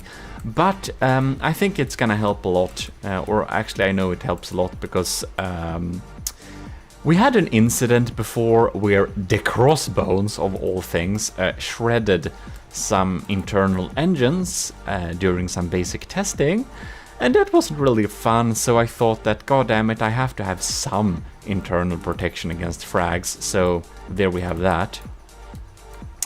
And of course, we are also looking at a nice walkway system inside of here, so you can see how it's all accessible like this.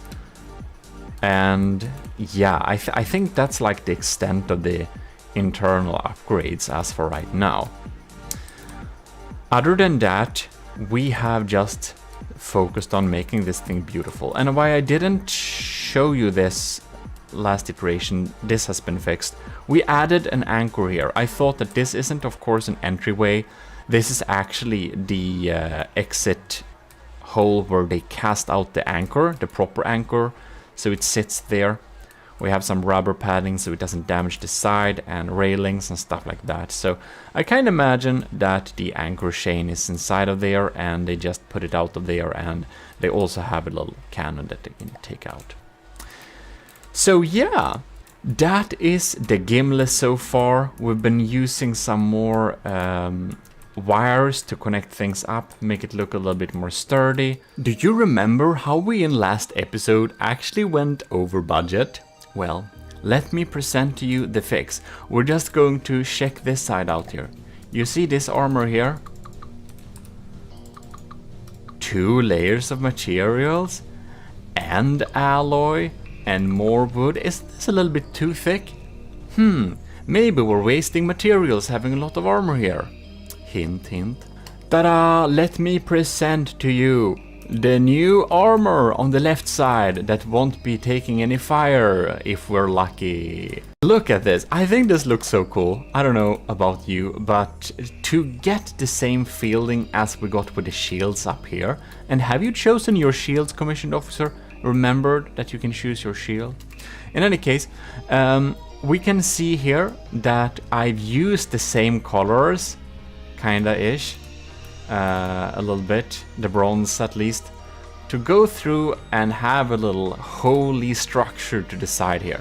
I think it looks pretty cool, and it actually saves a lot of materials.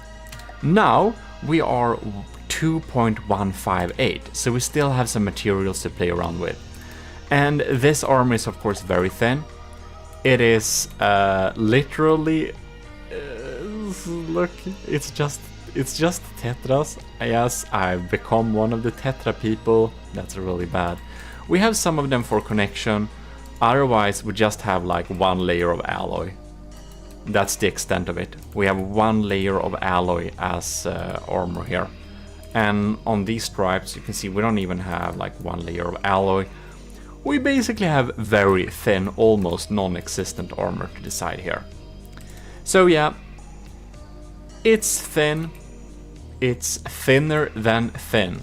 If an enemy comes... I shouldn't give you ideas, but... if a challenger tries to use missiles that will go around and come from the other side, I think we'll be in deep trouble, man. Look at that. Yeah, well, in any case, it's thin armor. It's not very likely anything will shoot us from here, but man, we've saved a lot of materials doing this, man. So much materials. So yeah, I thought this was a pretty smart idea. Again, the idea behind the Gimli ship is that we should only use materials where we need to. we should only armor where we have to, and the left side we don't have to armor that. So of course this upper layer is super thin too. It's like half a layer of metal, half a layer of wood, and then we have just one layer of, basically one layer of alloy down here. So I think that makes a lot of sense actually. And even though the thought behind the gameplay is to not armor more than we have to, I somehow decided to spend a huge budget on decorations, so it doesn't make sense, really. I'm a little bit hypocritical. I'm sorry, but you know, you gotta spend on design, you gotta spend on the looks. Otherwise, you know, no one will remember a sad-looking battleship that is good. Everyone will remember a good-looking battleship that's decent, I think. So I removed some lam nodes on this side because, of course, when a shot comes here, zoom, we want it to stop shooting at it when it's like out of range. So I think that's pretty nice indeed. I forgot to show these last times, but we actually have like access points now, so you can walk in here, and not here. No, that's only one access point. But anyways, we got the shapes pretty smooth, so that's one thing. Here we have the next iteration of the ship, and you can't see huge differences right now, but we have some small anti-cram missiles or anti-missile missiles going up here. I think that looks pretty nice. And if something appeared before and I just forgot to showcase it, then I'm sorry, but you know, I'll be able to show you everything eventually. So in any case, what has been going on here? Well, you can see the teaser. It was a little bit too expensive, 30,000 materials just for a big missile system to tease the enemy. So I exchanged that with the same type of system, but small medium missiles. And I think they'll do the same job, basically, because I frankly think that those large missiles wouldn't have gone through the Ragnarok anyways. Like, its defenses were pretty strong. I also did some small tests, and I found out that this big little laser box here, it wasn't really well protected. This hard shell, heavy armor hard shell thing didn't work. So I put some staggered era here for now, and hopefully that will make it not blow up. I added some hard shell on these, however, yeah. So we have the beautiful little structure here, we have a lot of empty space, and as you know, empty space is the best armor. Void armor is the best armor, because you can't get hurt when your enemy shoots at nothing. So that's why actually having big empty spaces is pretty useful. However, I would love to have water pumps in here. Man, that would just make me able to like remove 2/3 of these engines, to be honest. I don't need all these engines, I need them for floating, so it's really expensive. But if I'd removed a lot of engines and had air pumps instead, we're gonna lag so much that's gonna be unacceptable. Did I show this? This is an extra, I think I did. This is an extra targeter. Yeah, I did that like 2 videos ago. That's some time ago. Yeah, so that's basically like that. We have been making the shape of this really beautiful. I think you can see exactly how this ship is going to develop. And we have a lot of testing to do and a lot of things to try out. We're just gonna add some finishing touches, and then we can like think a little bit about which turrets and which armor we need to switch out, what defensive systems we should have or not have. In any case, I will give you some rules on how to build the ship if you want to send it into some official battles. However, I'm gonna do that next video, and you don't need to hurry, there is a lot of time. We have a long list of ships that are already existing, like the Turtle Lord, the Ragnarok, and like 5 others that we're gonna do battle videos with. So we're looking at 1 to 2 like extra months of time after this ship is finally done, which is probably a couple of weeks away anyways. So yeah, you don't need to worry, you don't need to hurry. I'm gonna give you a little set of rules to abide by if you want to send in the ship to battle this. In any case, let's move on to the next iteration. And have you seen all my beautiful golden details and lining here? Isn't this quite beautiful? I think I did a pretty good job. Like, this is a small detail, but I just think that small detail, that golden trim, just adds so much. Or the golden inlays between the iron and the wood. Maybe it's just me. Let's move on. What happened here? We're now 2,045,000. Yeah, we decreased the cost a lot on this. Why did we do that? Well, turns out the pipe organs, I did pitch this a little bit against the Meg, you know, for testing, and they didn't get through, and they shoot every 80 seconds, so I just thought that's a complete waste of material, go away, because they're not cheap, they're not super cheap. So they went away, and now we have a much cheaper ship. We've been doing some cost-saving measures because, of course, I want to be able to upgrade this ship to actually pack a good punch. We don't want to have anything on here that deals useless damage. This means that these crams will probably have to go as well, but they cost so little that it's not a high prio. It's not a high priority. Another thing that cost a lot was my darn laser box, and it turns out my laser box did not protect them well enough. Like, they had heavy armor surrounded by them, but it turned out that a shell could get through and detonate stuff here. So it was a little bit like, yeah,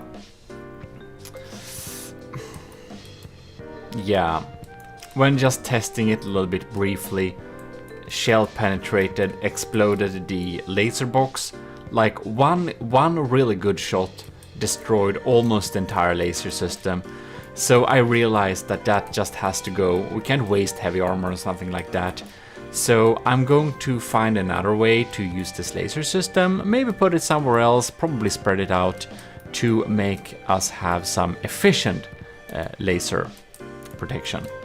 We also added some internal armor to protect these beautiful things, our turbines, because they could also get destroyed by a stray frag. Not very nice at all. So that has been fixed. And this has made our budget so much cheaper. What we also have been adding is adding some cool stuff in the superstructure.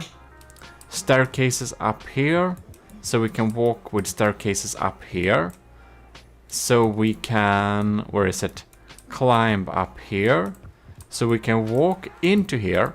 And look, here we have an auxiliary little engine to provide some extra engine power if we have to.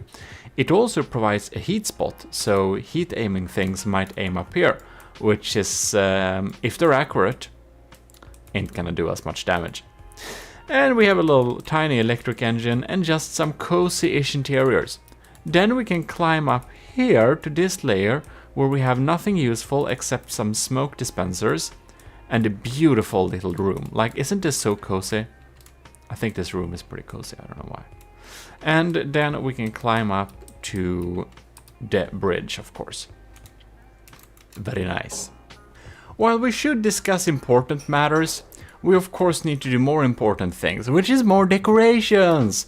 So we have the name Army of GMODIST Gimle right here, very beautiful. We have added some cool quotes and stuff. So here we have Army of GMODIST standing. Here we have, like, why not? Let's just stick some Latin on this thing. Here we have Acta non verba. So this is a ship of action, not talking.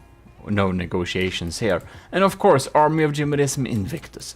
Very beautiful, which means undefeatable, which you probably know by now. Our golden logo, very beautiful. Again, we have I came, I saw, I conquered. Oh god damn it, isn't this ship too much? Yeah, it is. We have a beautiful decal. We got the black flag mark of the Army of GMODIST right here, super beautiful. Yeah, and that's like we have spread out these type of. We have it on this one too. We have these decorations here and there, and here we have the white mark on the Army of GMODIST, which is the same file that's on my shirt actually. Pretty funny. AOG Invictus right here. And here. So you can see, we have been decorating this thing. And here too, isn't that beautiful? When this ship comes, it's like, who's there? And they're like, oh shit. Or maybe not. That depends on how strong the enemy is. We don't know, we'll kind of win. Yeah, but we decorated this, it's really important. And of course, we have the Army of GMODISM flag, which is hopelessly dark all the time. I don't know, like, it's impossible to light it up. It's stupid. I don't know why. From the depth, can you like update this darn texture to not be so dark all the time? It looks like a half rotten like potato sack or something. Can we like get proper fabrics, please? Or at least the option for it? Yeah, well, probably not. But there we have it. Beautiful decorations all over the place. And in the meantime, I added my super discount little turret here. It's not that cheap, but it's pretty cheap. It's a dual barrel stealth cannon. It's called a stealth dagger. It uses these ones and a not too high of a millimeter, only 1300. So the detection range for these are only 257 meters, which means that only crams should be able to attack it. I think that civs and anti-cram missiles will not be able to target it, hopefully. But yeah, that's what we've been doing, so let's load in the next iteration. And we have of course been working more on the decorations. Oh yes, since this is the Gimle, the Golden Hall, we of course need some decent things in here. So I started to prepare the feast. Look at this. I made a little dish thing where we can eat a tiny little AI core with a small brain inside. Very tasty. So it's some kind of sushi for machine people. With chopsticks and everything. We have surge protectors to you know, absorb those dangerous electric surges you may got nearby your Rambot. And some struts if you need some more support in your life. Any case, other than that, I outright stole. He's okay with it, by the way, I asked him.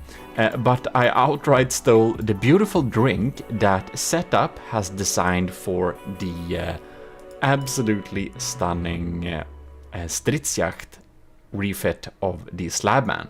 And if you haven't seen that, you absolutely have to check out the Slabman Challenge playlist. It's so cool.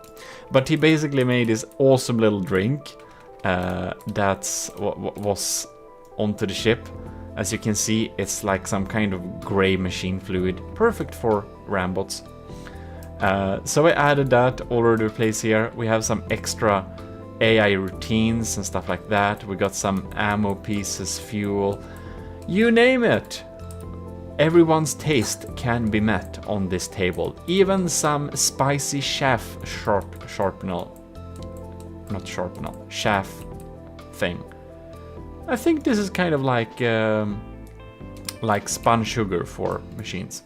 In any case, this terminal is also Setup's design. I thought it was really neat and really small, so I did make a copy of that myself, and he's okay with anyone using it. So I've taken some of his designs for that, as well as he made this beautiful shelf with some drinks, and I did take that one too. It's a really beautiful little design. Just this is like 2 blocks of wood actually, but a lot of decorations just add so much to this. And a little drawer, also by Setup from the Stridsjagd. Yeah, so I really like those interior pieces he designed for the Stridsjagd. So again, I saved some of them to use at the Gimle too. Which is pretty nice, I think. Really cool designs there. And here too, I made a little table so we can have a co-pilot thing. Oh, here's the small chandelier, by the way, which of course we need up there, if I forgot to show that before. Inside of here, we also took some other designs, these again, and Setup also made a pool table, so we added a beautiful little pool table that he made for for the Stridsjacht, and I guess that the fine ladies and gentlemen dining at the Gimle should be able to go down here and play some pool, don't you think? I think so. Yeah. Nice decorations indeed, and we still have the cannons going on there, but I made them gold because that fits better. And of course, if you want to relax, we got setups relaxing areas. The little reclining sun chairs with a drink and a parasol. Very nice indeed. So yeah, we're really making this have a luxury cruise touch to it, because that makes a lot of sense, doesn't it? A warship with a luxury ship cruise. That's how bold the Gimle is. I guess we're gonna eat that up pretty much, but that's our that's what we're going for. The army of GMODIST is nothing but pretentious and blown out of proportion, so it fits. GMODIST, stop giving away your inner strategies. Other than things in the looks department, we have upgraded some interior armor here. We have also been having some places where to have lasers. The laser box was simply too dangerous. I removed all the lasers from here. We can't stack them close to each other anyways. I don't know, maybe we'll have something else in here, because now this structure is pretty, like, it's pretty connected to the rest of it. We do have some pumps here. I think we have the laser core in here. No, we only have some small pumps in here, yeah. And that's the extent of it. Otherwise, it's an empty area. Just some extra auxiliary pumps and connection points. That's it. And instead, I've spawned my beautiful little prefabs of insulated and armored laser pumps like this. Isn't this pretty nice? And we have some cool angles, so they won't get hurt by frags too easily, I hope. Like this one in the back, but more protected. Yeah, so there we have it. We have some of the lasers spread out. Right now the lasers is a little bit less strong than it was before, but that is going to be fixed. We have finally started to make this little walkway, so we have this little basic interior feeling. We added a little laser here, not very well protected, but we couldn't fit it.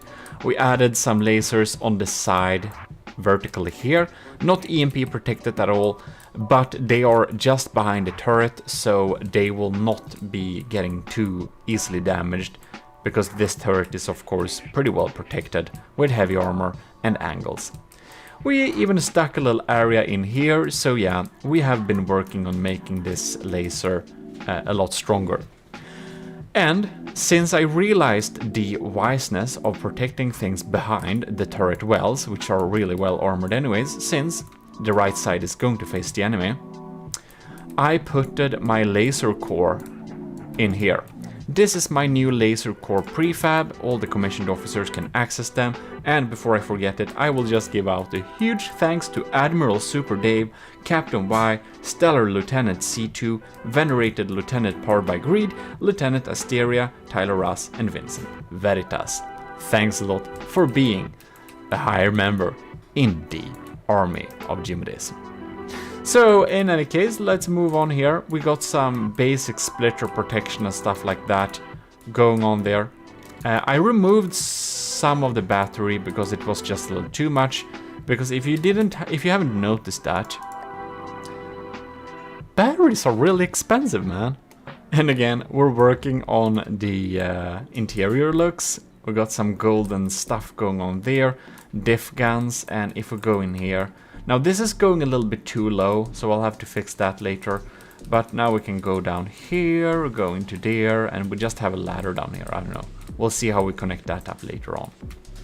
It's gonna be better when we're actually going forwards as well, by the way. And if we remove the GPU ocean, I think the problem goes away too. In any case, oh, I forgot to show these, but I added some small hydrofoils rudders in the back here, just to help a little bit with, well, like keeping the ship straight, even if we get a loss out of power. if we get the loss of power, we can still do that. Yeah, by the way, this is what I imagine a little entranceway for the guests to the big feast that come with balloon or airship. So we can kind of, or a kind of hovercraft, so we can kind of dock it here, is the idea. Yeah, so I believe that's so far as this iteration goes. So let's move on to the next. And before we move on, this is version 33, by the way. 33! Oh, no, I mean iteration 33. Like the version is closing into 100.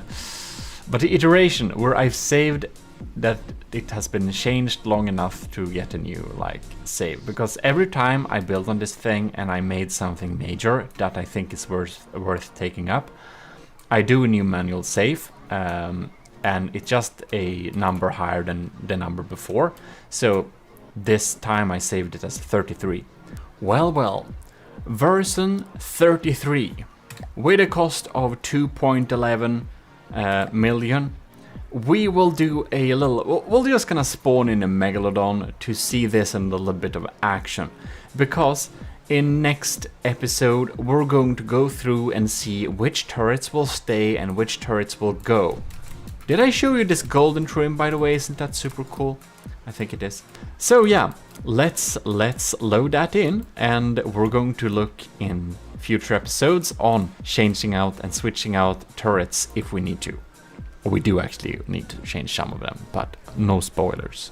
Let the battle testing begin. So right, we're following the crams here. Ooh, and these are whole point crams, most of them. We're gonna see... Big miss. Let's see here. The laser is really frying stuff off here. Yeah, we have a pretty powerful laser. Damage B... Yeah, that should be it. Oh, there we have it. So here is my sniper cannons. They're shooting underwater. Alright, see there. And there we have one, two, no? Well, they only shoot every 10 seconds, we'll see. We have successfully turned towards the enemy at least. Ooh, I'd suspect we will not be able to deal with these incoming missiles very well. We don't have any decent missile defenses as for now. And you can see it deals some pretty big holes in our armor here. That's probably torpedoes. Ooh, scary. Look at that. Oh, we're actually outrunning them. That's beautiful. So we're just gonna check. We have a speed of 36 meters per second. It's not uber fast, but it's not slow either. It's a pretty decent speed, I think, especially since we are maneuverable at this size. Somehow we got some damage here. Cram cannons has got some barrels shot off.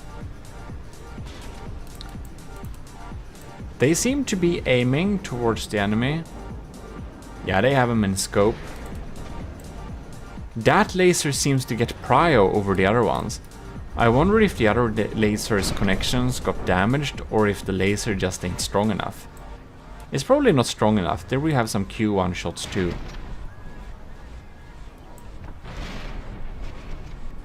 We have engine power still. So before we had a little bit of a problems with the engine power running out, I know.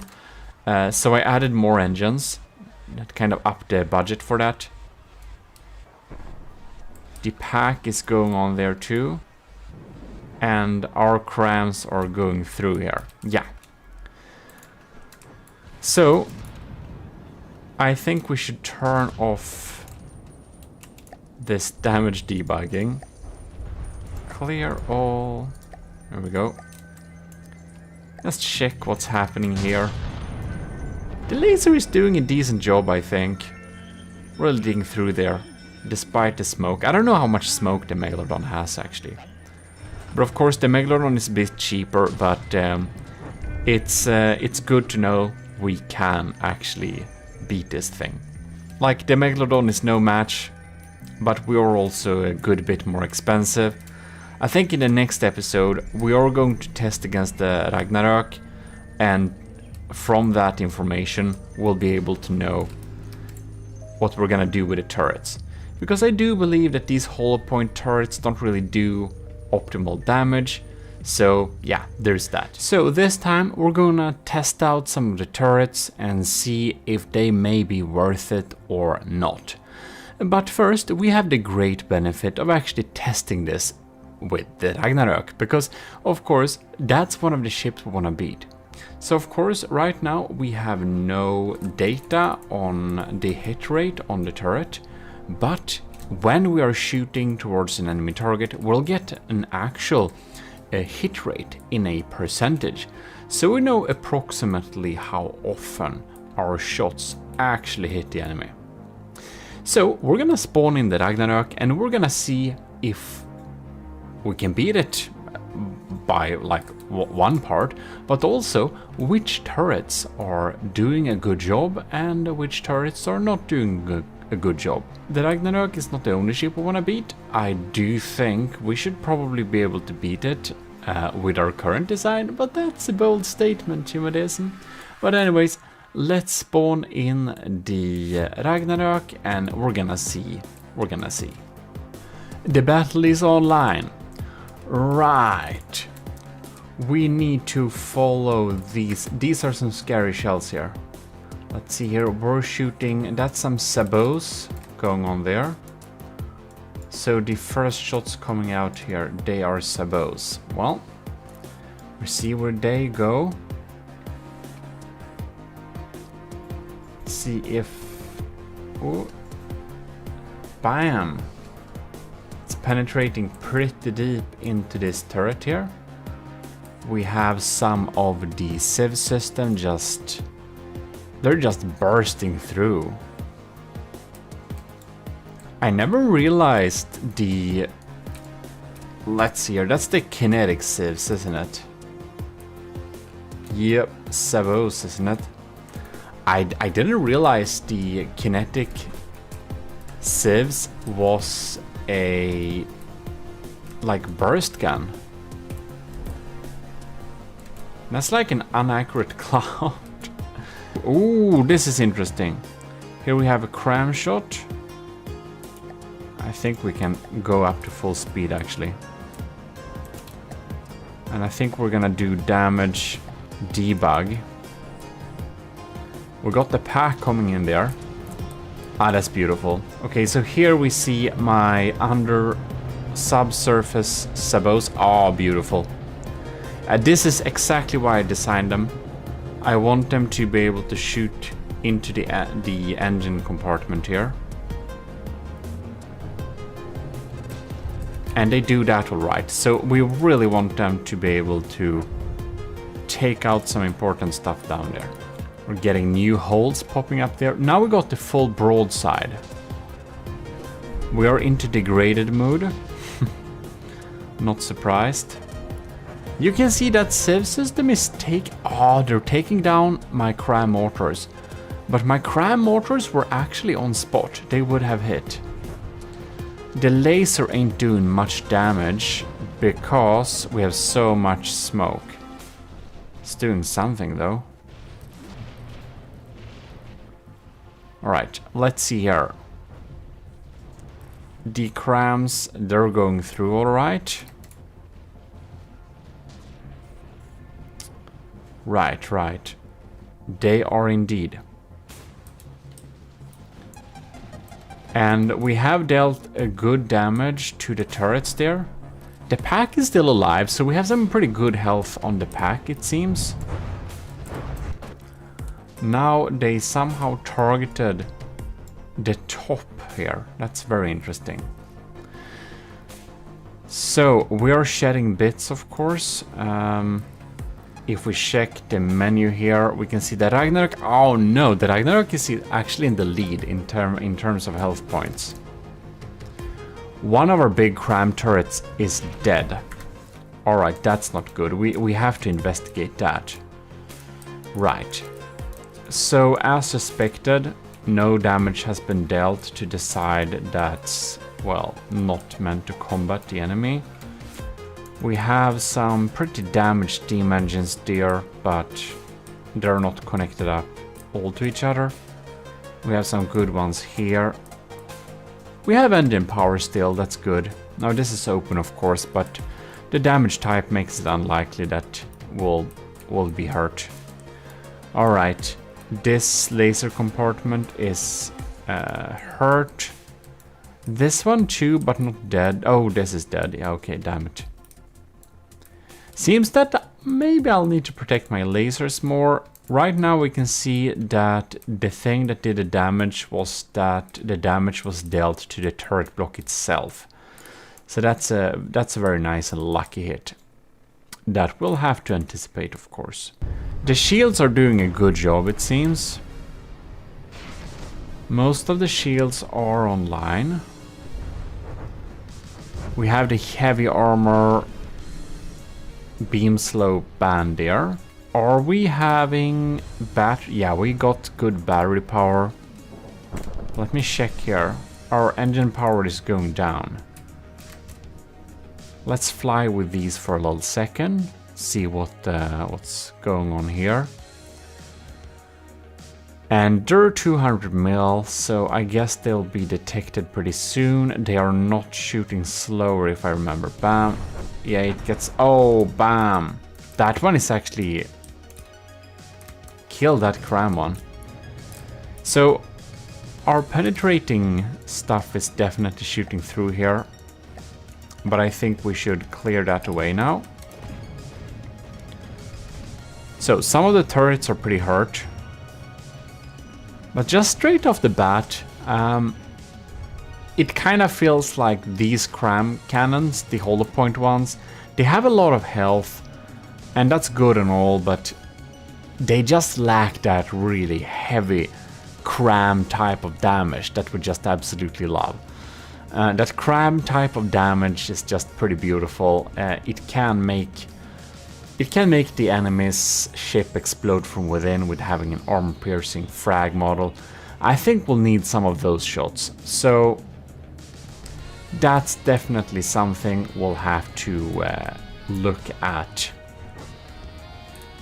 And of course, they're not toothless. They have a tiny bit of EMP2, but the other type of damage we can deal with crams are just so much more. And we have them divided up in 3 barrels, and that adds a certain type of redundancy, but it also makes that the total shell health of the shell itself is lower, which means that more of them got shot out. If it was only 1 barrel, I think we could get away with having a lot more chemical in there.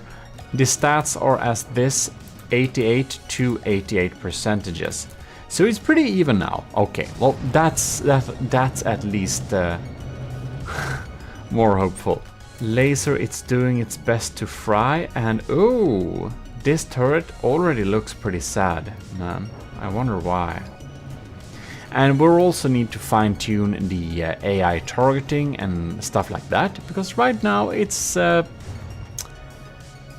think we'll need to focus the laser longer at each spot, especially with the smoke, to really make sure that we dig through, drill through rather, burn through a deeper hole. Yeah, seems that those crams ain't getting really through, are they? I think the levels we get from the turrets in terms of stats, we could actually probably check them right now. I think the levels we get here is the number of shots that actually were hit. So that means if the enemy took it out with lambs, it's not showing up on the list. Here we can see this deep cannon, this penetrating thing, hits 78% of each shot. I think that's pretty good. Oh, wow. 100%? Damn. It has hit every shot. That's interesting. Cram cannon here. So, how much is getting through here? 42%. 45%, 63%. Man. So even though we have so much... Yeah. That's interesting. Oh, by the way, for these ones, the health was a little bit decreased. I added some high explosive and frag, and I added the defrag in a really sharp spread, I believe. Or is it? No?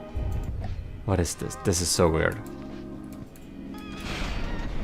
This is so... This is weird. Okay, they are a little bit mixed. It doesn't work. So the health is a little bit too low. We'll have to test these out, see how much damage they actually do. I thought I may have mixed it up with another iteration there, but they are not getting through a lot of the time, or they're not accurate enough. And how about these small ones here? Well, here we have 11%, 22%, 0%, man, okay. Okay, that's bad. This one, 12%, 37%, well, these cram cannons here, they probably need to be switched out. They're not doing much, are they? This one here, 1 shot fired. Not even hit. How are we doing down here then? This one is 0%. Yeah, okay, this one has to go. It doesn't do anything. It just doesn't get through the lambs. And this one here then. Alright, what are we doing on this? 41%? 56%. I think we're aiming these at above the superstructure, so I guess some of them can miss, but they should deal some pretty decent damage. Our favorite Vigoletta, 85%. Wow, that's amazing. Okay, that's a stayer. That's a stay turret. How are we doing at the stern cannons here? Now we're missing one. 35%, 42%. Yeah, well, we're tanking some health points with having loads of shells in the air, but man, they're not getting through. 69. Nice. Oh man, we have sync on these. That's bad. Okay. We need to make sure we remove the sync. I think the cram system has, in any case, done some decent job at distracting the Ragnarok's Civs cannons, because when they are turning to point upwards, and oh look, we won the bell. Okay, that's amazing. Well, we are stronger than the Ragnarok, but I feel that our cram cannons are a little bit lackluster, and we didn't win as fast as we should have. Well, that's good news, at least. That's good news. But I do feel that some of the stuff here is a little bit lackluster. These cram cannons are just not really packing it, if you know what I mean. That's a bad joke, GMODISM. Packing, come on. Anyways, this damage doesn't say much. I wonder why this one is prioritized. Oh well, doesn't matter much, does it? 3 of 5 shells hit. Well, I think that's some decent damage done here. We don't have to keep them, of course. 40%. That's bad though, 40%. The pack cannon. Alright. Hit rate 100%, 92%, 64%. I think that's good, man. I think that's good. Okay, good. And our pack cannon is still alive. We lost engine power, by the way, but whatever. 40%, 60%. Yeah, well, that's diff guns. I'm not really sure we need them. I'm not sure they actually do much in terms of winning the battle for us. Do these have a hit rate? Shouldn't they? Maybe they just don't reach. How about you? Nope. Well done. 5%. Oh, okay. They're not reaching the target very often, are they?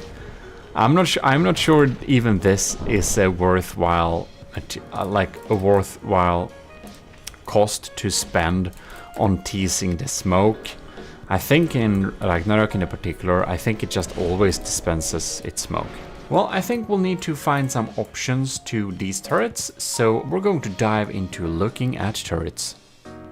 I have worked and worked a little bit on our cram turrets. And I have found a solution I think works pretty well. So this is the Crusher, and I have updated it to suit our needs a little bit better. This is a new turret which will be added to the ship. This is the Detonator, and it is a 1970mm cannon, and it's a single barrel, chemical, big cram.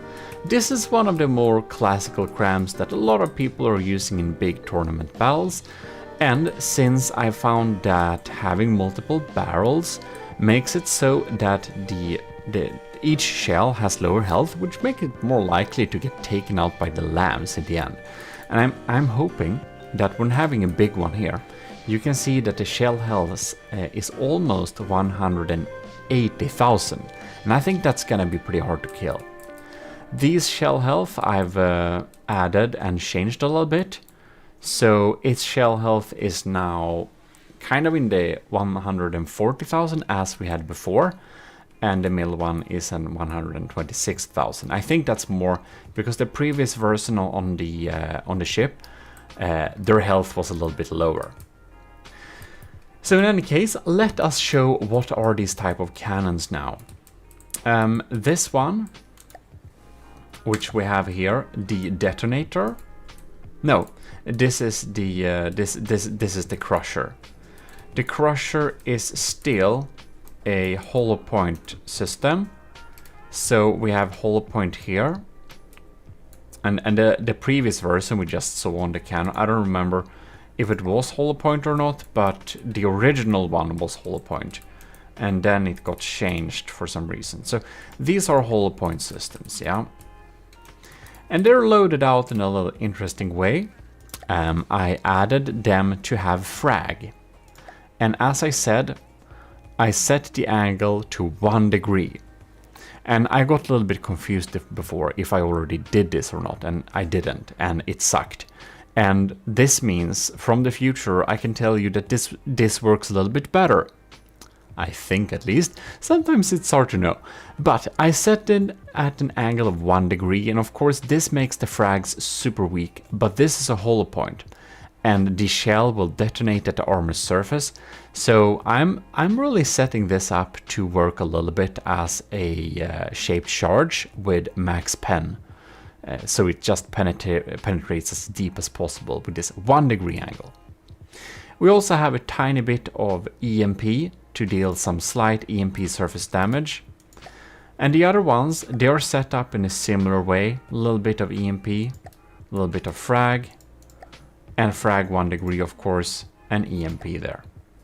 So yeah, and the EMP they are dealing, it's 2000 damage, so if we hit near a detection component, we should be able to take it out.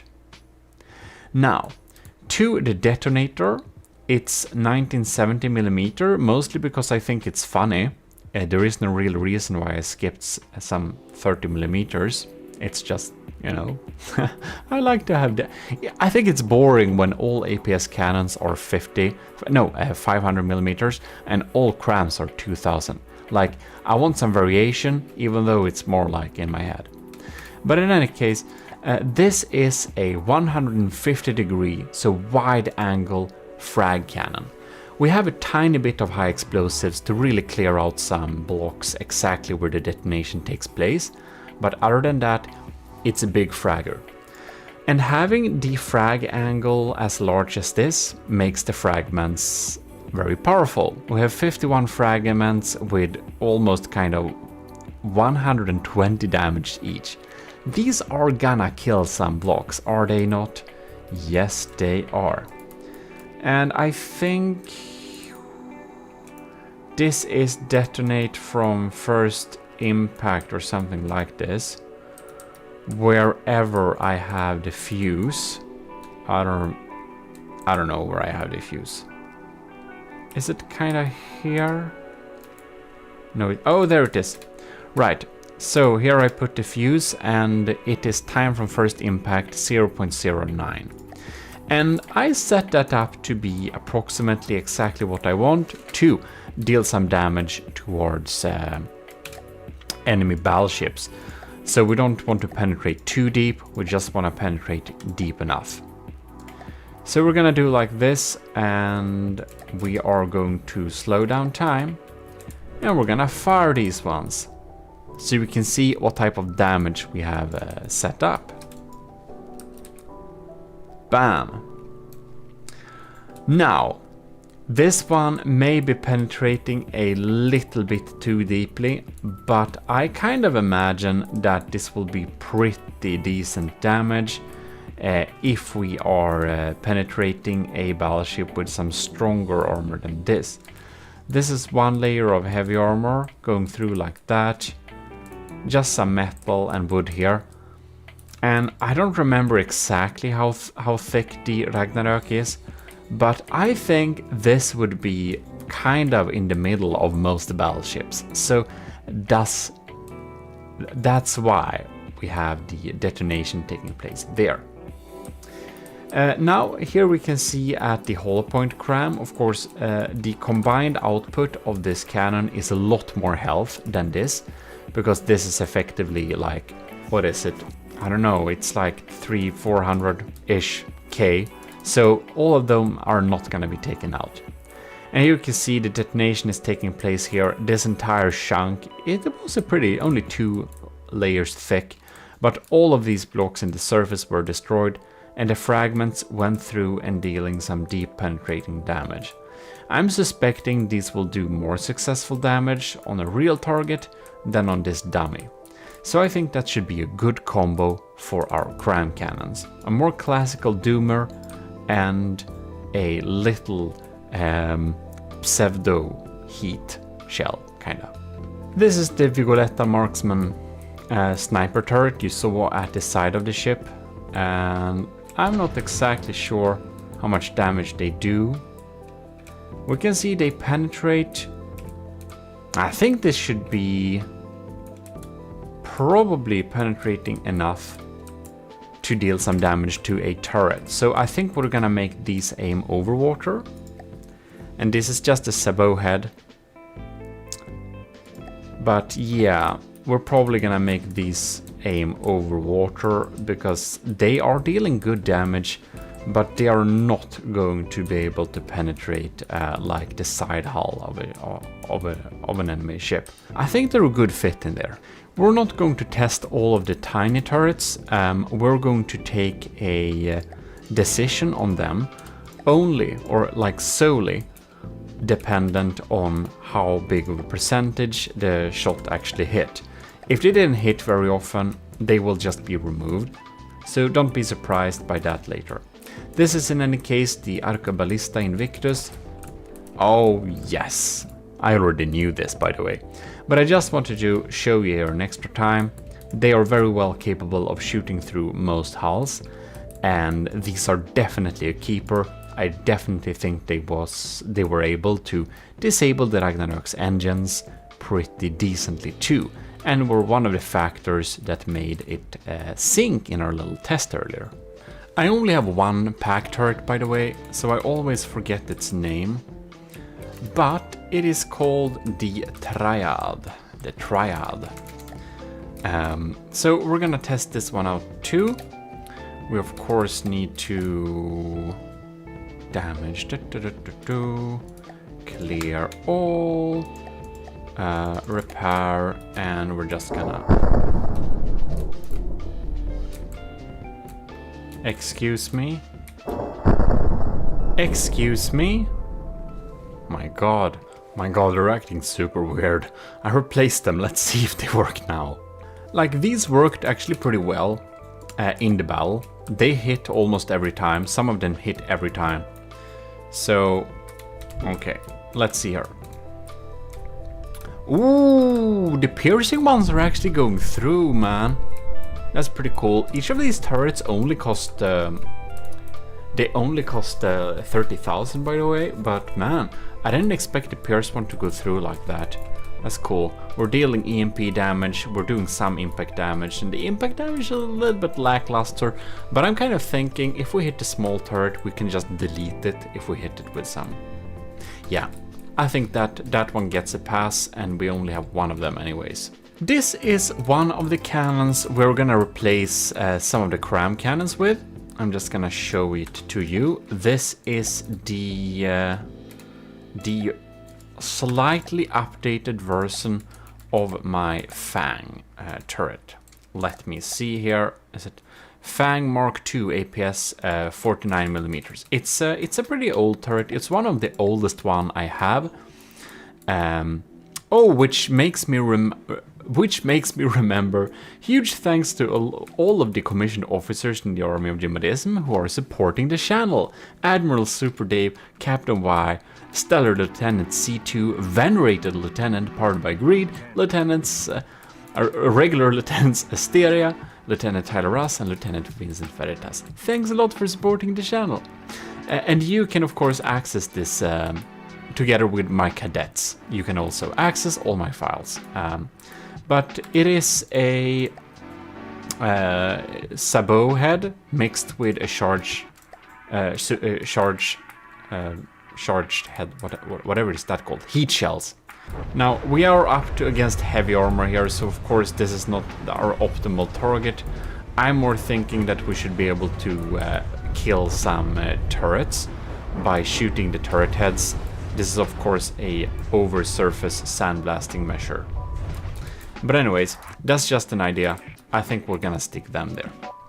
Before we look at the next iteration, I'm going to show you the rules here. So you will have plenty of time to build your ships, because there are gonna be a long time before this is actually out and we are taking submissions, but the submissions will be open, so there is no deadline, there is no need to hurry. But if you want to be an early bird and start building already, I've put together some rules that is most likely the rules we're gonna use, that's kind of pretty official. So I will reserve myself to be able to change these rules if I have to later, but these are the building rules. So please check out these little rules and you can start building if you want to be an early bird. If not, there are gonna be plenty of time for you to actually complete your ship and send it in. Don't worry, we're gonna have battle after battle after battle with this. As promised, the Gimli rules. So, these are just some preliminary rules. If you're an early bird that want to build really early, remember the submission is going to be open. There is not going to be a deadline. Their rules are a little bit subject to change, but it should be these basic ones. No cheese is the first rule. That means like no spin clipping, no internal propellers, no weird stuff like that. No cheese at all, like no big blocks of tetras to do aim point spoofing and stuff like that. Max 100,000 blocks. That's a pretty high block count, but you know, I need some kind of block count because sometimes people the secret advisor can go overboard with building out of only wood tetras. Yeah, so that's why 100k blocks. No extreme missile spam, so you can't have like several hundred missiles in the air at the same time. It just lags too much. Of course you can have big blocks of interceptors, but not like huge blocks of interceptors. And a little hint is don't use small, use medium. Small is not banned, but almost mainly rely on medium. They're also more efficient, by the way. Oh, and then we have no water pumps and no helium pumps. So no water pump or helium pumps whatsoever. Not a single one on your entire construct. It's banned. They lag too much. They make my game stutter. I'm sorry. I would like to use them otherwise too. Under 2.2 million cost, that means not 2.29. That means 2.19. So max. So max 2 repair bots. Yeah. No spawn drone, sub-object or detachment thing. You should not have 2 vehicles in one, basically. And lastly, no extreme sub-object spam. So don't come with me with like having like 500 diff guns. It's just like too much.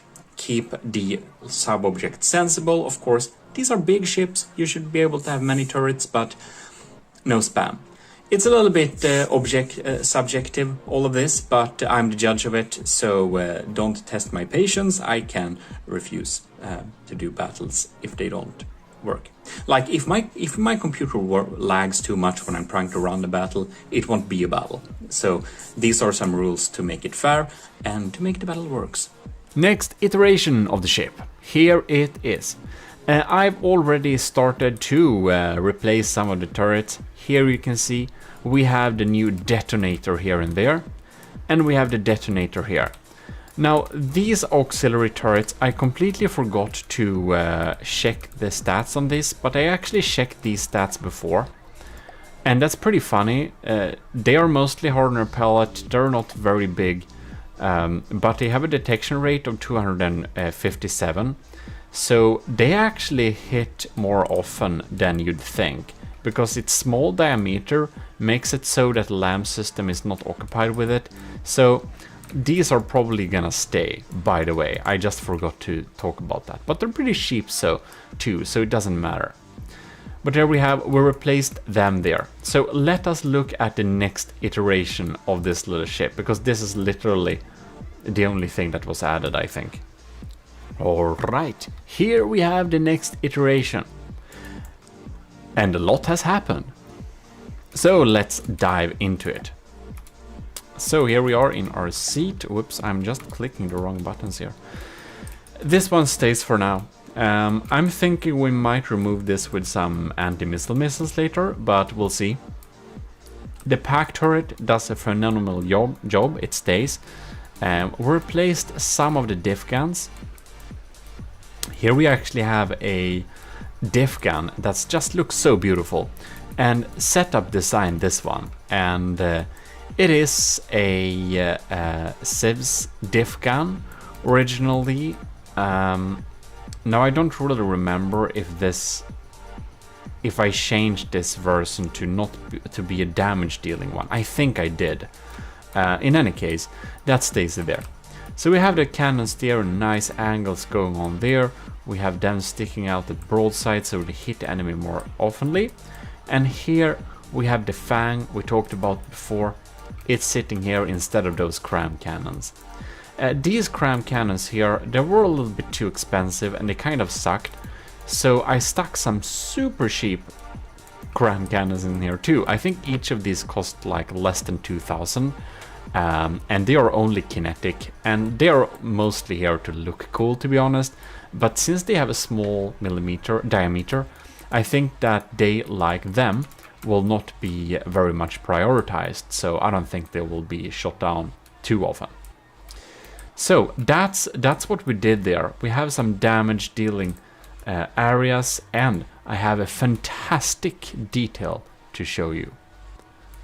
I've added the gemstone roof, just as promised. Now the Gimle is really living up to its name. It's a golden hall with the roof covered in gemstones, and a very safe and nice place to be, thanks to the military powers it yields. So I think it looks absolutely stunning. Please leave a like for my artwork in the roof here. I think it's pretty cool. Yeah. So here we have it, the golden hall, a hall that is worthy of kings and queens. If you're a king and queen, you need to subscribe right now. In any case, that's the things we have added. I don't remember if this area was so cozy, but it is now. Yeah, that's basically that. Oh, by the way, this entranceway, look at that. Beautiful golden trim around the corners like that, so we can go in here. Yeah, we needed something like that. So, what we're going to do is we're going to test this against the Setup's Turtle Lord, because I want to see how it survives a beast like that. We don't really have much in terms of anti-munition systems, so it's going to be very interesting. Beautiful Lagfest Turtle Lord, let's go. Alright, this is just absolutely terrifying, oh my god. So the laser is lasing, but oh, okay. I don't want to wait for this to be so scary. We're gonna speed up time to normal again. Ha. All right. We have some anti-missile missiles trying to deal some damage. Oh.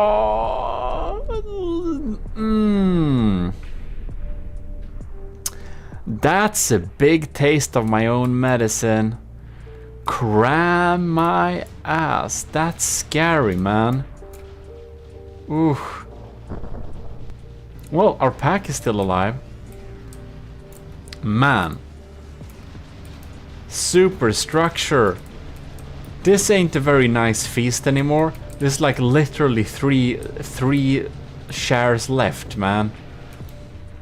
Well, I guess only 3 people survived that, and it's the end of the table too. So I'm sure they're like low-ranking soldiers in the army of GMODIST. So we may have had some commanders that died this blast. Oh my god, KIA. Very sad. Any case, the next episode is gonna be about civ systems. If you could have guessed that. Oh, here we got more of my own medicine. Cram mortars. How is the stats, by the way? Ooh, I'm only 1% behind. That's pretty cool.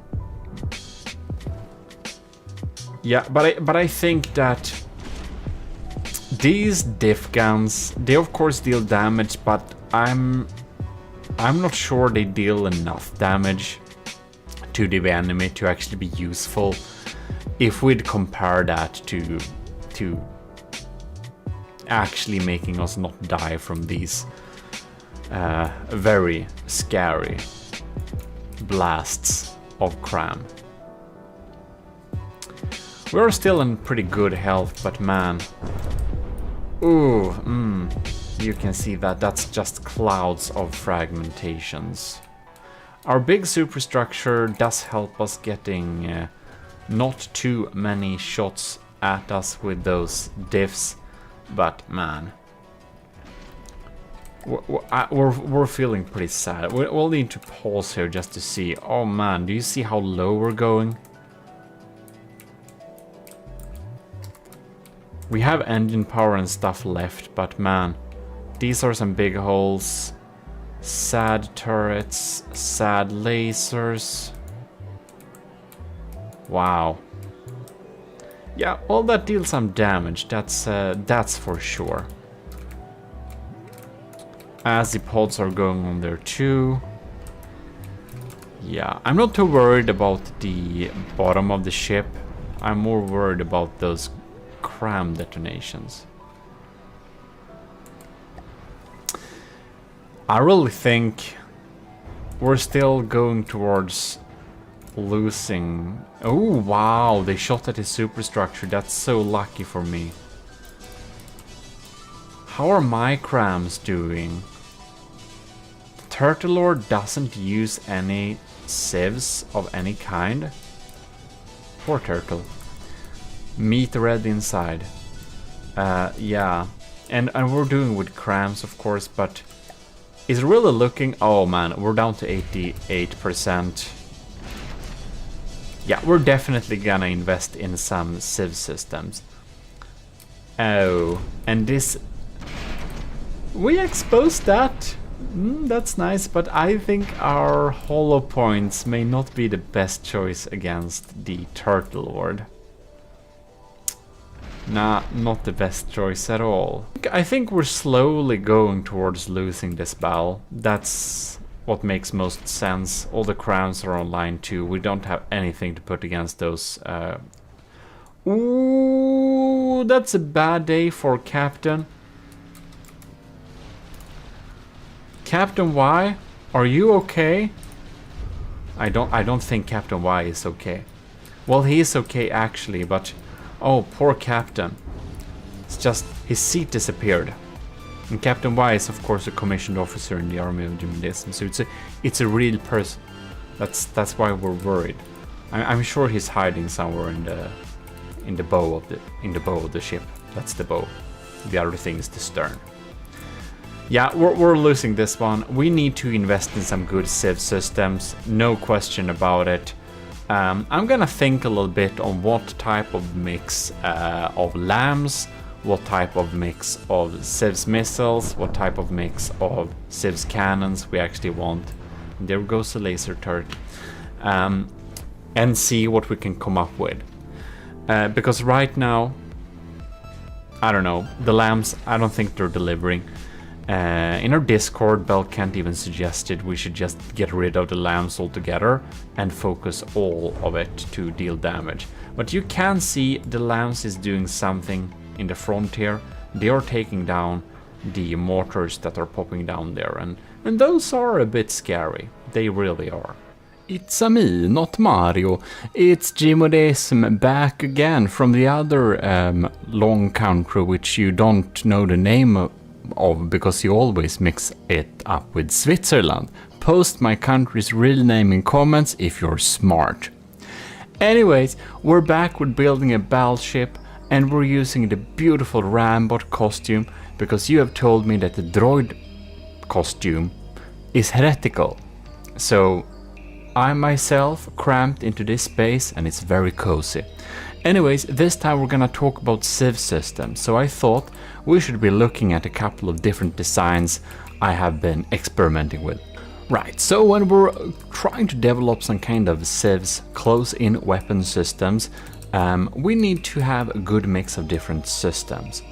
Now, these are 3 different ones. This is an old medium one. I updated it a little bit, but it's pretty efficient. However, I do not want to have too many sub-objects, so I think this might be a little bit too small. Then we have this really big design. This is kind of expensive, but it has loads of missiles and should deal pretty good damage. And then we have a pneumatic system actually, and this is proven to be pretty efficient. And if you haven't watched that, you should probably watch my empirical testing about pneumatic civ systems, because we can make a medium missile that has a much smaller reload time. So this is like 14 seconds each, and this is 10 seconds each. So of course they have limited range, but I think it may be actually be worth it.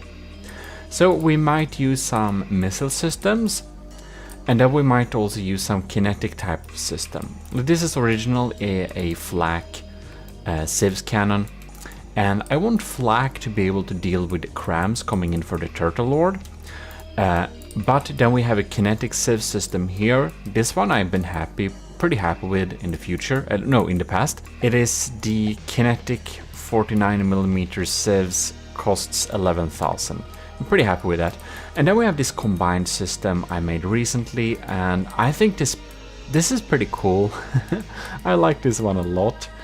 But it's a kinetic, a flak system, and a missile system combined.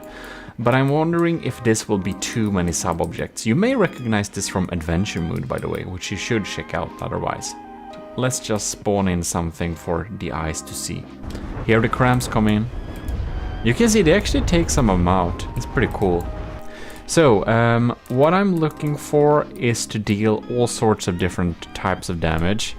You can see that's pretty beautiful. We can blow up stuff there. We got the kinetic system popping in there, and the anti-missile missiles seem to be doing a pretty good job. The pneumatic civs can be a little bit hard to see because they're kind of not. They're a little bit hard to spot by the simple fact that, well, they don't show any thruster plume when they're fired. But again, they reload fast, so I think a pneumatic system could only be complementary. But I'm thinking to use some diff civ system to tackle crams in particular. So we'll see a little bit. I think we're going to skip small flak like this one, because small flak will just not be able to deal the type of damage we're looking for. Here we have a couple of flak diff guns. So these are diff civ scan, and I'm particularly happy about the Vigoletta Skyfire dual system. I think it looks pretty cool. I added some decorations, of course. And it has, well, 8 shots in total, and then it's gonna be a long reload. And then we have the S-Corp smaller little system that's even cheaper, a lot cheaper. And then we have the little design we have gotten / lent / taken with his permission from Setup, which was present on the Stridsjakt. So, oh god, now they kind of blow up a little bit too close, but they are supposed to do their job. If we just reload, you can see that they actually blow up the shells coming in there. Bam, you can see that. That's pretty amazing. And since the Turtle Lord is firing swarms of crams like this, I think we need a couple of these flak diff guns to clear up the sky a little bit. And maybe we can make the lambs deal with the rest. That's the strategy in any case. I am thinking to combine it a little bit with some missile systems, medium missile system, because we want to keep the small missiles low to be able to like not have too many missiles in the air, because that will lag. That was one of the problems with the Draconia. It just kind of lagged too much when we had too many things in the air at once. It was a little bit crazy with all those VLM small missiles. The needles, they were called. Well, in any case, I'm going to test and look at different missile designs, and we'll see what we can come up with. Right, so after some testing and some, well, building, but previously I have found some missile systems that I think excel a little bit more than the others for this application. Now these pneumatics, we're actually having a pneumatic system here, and it's getting in a little bit later on. It's really only getting activated if the enemy is a little bit too close, if the shots are a little bit too close, so they may be wasted, but again, these are loaded each and every time the enemy shells come towards us. And this is the crossbones. We are facing Turtle Lord and other designs, which are just so much more dangerous, but you can really see they clean up the sky. And even though these are tiny pneumatic shells just firing out two more, like, they're so simple, it's like they're so basic. But you can see they really make a little cloud that just appears in the air here, and whenever there are target crams close by, they will detonate into this cloud and really clear up a lot of those shells, and they will basically be in the vicinity each time a cram shot is fired. It's a very few cram shells that reload faster than every 10 seconds. So I really like them, and I also just like the idea of having a pneumatic sieve system. So you can see 3 of them are good to clean up the rest that comes in too close. Then we have this beautiful system. It's a high cost, high risk system. These are the Speedex, and they are using short range thrusters. They're going at like full force, they're going really fast, they're having some things that help them launch. We have turning thrusters, fuel tank interceptors. They're just built for speed. They actually don't have any pneumatic systems attached to them, do they? No, they don't. They can't fit that. But they are fast enough anyways, and they have this beautiful thing of really getting out some shells or really getting out some shrapnel into the air long before anything else is there. So now we have 3 of them, and let's see the cost here. This is the Shred, that's the pneumatic system. It costs 9,000 materials each. And then we have the, it's actually down there, Orion Combined Medium Missile Speedex Intercivs. I think they're pretty cool. They do the job very well. And to combine with that, we have these beauties, which I have in an earlier testing video fine-tuned for hours to make these missiles have the most chance of actually getting onto a trajectory that will blow up and do some damage to cram shells. So this is a vertical launch system, a VLM sieve system, but they are medium, but they are still pretty maneuverable. You can see they are actually having time to go into a trajectory and deal damage to those cram shells, and I think that's pretty cool, because a lot of the VLM sieves missiles don't do the job against cram. So it was really hard to set this up, and if you want some tips on that, you can check the earlier video, but a little bit quickly. They're coordinated, they have a high APN guidance, they have turning thrusters and no fins, and a variable thruster. And the crucial component here is the start delay of exactly 0.4 seconds and a pretty nice, well, yeah, they're balanced like that. So I think we try to integrate these systems onto our battleship together with some kinetic sieves. We got the basic lambs, and and we're going to use that together with some flak divs, probably a lot of flak divs, to deal some good damage. And I just want to give out a huge thanks to all of you who are in the Discord and keeping it alive. It's super fun, and if you're not there already, you should join. Also join the Army of GMODISM, because we're gonna have a challenge that requires that you are a member of the Army of GMODISM. And you can just self-assign yourself a Matros 3rd class, and you're in the army. And of course, you can also become a commissioned officer via Patreon, and that will support me very much too, from $1 a month and up. And about that, huge thanks to our commissioned officers, most notably Admiral Super Dave, Captain Y, Stellar Lieutenant C2, Venerated Lieutenant powered by Greed, Lieutenant Asteria, Lieutenant powered by Greed, Lieutenant Vincent Veritas, and Lieutenant Tyler Russ. I said powered by Greed 2 times, I just realized. But, well, thanks a lot. So here it is. This is the updated version, and here you can see I've chose to install a Vigoletta dual barrel Skyfire flak diff gun back here. So we have 8 shots of protection there. Onto this side here, I don't know if I mentioned this, but the cram turret that was installed here was so bad. It was so bad I just had to remove it, and we replaced it with a well, a diff gun, dealing damage, very basic. It's just a shape charge. I'm not sure it's gonna get through, but we really need a turret there for looks.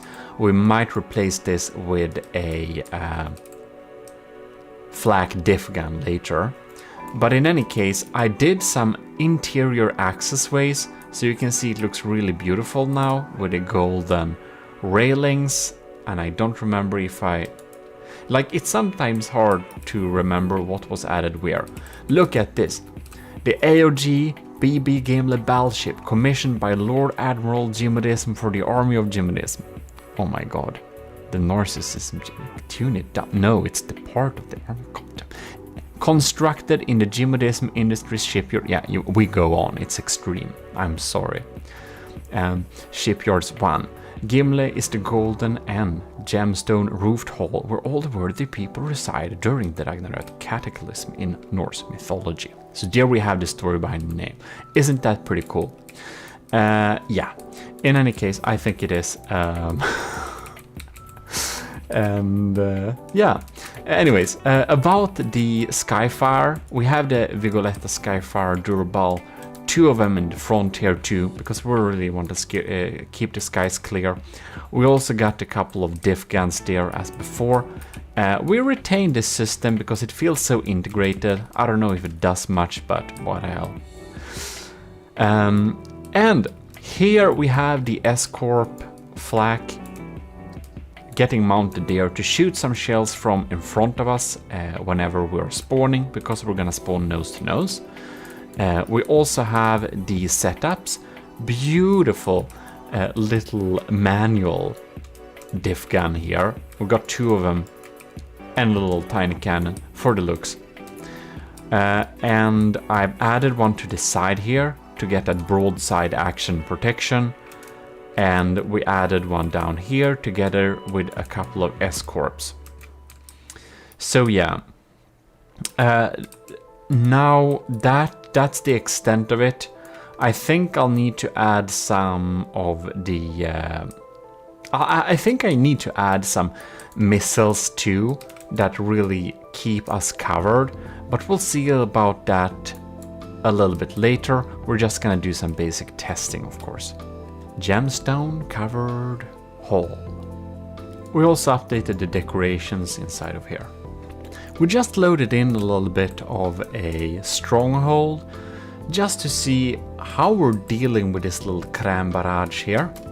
So the crème barrage of the stronghold is not the scariest thing in the world, but if you don't know how to protect yourself against crème barrages like this, Civs diff, they can be pretty scary, especially if you don't have any lamps or anything. Bam, there you can see, isn't that quite beautiful? Now it would have missed, but we got some style points, don't you think? Alright, so we'll access the intakes here. We can see this is, I think it's 500 millimeter, unless it's not, but if it's 500, we have a flak damage of 30,000. So that's why you need a lot of hardeners, by the way, so that you can make sure... Oh, it's 450. Yeah, well, in any case, that puts our damage of this flak shell to 26,000. But on this particular turret, and the flak radius is 64 meters, so if we shoot at the center of the cluster, we can probably get rid of it, so that's pretty cool. But yeah, that's why we put a lot of hardener pellets and why we have some hull points on this middle turret here, just to deal some extra damage against the incoming targets. Now, I don't really want to protect against torpedoes and stuff like that, because that feels a little bit boring, but we might need to do that. We can see we're still at 100%, we're protecting pretty well against those crème barrages, since we do have the nice radius of the flak. But keep in mind that most of our flak guns only have, what is it? It's 5 shots. So I don't know how much how long it takes to reload. Oh my god, we don't have any defense against these torpedoes, man. Ugh. Okay, yeah, I don't want to have torpedo defenses because torpedoes are better to outrun, and we're pushing like 40 meters per second. But you can see they're doing big holes in our armor here. Now, we don't have anything important at that part of the armor really, but man, it's a little bit annoying. It would be nice to maybe have some missile to just slow them down at least. You can see we can outrun some of them, but not all of them. Darn, and this missile actually hit... Yeah, that missile actually hit us in the side there. That killed the turret, so it did damage. We might need to have some anti-missile missiles for sure. But in any case, about diff guns, the normal ones have 5 shots, 1 in the barrel and 4 in the ammo inputs. And if they have a reload time, the enemy's cram cannons of say 25 seconds, we do have more than 2 minutes of being safe from their damage, basically. If we have like 1, yeah. If that makes any sense. So, I think that it's pretty worth it, and for the Vigoletta Skyfire, now they fire at once, but they have 9 shots in total, 8 from... No, they have 10 shots in total, of course. What am I saying? So, that should deal a lot of damage and really clear up. You can see they fire in succession, bang, bang, and of course the turtle already is set up, so its cram cannons are much more scary and we need a lot more damage to deal with them. I really think we're gonna replace this teaser up here with something a little bit more scary. What? We got a torpedo that got the damage to the other side. But because it's so much empty space, it didn't kill anything critical. That's pretty funny. Well, in any case, we're gonna add some more systems and check the next iteration. And there we go. I went to go with the SpeedX on top here, so we should have some nice cover there. And I integrated the beautiful actual VLM system, but I figured we might as well point them towards the enemy. So we have a little VLM system integrated here, and caution tape so you don't stand in front of them. There's the decoy, and we have a couple of diff sieves there too now, so we need to spread them out because some of them could get shot out. I noticed when I tested that a little bit too off screen. Now, if we have to, we could change this to diff sieves, by the way. That's an easy fix if we need to. And other than that, I think that's like the most of it. But I do think I actually updated the share during this thing, so you can see I made a beautifully designed custom share for Captain Y sitting in the commanding position, steering the ship. A little bit more scary position to sit at, but you know, we can't put the Admiral at a dangerous place like this, so I think the Admiral will probably sit here and just chill. Or if he's smart, maybe not here, maybe like, I don't know. There is no good places to stay really. Oh, I know. Maybe we can make a little share for Admiral Super Dave in the compartment. I think that would be great. Yeah, well, in any case, we have done that. Did I add something in the inside? That's something I'll need to check. It's like I'm building all over this ship, so sometimes it's hard to remember if I fixed something. I upgraded the laser but sticking some more units somewhere. I do know that. Question is exactly where. That's more of a mystery. However, I did notice that there were a few problems, like some of the diff guns at my offline testing were actually blowing up shells a little bit too close to our structure, so we did damage to our own blocks. So yeah, we're gonna move to the next iteration because I already know what's wrong with this, and that is some diff flags are killing us, literally shooting off blocks. Not good at all, and the safety distance I set for them apparently doesn't matter. I don't know why. I think it's just that the failsafe margin can't be wide enough or something. I don't know. It just doesn't work, the placement of some of the turrets. So, the placement here, with my offline testings, I noted that this exact placement was pretty rarely getting shot at, because I think it's like in the outer edge and there is pretty low risk that anything shoots here. So I removed the diff flag and replaced it with another one of the SpeedX systems because they're pretty nice. And I did remove the diff gun up here because it was too good of a placement for a diff gun, because again, this placement also didn't got shot very often. So inside of here, I could fit a little nicer shield and nicer interiors.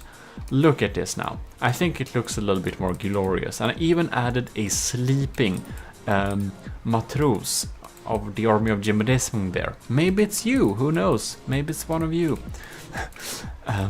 And we also have a little symbolical docking station here. Now this won't come with a drone, but I figured if this is gonna be a land gang for like airships, we should absolutely have a docking station so we can make it possible. Well, in any case, that's not really what we're talking about. We are talking about Civ scans. This kinetic Civ scan was a good complement to combat big incoming missiles and also crams, so I figured 11,000, let's stick it in here because I like it. Yeah.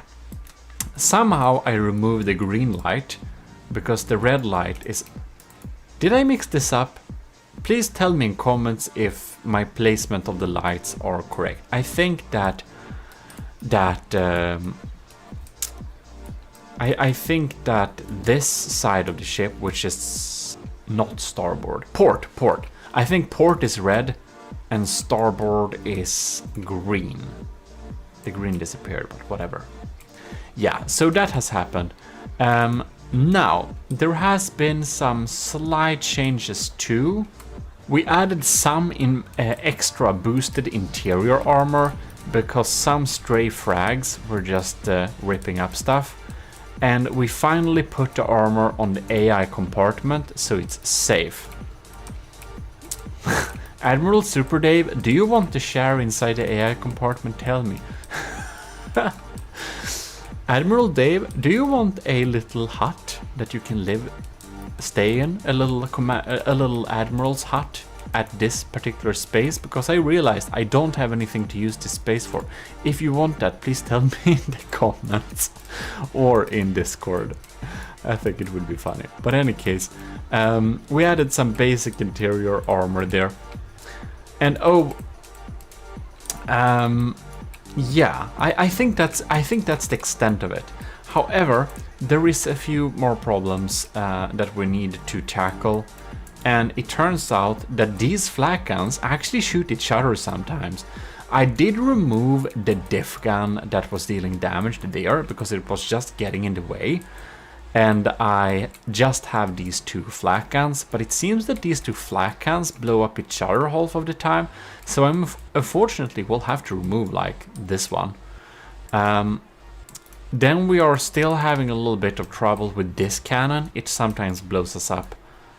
So yeah, I'm gonna do some more testing and do some slight updates. But good news, we are finally having the pneumatic system on a serious battleship.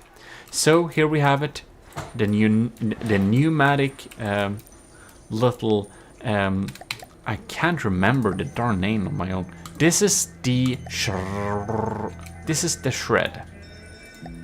Yes, the shred system has been installed. Is that not quite beautiful? It is, very nice. And there is another issue we have. We are over budget. We're 2.208 materials. And that's like 10k at least over budget. Because I don't want to be cheesing my way to like the finish line. I want to have a decent end cost. So we're a bit over budget. We'll need to fix that. Let me present to you the discounted fixed version of the previous iteration. There it is.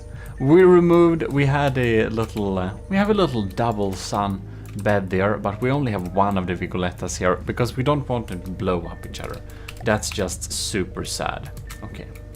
Other than that, what do we have? We got some different types of diff sieves. You can see we have removed the problem shy that was there. This one, we were able to fix that one and that one with having just limitations on how they can aim. And other than that, we're looking pretty smart here. It's working perfectly fine, and I'm trying to remember how I decrease the cost, because we are now under the limit. We're a little bit too close to the limit for my liking. It feels cheese almost, even though it isn't. But yeah, we are under. We're within budget at least. I added a green light, by the way. So that's nice.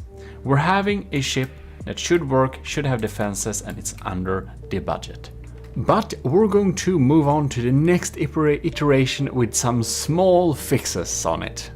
They are so small they're not really noticeable with the eye, but it's more like lambs tweaking. We have been tweaking some turret movements so that they can't shoot where they shouldn't shoot, and all sorts of stuff. We've been going through the system during some light battle testing just to see that it kind of works. But for now, I think we should end this video with checking out if we can defend ourselves against the Turtle Lord's cram systems, which I definitely hope we can do. Now the Turtle Lord is almost 200k less expensive. Oh my god. But the barrage is very scary. So we're going to stay with this barrage and see how our newly-ish set up lamb system is able to deal with it. Now the lambs will take the power from the lasers when it's getting in close. They are not lasers that have much storage. they are more like a continuous laser system, which makes it so we can actually combine it with our lamp systems too, because our lamps does take from the same pool. So here we can see the lamps are taking, oh yes, bam, come on, we're getting in the closest ones, bam. Here we see some flak diffs. Oh, do you see that? Bam! What a cloud, man. That's so scary. I'm very glad we got rid of that. You can see some Civs missiles popping in here in slow motion, trying to take on these very strong cramshells there. And they are of course filling the air with a cloud of sorts. Man, look at that! We got him! We got him! Amazing! Can we get this one too? No way. Are we gonna kill the turret? Are we going? No! Oh yes, we're so lucky. It misses the mark. Beautiful. Oh, that's an explosion a little bit too close to home. I hope that was us defending ourselves and not a mistake. You can see the lamps are trying to do something. When the lamps are doing something, our damage lasers are not doing something. But man, we can't tackle all of them. And that was probably very foreseen. We already knew that they couldn't take out all of them, but yeah. The lamps are nice that they help with taking out these diff shells coming in here. And our diff shells are doing a good job at taking out the enemy cram systems. So now we have kind of seen how that works. No serious damage has really been dealt yet. We're gonna move up time to real-time speed and we're gonna see. But yeah, I think so far I'm pretty happy with this system. And we have the kinetic Civ system going in here too. Going with this barrage. Yes! Yes! We almost took out all of those cram barrages with our flak diffs. Ladies and gentlemen, are you having trouble with are you having trouble with cram barrages? Flak diffs is your answer. And that's super nice. Okay then, that's good. One thing we do want to check, and that is which turrets hit or not. We'll need to do some fine tuning and stuff like that, but I'm thinking this ship is starting to be a formidable opponent. It's not quite done yet. I do want to have a proper battle testing video. And we are within budget still, but we're really closing on the limit. What I'm going to need to try, I want to try if my cram cannons are worth it or not, or if I should use other cram cannons, or if I should use maybe only detonators and skip my triple barrel crushers. We're gonna see about that. But in any case, I think we'll be coming back next time. Ooh, our lamps are doing a nice job keeping out those mortars. The stats are pretty even, but we are in the lead, but we also have a material lead. And one thing I also want to try, that's probably to see if I can get the cost of this ship down to under 2 million.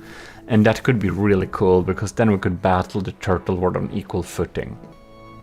And I wonder,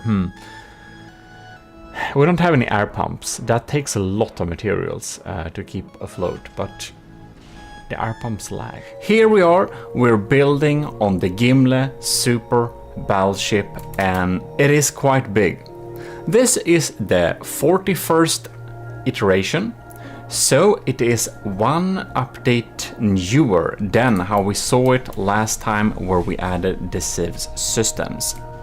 So I will be completely honest that it's only like 2,000 materials more expensive, and I'm not 100% sure what I added. I think it may have been this auxiliary diff guns at the side to protect against, maybe. Or it's not, I don't actually know, but it's a kind of small change, so it doesn't matter too much.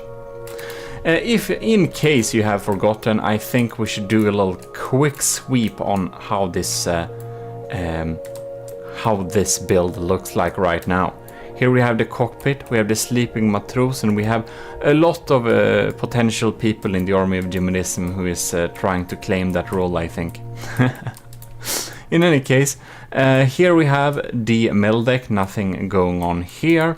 We go down, here we have the other deck, we have some tiny extra energy generation, probably not worth it, but I think it looks cool. We have the anti-missile system thing there, and we have the way where we can walk down into the big hall. In case you missed some episode, here we have a docker to dock airships so that we can walk on board. We have the lunch of the day together with all sorts of goodies that bots might enjoy, and a lost thing. Some beautiful assets we lent from Setup for his Stridsjagd design, and the little pool table area. We go down here, we have like an empty area with more drinks yet again. And remember, this is a golden feast hall that's supposed to, well, you're supposed to await Ragnarok from there, kind of. Now these connections, they look kind of weird. Why did I add them? I'm not sure if I completely, whatever. It looks pretty cool. We have the Vigoletta Marksman, we have the Arquebalista, we got all sorts of cool turrets going on here. So yeah, and if we look inside this portion here, we still have a very empty big shell of a ship. If we go here, we of course don't use any water pumps because that lags too much, but I think you already know that. And I think my speed mode for going around is a little bit too quick. It's really twitching like that. I'm not sure if you like that or not. Like the video if you like it. Also like the video if you don't like it. More engines and some stuff like that. We have a tiny engine power problem, so that might need to be solved in the future. Or we need to cut down on the LAM a little bit. We shall indeed see. Now here we have this armor here, and I think this armor has a little too high block count, and it's probably not really delivering. This armor is probably really good against heat shells, but against what we have it at now, I don't think this armor is really good, but in this episode we won't really change those right now. So then you might wonder, what will this episode be about? Well, let me tell you. Do you see the biggest turrets here? Yes, these two. Above here we have the detonator, and below we have the crusher. Yes. So the crusher is a 3-barreled design, and it has some penetrating plumes of frags. So it's basically some kind of heat cannon with slight EMP charges. And we divide it up in 3 barrels, which makes it so that it's less likely to get shot out of the sky using kinetic sieves. For the destroyer, we have a more classic Doomcram setup, and having all the payload in one shell makes it so that it's less likely for flak sieves to shoot down the target. And that's all in theory. And with this we can shoot down, we can avoid kinetic sieves, and with this we can avoid flak sieves. But after the previous episode, which you probably saw, I came to the fun little conclusion that flak diffs is kind of superior. Flak anti-cram civs. We can shoot down big barrages from the setup's Turtle Lord using them, and I suspect that we could use the same weapon to great effect to counter this ship. So, firstly, I got some crazy idea. Now, the detonator doesn't have that long of a barrel for its stock design, so I thought that it would be a cool idea to redesign this turret, short barrel standard version, to a slightly more expensive turret that's named after our honorable Army of GMODISM Admiral Super Dave. So we're going to use Admiral Super Dave's glorious status and insert that into a upgraded version of this turret. Now it's really cool that this turret is more cheap. I mean, that's a really good thing. But I thought that if we only have one firing piece, it could probably be a good idea to not only like have one layer of heavy armor protecting the pieces, but actually having some really thick turret armor. So we basically spend the cost. Since the crusher is more expensive, then I thought, what if we make this turret as expensive? So we're going to update this turret, and you're gonna see in a moment why we do that. Alright, so the stats at a glance. AOG detonator, 90-70mm cram class A cannon. And why isn't it 2000? Two reasons. Because I think that if it's a little bit smaller than the other ones, the enemy LAM system will not target the detonator, and they will instead target other cram cannons, which are not as high payload carrying. That's my thought. The other thing, it's boring to have everything 2000mm. That's actually the main reason, by the way. So I want to have slight variations. So yes, maybe some of you think it's more efficient with flat 2000, but it's only 30mm. I'm sure it doesn't make a huge big difference, and this is how I want to have it anyways, even if it's slightly less efficient. So when we have gone over that, you will see that the original detonator costs 150,000 materials. It is a good turret. It really is efficient. It really adds what we want. And if we go in here on sub-objects, we can see we have a detonator Mark II cram, class S Dave, and that's of course class S, like in S tier. You know where we're going with this. Anyways, and also SS in Super, so Super Dave. So here we have it, Admiral Super Dave's variant. We added some decals. It is more expensive. It's actually quite a bit more expensive. To be precise, it's 170,000 materials. So it's not that much more expensive, but more than 10,000. So we spent some on armor. And as you can see here, this now has heavy armor fronted areas, so that frags and stuff that is coming in a glance at the top of the turret will meet some heavy armor resistance, and this will make it so that they bounce off much easier. Now there is another thing that's changed with the SD variant. Here we can see the reload time is 16 seconds, 0.34, and the reload time on the original is 14.58 seconds. So basically what we have done is that we have increased the reload time a little bit. So this shell health has 216,000 and this old shell health has 180,000 almost. So it's a little bit more sturdy in terms like that, because I thought that we really can't afford that the enemy shoots down the shell, so we're gonna make it slower, more expensive, and we did that by adding some more compactors at some free places. I think it may be slightly less efficient. We can easily check that because it's a single barrel cannon and it's easy to check stuff like that on these. But if we see here, Where is it? Material cost, material per firepower, 506. And this one's material per firepower is 535. Okay, cool. It's actually more efficient, never mind.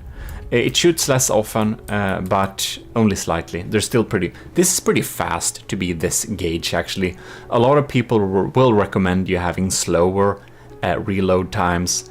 But since this is a capital ship, we really want to deal the max amount of damage we can in the earliest minute of the battle.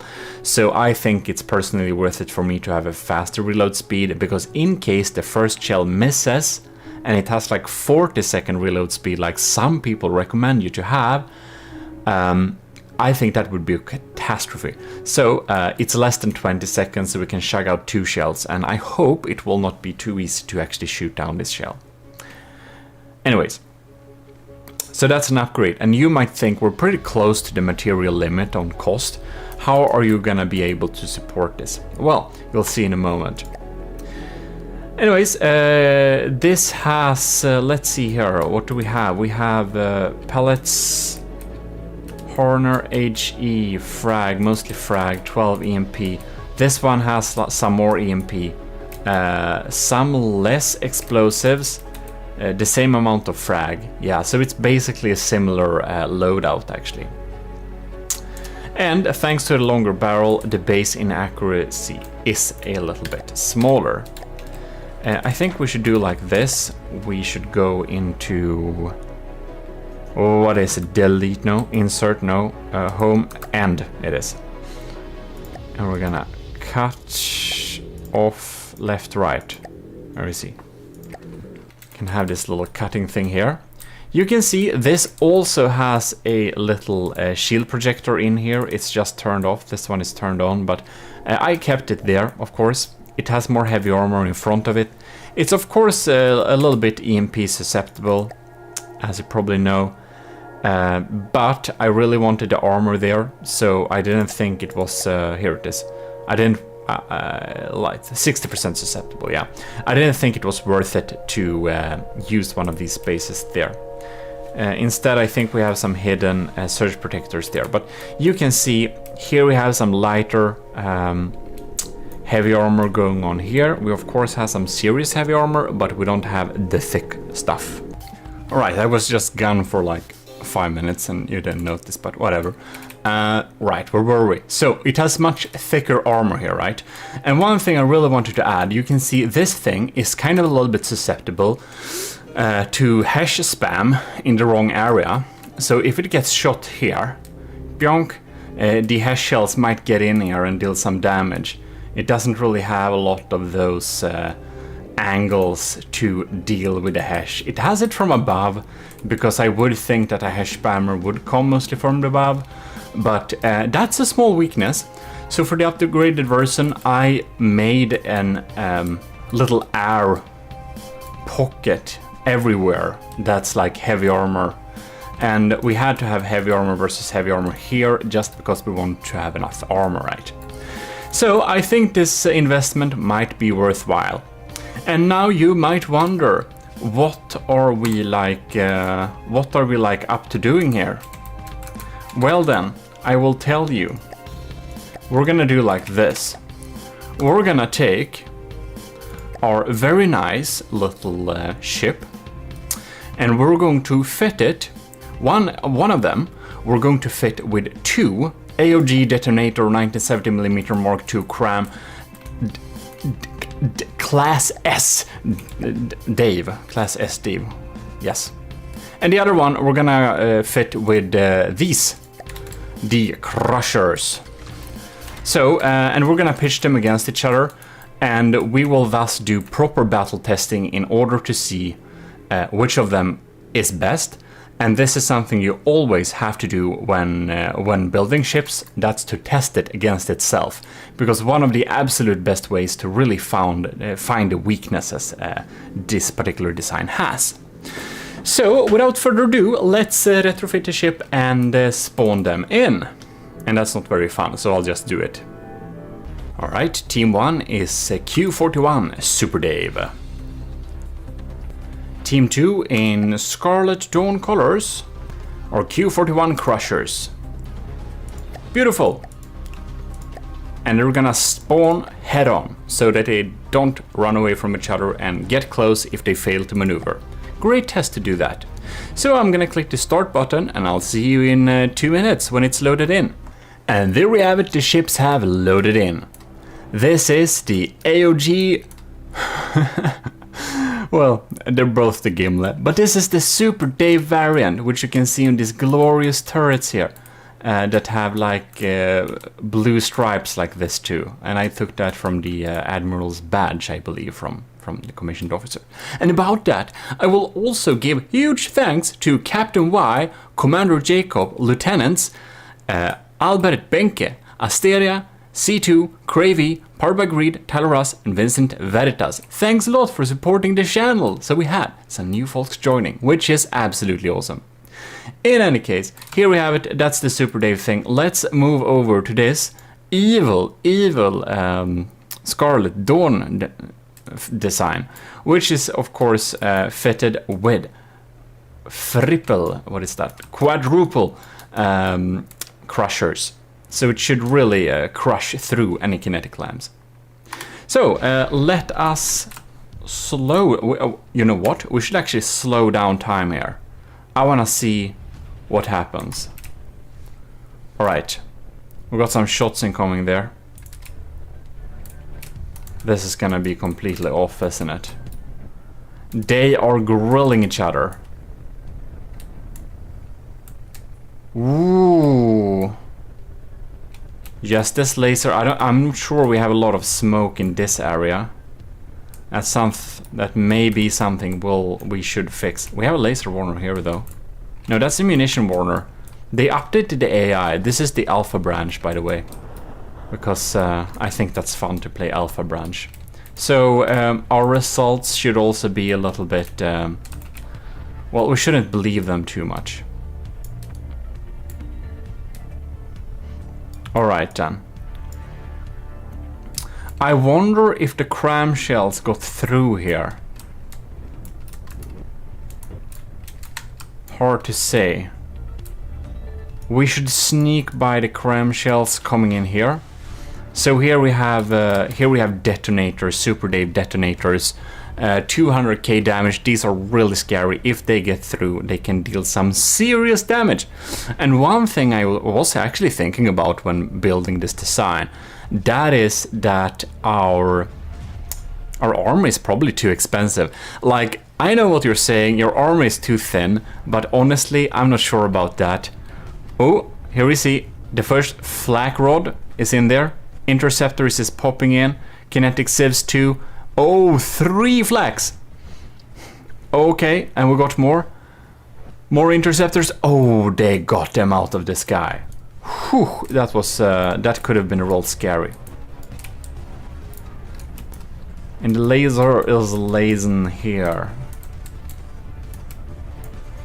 Seem to not have stopped anything from moving yet. The laser has started to target up here. And that's probably because it's set against hot blocks and we have a heat decoy up there. And that's exactly why you need some heat decoys. Okay. Interesting. So, Crushers is actually behind, which is this one. I think it's time we speed up. We should probably speed up to normal speed, to be honest. Alright. I wonder where they did damage to this one. Now Super Dave has taken some damage too. It's equal stats for now. The pack is popping in. Bam. EMP surges goes through there. Oh. Here we see the crams. We got 4 shots incoming there. Lambs target them. Whoa, they all go through, right? Bam! That's probably some damage there. Oh, this part of the feast hall isn't very hasty. Did I mention this is hollow point mainly? The crushers are hollow points, so they basically crumple structures like this. Now, oh no. I forgot to set up the rotation limit on the turret. This is what happens if you don't set up your rotation limits properly. Your turrets might be sad like this. And is this one having the same? No, it's actually popping along very fine. Well, since 2 of the doom crams of the Super Dave is disabled for this test, I must say I think it's a little bit unfair. Actually, quite a bit unfair. Alright. Oh, well, we can see it's good to have bulk, that's for sure. I think actually Super Dave, in terms of like armor, has a little bit of an advantage here. Just because the crushers do a lot of surface damage and the Gimla has a lot of bulk. Both versions have the same bulk, of course. Yeah, these just go through. They get damaged, of course, but man.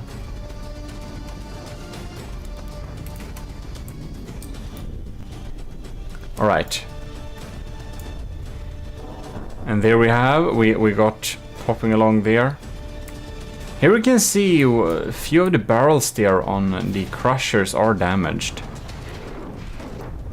Anti-missile systems are really shopping along here. Super Dave is like half a percentage behind.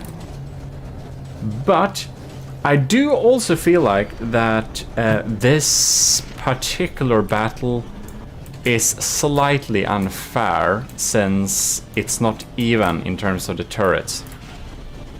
I would want to see if the turrets will reach here or not. There we got some firing flashes. Okay. Come on. Let's see here. Let's see here. Okay, they're gonna go through, aren't they? Bam, bam. They did go through. There's another barrel too. Yeah, that's some damage in the turrets there. Crushers and Super Dave are not far in between. It really picks those barrels off using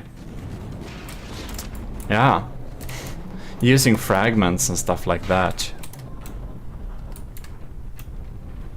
Alright.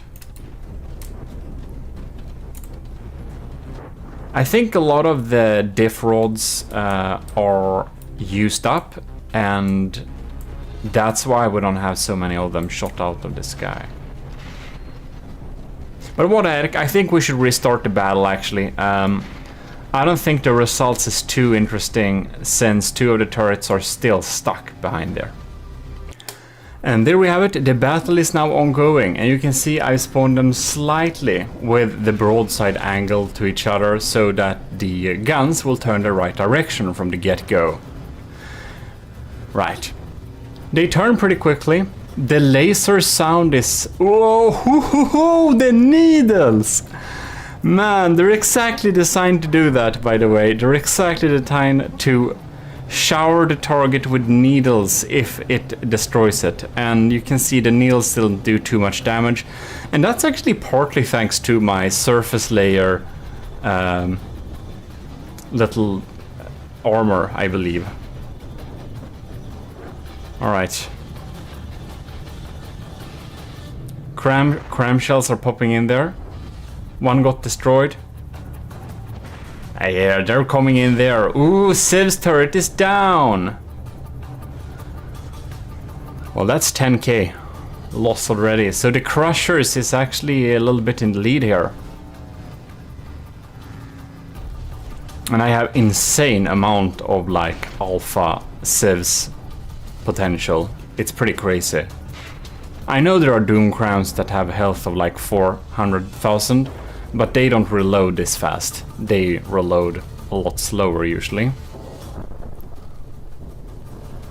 Alright. Crushers went down to 97. Interesting. Let's see, we got another volley of shots incoming there. They're going through. It looks like they're going through. It's hard to see when my game is in degraded mode. You know, we can run it thanks to not having any water pumps. If we had water pumps, I would not be able to run this. So that's why this rule, that's why that rule is no joke. Like, seriously. Alright. For me, it depends on your processor and stuff like that. I'm trying to target those crams, but they are getting through. You can see we did big damage to the cram shell, however. You can see that this cram shell didn't do much damage. I do wonder if that's really the 1970 no, the crusher, or if that was actually our tiny cannon. But that's actually armor piercing, so it shouldn't be that. This is a small cluster of the extra turrets we have. I think it's the stealth daggers. Gonna be interesting to see if any of these shells get through. I think maybe. I think it was this gun that actually we went with to the Scarlet Dawn painted ship, the Crusher one. Alright, so, oh my god, the Crusher's version, this version, is down to 93%, and Super Dave is up to 97. It's very interesting. So when it had... Now this one has their cannons turned the wrong way. What's going on, man? Alright, minus... Okay, we set them with a, like, 30-degree angle. Come on now.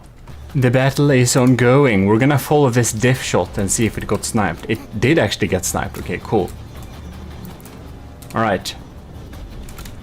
Here we have the needles coming in here. I think I overestimate the power that my needles actually deal to the target when they land.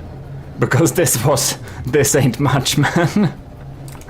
This ain't much, man. Isn't that lovely? Our laser wastes time shooting on this tiny little heat, like, warm block up there. Whoa. This is interesting. What happened with the lasers? Oh, nothing. Oops. Here we got another volley of shots incoming. They got deleted, actually. I wonder if that was the small cannons. Probably was. The stealth daggers. Which are the ones you see in the center of screen right now. That, however, was not those. That's some proper stuff. Okay. Lambs popping in there. Did they disappear? It looked like they disappeared. It's so hard to see when we don't get the like the tails on these shots. Alright. Popping in. Getting through. Interesting. But doesn't deal too much damage though. Another volley popping in there. Flak sieves. Picking out most of it. We also have some live help of the seagulls, but not the one in the game, whatever it's called. In any case, see where this goes here. Ooh, wow, that seemed to do a... That's actually some surface level... Did that actually go deep? Interesting. 97 versus 96%. So the Super Daves are slightly in the lead. Now, this is not the fault of how we set it up. It seems that we have killed a weapons computer down here. Oh, yes, we have. Wow, so that turret is actually disabled from the fragments that entered.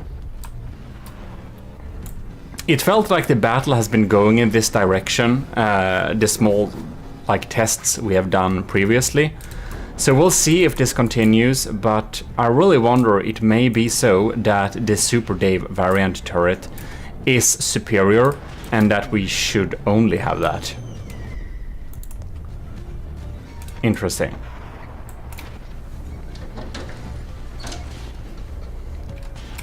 Do we get any shots coming in from here too? We got a couple of them. We're gonna follow through here, see what they are gonna do. Lambs took him out, and oh, the other one got bounced. Interesting. But crushers are really taking more damage quickly. It seems that the fragments from the Super Dave variant, from the detonator variant, just is more efficient in taking out important components.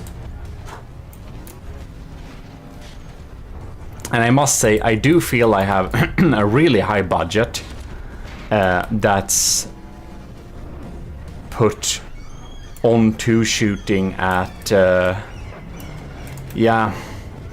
onto shooting at incoming cramshells. So I'm really wondering if this like actually will pay off or not, because it is expensive to have this anti-cram system thing. And of course both of the ship have the same system. Now we're gonna see, will these get through? Do we have any diff guns shot left? Wow! They all got deleted. 2 minutes in. That's impressive, I think. 2 minutes in. This one also has the kinetic sieves left. And this beefed up turret seems to be more resilient than the crushers for sure. They do have quite a bit of more. They have quite a bit more armor on them too, of course, so that makes sense. Wow, that glanced off here. All right.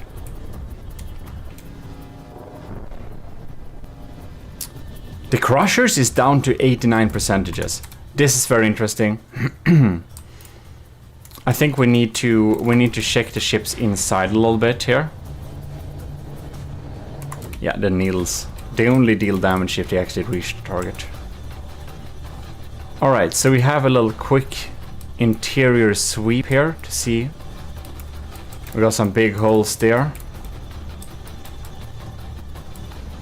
But you can see it hasn't reached through to damage any of the important components, so I bet the Super Day variant has so much more healthy lambs, while the crushers are down to 89%. And here we are. So what's happened here? We got a lot more of surface damage. I do think that the frags that has been able to penetrate has made, oh yes, they've dealt so much internal damage.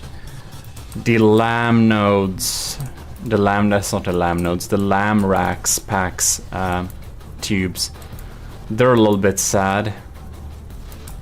Some of the energy generation damaged here. None of the turrets are actually intact from those shards. And even the engines have taken good bit beating too, so I do think that either the lambs are just damaged or the engines are damaged so that they can power the lambs. Interesting. Oh, bam! Did you see that? Holy crap! Well, that's just the pricken över it, as we say. It's the dot over the I. If that's something you can say in English, I don't know. In any case, wow, very interesting. So yeah, no way we can stop this penetrating capabilities of the Super Dave variant of the crushers. Here we have the stoners, however. You can see how much, since this is like alloy tetras mostly, they just remove a chunk so big. That's really funny. They have the same, by the way. We only switch the cram systems. Well, this makes it very apparent that the crushers, they're not really doing the heavy lifting, and since we have 4 Super Dave detonator turrets. We don't need to have crushers as cover, because as said, they have 3 shots in them, and that would make it more likely for enemy civs to aim at clusters, which would be them, which would let the others through. But since the detonators are so strong in themselves, we don't really need to spend materials on that. And the higher health of the shots from the detonators makes it so that all of them are not shot out. And it seems that Super Dave's variant there is able to shoot out more of the cram shells that are coming in. But look at this design, it's not giving up. It is losing, but it's not giving up. Ooh, that was a nasty hit, man. Wow. I'm pretty happy with my detonators, especially the Super Day variant. They're extra good, but also extra expensive. Alright. Let's fly with some crushers here and see if they get through now. This Super Day variant is still at 94%. Oh, and the lambs took one and the diff rod took the other. Bam, that's teamwork, man. Alright, that settles it. The crushers are officially a worse turret compared to the Super Day variant for big battles like this. I do suspect that the crushers will deliver much better results when fitted on a ship that's shooting on smaller ships, because then we could basically crumple those small ships with one blast, whereas the fragments could possibly miss, but that's just some speculations. Probably the Super Day variant is just better all around, to be quite honest. Well, Doom Crams. Single barrel Doom Crams are a class of their own, and multi-barrel has some advantages in terms of materials per firepower, but it seems to be only for smaller designs. When we come up to the really big Doom Cram or larger crams in general with 3D Tetris and all that, it seems that a single barrel one is better. But we're gonna do a empirical testing video about that later for sure. By the way, I have upgraded these automatic turrets here. So now they actually fire not only this beautiful little shell, which is this a heat or is this a hash now? God, I can't remember. This is hash. Anyways, they also fire disruptor conduits, because I thought that having a constant fire of disruptor conduits may help the crams to get through better. But both ships have them, so it shouldn't matter for this particular test. Yeah. But very interesting indeed that we got such results. And really bad luck for this turret to get taken out early on, but it has gone in this direction a long time, so I don't expect any other outcome. Well, in any case, I think we're gonna look at some future things that we're gonna work on in some future iterations. 42 is the answer, and this is version 154. Yay! Of the Q or Gimle project. And as you can see, both the Super Dave and Crushers variant were actually over budget, and now I have removed some stuff to make it not be over budget anymore, which is good.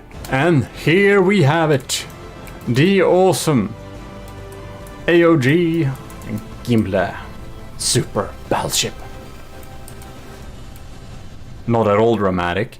Anyways, so what have we done? We made it fit the budget. So I had to remove some stuff. I wouldn't say it's junk, but I have to remove some stuff. I have made this AMS system a little bit smaller here. I did remove the pneumatic sieve system because it turns out it is really good at shooting at cram shells if they come in at the right angle. And they're really bad at shooting at like missiles and stuff, so it had to go because it was too expensive. Replaced it with a simple S-Corp little diff gun here to shoot at incoming cram shells instead, or missiles. Right, so that's actually the main things that has been saving some materials. And what we are going to do in future little iterations here is that we're going to switch up and test which armor could be potentially better than with the one we have here, since the one we have here is really good against heat, but that's something we're probably not gonna see and be spammed with. And heat at these sizes anyways doesn't matter too much, so whatever. Oh, and now I just remembered, we have a typo I need to fix that some of you in comments kindly told me to fix. So, and that is probably inside of here. Yeah, that's the Ragnarök. It's the Ragnarök, of course. I think it was that. Please, everyone, do a quick spell check. No. I'm gonna fix that later. So yeah, that's really cool. We're going to remove the side of the armor here and we're gonna replace it with some new stuff. All right, so here we are. This is the ship. This is the Gimle, and of course we had some improvements from the previous versions, as you might imagine. Now, last time, I almost didn't remember, but last time we did some battle testing. And, well, sorry for the delay between this episode and the last episode during this series, but that happens. I needed to test this ship extra carefully and see what things I could improve, because I really wanted to make sure that this version of the ship is actually a good one that I'm going to put up for the battles. Because basically I felt with the Draconia it had so many flaws that I could have addressed earlier that it felt like the Mark II was just so much better than the like newer ships. The Mark II was so much better than the Mark I, so I thought it was really nice to kind of have that. Now let's see here. The cutting point still doesn't... No, it doesn't work. Well, that's sad. Anyways, what we can do here, we can just see the armor here. We have a lot of wedges here. And this armor scheme isn't bad. It is, however, adapted for not very strong kinetic shots. So I think that the type of damage we are more likely to actually get damaged from is not any kind of sandblasting or armor piercing, like armor piercing high explosive things, which I actually made this for. The things that will damage us and actually make a lot of damage is cram shots. And this is not helping a slight bit with cram shots, and thus it is providing a lot of unnecessary materials spent for this armor. So what I have deemed is this armor to be ineffective, too expensive. And I know a lot of you have said that, GMODIST, come on, you're building a big ship, you should actually have thicker armor. And you know what? I'm not listening to you. So we are starting to strip away the armor here. You can see that here are the wedges. There is just so many blocks here, and most of these blocks ain't doing jack shit, to be quite honest. It doesn't make sense. We also have some sections of heavy armor, wedge armor here to really back some important components behind of it. But I am thinking this is a waste of material. So yes, maybe it's good for some ships to have thicker armor, but when we are facing crams, come on mate, you can't armor against that. Whatever you do, the cram shot, the doom cram shot will get through. So we are opting for redundancy, which was the plan with this ship from the beginning. And that's something we should continue with, because that's one of the core values with this ship. It's size, bulk, and redundancy. And then we don't need to spend a lot of armor cost really, because we won't stop the cram shell. Yes, it will help with armor-piercing shells from APS cannons, but not much more than that. Yes, it will help with fragments that are really steep. It will help a lot against heat shells. In our tests, this was one of the most effective armor types we could have against heat shells. And yes, that is true. But still, what is a heat shell going to do against this ship? I mean, this beast is huge. We won't be taken down by a simple, petty heat shots. Not even a thing that spams a lot of heat shots. So what I have been thinking is that we should probably make the armor thinner at the outside, because you may have seen the Secret Advisor's wooden diff gun ships that just provides great performance, and they basically have no armor. The greatest armor, some say, is air. And I'm starting to believe that a little more. And I'm not believing that completely, because I don't think that's quite true. I think you can make a good Alpha Strike craft using a lot of diff guns, but that lags too much, honestly. I know, because I built a ship that uses only diff guns, almost. Not only, it has a lot of cramps, but it has a lot of diff guns. And it was supposed to go against Azusa's Saturnus class ship, but it didn't work because it lagged too much when we had two of them. It just did not work, and that was because it had loads of diff guns. So having diff guns and just wood and thin armor works well, because then there is no weak point to really hit against.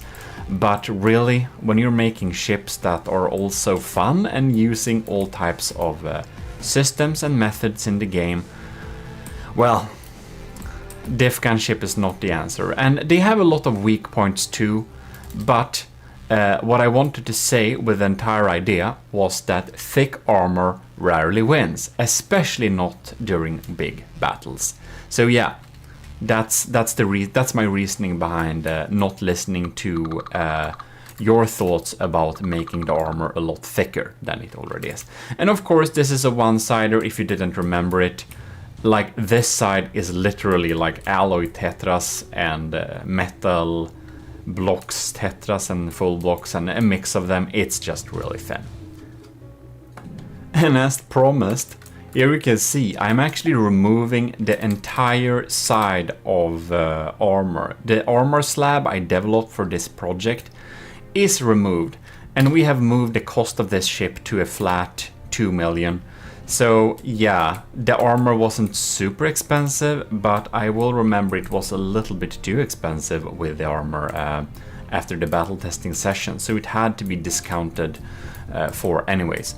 What I'm going to do is I'm going to actually use some of my armoring budget to armor parts that were damaged during the battle test.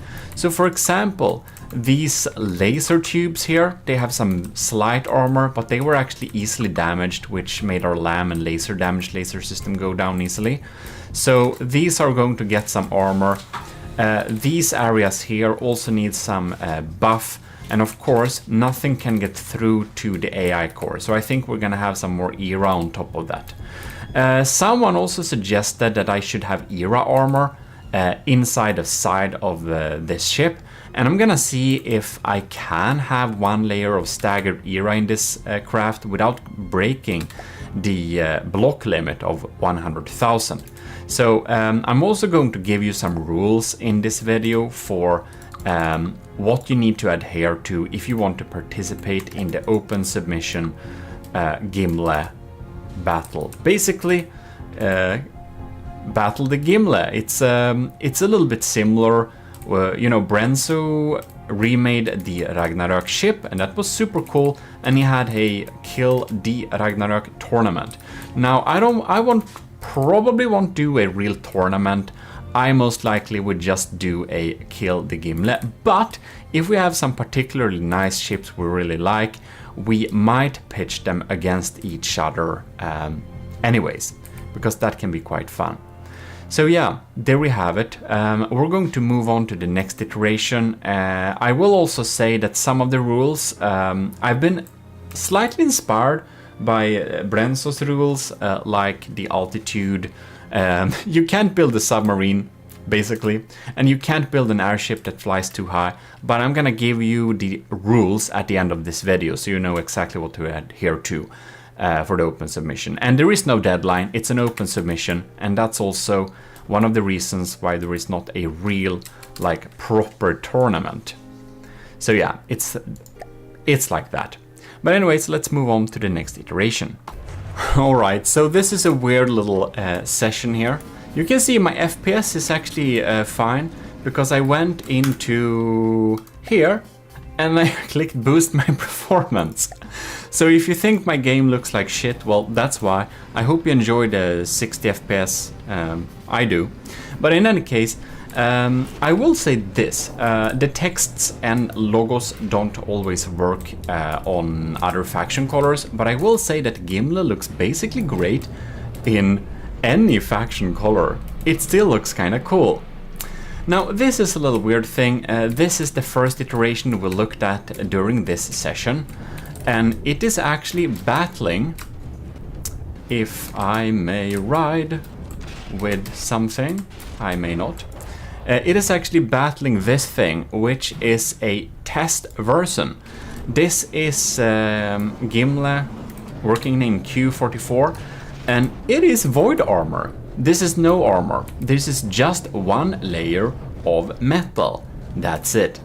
I wanted to test if it even matters if we have armor or not. Like, basically, if I put armor on this thing, will it be improved at all? Like, does it matter? So that's what I did. I added just one layer of metal, nothing inside of here, nothing fancy, just 1 meter of regular metal, not backed by anything, just to compare how it does battle with the original design. So this ship has a cost, it's basically like 2 million, of course, very cheap. So this is battling against itself, and I already ran this test. I'm not going to make you watch these tests. You don't know how many battles I've tried the Gimli with itself with. Like, I did different iterations of the ship and I put them against each other so that I can, like, compare which version of the Gimli is the better. So this is one of the reasons it has taken so much time for me to get this episode out, because I have literally run more than 10 tests where the Gimli battles different versions of itself, and this is one of them. Now, not to spoil any action you won't see anyways, but the armor actually matters. This version that has no armor actually loses always against this version that has the previous armor. So by this test we can conclude that yes, the Gimli should have armor. It matters if it has armor. So now we need to go to the next point, how to make the armor. And yes, I've literally used this clipboard to check things like check for excessive heavy armor, add spawn smoke in the front, check diff guns, and like everything. Torpedoes, sieves. This is like, I filled this block with like improvements and suggestions and stuff. So anyways, let's dive in. So this version we have started to work on the internal armor of the Gimli. So basically here, if you go in here, you can see we added more armor so that we won't be killed by stray fragments that often anymore. We buffed up some era in the front in case the AI gets sniped from in front during the first frame. That would be really sad with charge lasers. Another reason we're adding spawn smoke in the front, but that will come in a later iteration. And you can see we have got some internal armor for that. And again, the laser units I talked about earlier, they have gotten a nice little box of alloy poles to have some weird angles against the incoming frags, as well as give floatiness, as well as activate any armor piercing heat shell. So yeah, that's what we've been working on here. And again, some internal heavy armor that I had before has actually been removed, and we have some wooden barriers inside of here actually to detonate shells, perhaps before they deal any super weird damage. Anyways, that's what I've been doing.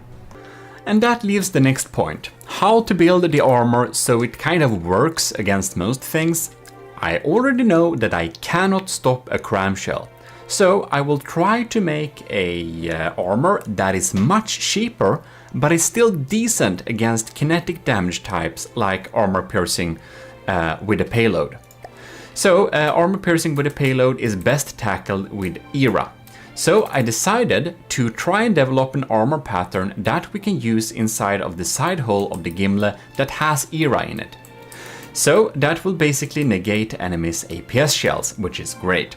So these are 3 different variants of armor that could be used, and we have a shell popping up there. So we're just gonna reload here, and we're gonna fire a shot, and we're going to do like this, of course. I'm just wondering, like, okay, we're turned off. Let's try again. There we go. It gets destroyed. Very nice. We'll go to the next one that only has wood. And you can see it has the same effect. Actually, less blocks are destroyed in this test. But you can see that these wooden blocks are actually very damaged, so they would get easily damaged during the next blast. And here we have this one, which has the amazing effect of having a wood-backed metal area, which I have been testing in earlier things. Works like a spall liner. In this case it don't, but we get some slight boost from the wood to the metal, and backing metal with wood is actually quite efficient. You know the wood metal checkerboard pattern? Well, it turns out it works better with layering, having 1 layer of metal backed by 1 layer of wood. So that's actually better. So this is like the upgraded and more simple checkerboard armor, but a very thin layer. So yeah, that's pretty decent. And if we run the tests again, we can just see here, we go back here. We're gonna do a blast there, deletes those blocks, blast there, deletes those blocks, and blast here, deletes those blocks. So I feel that having an extra layer of wood here kind of improves it quite a lot. On top of that, this one has alloy blocks, and these alloy blocks don't take much more damage than those metal blocks that were here. So technically, this armor is thicker and better, but in terms of floatiness, I think this armor will perform better for less. So it is a little bit cheaper and it's a quite bit lighter. So I think we're gonna go with this type of armor for the Gimle. So with those tests, which I have been doing a lot, I actually was intended to upload an empirical testing video about this itself, but I did that in secret instead. So here are the fast results. Anyways, let's move on to the next iteration. And there we are. This is the next iteration of the Gimle. And I have started to add armor here. I also decided to add a layer, like here, a thin layer of just these beam slopes of alloy to provide some deflection points for fragments, alternatively armor piercing things. So when they blast through and kind of penetrate, that they deal less damage, since we already know that shots will come from almost a 90-degree angle. Why is we should have an angle? That's also the reason why we had all of those wedges before. The problem with the wedges was 1, a little bit too expensive, 2, a little bit too heavy because it was metal, and 3, well, it only gives a great buff if the enemy is using kinetic APS, and since they're probably gonna use cram, well, whatever. So, but I added that. I think it's worth it, but I did realize one thing. Here is my armor. It looks like this. 1 meter of metal, 1 meter of wood. Then we have staggered ERA with alloy. Gives floatiness and good protection from APS. The only problem with this is that we cannot cover the entire side of this. If we do that, we're going to exceed budget. And I don't want to remove any weapon systems to basically have less firepower. Right now we have a firepower of 1687, and I don't want to have less than that, I hope. So what I did instead is that I have looked internally where we should be able to actually protect. So of course we want to protect our turrets, so in front of the turrets we're going to have the staggered era, and this turret, well, it doesn't start from the bottom, it actually starts from the middle of the ship because it's the same turret. So we don't need to have staggered era all the way down. So what I'm basically doing is that I'm putting the staggered era pattern wherever I need to have it and skipping it where I don't need to have it. And hopefully this method will be able to have a cost-efficient but still effective armoring scheme. Finally it is restored to its former glory. We have the Hesh deflection tetras on top of here. No, these are not tetras, these are square corners. And in a previous episode we could see how they can be used to deflect Hesh direction. So what I basically did is that in the internal armor where I don't need to have staggered era, there is only like 1 meter of metal and 1 meter of wood, and then we have like 1 of this and basically very thin armor. Yeah, so that's what we did. We got some alloy on the side and we got some wood on the side here too. So that's what I've opted for basically. Staggered era where we need it, and basically no armor where we don't need it. So you can see this patch, nothing important behind here. I have small patches here to make railguns not take out some of my LAM systems too easily, but really it works fine with this type of empty space, it really does.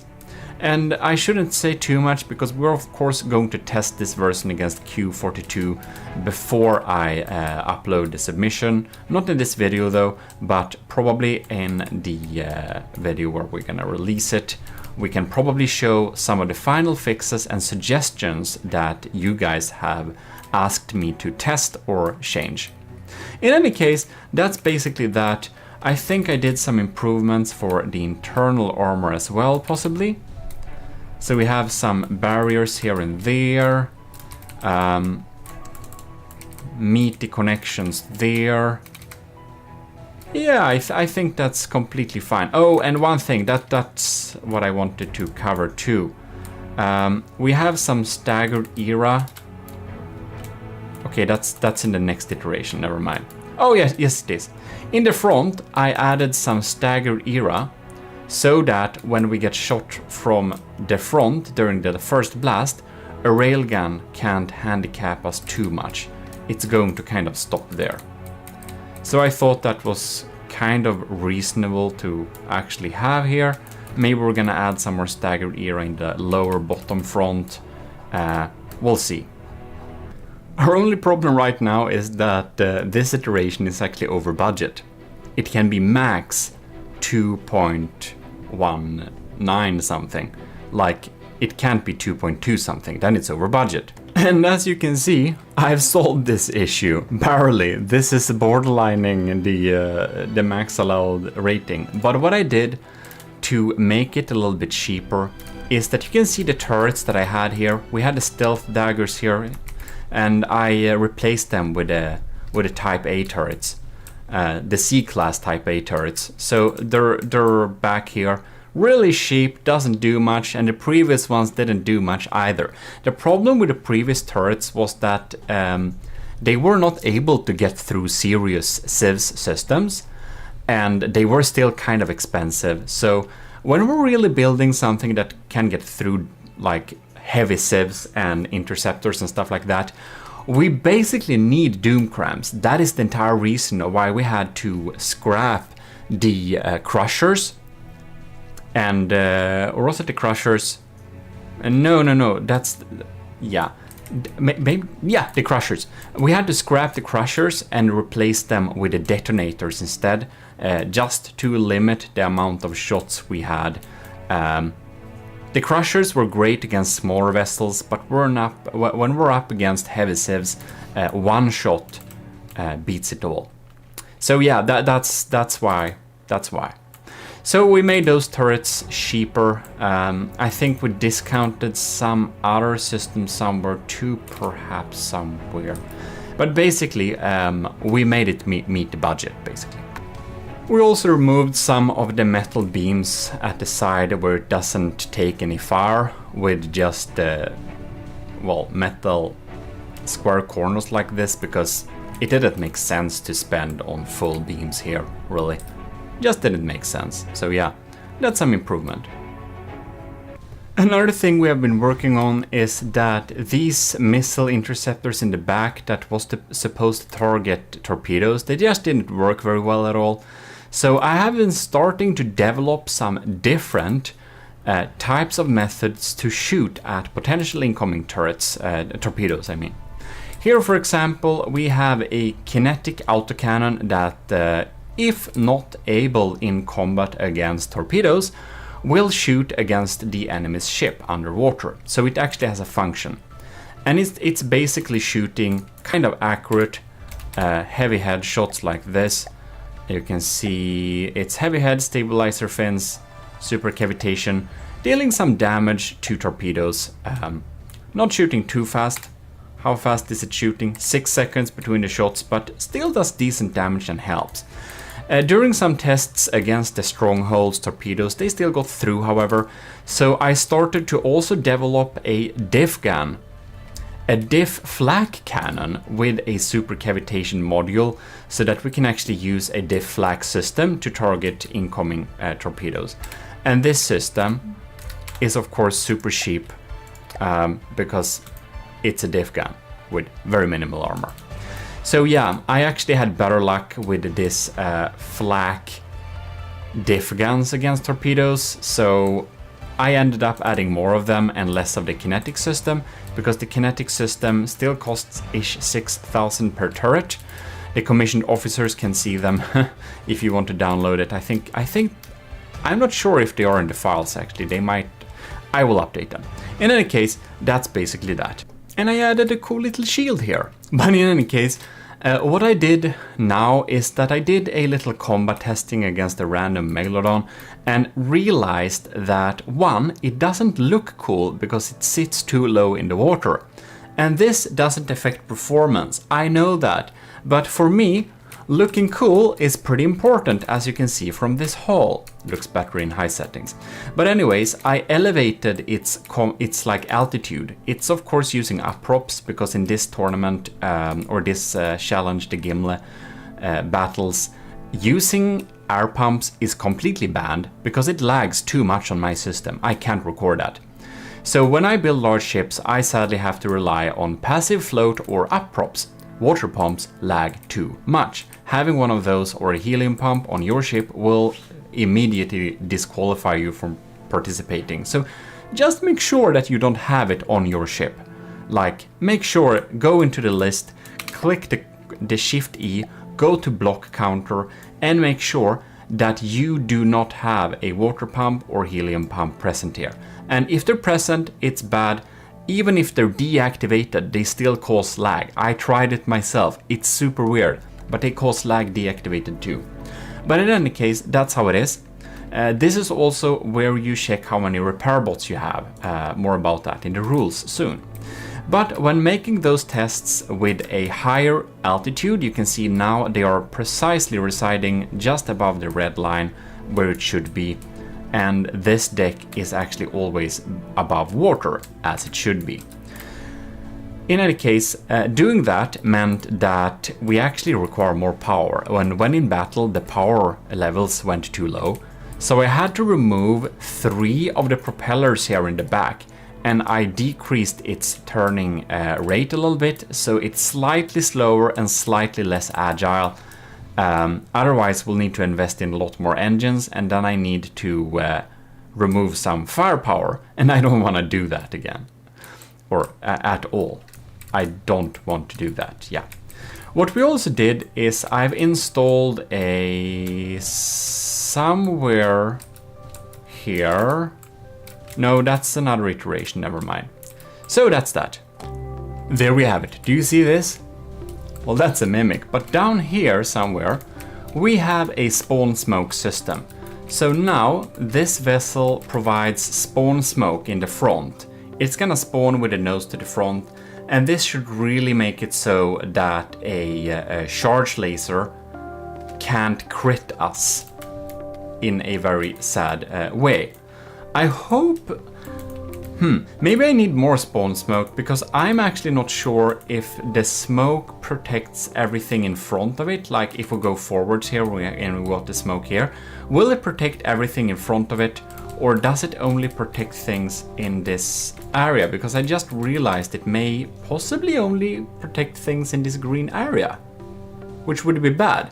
Then it means I would need some spawn smoke here too at the first turret. Yeah, I probably need to add that. I need to write it down. Yeah, so please tell me that in the comments if you happen to know the details on that, however. But in any case, that's some things that have been done. Maybe I need to improve the spawn smoke a little bit. I'm hoping that this will protect the ship from the front, the entire ship. But again, please tell me, because I'm not completely sure about this now when I realize it, because let's actually check the values. Yeah, I'm not sure, but I'm thinking that the smoke only reduces AP to the blocks within its green vicinity, and that we basically need more spawn smoke in that case. And this basically means that when we're moving, the smoke gets reduced, the effectiveness, but it doesn't move. So having smoke in the front of the ship, like in the nose here, won't like flow behind it and cover and envelop the ship in smoke. I don't think that's how it works. Yeah, well, anyways, that's how that is. It's a little bit weird, but again, please enlighten me if you know. And here we got a test mini iteration of the previous design, and you may wonder what's the difference between this. Well, what I did for this craft is that I disconnected each of the lamps. So the lamp systems on this build is actually disconnected. It has the same cost as the previous iteration over there, and the only difference is that it can't use its lamps. This also means that the laser's full potential will be outputted in damage laser. So the damage laser on this iteration is actually much stronger than this, by the simple fact that not a single piece of energy is used to power the lamps. This is a test I have been running a good couple of times too, which I of course won't necessarily show you again, because this is a slow battle, which may not be very interesting for you, and absolutely not interesting for me, because I already know the outcome.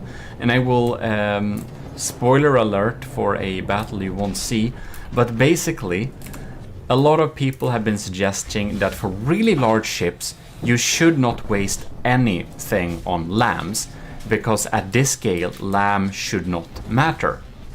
But from my tests with the Gimle versus the Gimle, the ship that doesn't have lambs, this one over here, always loses. So its increased damage potential from only using the lasers as damage lasers doesn't really provide a benefit. The lambs actually decrease the damage we are taking by quite a lot. So I've done some tests and I've come to the conclusion that lambs are worth it, even at this scale, even though a lot of people have been saying it shouldn't be worth it. But that's that, I guess. What I did, by the way, is that I have been putting the damage lasers and the lamps lasers on the same laser system to save costs. If it, however, was that we had a lamp system that was separate from the laser system, I probably think that the cost of that system would have not been worth it. But having the lamps and damage lasers on the same system actually seems to be a great way to save costs. So there we have it. Lamps, yes. But I will, however, say that it's not weird that people come to the conclusion that lambs are not worth it, because the difference isn't very huge, as you can see here. The system with no lambs can still win, and sometimes it's up to luck. Now, this battle, you can see that the system with the lambs connected up actually is only 1% in front of the other one. Now 2. But from my experience with my tests with the Gimle, it seems that it takes a couple of minutes, and quite far into the battles it's concluded that the lamb system is able to provide so much support that it doesn't, like, it works. And I have spent several more hours adding details, so we're gonna spawn in the next iteration. But before that, I'm going to tell you this thing. You can see it looks pretty interesting, this game now. It looks kind of modern-ish or something like that. I'm just gonna show you basically what settings I use to do this. So when I want to go into cinematic mode, I go for nice full quality. So I just click maximum quality. And by the way, excuse my camera, it just stopped working, so it's a little bit scuffed right now. I think I need to replace it. But in any case, so basically here you can see I drag down ambient light just a little nudge. You know what? I'm gonna do like this. So just a little bit. And then reflection intensity factor is drawn up so that we get more shiny reflections. And then down here at bloom threshold, it's actually dragged down so that we get more bloom reactions. Then we have bloom intensity factor, and that can be drawn up or drawn down, depends on your taste. So, and of course full clarity. And this combination makes this little dreamy feeling in from the depth. So if you want to take nice screenshots, those are my tips.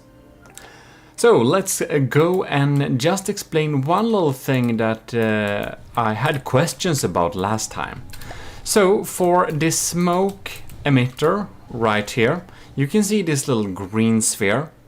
Any laser or missile laser that passes through this green sphere whenever it is active and emitting smoke will get a reduced accuracy / AP value. The lasers for missiles, of course, get reduced accuracy, and the damage doing lasers, of course, get reduced AP.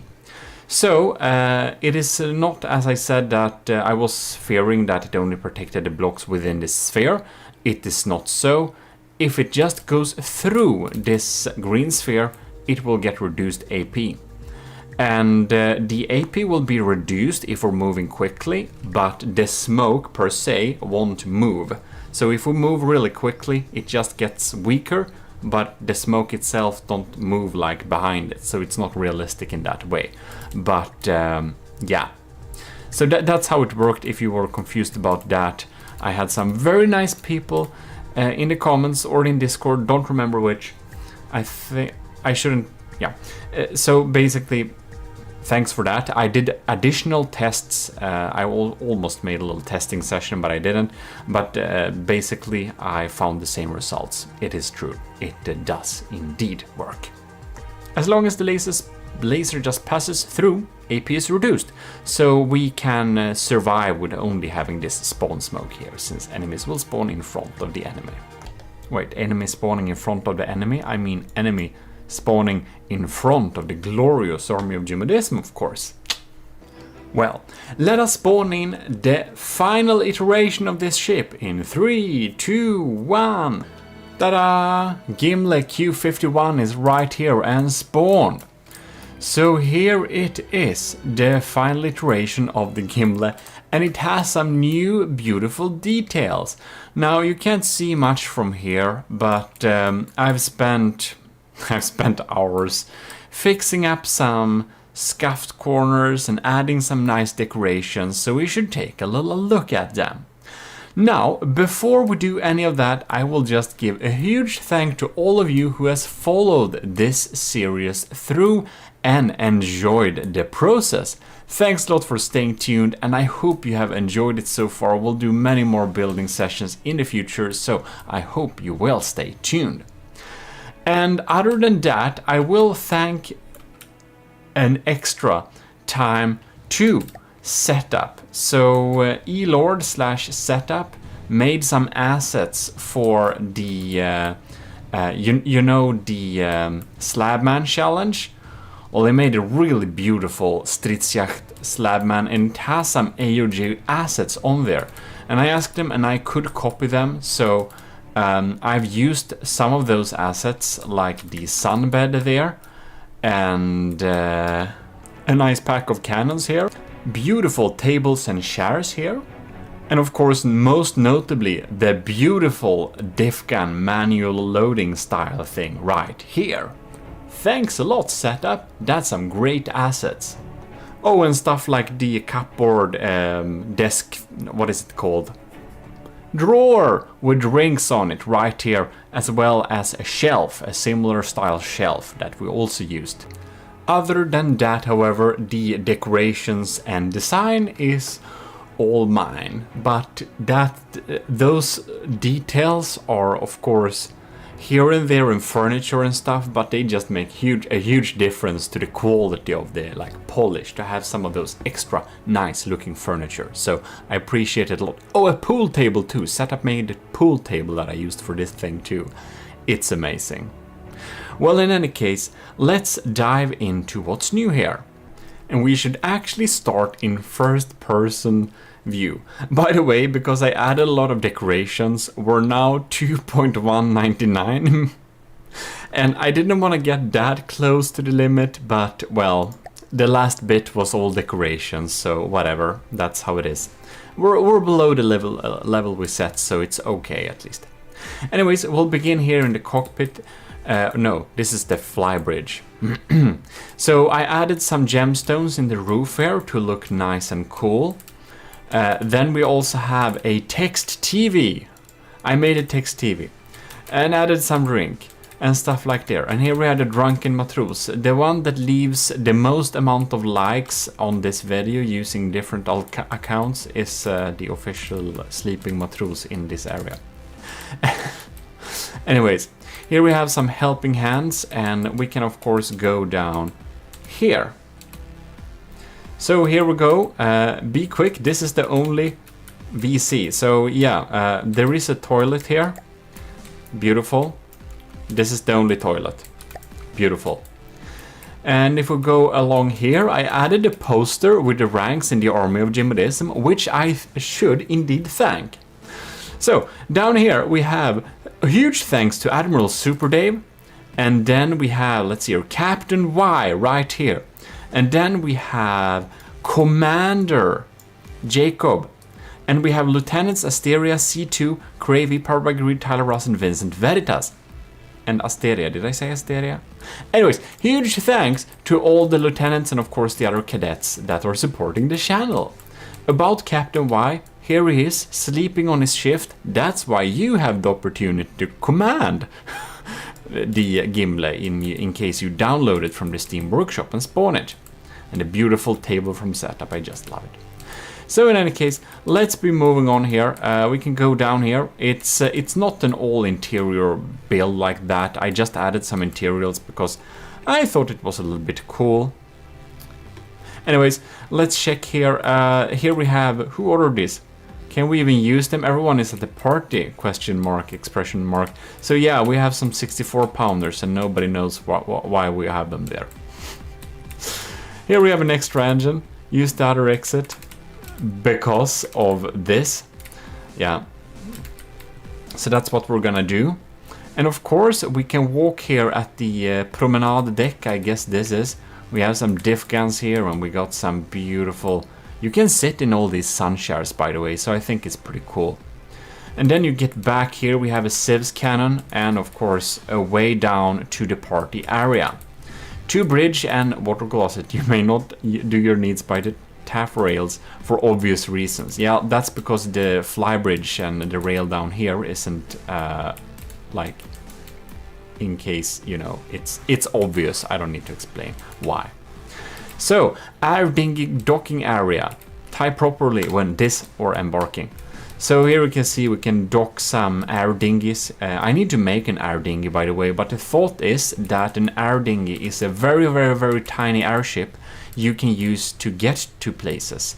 And that's kind of a thing I want in my imaginary universe with stuff I'm gonna build. So basically, the army of GMODISM needs an official little transport dinghy. However, the Gimli won't have any default drones, so this is only for delivering guests here. Here you can see, welcome to the greatest party ever. Here you are invited to feast in Golden Hall. Very nice. Well, you watched Gimli defeat all the cataclysmic foes of the army of GMODISM. Cheer on. Yes, drinks are free. So in any case, this is called the Gimli because in Norse mythology, that is the hall, the golden hall covered with gemstones in the roof right here. That is the only place that survives the Ragnarok cataclysm while all the humans and gods die. And in the golden hall of Gimli, all the worthy souls await to populate the new fresh air with the new fresh earth with new gods and no of the old humans left, except the ones that stay in Gimli. And because one of the reasons why I made this ship was to conquer the Brensos Ragnarok 2.0, then I thought I need a fitting name, because Ragnarok usually destroys everything, so you know, I needed to find something that actually works. And that's Gimli. That's the only thing I could find. So here we have a beautiful little cash register in case you need to get some tickets here. Now, the chef has already cooked all the food, so he's just sleeping there. And we got some personnel standing around there. Do you see this beautiful food? Doesn't it look very nice? It's a very nice feasting hall and absolutely not dangerous at all. You can stay here and nothing bad will happen because the Gimli is so superior. It won't die. Hubris, anyone? I'm hoping I don't need to eat that up. I probably will. I most certainly will. Look, the setup bookshelf thing with rings. And here we have... So the second person that leaves enough likes is the other sleeping matrus here. No, that's already people in the army of GMODISM. But anyways, we can watch out here. It looks pretty cool. So there we have this area. Now we can go down. And do you see the army of GMODISM chandelier? I think it's very impressive. But that's because I made it. But anyways, let's move down here and we can go down to this area where we have some additional auxiliary detection, EMP insulated of course, and the pool table that Setup also made. I think Setup is the matrus here that actually do the games here, I believe. In any case, bet some money, the surplus goes directly to the army of GMODISM war efforts. Yay! So you're executing the main party area. Don't get in the way of personnel. So yeah, when you go below here, it's not party area per se. Of course, you can go here. There are some drinks down here too, and really even more of them. Why? Because never enough Daka. I imagine Desert Dragon said that. I don't know if he's okay with me using his name and stuff like that in here, but I think so. He's our community manager at our Discord server, one of them. So that's really nice. In any case, I wanted to include him here a little bit. He watches from the depth sometimes, but I'm not sure he watches this, so he might be not knowing. In any case, let's go down here. Here we can go to this little deck where we have the guns sitting around here. And remember, don't get in the way. And then you can move out here and you go to another promenade deck. So here is the look you are used to be seeing. We got the decals in the army of GMODISM, of course. And we also got some smokestacks going on here if some matruses want to control the engines. It's right there. We also have some beautiful army of GMODISM flags going on there. And here we can access the interiors of the ship going down here. and be moving out to this part of the deck where we see the guns and stuff like that. We can of course go down here, and we can go down to the bottom here. There is nothing there really, but I wanted to make it walkable fully. It's not super conveniently walkable, but I wanted to make it walkable at least. So here we can go to the bow deck going on here. I think it looks pretty cool. We got a diff gun, we got LAM systems, we got more flak civs diffs and stuff like that. This is really low. The waves don't go over the deck when we are experience the game with not the fancy waves, but the fancy waves sometimes go over. So that's I guess that's not great. But in any case, moving on, we should. Oh, by the way, you can walk down there if you want to, but that's just boring. But I wanted all areas to be accessible, basically. Gimli battleship commissioned by Lord Admiral GMODIST, that's my official title, for the army of GMODIST. Constructed in GMODIST Industries Shipyards 1. Gimli is the golden and gemstone roofed hall where all the worthy people reside during the Ragnarok cataclysm in Norse mythology. Yes, it's a real thing. So left bow decks, right bridge, promenade deck, and the golden hall. So yeah, we backtrack ourselves back into the bowels of the ship. We have the interiors here. As you know from last episode, we added some more interior armor and stuff like that to make it a little bit more survivable. Okay, no comment, just why? So we have more 64 pounders here in case we lose the other armaments. So we're just gonna drag out those, and hopefully we'll win the battles with the 64 pounders. Do not underestimate the power of 64 pounders. In any case, this is the what is this? Starboard dock. Yeah, here we have the starboard dock. It's tiny and probably never gonna be used, but it exists, can be good in case we have damage on the port dock, I mean. So here you get in. So this is of course the port dock. It's a little bit more fancy like this, looking pretty nice and everything. And you can just walk in here. Welcome to the game of the battleship. This is the port dock. If you enter here, it probably means you were not eligible for an air dinghy to the main hall, or came via a large vessel, but that's okay too. Or perhaps your shift starts now, Matros. Welcome to your service. Enjoy the machinery and the guts of the Gimli, and don't touch sensitive equipment. Thank you. Here we have one that really want to touch sensitive equipment, but no, he's overseeing you. 2 bow deck, promenade deck, flybridge, and starboard dock. So here we have the stern deck and aft sun deck. Enjoy your stay, and don't forget the sunscreen. Really important. You need to use sunscreen, otherwise you'll be sad in 30 years. So here we can walk up there, we can get to the turret there if we want to, not sure why we would. But here we have the sun deck, and now I can't walk here because there is actually a barrel here, so we need to jump over it. Come on. No, we're stuck inside. Ah, the power of instant teleportation to shares. Yeah, well, here we have it. Here we have another sleeping Matros not doing their job, but whatever. I'm sure he'll be fine. By the way, did you know that we have some auxiliary extra ammo storage down here? So if there is a battle, it may be so that it's safer in the Golden Hall than in the sun deck here. But you don't need to tell people that. Wait, I just told you, that's bad. In any case, here we have it.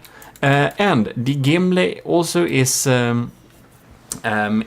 covered in beautiful Latin quotes, like acta non verba, which is the motto for this ship, as well as vendi, vidi, victi. Do you know what that means? Then it means you're educated. Congratulations, leave an extra like if you're educated.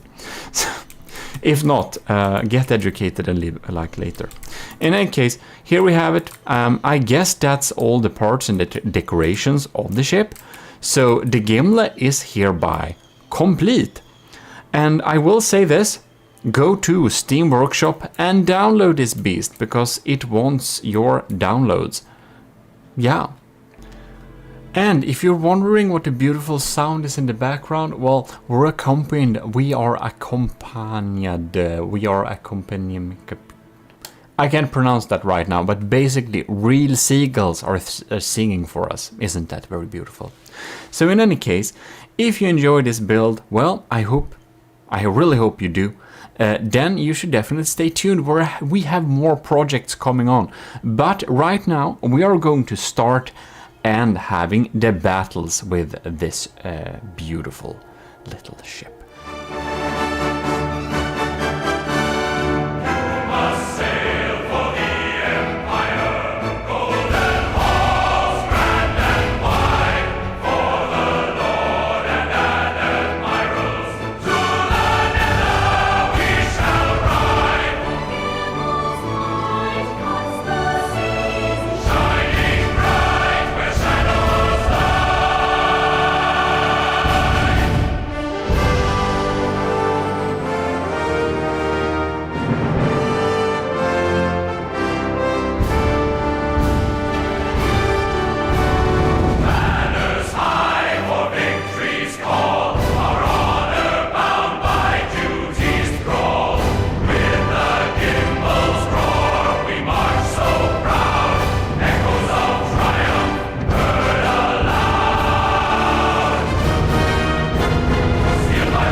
You are watching GMODIST, and this is your host Eric.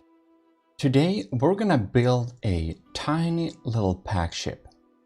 If you're new here, we are playing a lot of From the Depth. I played this game for several thousands of hours. Anyways, what we're gonna do is build a very minimal little pack ship, because you can see that we can use heavy armor ducts like this, so we can really provide like a super strong internal core. So my idea was, what if we can fit all the engines, all the AIs, everything of importance inside of this little box, make it fly by itself? Because the really cool thing here is that we can actually have thrusters be usable through this heavy armor duct. Even if it's in the corner like this, it is counts as free passage, insanely enough. So that was my little idea. And the reason why we're doing this, we are participating in this little mini game called the Promethean Directive. It's an absolutely super hardcore tabletop roleplay game, kinda, or tabletop strategy game. It's like, you know, Risk, but over Discord and in From the Depth. It's extremely nerdy. So we are playing there as the Sword of the Ecclesiarch. Here you can see the Sword of the Ecclesiarch. We have our little fleet here. It is me and our army of GMODIST enlisted Witch Doctor and Robostellar and Graver as well. Even though Graver has actually moved over more to hosting the game, as they needed some extra hands there. Anyways, big thanks for Miser Luke to doing that little minigame. It's really cool. And Sword of the Ecclesiarch is a sub-faction of Army of GMODIST. It has like a little story of being this little empire going to this little planet and trying to get some new cool tech, basically. It's part of the Army of GMODIST, but as said, let us check what we can add in this box and see if we can make it work. We can, because it's already done actually. And look at that. Here we have my little cube of stuff. So I added in everything you could think of being added here. I used my new AI template to add a little AI inside of here. We're doing steam electric. So we are having steam engines inside of here, which basically are just these little tiny turbines. So if you are, whoops, let's see here. If you check here, small boiler, compact steam turbine, and a little turbine generator. So we have small steam turbines generating in total with the battery. We have 3000 engine power. Batteries, it's really crammed, but it's definitely like viable. Costs 20k though, but we need to pay a premium to stick it inside of these heavy armor ducts, because each duct is 2000. There's 1, 2, 3, 4, 5, 6, 7, 8, 9, 10. Yeah, 12, 14. So subtract like 14,000 is like 5,000 cost this thing. Yeah. Anyways. However, we are gonna run a pack system on it. So I try to continue to develop the turbines and cram in even more power. Of course, we can have 2 turbines per little generator here on both of the sides, also decreasing the amount of block we need to use. If we can use minimal piping, that's also wise. Anyways, we did add, of course, thrusters on the top here as well to keep it stable. So now we have a decently stable system, but we're having some issues upholding this weight. So I started to construct a new little turret. So I already have some pack turrets, or actually I only have 1 pack turret in my folder. So that's a problem, but I needed a really low profile pack turret. So that is exactly what I've been designing here, and after some time I realized I need to actually save an iteration for me to be able to show like anything. But we have 3 pack tubes in one like this. I like to keep it that way because if one packs get destroyed, maybe not all get killed. So we have an impact, we have a pierce, so we have an explosive. I like to mix the damage types a little bit there, because then we can shoot at a wide array of enemies and still do good damage. Like for example, it's even better if the impact shoots a little bit before the pierce, because then if you know we have an external armor, that will be open up for the pierce to punch through. And of course explosive after the pierce, because if there is a small chance, or basically at the same time, it hits basically the same hole, it can deal big damage. Anyways, doing pack turrets like this is of course very expensive, and they take insane amounts of energy. I had to upgrade the internals of this a lot. You can see here it's completely changed the layout of stuff here. I basically had to redo it. Now we have 1 medium boiler going into here, having a lot of tubes parting up, and then we can use some, not the all-in-one block, not the compact one, but the real ones, because they are a little better, producing a little bit more energy, as you can see here. So unfortunately we can't share too many of those turbine generators, but it does provide much better stats than before. And yeah, it's extremely crammed. We're like a solid block here. But we are generating a good bit more power than we did before, so we're more likely to stay in air. And of course, it's gonna have a larger fingerprint ending up, because this thing is obviously going to like not be this small. We need like an external cover to take the blunt of the fire, so to say. And moving on with the building, you can see here I've added naturally a pack turret on the bottom as well and one on top. Since it's pretty expensive systems, I ended up having heavy armor on them instead. Because, well, that makes it a little bit more likely to survive. We don't want them dying on us. And I don't think I changed the internal much to this iteration. And the reason why we built this exact pack little ship is that we needed a pack-based anti-air ship of some kind. So this is meant to shoot down other air targets, basically. You can see it's basically a fully functional ship now. It may feel a bit jank and a bit cheese somehow, I don't know, but it works pretty well. If we take a little look at the pack turret, we ended up calling it the Trinity, and it costs 15,000. Looks like this. Pretty happy with it, but well, impact, pierce, and explosive like before. And obviously, I want to have some cool stuff controlling this, but that is for the next iteration, I believe.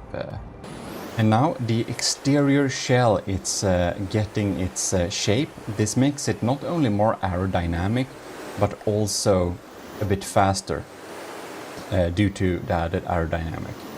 Naturally, the biggest improvement with having an external shell like this is that the heavy armor ducts won't take damage directly, because even though they have like 37,000 health, if one of them die, it's game over, you know. So here we have like the external shell of it. We do have some issues, however. If we shoot these guns, bam, we are using a lot of our energy, and when we're using this energy, you can see here when we like clocking the next shot, our energy is getting lower and lower. And can you see the engine tab? The engine power is getting lower and lower too. So as the pack cannons drain the batteries, such is the electric engine getting weaker too. I don't know if you know this, but in real life, the amount of voltages decrease the lower, like the less full the battery is, to say. You're basically lowering the voltage when you're discharging a battery. It's of course like a currency in voltage. It has a couple of joules of energy stored, but a discharged battery has a lower voltage, and a electric engine also then produce less power. So this is the issue. In real life and from the depth, when we drain our electric batteries, we get less engine power to work with. So as you can see, we effectively drain the batteries, so we actually crash into the waters. I don't think I'll need to tell you this, but that is an issue. So the only thing we had to do was add a lot more engines. We should have a little breadboard too on this thing. We'll check that in the last iteration of it. But we basically completed the exterior shell here. We added some reverse launch anti-missile missiles here. And we made sure to use the most we could of the 4-meter offsets, making it the most, well, health point effective block in the game. We have a lot of injector engines stacked here, and we have like really careful snakes making sure the outputs of the jets are not blocked, but still. So this is like a very crammed, very weird little engine. And for like backup redundancy and stuff like this, we have several of them.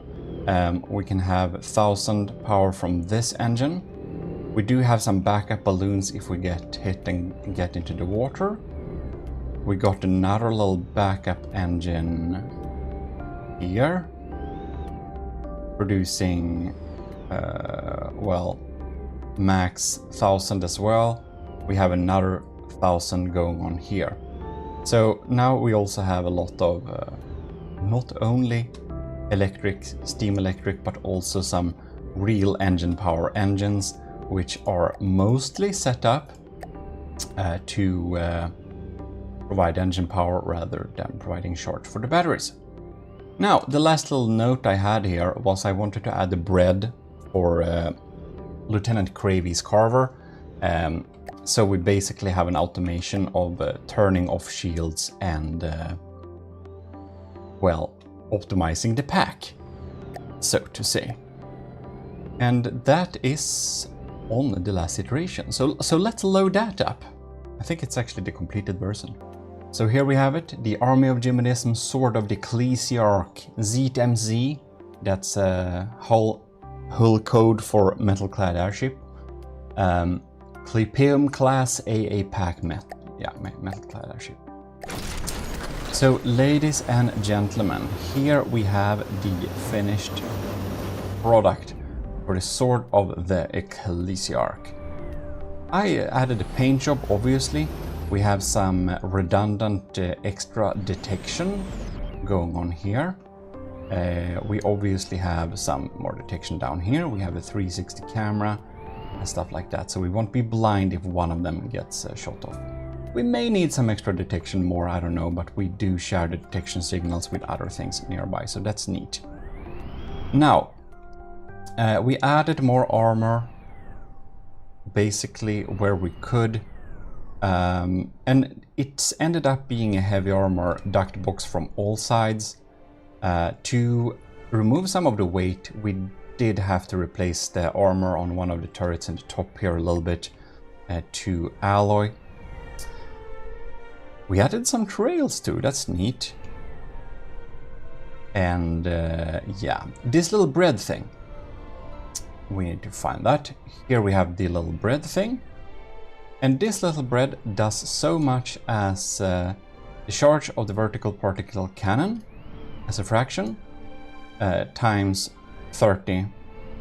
So if it's fully charged, the reload time will be 30. And if it's like lower than that, it will be 3 at least, but it will be higher than whatever. So yeah, it will basically be as high as it can be. And we floor the value, put it here into the particle cannon, and all of those particle cannons thus get a neat little reload speed. So if we just shoot them here, you can see like that. And now 1, 2, 3, 1, 2, 3. And if we let it load up, you can look at them here. They are constantly providing the maximum charge, 8, 11, 10. So if we can shoot them here, we will, and they're shot like that. Whoops, here are the interceptors. Yeah. Also, now you can like change the color and stuff on the jet engines, so I did that to make it look a little bit cooler, I thought. And I suppose that's basically it. We should probably spawn some enemies just to test it out and see how it works. We do have a little propeller if we fall into the waters. This thing is surprisingly resilient, but it's 74,000 in cost. So yeah, there is that. Let us get in some deep water guard. We begin with like 2 small planes in the Geiger. Yeah, we're gonna do that. Oh shit, I spawned them really close. Really trying to get up in the air here. It is fighting from pretty high altitudes. We're getting shredded by those... Oh, bam! Look at that! Okay, that was a big hit.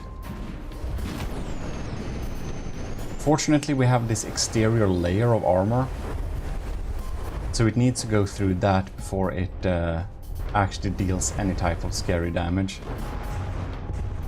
And if it can shoot, it will. And if it will be able to reload a little bit more, it will do that. So it's always firing at full charge, which is very neat. And this little front bulk basically shields us from a lot of that fire. Now I think our engine power got a bit compromised with some of our engines being taken out. So our shield has switched off, as it does have lower priority. Did I set this up correctly, by the way? Yeah, it has. Okay, good. Just wanted to check. Really starting to dig through here. Oh yeah, the fuel box has caught on fire. It's not having a good day, so to say. It's having slight issues to maneuver because some of the maneuverability thrusters are seemingly taken out. But you can see it's still pretty resilient. It will still fight. Oh, and that is despawning. So our 70k ship could take out the deep water guard, Geiger, yeah, all of them we spawned. Very neat. I think we should spawn it again, actually. And just add in some Steel Striders something, because they're a little bit more scary. I don't know, Hake Squadron and a Predator. I don't remember what they do now. Whoops. Well, that was a bit unfair. I guess we'll just repair it for them. Oh, it won't get up. Well. And if it gets into the water, it still has some chance. That's why we have the water propellers, because it helps it guide it out of the water, basically. Oh, it is extremely susceptible to EMP, by the way, because the Prometheum Directive bans EMP, so none of the things we built for the Prometheum Directive has any EMP thought put into it at all. Now you can see, even though this pack is dealing very little damage at just this low charge, it is enough against airplanes. It's better to shoot if we can than to not shoot. Now, I don't know why we're aiming at stuff into the water, but well.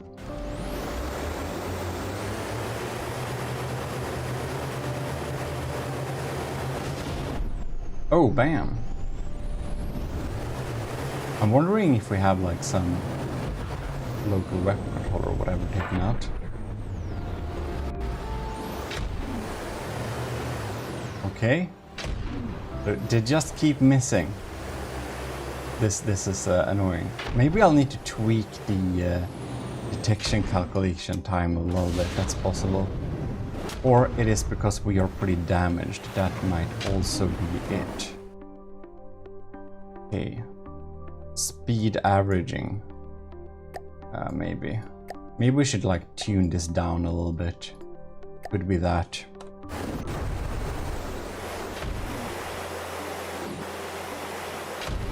It isn't fully battle tweaked yet, but I feel we should repair it because I don't know if its performance is representative, as it may have issues seeing the target. Here we got a little hit. Bam. So it works as a kind of fly swatter, swats them out of the sky eventually. Bam, there we got another one. When they do hit, it's at a good spot. It's pretty quick work of whatever it shoots at. I think we need to just see it from the Hake's perspective. Where are our ship? You know, like rack. Oh yeah, look at that. Now we're locked on and tracking. That makes so much Janky camera. What the hell? Well, I think that's basically it. That is the clipium, which basically means a shield. Yeah, we got taken out. We took that out right there. I do want to say big thanks to all the commissioned officers in the army of GMODIST. Captain Awesome Pupper, Captain Shuro, Commanders Ben Wilke and Delphin, Lieutenants Ali, Anto, Creevy, Flores Dagon, Josef Ishovsky, Owen, Parbagreed, Vincent Veritas, Rick Burrell, Scooby Rocks, and of course all our cadets. Everyone in the ECCLESIARCHY of GMODIST that is YouTube members, and if anyone joined the government of GMODIST between me recording this video and, you know, I'll mention you in future videos, okay? Well, huge thanks for supporting the channel, everyone that does it. That helps a lot. It really helps a lot. So thanks a lot for that. And well, thanks for watching this little video. I hope it was fun to check out this little clipium class getting created bit for bit. And yeah, tell me if you want me to put it on the workshop. Well, if you're a commissioned officer, you can access it through the updated files, of course, as everything else. In any case, big thanks for watching. This is your host, Eric, reminding you to check out the GMODIST channel as well for more from the depth videos, and check out gmodism.com for links to everything and all assets and whatever you need. This is your host, Eric, signing out.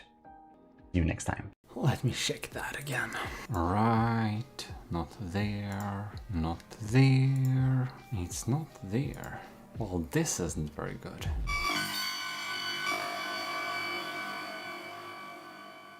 We accidentally deleted our fleet oiler. That ain't very good. The best thing we seem to have in here right now, it's the bolster. I mean, it's good, but it's small. Wonder if we can contract something with making this. So, here we are, the planning room. What basically happened was that we was very lucky. Our captain in the army of GMODIST, Captain Y, just contacted us from his little Y Corp, and they are indeed pretty interested in getting contracted to make something for us. So I think we're gonna check that out. We even have a little quick outline, so we're gonna take a look at that. So basically, Captain Y has a little outline in this planned out here. So we're gonna take a little look at it, just one page, get over to the desk over there and we can check it out. Look at this little flyer, isn't it cute? Right, Project 020, codename Hermod, is a design and feasibility study for a large fleet tanker support ship. Indeed, a fleet oiler. Large amount of resources, interesting indeed. The study must take into account a number of conditions and framework parameters and aims to develop one or more functional prototypes in order to start a mass production and begin period of service after acceptance of the AOG leadership. Well, that's me. The order to develop was given to Captain Y and his research team, the so-called Y Corp. Yes, now it is. AOG criteria: naval vessel, fleet oiler, large amounts of cargo and storage capabilities, 2 to 7 million materials. Yes, that is my request. And some main mining capabilities. Then we have some Y Corp criteria after analyzing. Complete new way of ship construction, fleet self-repair ability. Maneuverability, cruising speed. It's a pretty quick design, it seems, that Y Corp is trying to design here. Very interesting. 120 meters in length and 41 meters in width. Well, that sounds like a pretty good max standard. Cost below 220k materials. Yeah, more expensive than that would it be great. So minimal maintenance cost, max energy efficiency. Yeah, well, it's a fleet oiler, so it shouldn't burn up all its materials. Battle performance, offense, cargo and transport vessel. No combat participation planned. Active decoy system. Medium strength civs. Possibility to defend against medium vehicles while being attacked. Well, that sounds all really good. Well, after reviewing this first little outline, it looks pretty good, so I think we should say go. Well, I hope you appreciate getting in here with the army of GMODIST, and, you know, get a little hunch of how we do things, you know? A fleet oiler, you know, it's secret projects. All the projects we do here are very secret, but of course it will carry ICBMs and stuff like that, but it's not that big of a deal, you know? It's a fleet oiler. It's not like it's our new battleship. So I think, yes, it's secret, but it's a kind of small secret, so I thought, like, why not share? Fun for you, enlisted in the army of GMODIST and some of you other commissioned officers to kind of know how we're doing things here. So let's get on with this ride and see how this develops. Right, so here we have a look at the prototype 1. Yeah, it looks a little bit strange. I think it looks a little bit more like the bed of some type of artillery system. I think it would indeed perhaps not prove to be as quick as one would want it to be. Definitely a hydrofoil system, looks pretty classical, but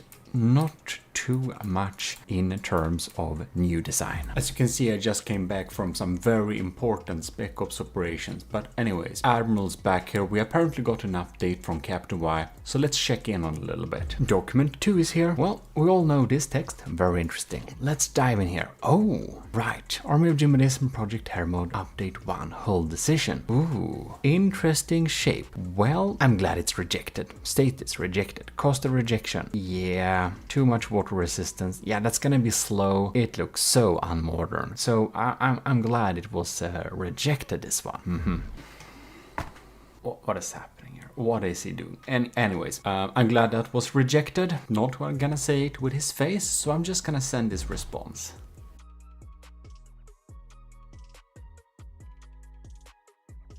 We actually got 2 things being worked on here. Let's see here. So it's a thinner design.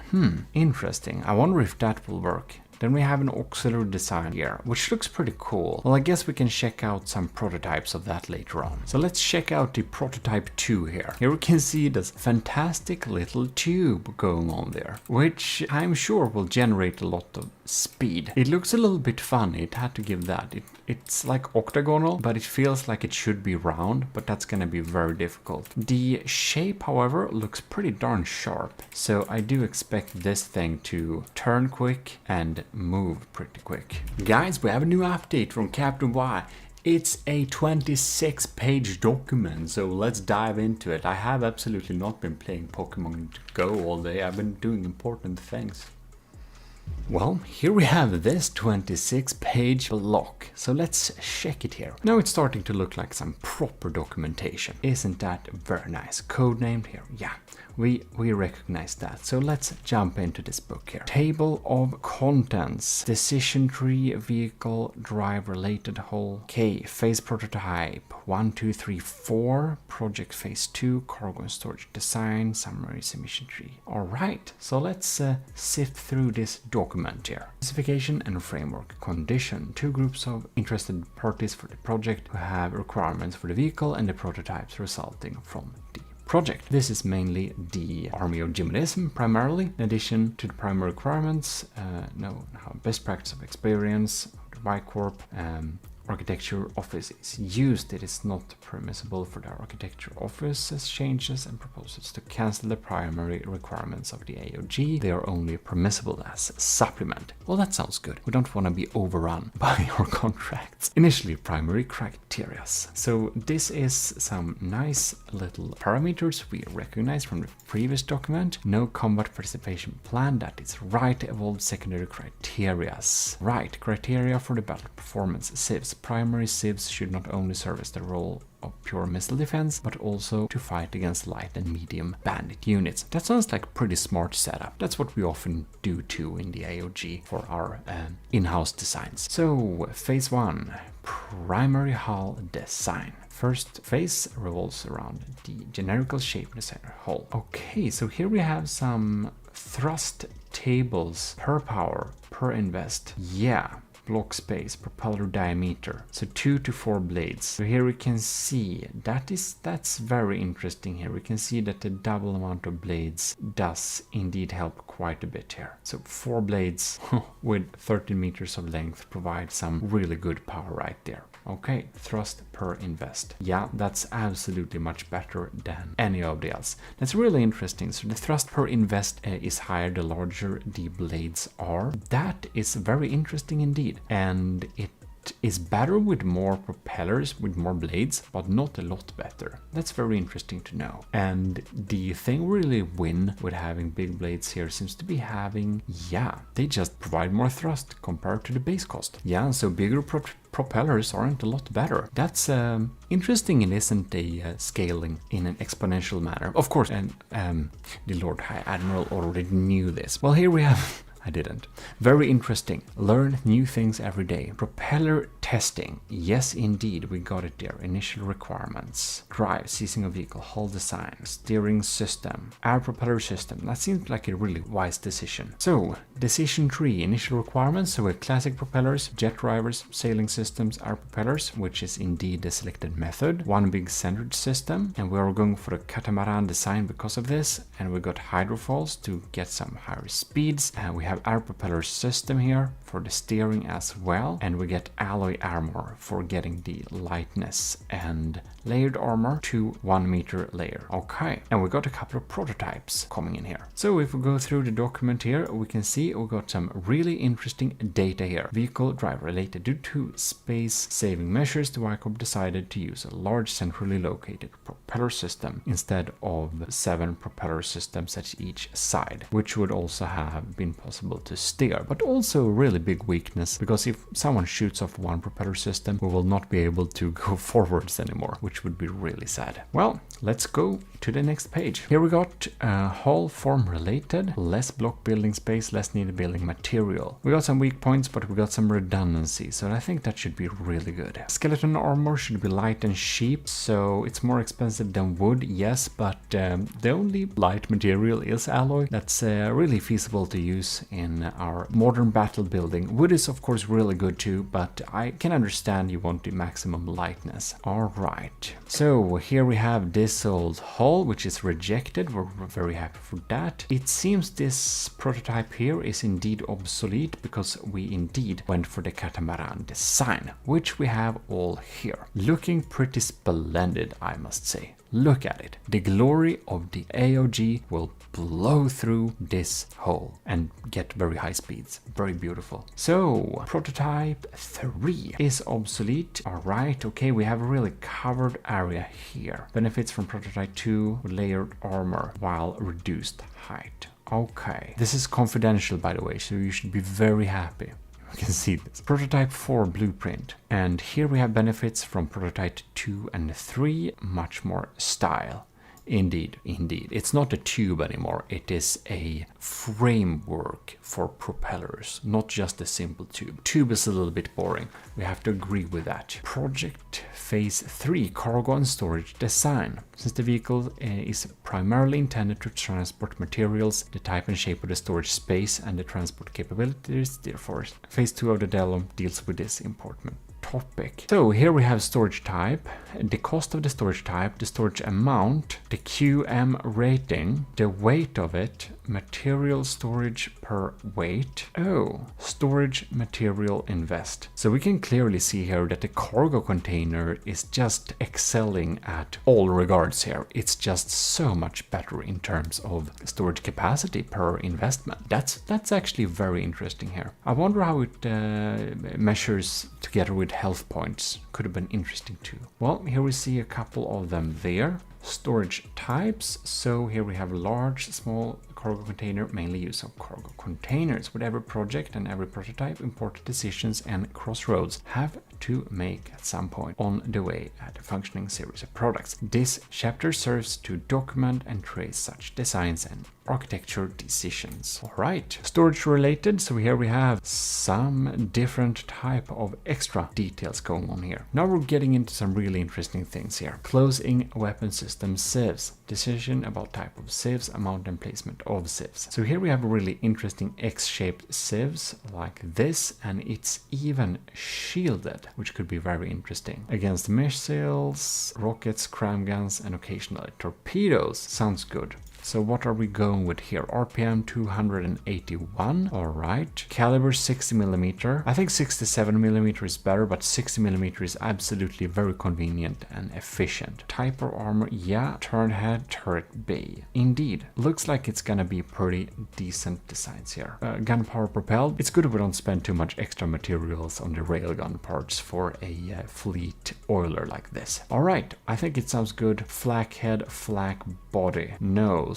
Yeah, it's probably gonna be a mix of anti-munition and anti-vehicle. All right. So here we have two sieve systems, which is the placement of them, and that is rejected here because the alignment blocked the air propeller system. Yeah, that's not gonna work, so that seems like a better placement. Alright, so the sieves system, I love that cram was considered. I mean, it works, it's not the best. Missile, laser, and APS. Two sieves, side alignment, diagonal, and bow stern. Single barrel gun, caliber. Alright, looks pretty cool. Prototype 5 we're having there. Architecture and designs decisions, a library. So here we can go into some more details on each of the decisions. Well, this is obviously how you make any decision in when you're designing anything. Of course, you need to have some proper documentation. Don't you? Beautiful anyways. So we're really looking forward to look at the last document. That's what I'm talking about. Now we're getting somewhere here. This is like some real documentation. This is how we always do things in the army of GMODIST. Whenever we're developing something, we're not doing some kind of joke. We always have, like 900,000% of the time, we always have documentation like this. It's how we do it, you know? You have to stay professional. Well, anyways, I'm looking forward for the final results of this. I think it's gonna be a real good fleet oiler. I can tell you that. I'm pretty sure we won't miss the old, what was it called? I don't know. It's deleted from the workshop. It's deleted from my files. Who cares? Here we have the prototype 3. I think it looks pretty darn cool. Now we're getting a little bit more modern design, open up the tube a little bit, make it look a little bit more open and less constricted to turning, because having a big tube that's not open anywhere, it feels like it would turn kind of more slowly. We have a sharp design going on here, and we got the same type of turning. Gonna be really interesting to see how we're gonna be able to fit the internals here, but having the outer hull be 2 meters of alloy is probably a wise decision. We're now looking at prototype 4, and the prototype 4, as you can see, has a much more decorated tube for the propellers, which just look a lot better. We have a pretty wide feeling to this, and other than that, we're retaining the main features and feeling of the design. This is like a cool little additions and cool small details that really make it come together and really look like a professional army of GMODIST design with gold trim and everything. So here we can take a little closer look at the sieves system.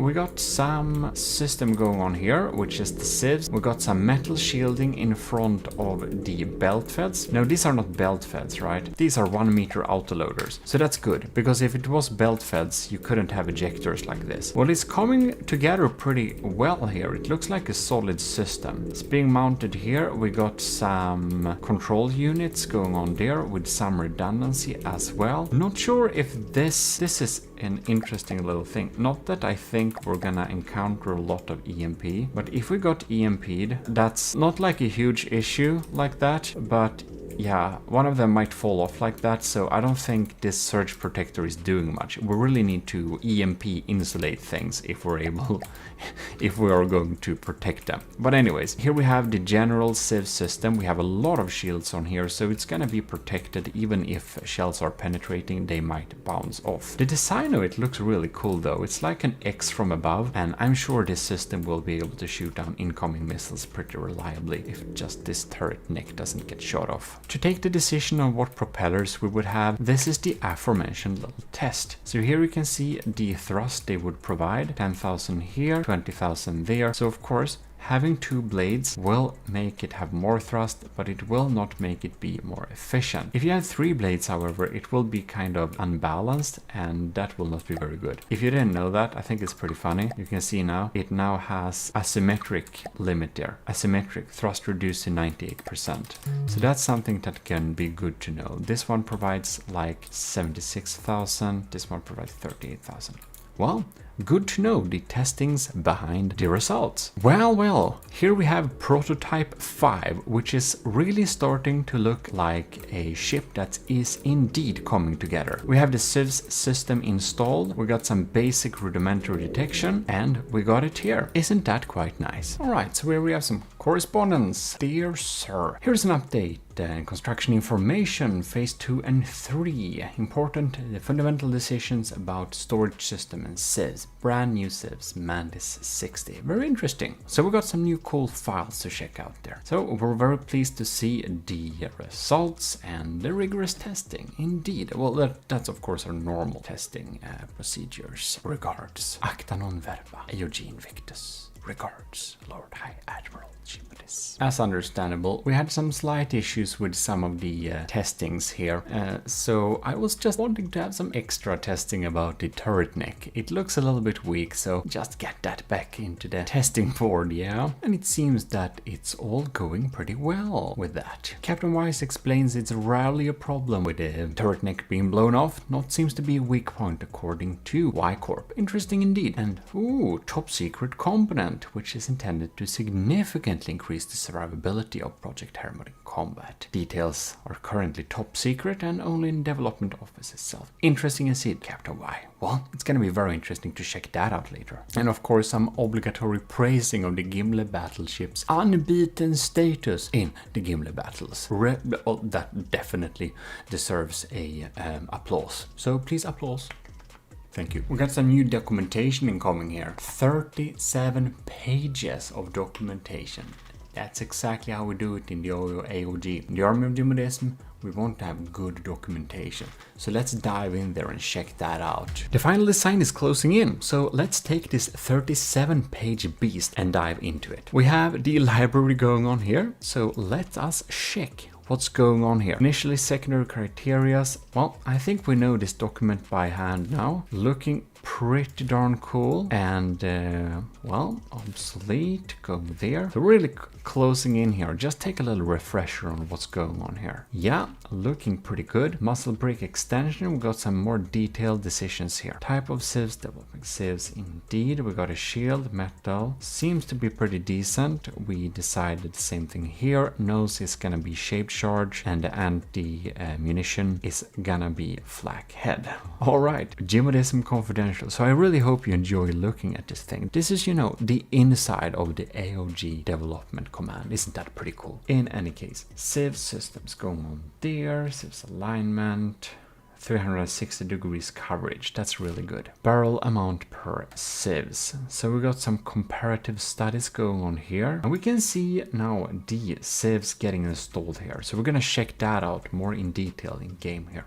Very amazing indeed. Project 5. Now we are in the fourth phase. The type of engines and engine generation, if necessary storage, are worked out. Dual engine system, engine type, type of engine, battery recharging system, amount and placement of engines, amount and placement of battery packs. In order to make the vehicle as efficient as possible, fuel consumption in patrol and chill mode should be as low as possible. That makes a lot of sense. Here we have fuel engine, double blueprint. Well, that's really beautiful. I think this looks absolutely amazing. And we have a little battery pack there with some surges to try and protect them. 6-cylinder, 4 carburetor, turbocharger units. Alright, inline turbocharger, adapter, crankshaft. Okay, we have a little list of materials going on there. I think it looks pretty convincing to me. Fuel engine, installation price. So here we have RTGs, that's gonna be really expensive. Fuel cost per second. Electric engine there. So we have a little comparison. The classic approach, a large engine room for everything, is not easy to implement due to the hull shape chosen. In addition, the division of the machines into several separate areas should ensure the longevity of the entire system as a redundancy in the event of damage. That's what I'm speaking about. That's exactly how you should think to make successful designs, which we of course aim to do in the Army of GMODISM. So here we're going through and checking the decision tree. So we're going with a mix of engine systems, fuel and energy. We're getting some RTGs too, 4 fuel and 4 battery packs splitted as far as possible in both hulls, which will be ending up into prototype 6. So we got some detailed instructions going on there, and prototype 6 status ongoing. Well, that's looking pretty amazing indeed. Decision for redundancy. So the CPU system is chosen and precision programming etc. will follow in the last phase of the construction process. That sounds absolutely great. In order to keep the core units as small as possible, possible, it's also planned to distribute the necessary processor capabilities to the individual sensor areas and make more available than actually necessary. That sounds like a wise decision. Dual core? Well, Core 2 Duo, it's a really good CPU architecture. Decentralized alignment. Very smart to not get one-shotted. We got some more details going on there. Will not commit to one type of sensor and a variety if possible. Infrared, good for fast moving things. Cameras 360, wireless snoopers, sonar buoys, higher camera gimbal trackers, coincidence range finders. The normal visual camera is really good too, but well, we'll see how everything ends up. Well, I believe that is indeed the full documentation right now. Dear Lord High Admiral, I'm pleased and proud to report that Y Corp is now able to provide an almost production-ready prototype. That is absolutely fantastic. So, ICBM missile fairing is being worked on. Saluting, greeting. Very interesting indeed. So, Captain, good idea. Sent the prototype designs and relay it to design integrity team for further assessment. Yes, indeed. Our team will check it through a little bit. Glorious regards, Lord High Admiral GMODIST. That's how we speak normally here. The ICBMs have a very beautiful little self-destructing measure. Very advanced breadboard stuff indeed. Y Corp has some very advanced knowledge about the bread. Y Corp likes to emphasize Y Corp, a trademark of Y Work, has made it a goal to offer the greatest possible user satisfaction with the least possible amount of work, and is happy to answer any questions about their products. Oh my god, I think the quality assessment team will be quite busy this weekend. After the quality control team was getting back, we had some different things to check. One of them was nukes will spawn even if the target is less cost than of a nuke. Basically, it's gonna spend more materials to destroy the enemy. And well, the quality control board kind of thought that was maybe a little bit wasteful. But in any case, we changed our minds. You see, Y Corp thinks that because of the amount of all the materials we have, any threat should be countered with maximal force indeed. It all makes very much sense, of course. ARG Central Command must agree that overuse of firepower must never be quenched. We draw back earlier statement about using too much material, as it is true that excessive violence is always the right answer, in from the depth at least. And of course, our honored captain will absolutely agree to this motto, thinks it's a promising attitude. Well, it seems we have the final design sent over to us, so let's take a little look at it in game. Ladies and gentlemen, here we almost have the finished design. Not quite. Here we are actually having a tiny little issue, and that is that IR trackers don't see through portholes. Also, this thing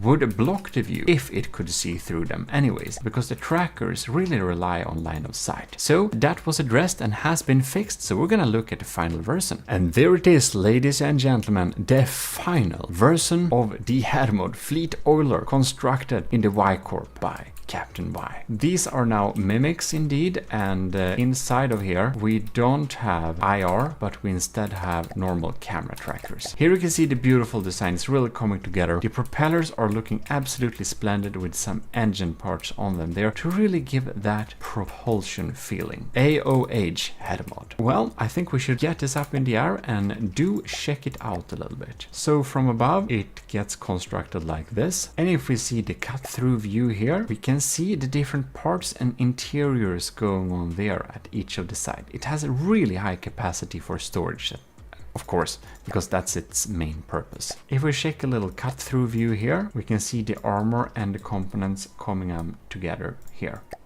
Looking pretty solid. And it's AO because it's a fleet oiler, and the H is added because it's a hydrofoil. Hydrofoil fleet oiler, if you were wondering. Well, I think it looks pretty splendid here. We're definitely gonna take a little tour on this thing. But first, let's check the weapons.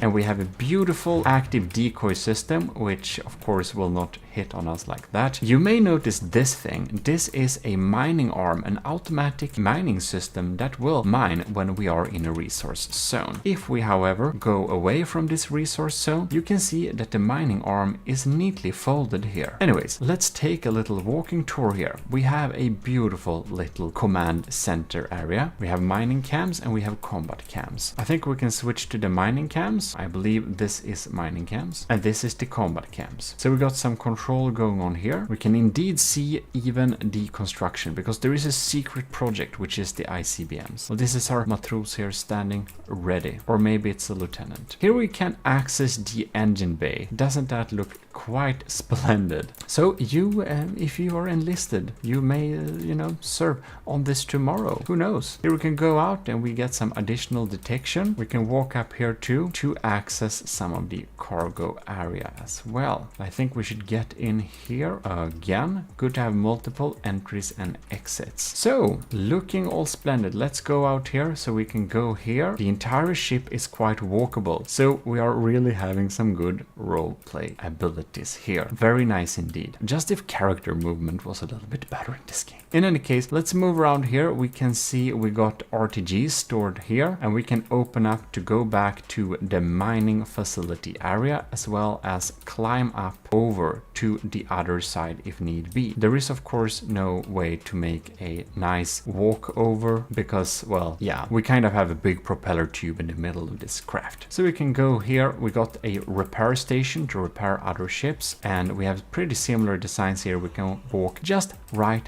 by the storage containers. So we can go in right here. We got the other civs turret. We got some smoke installed there too in case we get lased. It's really good to have some smoke. And here we have the bunk areas with some beautiful portholes outwards too. So we are being able to field 4 matroses right here. We can go down and they just sleep right above the engine compartment, which is very nice because doing that means that it will stay warm here. Isn't that nice? Think of everything. Here we're having some shower areas. 4 personnel can shower at the same time, and we even got the toilet areas. This has all the amenities that could be wished. The Y Corp has really put together a well thought out and functional design that can field both personnel and, well, a lot of cargo. Not a little cargo, basically 7 million in cargo. So we can carry a lot of cargo here, and we even got logos, of course, because that is very important. So I think we'll need to check out some of the combat performances, but I believe we will just check out its movement speeds here. So we're getting up to 43 meters per second when moving like this. The final cost of the design is 180,000, which is really good for a design like this. So that is quite good. Top speed of 55. I expect it goes up a little bit faster when it has to move at top speeds. In any case, we're gonna set it to automatic and we're gonna spawn some small airplanes. Now you can see we're constructing a vessel. All right.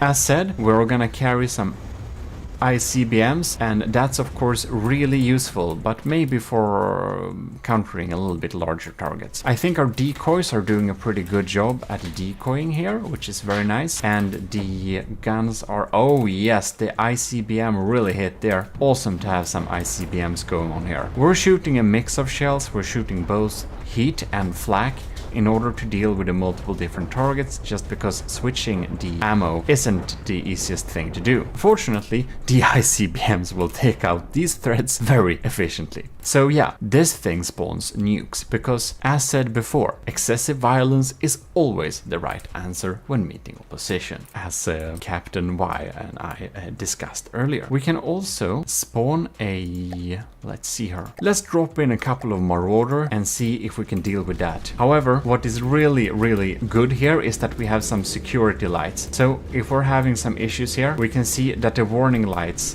does indeed light up and tell that there is an issue here. We're moving at like 61 meters per second, so we're speeding up her a little bit to not get hit. Of course, we're staying out of sight here because we don't want to get messed up. And you know what? Did you see that? It actually switches between 2 different ICBMs dependent on the target, if it's an aerial target or if it is a naval target. This is steam jet propelled and it deals a lot of damage. Let's see if it's switched here. No, yes, it switched indeed.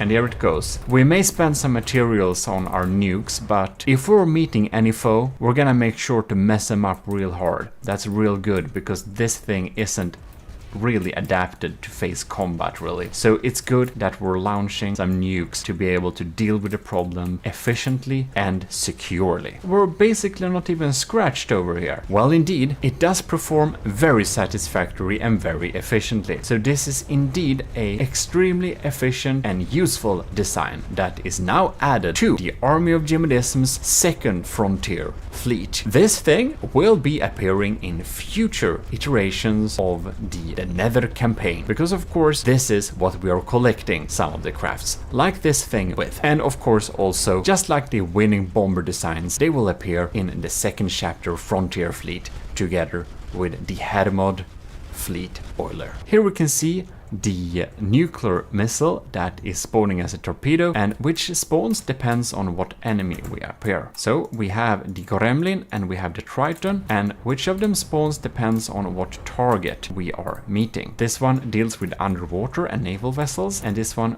deals mostly with aerial vessels, as you can see there. Well, the Hermod looks absolutely stunning here. The interiors are perfect for AOG personnel. You, they enlisted of course. Maybe you'll serve on this next week.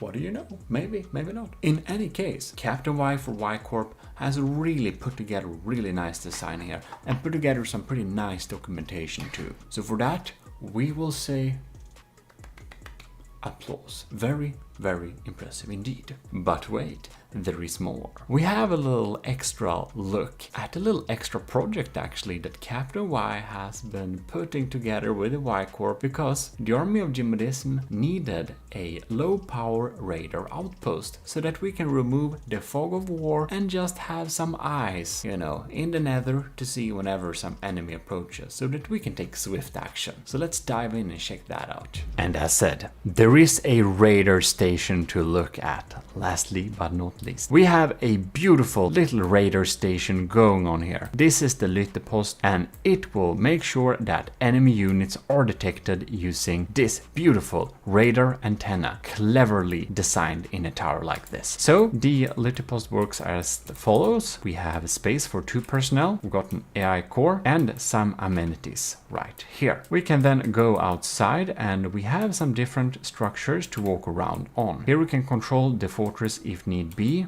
to move it in any direction. We got some basic engines going on there. Here we can board this area from these, well, very secure little rubber pads so that we won't accidentally crash into anything. So we can go up in here to provide service if we don't come from an air vessel. Everything is beautifully gold trimmed, as is very well designed and good to do in the Army of GMODISM. Here we have a little drop pad for balloons if that is your desired mode of transport. So this is of course only 6,000 materials. It is designed to be as cheap as possible basically. And this is the beautiful radar tower, really cleverly designed like this. So we're basically having them go down like this and provide a tower structure like that. Captain Y really has some super smart tricks in his sleeve, and you can see this little radar tower has an amazing inherent design on how the radar dishes get positioned due to its algorithm of positioning. We also got some basic detection on top of here to make sure we have some type of tracking towards the enemy to share with other vehicles that can pick up inter-vehicle transmitters. So there we have the Lyttepost as well. Very beautiful, and is already in the second chapter frontier fleet. Well, there we have it. I hope you liked getting some insight on how we work behind the scenes here in the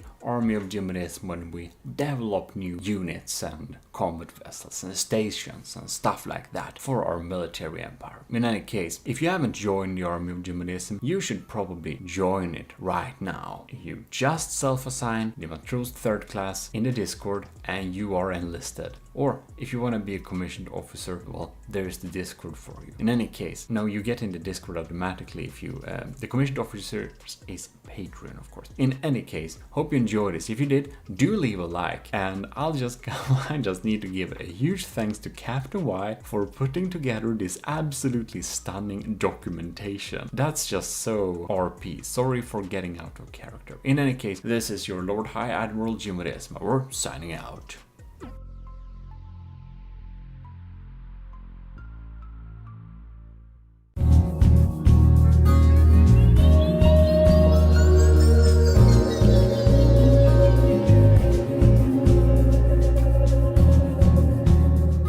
Ladies and gentlemen, you're most welcome back to From the Depth with your host, Eric. You kinda like the battleship scissors, so in this little empirical testing, we are going to try and upgrade the battleship scissors, test the different game mechanics, and, as I did promise before, that I would take a look at that Hitman's chain gun, chain sword, chainsaw. Yeah, it's the chainsaw. You wanted me to make a chain sword, however. Whatever. This chain saw wasn't as effective as it should have been, according to that Hitman who built it. It's on the workshop, by the way.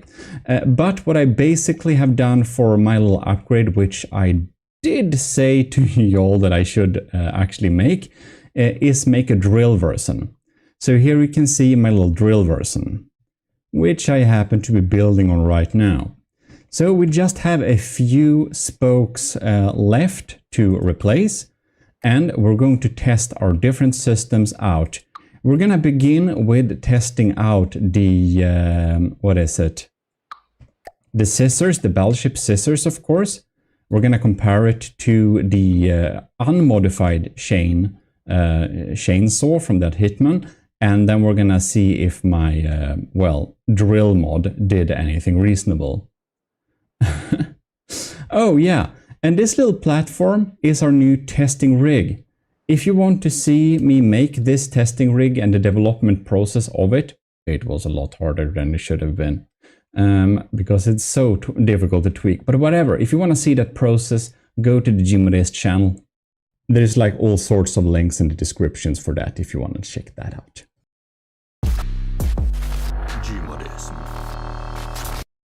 Better late than never. Alright, there we had the intro, I guess. So in any case, let us get started. This obviously has, it's loaded up there, but we're gonna check this little thing out a bit later. Alright, so we have the scissors, we have the drill scissors, a new thing. We have the scissors saw, you've seen in the last section of the Let's Build a Battleship Scissors video. Then we got the chainsaw from that Hitman, but on a little sub-object like that, and with a Lua code included. And then we got the Hitman's chain drill, so my chain drill modification of it. So, first out, this is an empirical testing video, and if you're new here, you are most welcome to the GMODism Empire. I'm your host Eric, and in the empirical testing videos, we basically do some tests, right? Now, this little test platform, which I built on the GMODIST channel, another channel that is, if you want to check that out, is really useful. We basically control it with a complex controller, so I set up a custom controller here. And that is because last time you could see we had some issues with controlling and also using the scissors, so I thought it's better to have a sub-object like this, right? Anyways, as you can see here, we do have some different opportunities to have different altitudes. So I set it to work at different altitudes with 4 presets. Yeah. I don't know if it's that useful. It was more difficult than you can believe to make this platform stable. It's also like pure heavy armor, so it's super heavy for what it is. Costs 200,000 with a weight of 300. Okay, so we have a weight of 373,000. Just to compare that, how heavy is the Gimli class, I wonder? So let's load that in. It gotta be a lot heavier, right? It has to be a lot heavier. Alright. The Gimli class is 7 million in weight. Yeah, of course, it's a lot heavier. Now we come to the first little thing we can test here in empirical testing. Empirical testing, not imperial testing. But this is the Empire of GMODism, so, you know, there is that. Well, anyhow. If we put a little, where are my simple weapons? The RAM here. So basically, as some of you pointed out in the video's comments and well, I kind of forgot it somewhat, but I also know it. But yeah, so the thing is with melee weapons, right? They do more damage if they are on a heavy thing, on a heavy object. So this thing is not as heavy as the Gimel class, of course, but at this slow speed, it will do 41,000 damage, basically. If we put the same thing on the Gimel class, you can see it does, what is it? I can't see this number when they are moving around. Okay, pause the game. 2 million, right? That's like 2 million damage. They go up from like 1 million to go up and down like that. And when it's like super low, it's only 300,000 when it's standing still. And obviously, when we take control over this platform and move it forwards, you can see the stored impact damage basically ticks up and ticks up and ticks up till we reach this point where we are basically doing... That's 1 million, right? 1 million damage, thanks to the construct weight. If we are on the Gimel class, instead, if we had rams on this thing, they would naturally also do a lot of damage. Can you, like, build?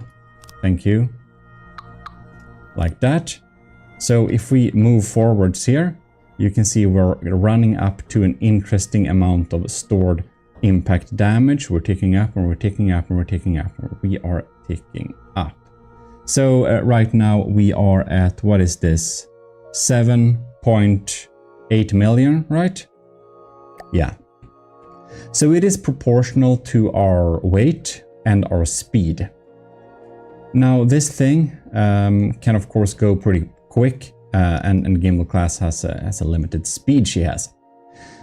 But I thought that it would be reasonable to see how much of a difference it can do if we are basically using our scissors on a heavy ship or a light ship. In the previous little Let's Build video, we tested it on the Reed class, which is a somewhat light ship, to be honest. Right, so we're gonna mod this platform out with our scissors.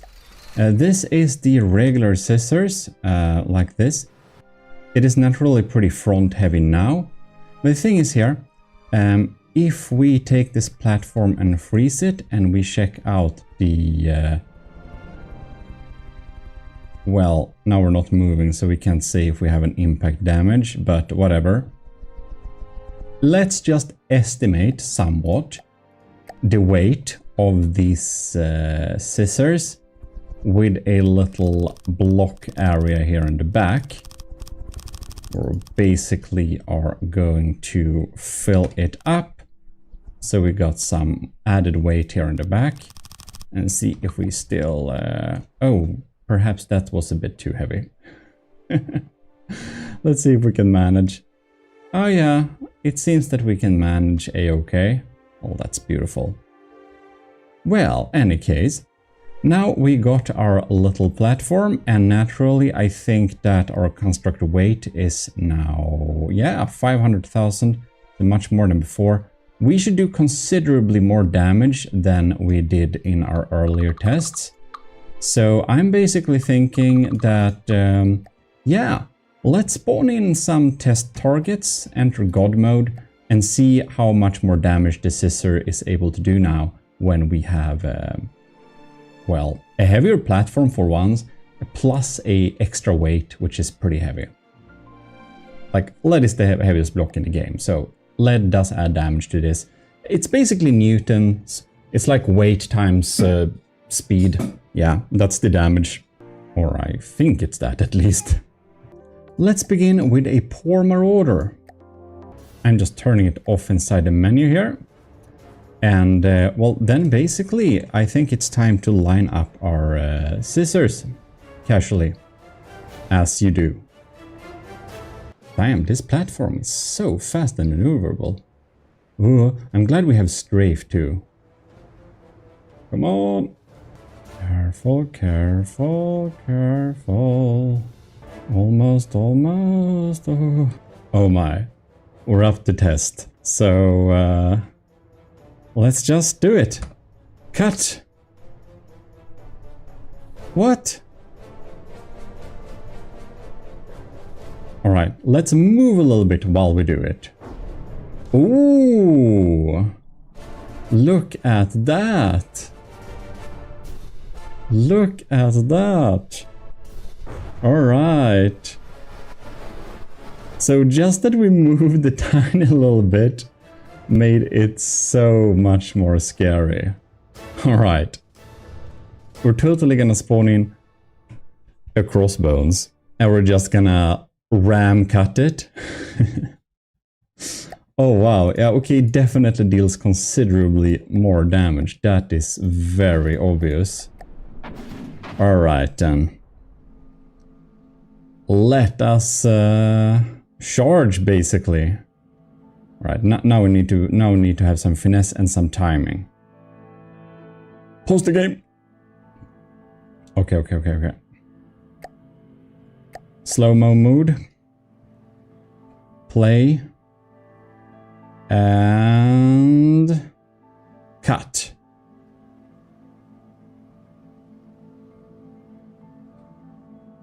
Oh, bam. Oh, wow. Holy crap. Look at that. Look at that. Alright, we missed a couple of blocks there. I guess the stored up impact damage wasn't just enough. That did so much more damage though. Okay, let's speed up the game to normal speeds and just just attack it. Alright, look at that. We deal so much more damage now. Like, heavier things naturally deal more damage, but I definitely miscalculated how much more damage they are dealing. Bam. And if we get some speed, like this thing goes in like, I think it's 90 meters per second or something like that. So if we can just time a nice cut like this. Bam. And we can repeat this cut. So it is a sharper scissors than before, but it's gonna be pretty obvious that this ain't gonna cut it. Ooh! GMODIST, get a hold of yourself. Alright, we're coming in for another hungry bite. Something around... oh god damn it. Right, again, and there. Look at it. Well, obviously, we can conclude that while this version is considerably stronger, thanks to the added weight of the platform, it isn't quite enough, but it does give me high hopes for whatever we can do if we get the saw scissor version on here. So let's test the saw scissor version and see if we can cut through the poor crossbones a little bit more effectively. Indeed. As you will recognize from earlier, this is naturally the saw scissors. I'm actually going to modify the speed a little bit on this thing. Now, if we like make it half speed. Now, I just want them to be slightly off sync without sacrificing too much damage, of course. If we check the stats here, we can see that the stored impact damage when we are still is pretty decent. I think we're gonna begin with a Marauder just for fun. Killing Marauders just for fun. What type of psychopath are we here, actually? Come on. Oh, right, I made it uber slow. I kind of forgot that. Okay, I'm just gonna fix this because the turret speed, we can set it to like 60% or something, and I'm sure it's going to be a little bit slower, but not too slow, hopefully. Slowly lining up. And... oh no, no, no, no, no. We missed. Alright, alright, alright. Actually, that it is indeed moving around is probably good for us. We are gonna do more damage like this. Ooh. Come on. Come on. Come on. Oh, yeah. That melted through. It despawned faster than the scissor could close it. Well, crossbones then. As for the crossbones, I just turned off its AI. And so it doesn't fire or move. Because it's pretty fast. I don't want to chase it too much. I want to see clean cut. Well, that's about right. Alright. Let us close the scissors here. Oh, look at that. We're shooing through. We are shooing. We are shooing. Oh, we missed a couple of blocks though. Ah, we didn't cut it through completely. We still missed a couple of blocks. Well, I think we'll have to go backwards and just line up. By the way, if you want this test platform, you can tell me. I can put it on the workshop if you want to. We're gonna turn down the speed to 20% again. And we're gonna attempt a cut. Right then. Ooh. Alright, here we go.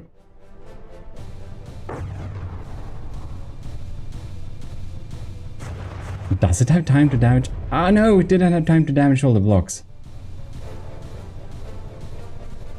Well, damn it.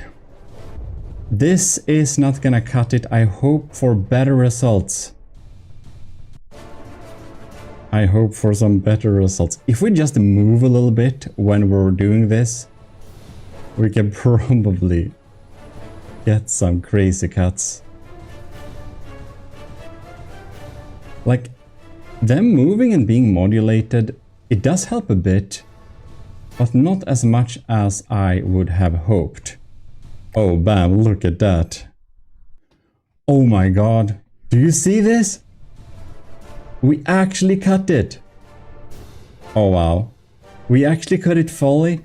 It started to despawn that part. That was a successful. That was a successful bisection, I'm thinking.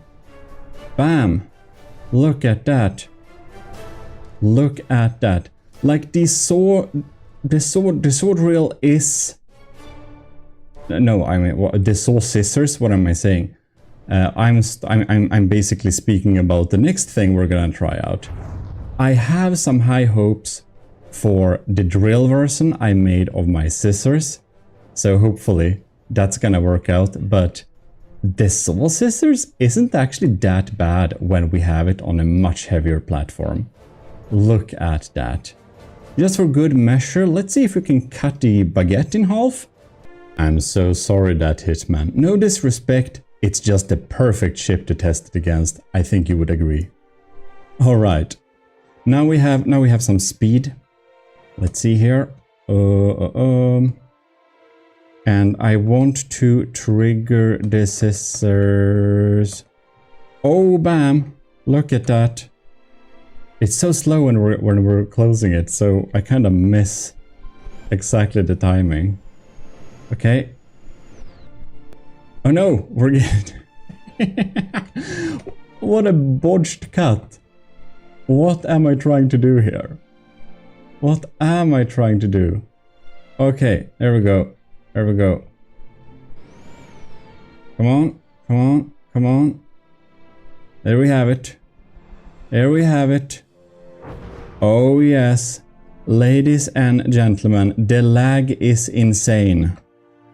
The lag is insane. I think we got stuck there for a moment. Oh my. I think we'll need to help with some acceleration. Bam! Look at that! I just had to pause there to take the screenshot of this video. Bam! Look at it, it's despawning, it's despawning. The baguette has been bisected. Ladies and gentlemen, you can now turn off this video. We have successfully bisected the baguette. Okay, now only true GMODISTs are here. Now we should check more weapons. Oh yes, indeed. Look at this thing. Its health got so halved, but it's not like halved enough. Oh yeah, of course, because I spawned it on my team. What am I saying? Well, we'll just have to look at this thing. We're so stuck. Can we like help this scissors a little bit? Look at that. This is too funny. We're supposed to do some imperial testing here. I can't even speak. Empirical testing. And I'm just gleefully bisecting ships with my big scissors. As you do, you know. Well, it is more effective than I would anticipated after the last test. I did have in my backhead that heavier did a little bit more damage, but I thought it was so little that it didn't really matter much. And I can see that if you're not adding like a super big counterweight, then it doesn't make much of a difference. But obviously, I should have just added a super big counterweight instead, and we would probably have had some more interesting results, right? Well, there we have it. We can basically continue and cut this in half however many times we want, but that's not fun. We'll need to test the drill chainsaw instead. Why am I saying chainsaw? I'm so fixated on finally trying out Hitman's weapon. I wonder if he tried out the original chainsaw against the baguette. Well, I think we're gonna repair this and do some experiments. Hello game, have you crashed yet? Are you responding? I clicked repair all, I think. Oh, we didn't crash the game this time. Well, that's amazing. Anyways, I'm gonna find my off switch. We have it, my big off switch. And we're just gonna put it a bit here to turn off lights and stuff, and hopefully we'll get some better performance. Oh, that's a real smoke, that's why, okay. Never mind. So I'm thinking we don't have to test things against the like Marauder and stuff like that. Since our previous weapons were able to deal with the Marauder, I feel it is a bit I don't know. I can't speak. I should stop pretend to speak English. Obviously I can't. But anyways, we're just going to test it against the baguette, because every weapon we use now needs to, of course, also be able to bisect the baguette. It is the hardest thing we have bisected so far. This, my ladies and gentlemen, is my drill scissors. It is supposed to be hidden like this, so we can't even see that it is a drill. But actually, it is. We have a cutting edge made of a drill. When I basically thought about what should we do for the future test, I was like, wait, didn't I say to Hitman that I would drillify his chainsaw? And then I thought, well, what if I drillify my scissors? So that's basically what I've done here. I have drillified the scissors. Now, we are basically thus providing a cutting edge powered by engine power. I hope it has enough stored energy. I don't know, I think this crank motor may be a bit weak. We're gonna see how much the DPS is.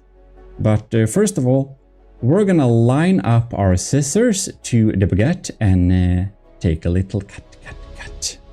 Get rid of those psychopath vibes, man. We're having a proper Tokyo drift here. Let's see if we can stop this. Damn, this was difficult.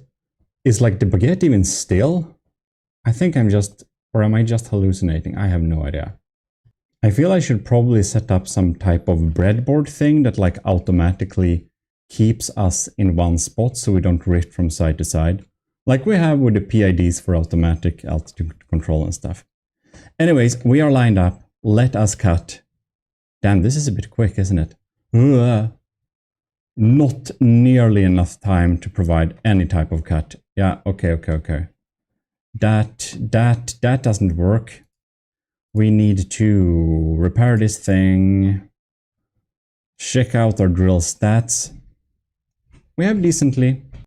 Okay, I've decreased the speed here. And I have high hopes for this little drill scissors. Okay. Look at that. The first edge is touching. Oh.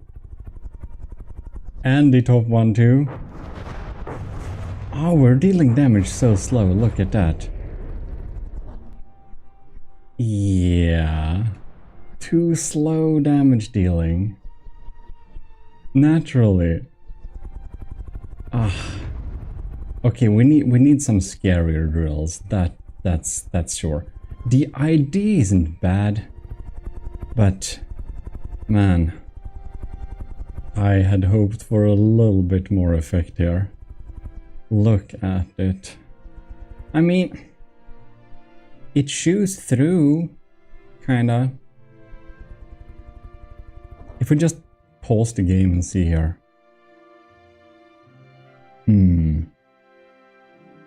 Not much kinetic damage saved.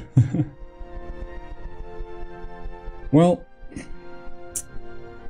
I think perhaps I used medium drills. It's possible we have to use large drills instead. So I guess we should try that out and see if this could be a viable weapon. Oh my, look. Look. It actually, due to some internal fires, it actually was cut off eventually. Well, that's neat. Either way, I think we'll have to see if we can upgrade these drills. They are, well, not quite the damage we're looking for. If you look at them right now, by the way, you can see that, like, I don't think a lot of the engine power has to... Yeah, it probably takes a big time for it to spin up to. So, if we can make that stronger. So here's an idea. What if we take some medium crank motors, some more of them, connect them up with some of these, and basically, well, they're all now connected. So perhaps it will spin up to full power a lot faster now. We can probably add even more. I'm gonna see how many I can fit all around here and see if we indeed get some better damage or some better recharge rate of them. All right. We can probably, okay, connect to that group. And this is, I guess they're all connected now, maybe. I don't know. I feel we should probably connect the middle one to them all. Perhaps that works. Okay, I don't know how this works, but whatever. It is connected. Well, we're up to test then. Just carefully gonna go forwards. And close the drills. Now it's moving forwards. That's not good. Alright. Let's see if we can check like the values here. This is the boosted one. And if everything is correctly, I'll need to turn a bit. They should not decrease much in its kinetic damage. They should continually deal damage too. They should be more providing a better DPS. Kinetic energy used, okay. And see here. They seem to be using this engine power, so they're doing something. I don't know if I noticed much of a difference. Now it feels like we're super stuck though. We're like getting repaired stuck. So when the baguette is regenerated with its repair bots, we are kind of getting, well, basically locked into the design. This would have worked so much better if we didn't have this edge, like if we only had a drill stick like this. Kinetic energy. I don't know, but I think it seems to be working up to its energy a lot quicker. You see it's ticking up there in a reasonable pace. This one is super slow. So yeah, it looked like this little type of setup actually did improve it. So I'm gonna fix the other edge and we can do some test. If just this baguette would let go. Do I have to like despawn it? I don't know. Let it go, sing along, finally. Alright, so I beefed it up here. You can see we have, let's see if the gods of spin clipping will allow me to even close this thing. As for this side, oh, what was that damage? Well, in any case, what happens if we disable God mode? Are we okay? Yeah, well, maybe we are. In any case, I added a ton of medium wheels to this. And why do we have this? Well, we can basically make these flywheels act as a type of like kinetic battery. So you can see here we have kinetic energy. It is a little bit higher on this side now. Like, are they even spinning? Yeah. Oh my, it just ended up here. We'll have to be careful with our little system. Okay, let's put on the brakes. It's time to test. Oh, we have to be a little bit further away. Okay, come on, come on, come on. Oh, damn. Alright, alright, alright. We're like drifting. Stop drifting. And we can close it down. Alright. Let's do a controlled little cut here. Just watch the damage. Oh. It seems the initial impact damage took away some stuff. But is it just me, or did it like do less damage or something? And this is weird.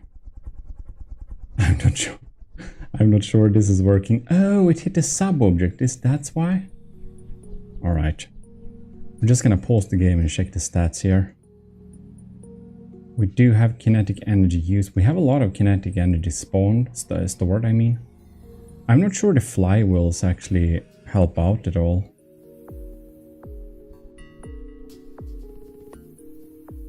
And if we just are on this here, we can see the stats go down there when it is being used. The RPM is slowly decreasing like that. It's weird. It's like we're not doing damage this time. How come? This is strange. I'll need to check some stuff. The game seems to be hallucinating. Look at that. It's like applying damage at the wrong spot. So if we're trying to close the drill here, you can see we're actually doing damage beside it. This is a bit uncanny. But why? Well, it seems to be working, but I don't know if I need to restart my game or something. Well, this sure is a botched bisection. Oh, wow, what are we doing over here? Well, I'm glad I have the strafe function. Excellent. We're gonna see if we can go in for another clean cut and see if it was like some weird bug or whatever happened there. Come on. Oh wow, this is super weird. It looks like the damage being applied kind of lags or something, because I just repaired all blocks in the baguette and it still tries to apply damage. And when we click repair all, fires are being put out.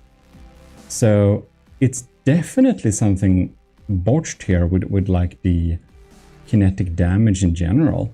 I think we might have found some type of bug, to be honest. It's like retroactively applying the kinetic damage to the target. Probably it must have failed to calculate it or something like that. So it tries to calculate it after the fact, just how explosive damage results can be delayed in big battles. I kind of think it is something like that. We're gonna see what happens now when we're trying to apply damage to it over here. You can see where is it even doing the damage? We obviously got the sub-object, but it seems that it kinda only damaged the sub-object. This is very interesting. You know, I think I'll have to restart the game just to make sure it's not a bug in my session before we say or report anything of the like. So yeah. Yeah, like, but before we end, look at this. We are drilling over here. I found where the damage is being applied. It's being applied. This is weird. Before we end this jank session on this game, before I restart, I feel we should at least attempt to like mock bisect the baguette from well, remote kill it. I don't know what to call this. This is weird. 9 million damage. We are jumping around in weird ways. All right. Wow, this is so weird. I feel like I should help it by moving it a little bit too. Look at that. When I turn, the damage is like spread out like this. This is weird. This is weird. Oh my god! Look at that! Look at that! It has started to apply the damage over here instead. It seems it has updated its damage dealing metrics. And we were so close, and now we already switched where we're dealing the damage. This is so weird. I think this is the weirdest game bug so far this year for me, which I've seen. This is crazy. And like, look at it. We just melted through with the scissors here, but it almost, we almost attempted, managed to cut it off there. Not quite. Well, see you after the restart. All right. Very nice. I'm gonna fill up with some new backgrounds, by the way, for save screens you can download. So keep tuned for that on, I don't know, in my videos / the post page on YouTube. Before we do any tests, I restarted the game, by the way, but I'm going to replace this medium drill for the top one with a large drill instead, and just to see if that gives us a significant damage boost. We will be able to see that quite easily, I think, when we are checking it out. Probably like which edge is like cutting the hardest and stuff like that. I'm thinking too, the little trick I did with the large wheels like this seem to have worked somewhat. So I'm thinking I'm gonna have like a support engine on top of there. And we're gonna set, okay, they're set to max RPM and max RPM. And we're just gonna turn on this drill. So you can see we have a lot more kinetic energy in the shaft now. Like a lot. I'm not sure, however, how long time it's gonna take to charge up this thing. Probably it's gonna take ages, right? Well, let's see if I can add some extra engine power as helpers. All right, we could do that. Now we're using 16,000 engine power. So I guess we'll just have to wait for this to actually get to level. And we can probably spawn in the baguette in the meantime. It seems that these drills are a lot heavier too. So I'm just gonna modify the settings here on the spin blades to provide a little bit of a better up force. All right, we're gonna have the big off switch here. Slap it on right there so we can get a little bit better performance. I could lower the settings, of course, but that's no fun. Well then, let's see if our drills had time to... Oh, look at that. Look at the difference. 100,000 kinetic damage, and this is like 1.5 million almost. That's a big difference. All right, let us see this. This is gonna be very interesting. All right, ladies and gentlemen, I spared the maneuvers. I think you've seen enough of that. So here we are, looking at this drill. Oh my, oh my. We're gonna slow down the game. We are gonna slow down the game. Okay, okay. It's touching in... Oh, we're almost there. We're almost there. We're almost there. Oh, which edge is gonna touch the first? I wonder. Oh, is it down here? It's taking ages. We're running the game at the slowest speed, so there is that too. Okay, okay. Oh, the first edge has touched the scissor top. And it hit a sub-object. Okay, alright. Look at that. The scissor blade underneath. We are cutting blocks. Of course we are. But damn, look at this. Alright. There is a very, very large difference. I forgot to God mode our own platform, actually. You know what? I think we're gonna quickly God mode our own platform because I think the scissors... I think the scissor broke. Bam. This is some damage, I'll tell you that. Okay, we're turning back to full game speed. Obviously. The large scissors blade, like the large drill blade, is so much more efficient. You can see we have a botched cut underneath here, but on top we have damage. It just melts through. Yeah, definitely. There is something to be said for the scissor. The drill scissor does really offer what we like here, but we have to use the large drill, it seems like. So, for further development. Oh, bam! That's awesome. Look at that. Okay, I'm happy. I'm happy. So I'll have to make the top scissor blade in a way that actually looks a little bit nice. And for both of them, this is nice. All right, I'm abandoning the scissors aesthetic, and I've actually thought that why make a super complex setup? What if we just have 3 big drills like this, stacked on top of each other, and we use just like we just pinch the enemy using this, because I realize the wheels are colliding and I'm not a fan of spin clipping. Well, it's pretty straightforward this. I'm going to do some copy pasting, I think. And I'll want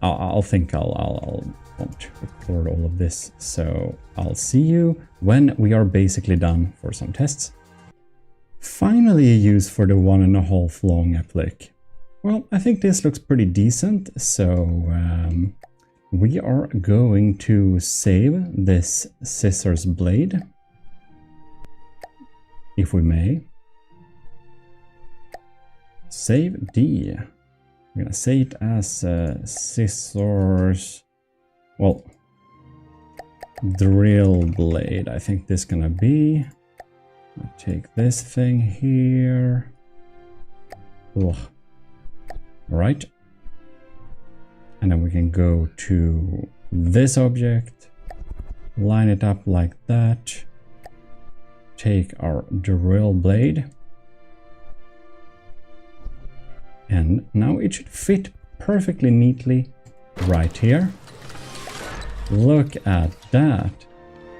This looks kind of menacing. I'm thinking even the drill's blades, or like the drill blades should like slightly bypass each other so that they overlap, just like that. Like -2 is probably perfect. Beautiful. So this is the close state, and then open like this. I think it looks pretty neat. I'm feeling this is a little bit of my magnum opus in this little kinetics tests. So we're actually going to check at the chainsaws first and see how they do, like what type of damage they'll be able to deal compared to this. So I put that Hitman's chainsaw on just a sub-object with a lure and everything, and this is like it. Now we are in a heavier platform, a considerably much more heavy platform, so we should expect this chainsaw to deal a lot more damage than could be achieved in his videos where he built this thing. But we're gonna see, because I think he used a pretty light vehicle when he tested it. A very light vehicle, if I don't remember, not sure. Anyways, let us rig it up. Man, this is so weird.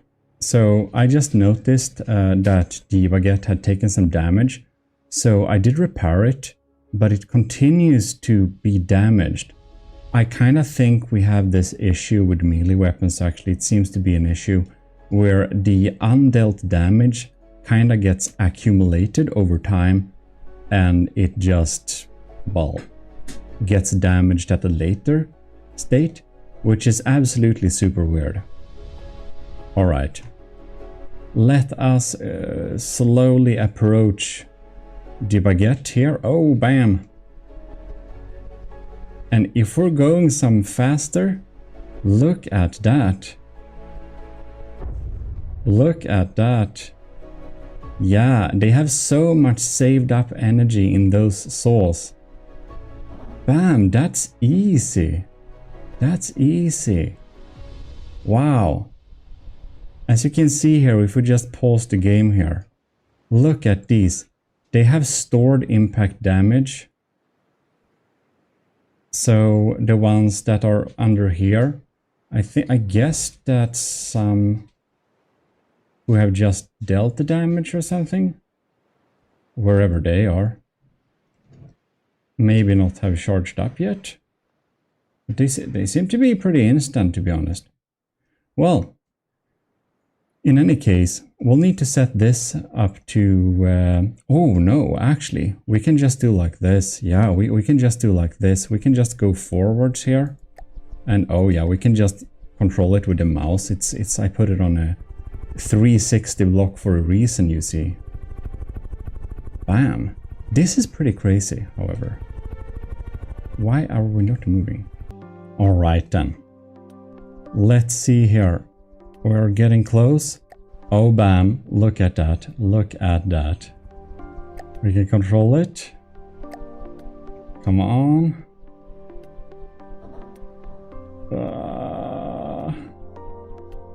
Wow. This deals some decent damage. That Hitman's baguette is getting absolutely shredded here by the chainsaw that Hitman put on the workshop. It is absolutely brutal. The chainsaw is actually... It's actually really good. It's actually very good when you have it on a heavy platform like this. That is very much true. Look at... By the way, let's check here, like, if something dealt damage just... Will it, like, get the... If you could see, it took a hit, right? It seemed to be, like, instantly getting back that. It's very interesting. Well. We're just gonna make this go forwards a little bit. It seems that it doesn't want me to let me control the complex controller whenever I'm in control of the turret. It kind of breaks down. I don't know why, but it does. Wow. The cool thing here is that it's really like drilling through anyways. It is doing a quite good job. Let's see if I can line it up a little bit better. Okay, so this is what we're gonna do. We have lined up perfectly like this. We're gonna set the turret rotation speed to 12%. And we're gonna set idle elevation to negative 65. Now, when we unpause the game, I think we should be getting some pretty neat action. And then I can try and control the platform. Make sure that we are... Oh, right. I forgot about that. It doesn't work in slow speeds. Right, now it seems to be a-okay. Oh man, it's cutting so slowly. It is cutting so slowly. Are we even moving the blade? It feels like the elevation we set for it. Yeah, we're moving. Let's up the speed to double at least. It is slow as it is.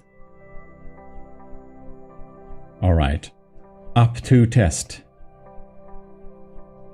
Man, this testing video has a lot of carnage. Now it's like slightly... It feels like it's slightly less effective, to be honest. We can see the kinetic damage like ticking down there, but it's like instantly regained. Well, I think we have a pretty decent drilling motion going on here. Just making sure we're not getting left behind.